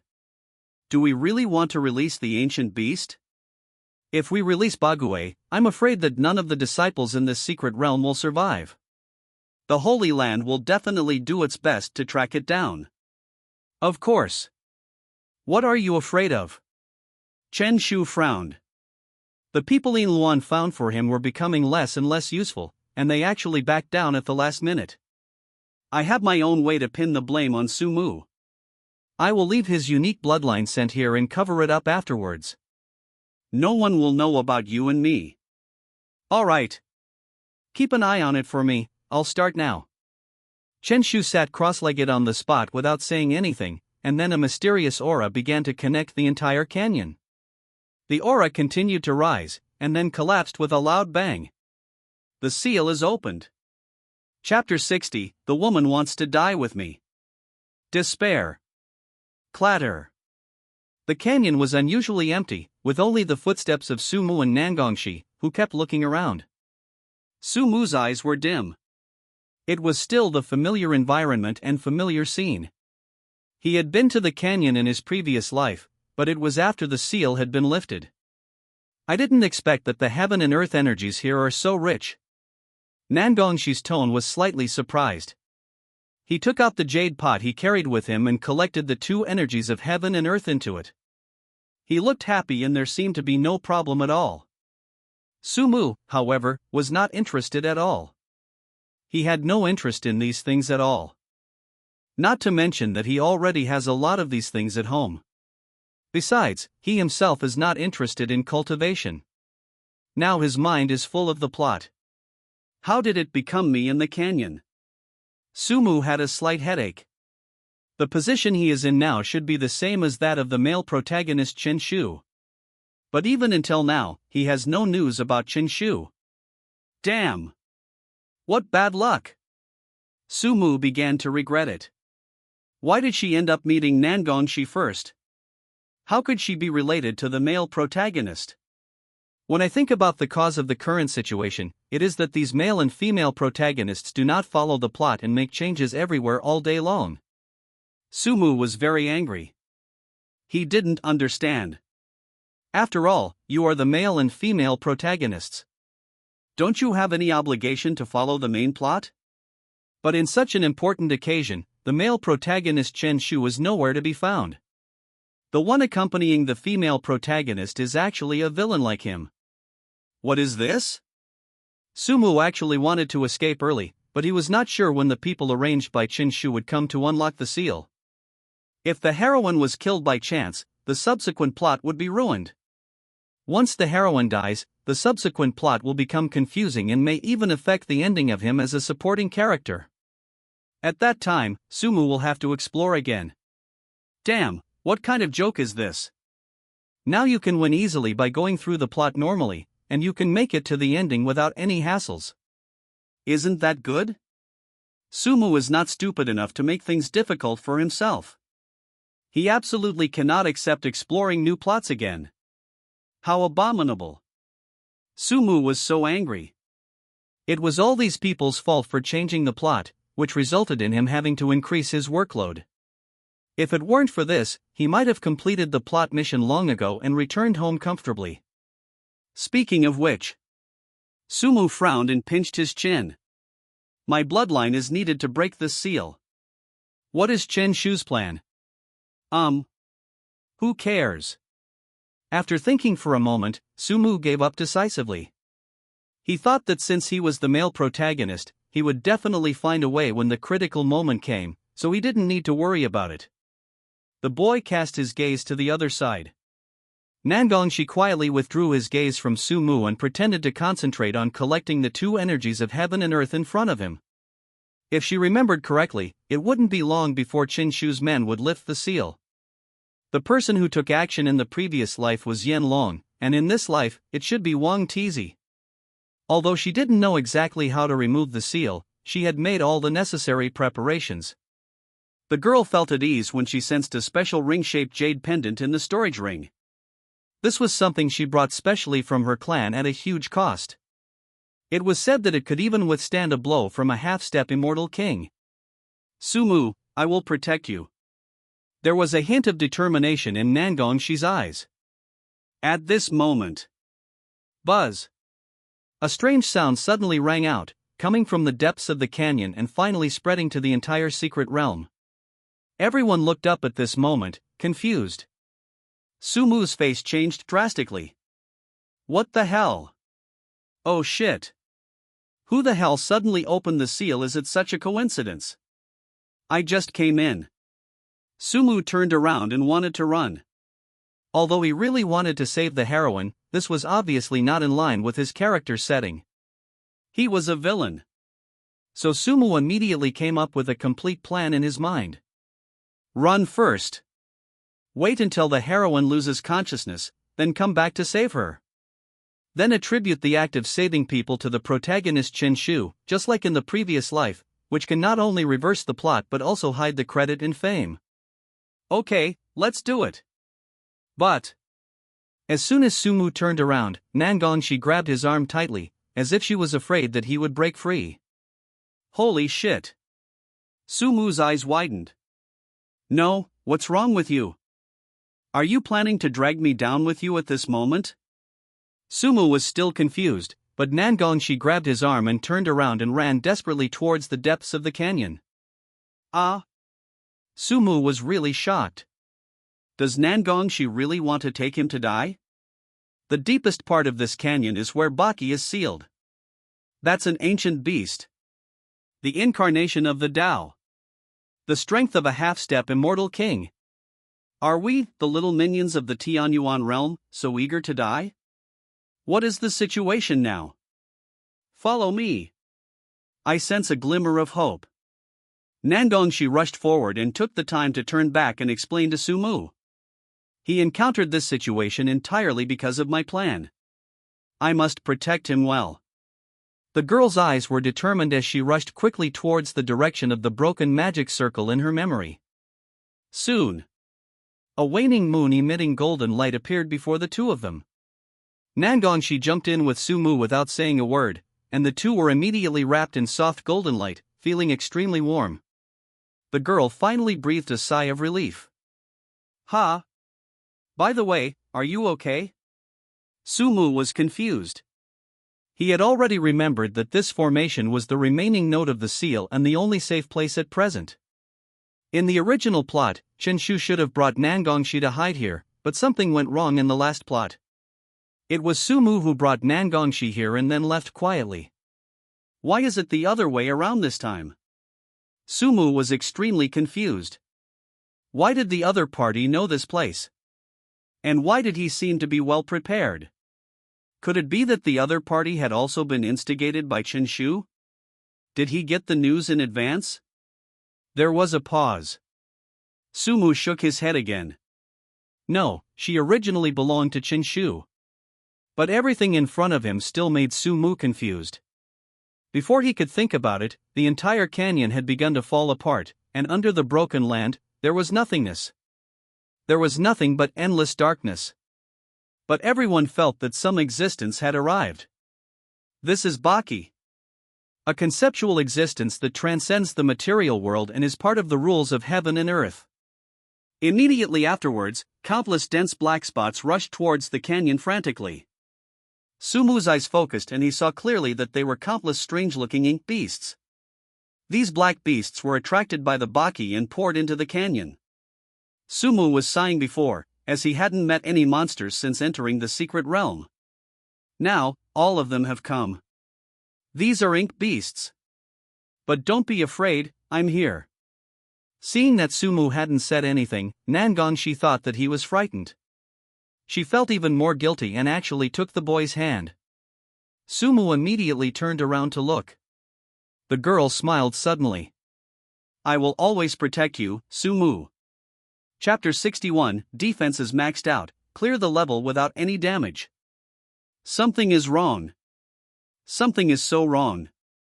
At this moment, in Sumu's eyes, the gentle and beautiful girl in front of him was more terrifying than the tide of beasts. He was confused for a moment. No, why? Why are you suddenly so gentle? And facing such a huge tide of black beasts, you still look confident.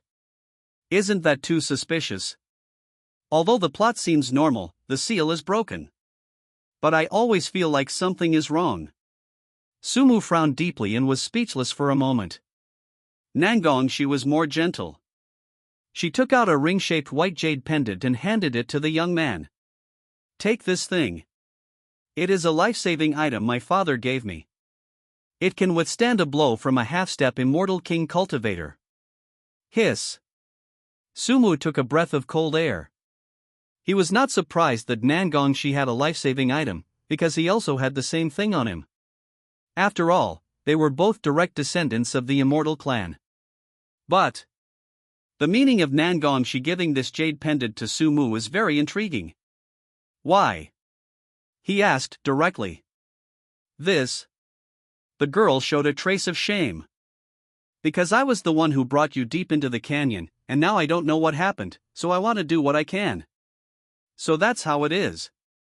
Sumu breathed a sigh of relief. It turned out that it was because the heroine was kind by nature, which made him think that something had happened to Nangongshi, which was so scary.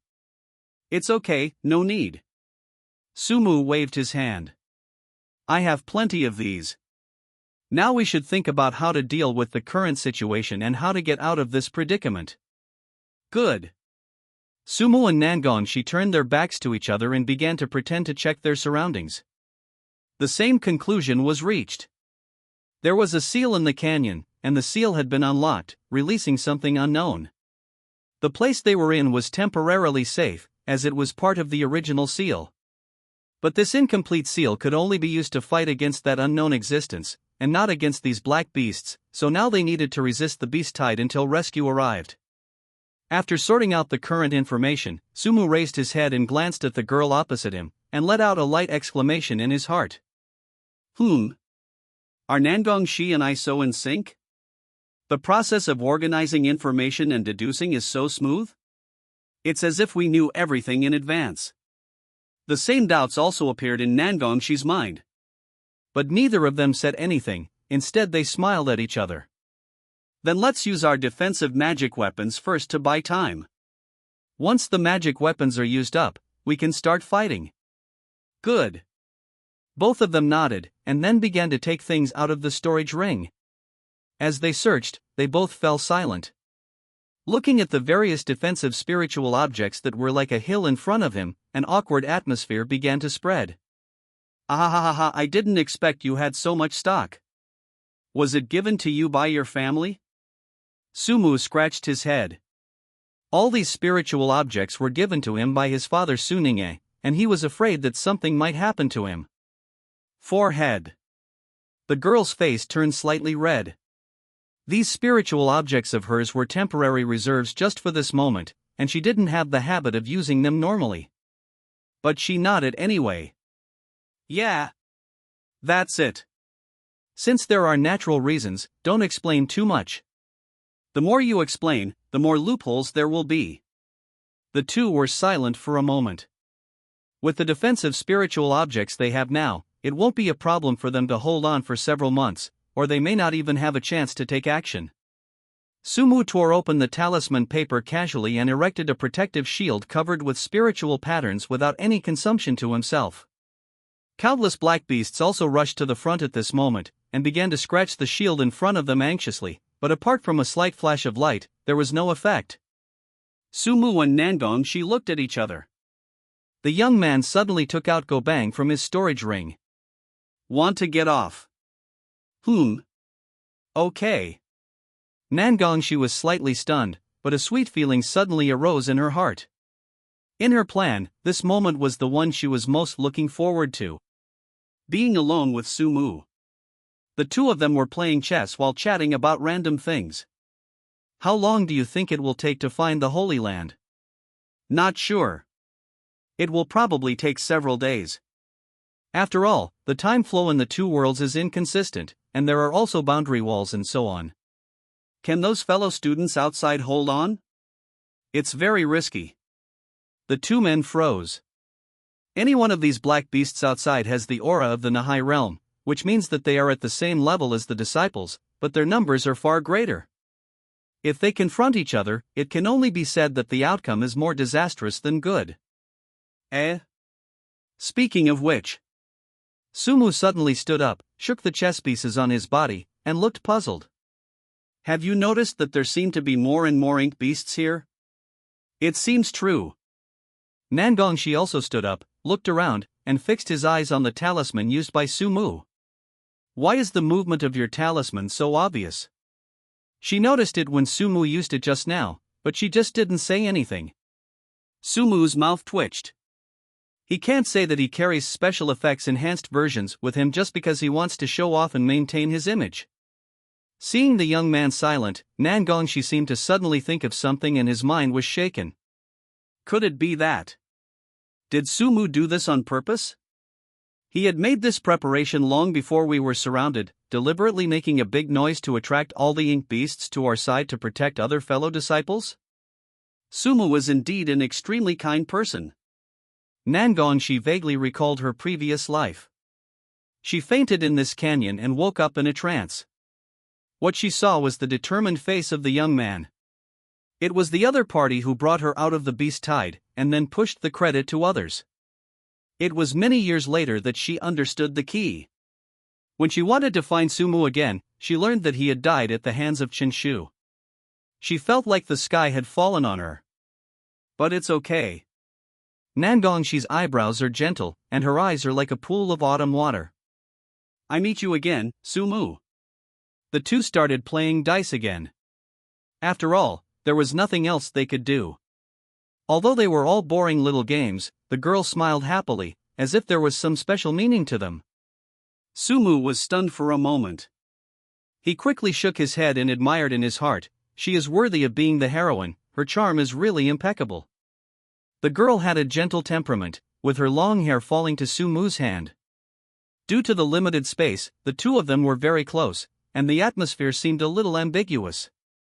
But Sumu remained calm. It's so funny, he is a cannon fodder villain, the enemy of the protagonist. And the girl in front of me is the heroine. Everyone just needs to follow their own story and stay safe with each other. Nangongshi was slightly annoyed, thinking that Sumu was really a blockhead, and was about to speak. Sudden. Boom. Snap. There was a strong vibration in the void, and then a huge crack appeared in the dark blue sky of the secret realm, and a soft voice spread to every corner. Sumu, where are you? Chapter 62 Lightspeed Response. Outside the canyon. Chenshu took Wang Tizi and hid in a place prepared in advance. He glanced at the group of black beasts outside that were like a tide, and the corners of his mouth curled up. It's extremely dangerous outside right now. Let's hide and wait until the Holy Land finds us. Many people will probably die in the next few days.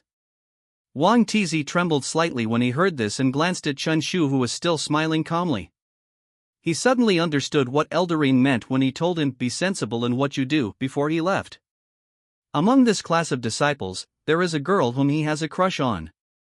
Wang Tizi stood there in a daze. On the other side. Sumu. Where are you? A crack suddenly appeared in the air above the canyon, and a woman's gentle voice rang out from it, with a hint of anxiety and worry. Yi Yen. Sumu suddenly looked up, a look of disbelief on his face. Holy shit. How could it be so fast? When Sumu completed the story mission for the first time, it took the Holy Land nearly 3 days to notice the abnormality, because the time in the secret realm was much faster than that in the outside world. How long has Sumu been hiding now? Is there an hour? In that case, it means that only a few minutes have passed outside. Before he could think too much, the void shattered, and Yi Yen rushed in with a group of old men, and soon found Sumu and Nangongshi huddled in the corner. She immediately breathed a sigh of relief. Just as he was about to leave, he saw the toys that Sumu and Nangongshi had used to pass the time still piled on the ground. Yi Yen? Why do I feel that you are so much more relaxed than I thought? Yi Yen was concentrating outside, staring at Sumu's name. The moment she noticed the unusual movement, she took action. So we have this scene now. The other elders also rushed in and soon discovered something unusual at the scene. Oh no! The seal of Baki is broken. Why did something go wrong all of a sudden? Hurry up and save them. Help now. Everyone hurriedly took action, and each elder released his or her skills without reservation, suppressing all directions with their aura. Roar! Countless black beasts roared at the sky, revealing their ferocious fangs. Humph! Bastard! An elder raised his hand and waved it, and a large number of black beasts were suppressed easily, and deep depressions appeared on the ground. Sumu and Nangongshi had already walked towards the outside of the secret realm under Yi Yan's protection.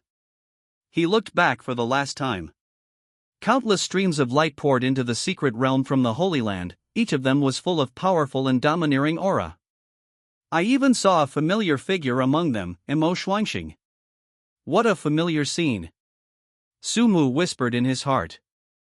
In the last plot, when an incident occurred in the secret realm, all the elders joined forces to suppress Baki again and rescue the disciples. However, at that time, only 1 in 10 disciples had survived. If Sumu remembered correctly, there seemed to be less than 100 people left in the end, and the inheritance of the Holy Land was almost discontinued. It was also because of this that Sumu later suffered extremely severe punishment, which implicated the entire Su family. But now, Sumu felt a little toothache and couldn't help but brush his face with his hand. Why do I feel like this incident has nothing to do with me? I haven't even unlocked the seal yet. Forget it. Chenshu will frame me later anyway. It's okay as long as the seal is broken. At least the plot won't be distorted. Nangongshi's gaze was always fixed on Sumu. He saw the young man looking back at the secret realm with a compassionate and complicated expression, and his heart was deeply shocked. Really? Sumu is not only worried about me, he is also worried about the lives of other fellow disciples. He is indeed a kind person. Nangongshi's eyes flickered and she bit her red lips slightly. She now had an impulse to go up to Sumu and give him a hug, then comfort him and tell him that everything would be fine. But she can't. Because their relationship has not reached that point yet, she doesn't want Sumu to distance himself from her. Yi Yan quickly sent the two back to their own caves. After she confirmed that Sumu was not injured, she turned around and left, also joining the rescue work in the secret realm. In the cave, Sumu sat in the main seat, lowering his head in thought. The maid Xiaolan waited for tea respectfully, without showing any killer aura. This should be alright, right? Sumu looked up at the sky. He knew that according to the normal development of the plot, this would be a turning point in his life, and all his former glory and wealth would be gone. There's nothing to be reluctant about, since they're just story missions anyway. That is. Why do I always feel like something is wrong? I can't tell you for the moment. Sumu scratched his head in thought. Half a day passed quickly. The Holy Land demonstrated super high efficiency in this incident, and Sumu quickly learned the full picture of the so-called incident. There are spies from other forces mixed into the Holy Land. They deliberately sneaked into the secret realm and unlocked the seal of Baki in order to wipe out the talents of this generation in the Holy Land. Fortunately, Elder Yi Yan discovered the situation in time and quickly made amends.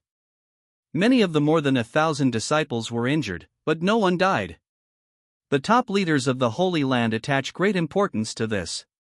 Currently, the three peak masters who remain in the Holy Land have joined forces and vowed to find the murderer. Sumu secretly clenched his fists.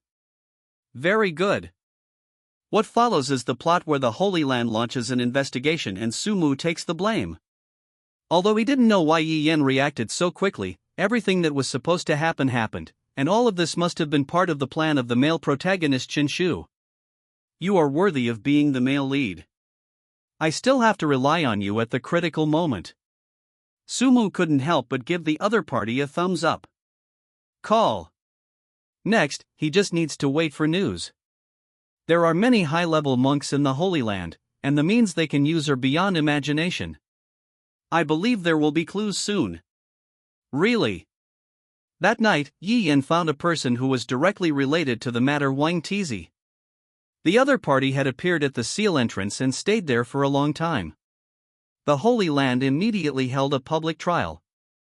Sumu exclaimed in his heart, "Well done." Yi Yan finally became reliable again. Wang Tizi is Sumu's teammate. If he suspects the other party's motives, he will definitely find Sumu first. Under the cover of night, a huge crowd gathered in the square, talking about everything. Is this person Wang Tizi? And he's an inner sect disciple. I heard that this person unlocked the seal of the secret realm and is a spy of the evil cultivator. What? Everyone exclaimed. Sumu happened to enter the square at this time. As soon as he saw Wang Tizi, he showed a shocked expression. How could it be him? In such an important occasion, veteran actor Sumu's skills were fully unleashed. His expression revealed 3 parts of guilt, 3 parts of shock, 3 parts of concealment, and 1 part of panic. Old pie chart. Meng Xiaoxiao had returned to Sumu at this moment, and she couldn't help feeling distressed when she saw this. This matter actually has nothing to do with you. Yi Yan and Nangongshi, who were not far away, also noticed Sumu, and both felt as if someone was pulling their heart hard. They knew that Sumu was a kind person, and they also knew his family background, and they knew he would never do such a thing. Quiet. In midair, Mo Xuanqing appeared in person, accompanied by 2 other peak masters. The 3 of them all looked serious, ready to personally inquire about the matter. Before the formal interrogation began, Mo Xuanqing raised her beautiful eyes and looked around. If anyone among the disciples can provide relevant clues, please speak up now. This is a reminder to people, encouraging them to surrender themselves. Sumu's eyes lit up. How could he miss such a godsend opportunity? He stood up on the spot. I admit that this matter has something to do with me. Chapter 63. Is this the right development? Maybe. I admit that this matter has something to do with me. As soon as these words were spoken, everyone looked over at once, their eyes filled with disbelief. Sumu him again. Did he break the seal? But why? That shouldn't be the case. He is a member of the immortal clan after all. How could he be an evil cultivator? If Sumu says so, it doesn't seem impossible. Everyone was talking about it, with different expressions. On the high platform, the three peak masters also looked over immediately. Except for Mo Xuanxing, the other two looked extremely dangerous. The pressure from the high-level monks immediately fell on Sumu's shoulders, almost causing him to kneel down, but at the critical moment, an inexplicable force offset it for him. This is. Sumu looked up at Mo Xuanxing, and his heart couldn't help but move slightly. Well, after all, I am the other party's disciple, so I will give him some face in such occasions. Little did he know that Mo Xuanxing was almost furious at this moment. She vaguely recalled this scene from her previous life. She was the one who presided over the trial at that time, wrongly accusing Sumu in public and even implicated the entire Su family. This time, I will never allow anyone to wrongly accuse you. Whoever dares will die. There was a strong murderous intent in Mo Xuanxing's eyes. She could not care about anything else now. If Qin Shu wanted to kill Sumu, she would kill Qin Shu first. She doesn't care about fate or the forces behind it now, she just wants to protect Sumu. No one can hurt him in front of me. No one. In the square, Sumu held his head high and spoke without hesitation. Wang Tizi is my man. This matter has something to do with me. Wow. The crowd was in an uproar, their eyes almost popped out of their heads. Sumu almost laughed out loud. Damn. No one can stop me today. I'm definitely going to take the blame for this.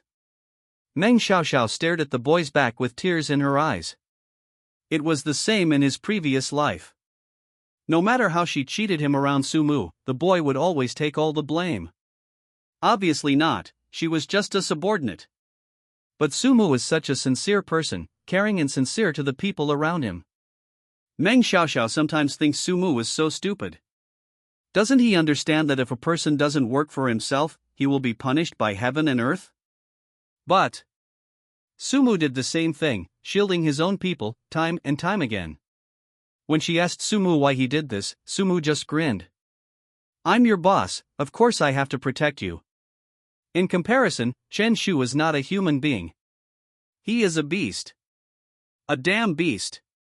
Not only did he go to great lengths to get close to her and use her, but in the end he squeezed out all the value from her.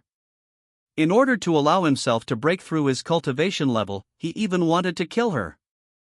In the previous life, also after this plot, Chen Shu's men successfully framed Sumu, but in the end all they got was Chen Shu's murder to silence him, and there was no good ending. Chen Shu is a pure villain, and Meng Xiaoxiao has long seen through this. Following Sumu's high-profile announcement, more and more disciples received the news and rushed to the square, and the law enforcement hall also came to maintain order. Sumu took the opportunity to look around and nodded secretly. Yes, all the roles that should be played are present. Mo Xuanxing, Sheng Jingru, Yi Yan, Meng Xiaoxiao, Nangang Shi, Nangang Lu. And the most important thing is Chen Shu. Chen Shu was hiding in the crowd at this moment, covering his face with a hood to hide his hideous smile. Right. That's it. Keep investigating, and you will soon discover Sumu's scent that I left at the scene. Sumu, you will soon be ruined. Chen Shu's eyes turned red and the corners of his mouth were almost cracked to his ears. The hatred he had been accumulating for a long time was finally going to be released today. On the high platform, Mo Xuanxing took a step forward and looked at Sumu disdainfully. Okay. Since you said this matter is related to you, let's investigate it from the beginning. Please ask for the heavenly secret mirror. Feeling the other party's overwhelming momentum, Sumu was overjoyed. Yes, that's it. The plot is finally going back to normal. He actually used the heavenly secret mirror directly. The crowd was in an uproar. The Tianji mirror, a half-step imperial weapon, is the most precious treasure of the Yaofeng Holy Land. If it is not a matter of great importance concerning the survival of the sect, it will never be used. The sect actually takes it so seriously. Everyone's eyes were fixed on Mo Xuanxing. Yi Yan secretly thought that this was not good. The evidence they already had was very unfavorable to Sumu, and Mo Xuanxing was famous for following the rules. If the other party finds out something, even without actual evidence, they will probably be the first to harm Sumu. Etc. Yi Yan flew out and showed her token. I am the Holy Land's Patrol Supervisor Elder. Holding this token, I am like the Lord of the Holy Land himself. I request your assistance in the investigation. Good. Mo Xuanxing agreed without hesitation, which made Yi Yan stunned for a moment. Why would the other party agree? Although Yi Yan's words were powerful, strength is respected in the cultivation world after all. The Lord of the Holy Land is in seclusion now. If Mo Xuanxing doesn't want to give her this face, Yi Yan really has no choice. Well, in that case, let's get started. Sumu was a little confused.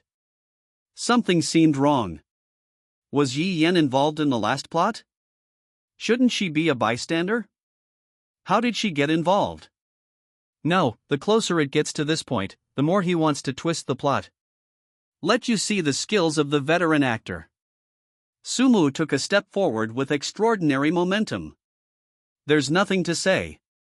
Wang Tizi is my subordinate. No matter what the truth is, I will be responsible for everything he does. No one can stop me from taking the blame today. I said. Even Jesus can't stop me. No one noticed that Wang Tizi in the center of the square trembled and lowered his head a little when he heard the words. All right. Let's officially begin. Mo Xuanxing took over the topic lightly and drew everyone's attention to the Tianji mirror. The ripples flowed, and soon the picture appeared. Mo Xuanxing can change the viewing angle and watch at will with a flick of his finger. Using the heavenly secret mirror, theoretically, you can see everything that has happened in the past, and all the truth will be revealed. In the mirror. The first figure to appear was the back of a handsome young man. Everyone's pupils shrank slightly. This person was Sumu. The mirror began to play everything Sumu did after entering the secret realm. The boy landed, looked around, and flew straight in one direction. He soon met the second person, Nangong Shi. Ha! I thought it would be Wang Tizi, but it turned out to be senior sister Nangong. Could it be that senior sister Nangong is Sumu's accomplice? That's impossible. Then I'd rather believe that the heavenly secret mirror is broken. That's right, don't even ask about senior sister Nangong's reputation. Discussions began to rise, but more people continued to watch. In the picture, Sumu and Nangong Shi met. The boy was confused and a little embarrassed, while the girl was full of joy, and she looked like a delicate flower. The two of them walked together.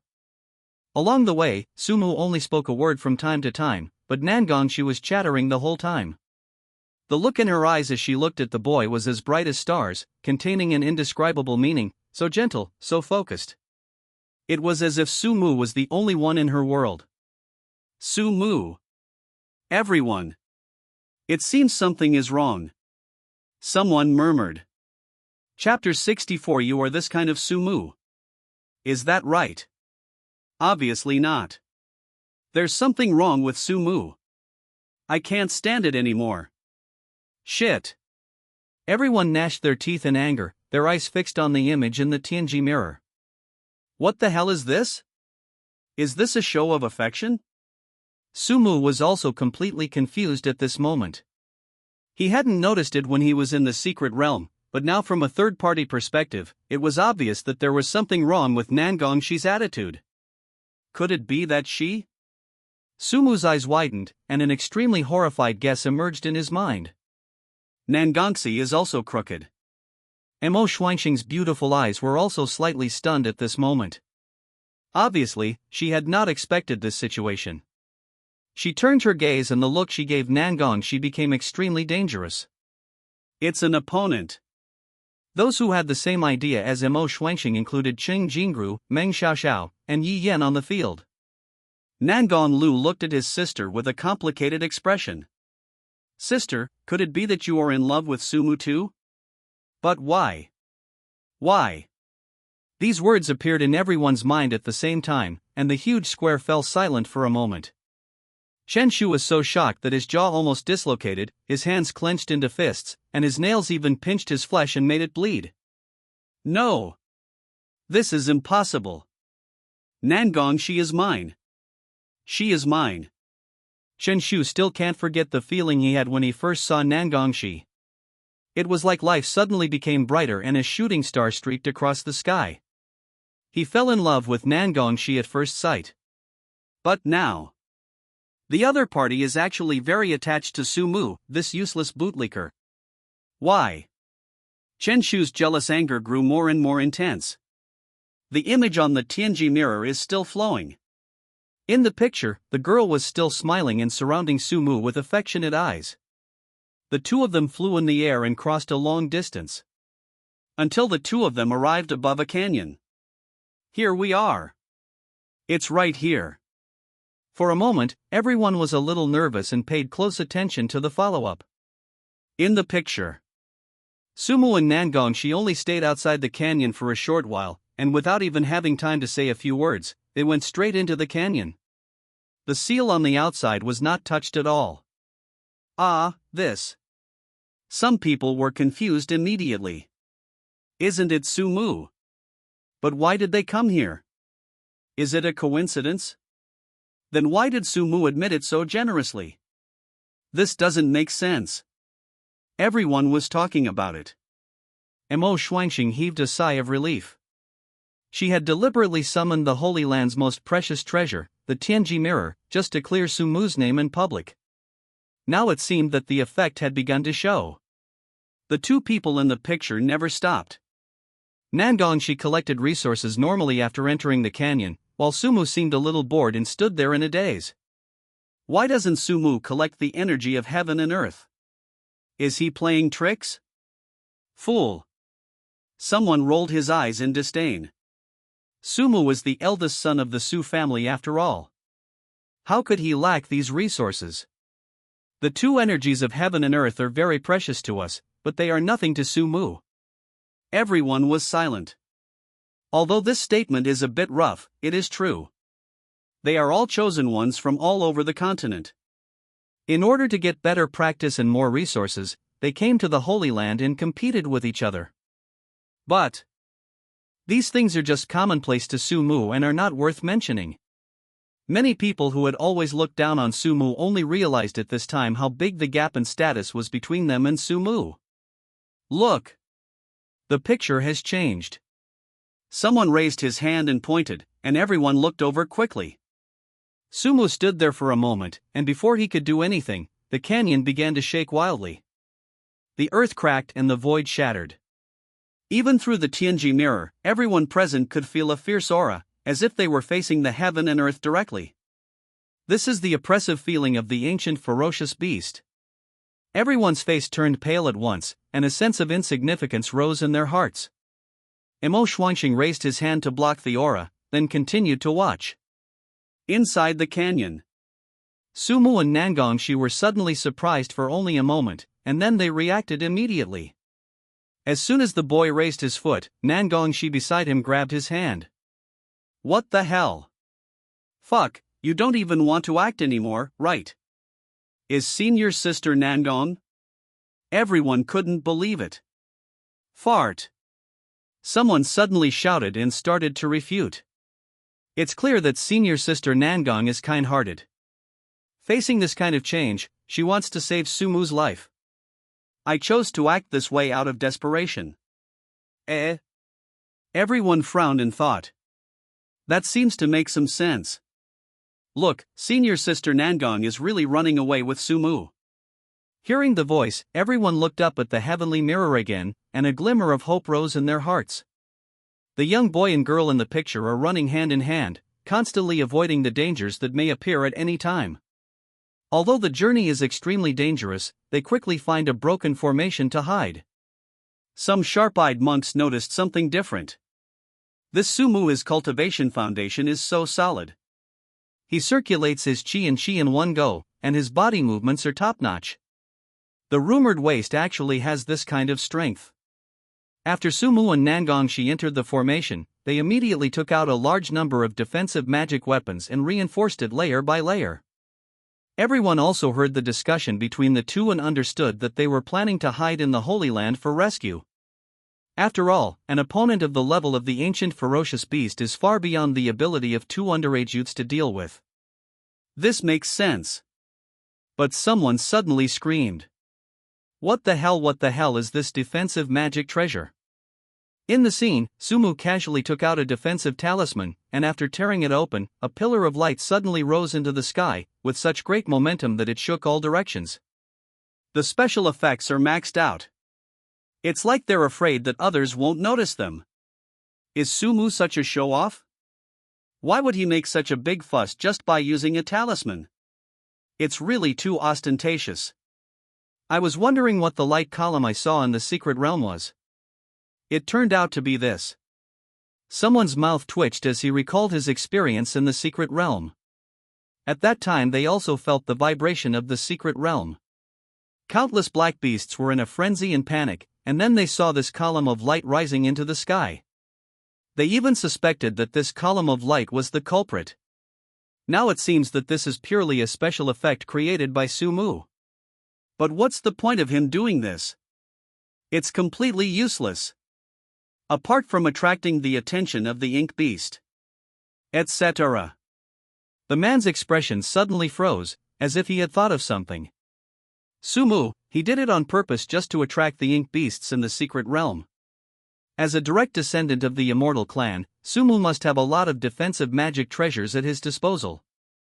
It is impossible for any one of them to have such incredible special effects. This can only mean that the other party did it on purpose. Use yourself as bait to attract the ink beast, so that the pressure on others will be reduced sharply. How is this possible? Thinking of this, the man couldn't help but look shocked and his eyes widened. Could it be that I have misunderstood Sumu all along? Of course, he was not the only one who had this idea. Soon, someone with a quick mind came up with this idea. Soon, a completely different wave of public opinion is quietly spreading. Chapter 65: The Face of the Real Murderer. Sumu was completely unaware of the change in public opinion. As suspects, he and Wang Tizi were both confined in the center of the square, isolated from the surroundings. They could see but hear nothing. Unless Mo Xuanqing wants them to hear it. Sumu only felt that the looks of the people around him looking at him became extremely complicated, filled with unspeakable meanings.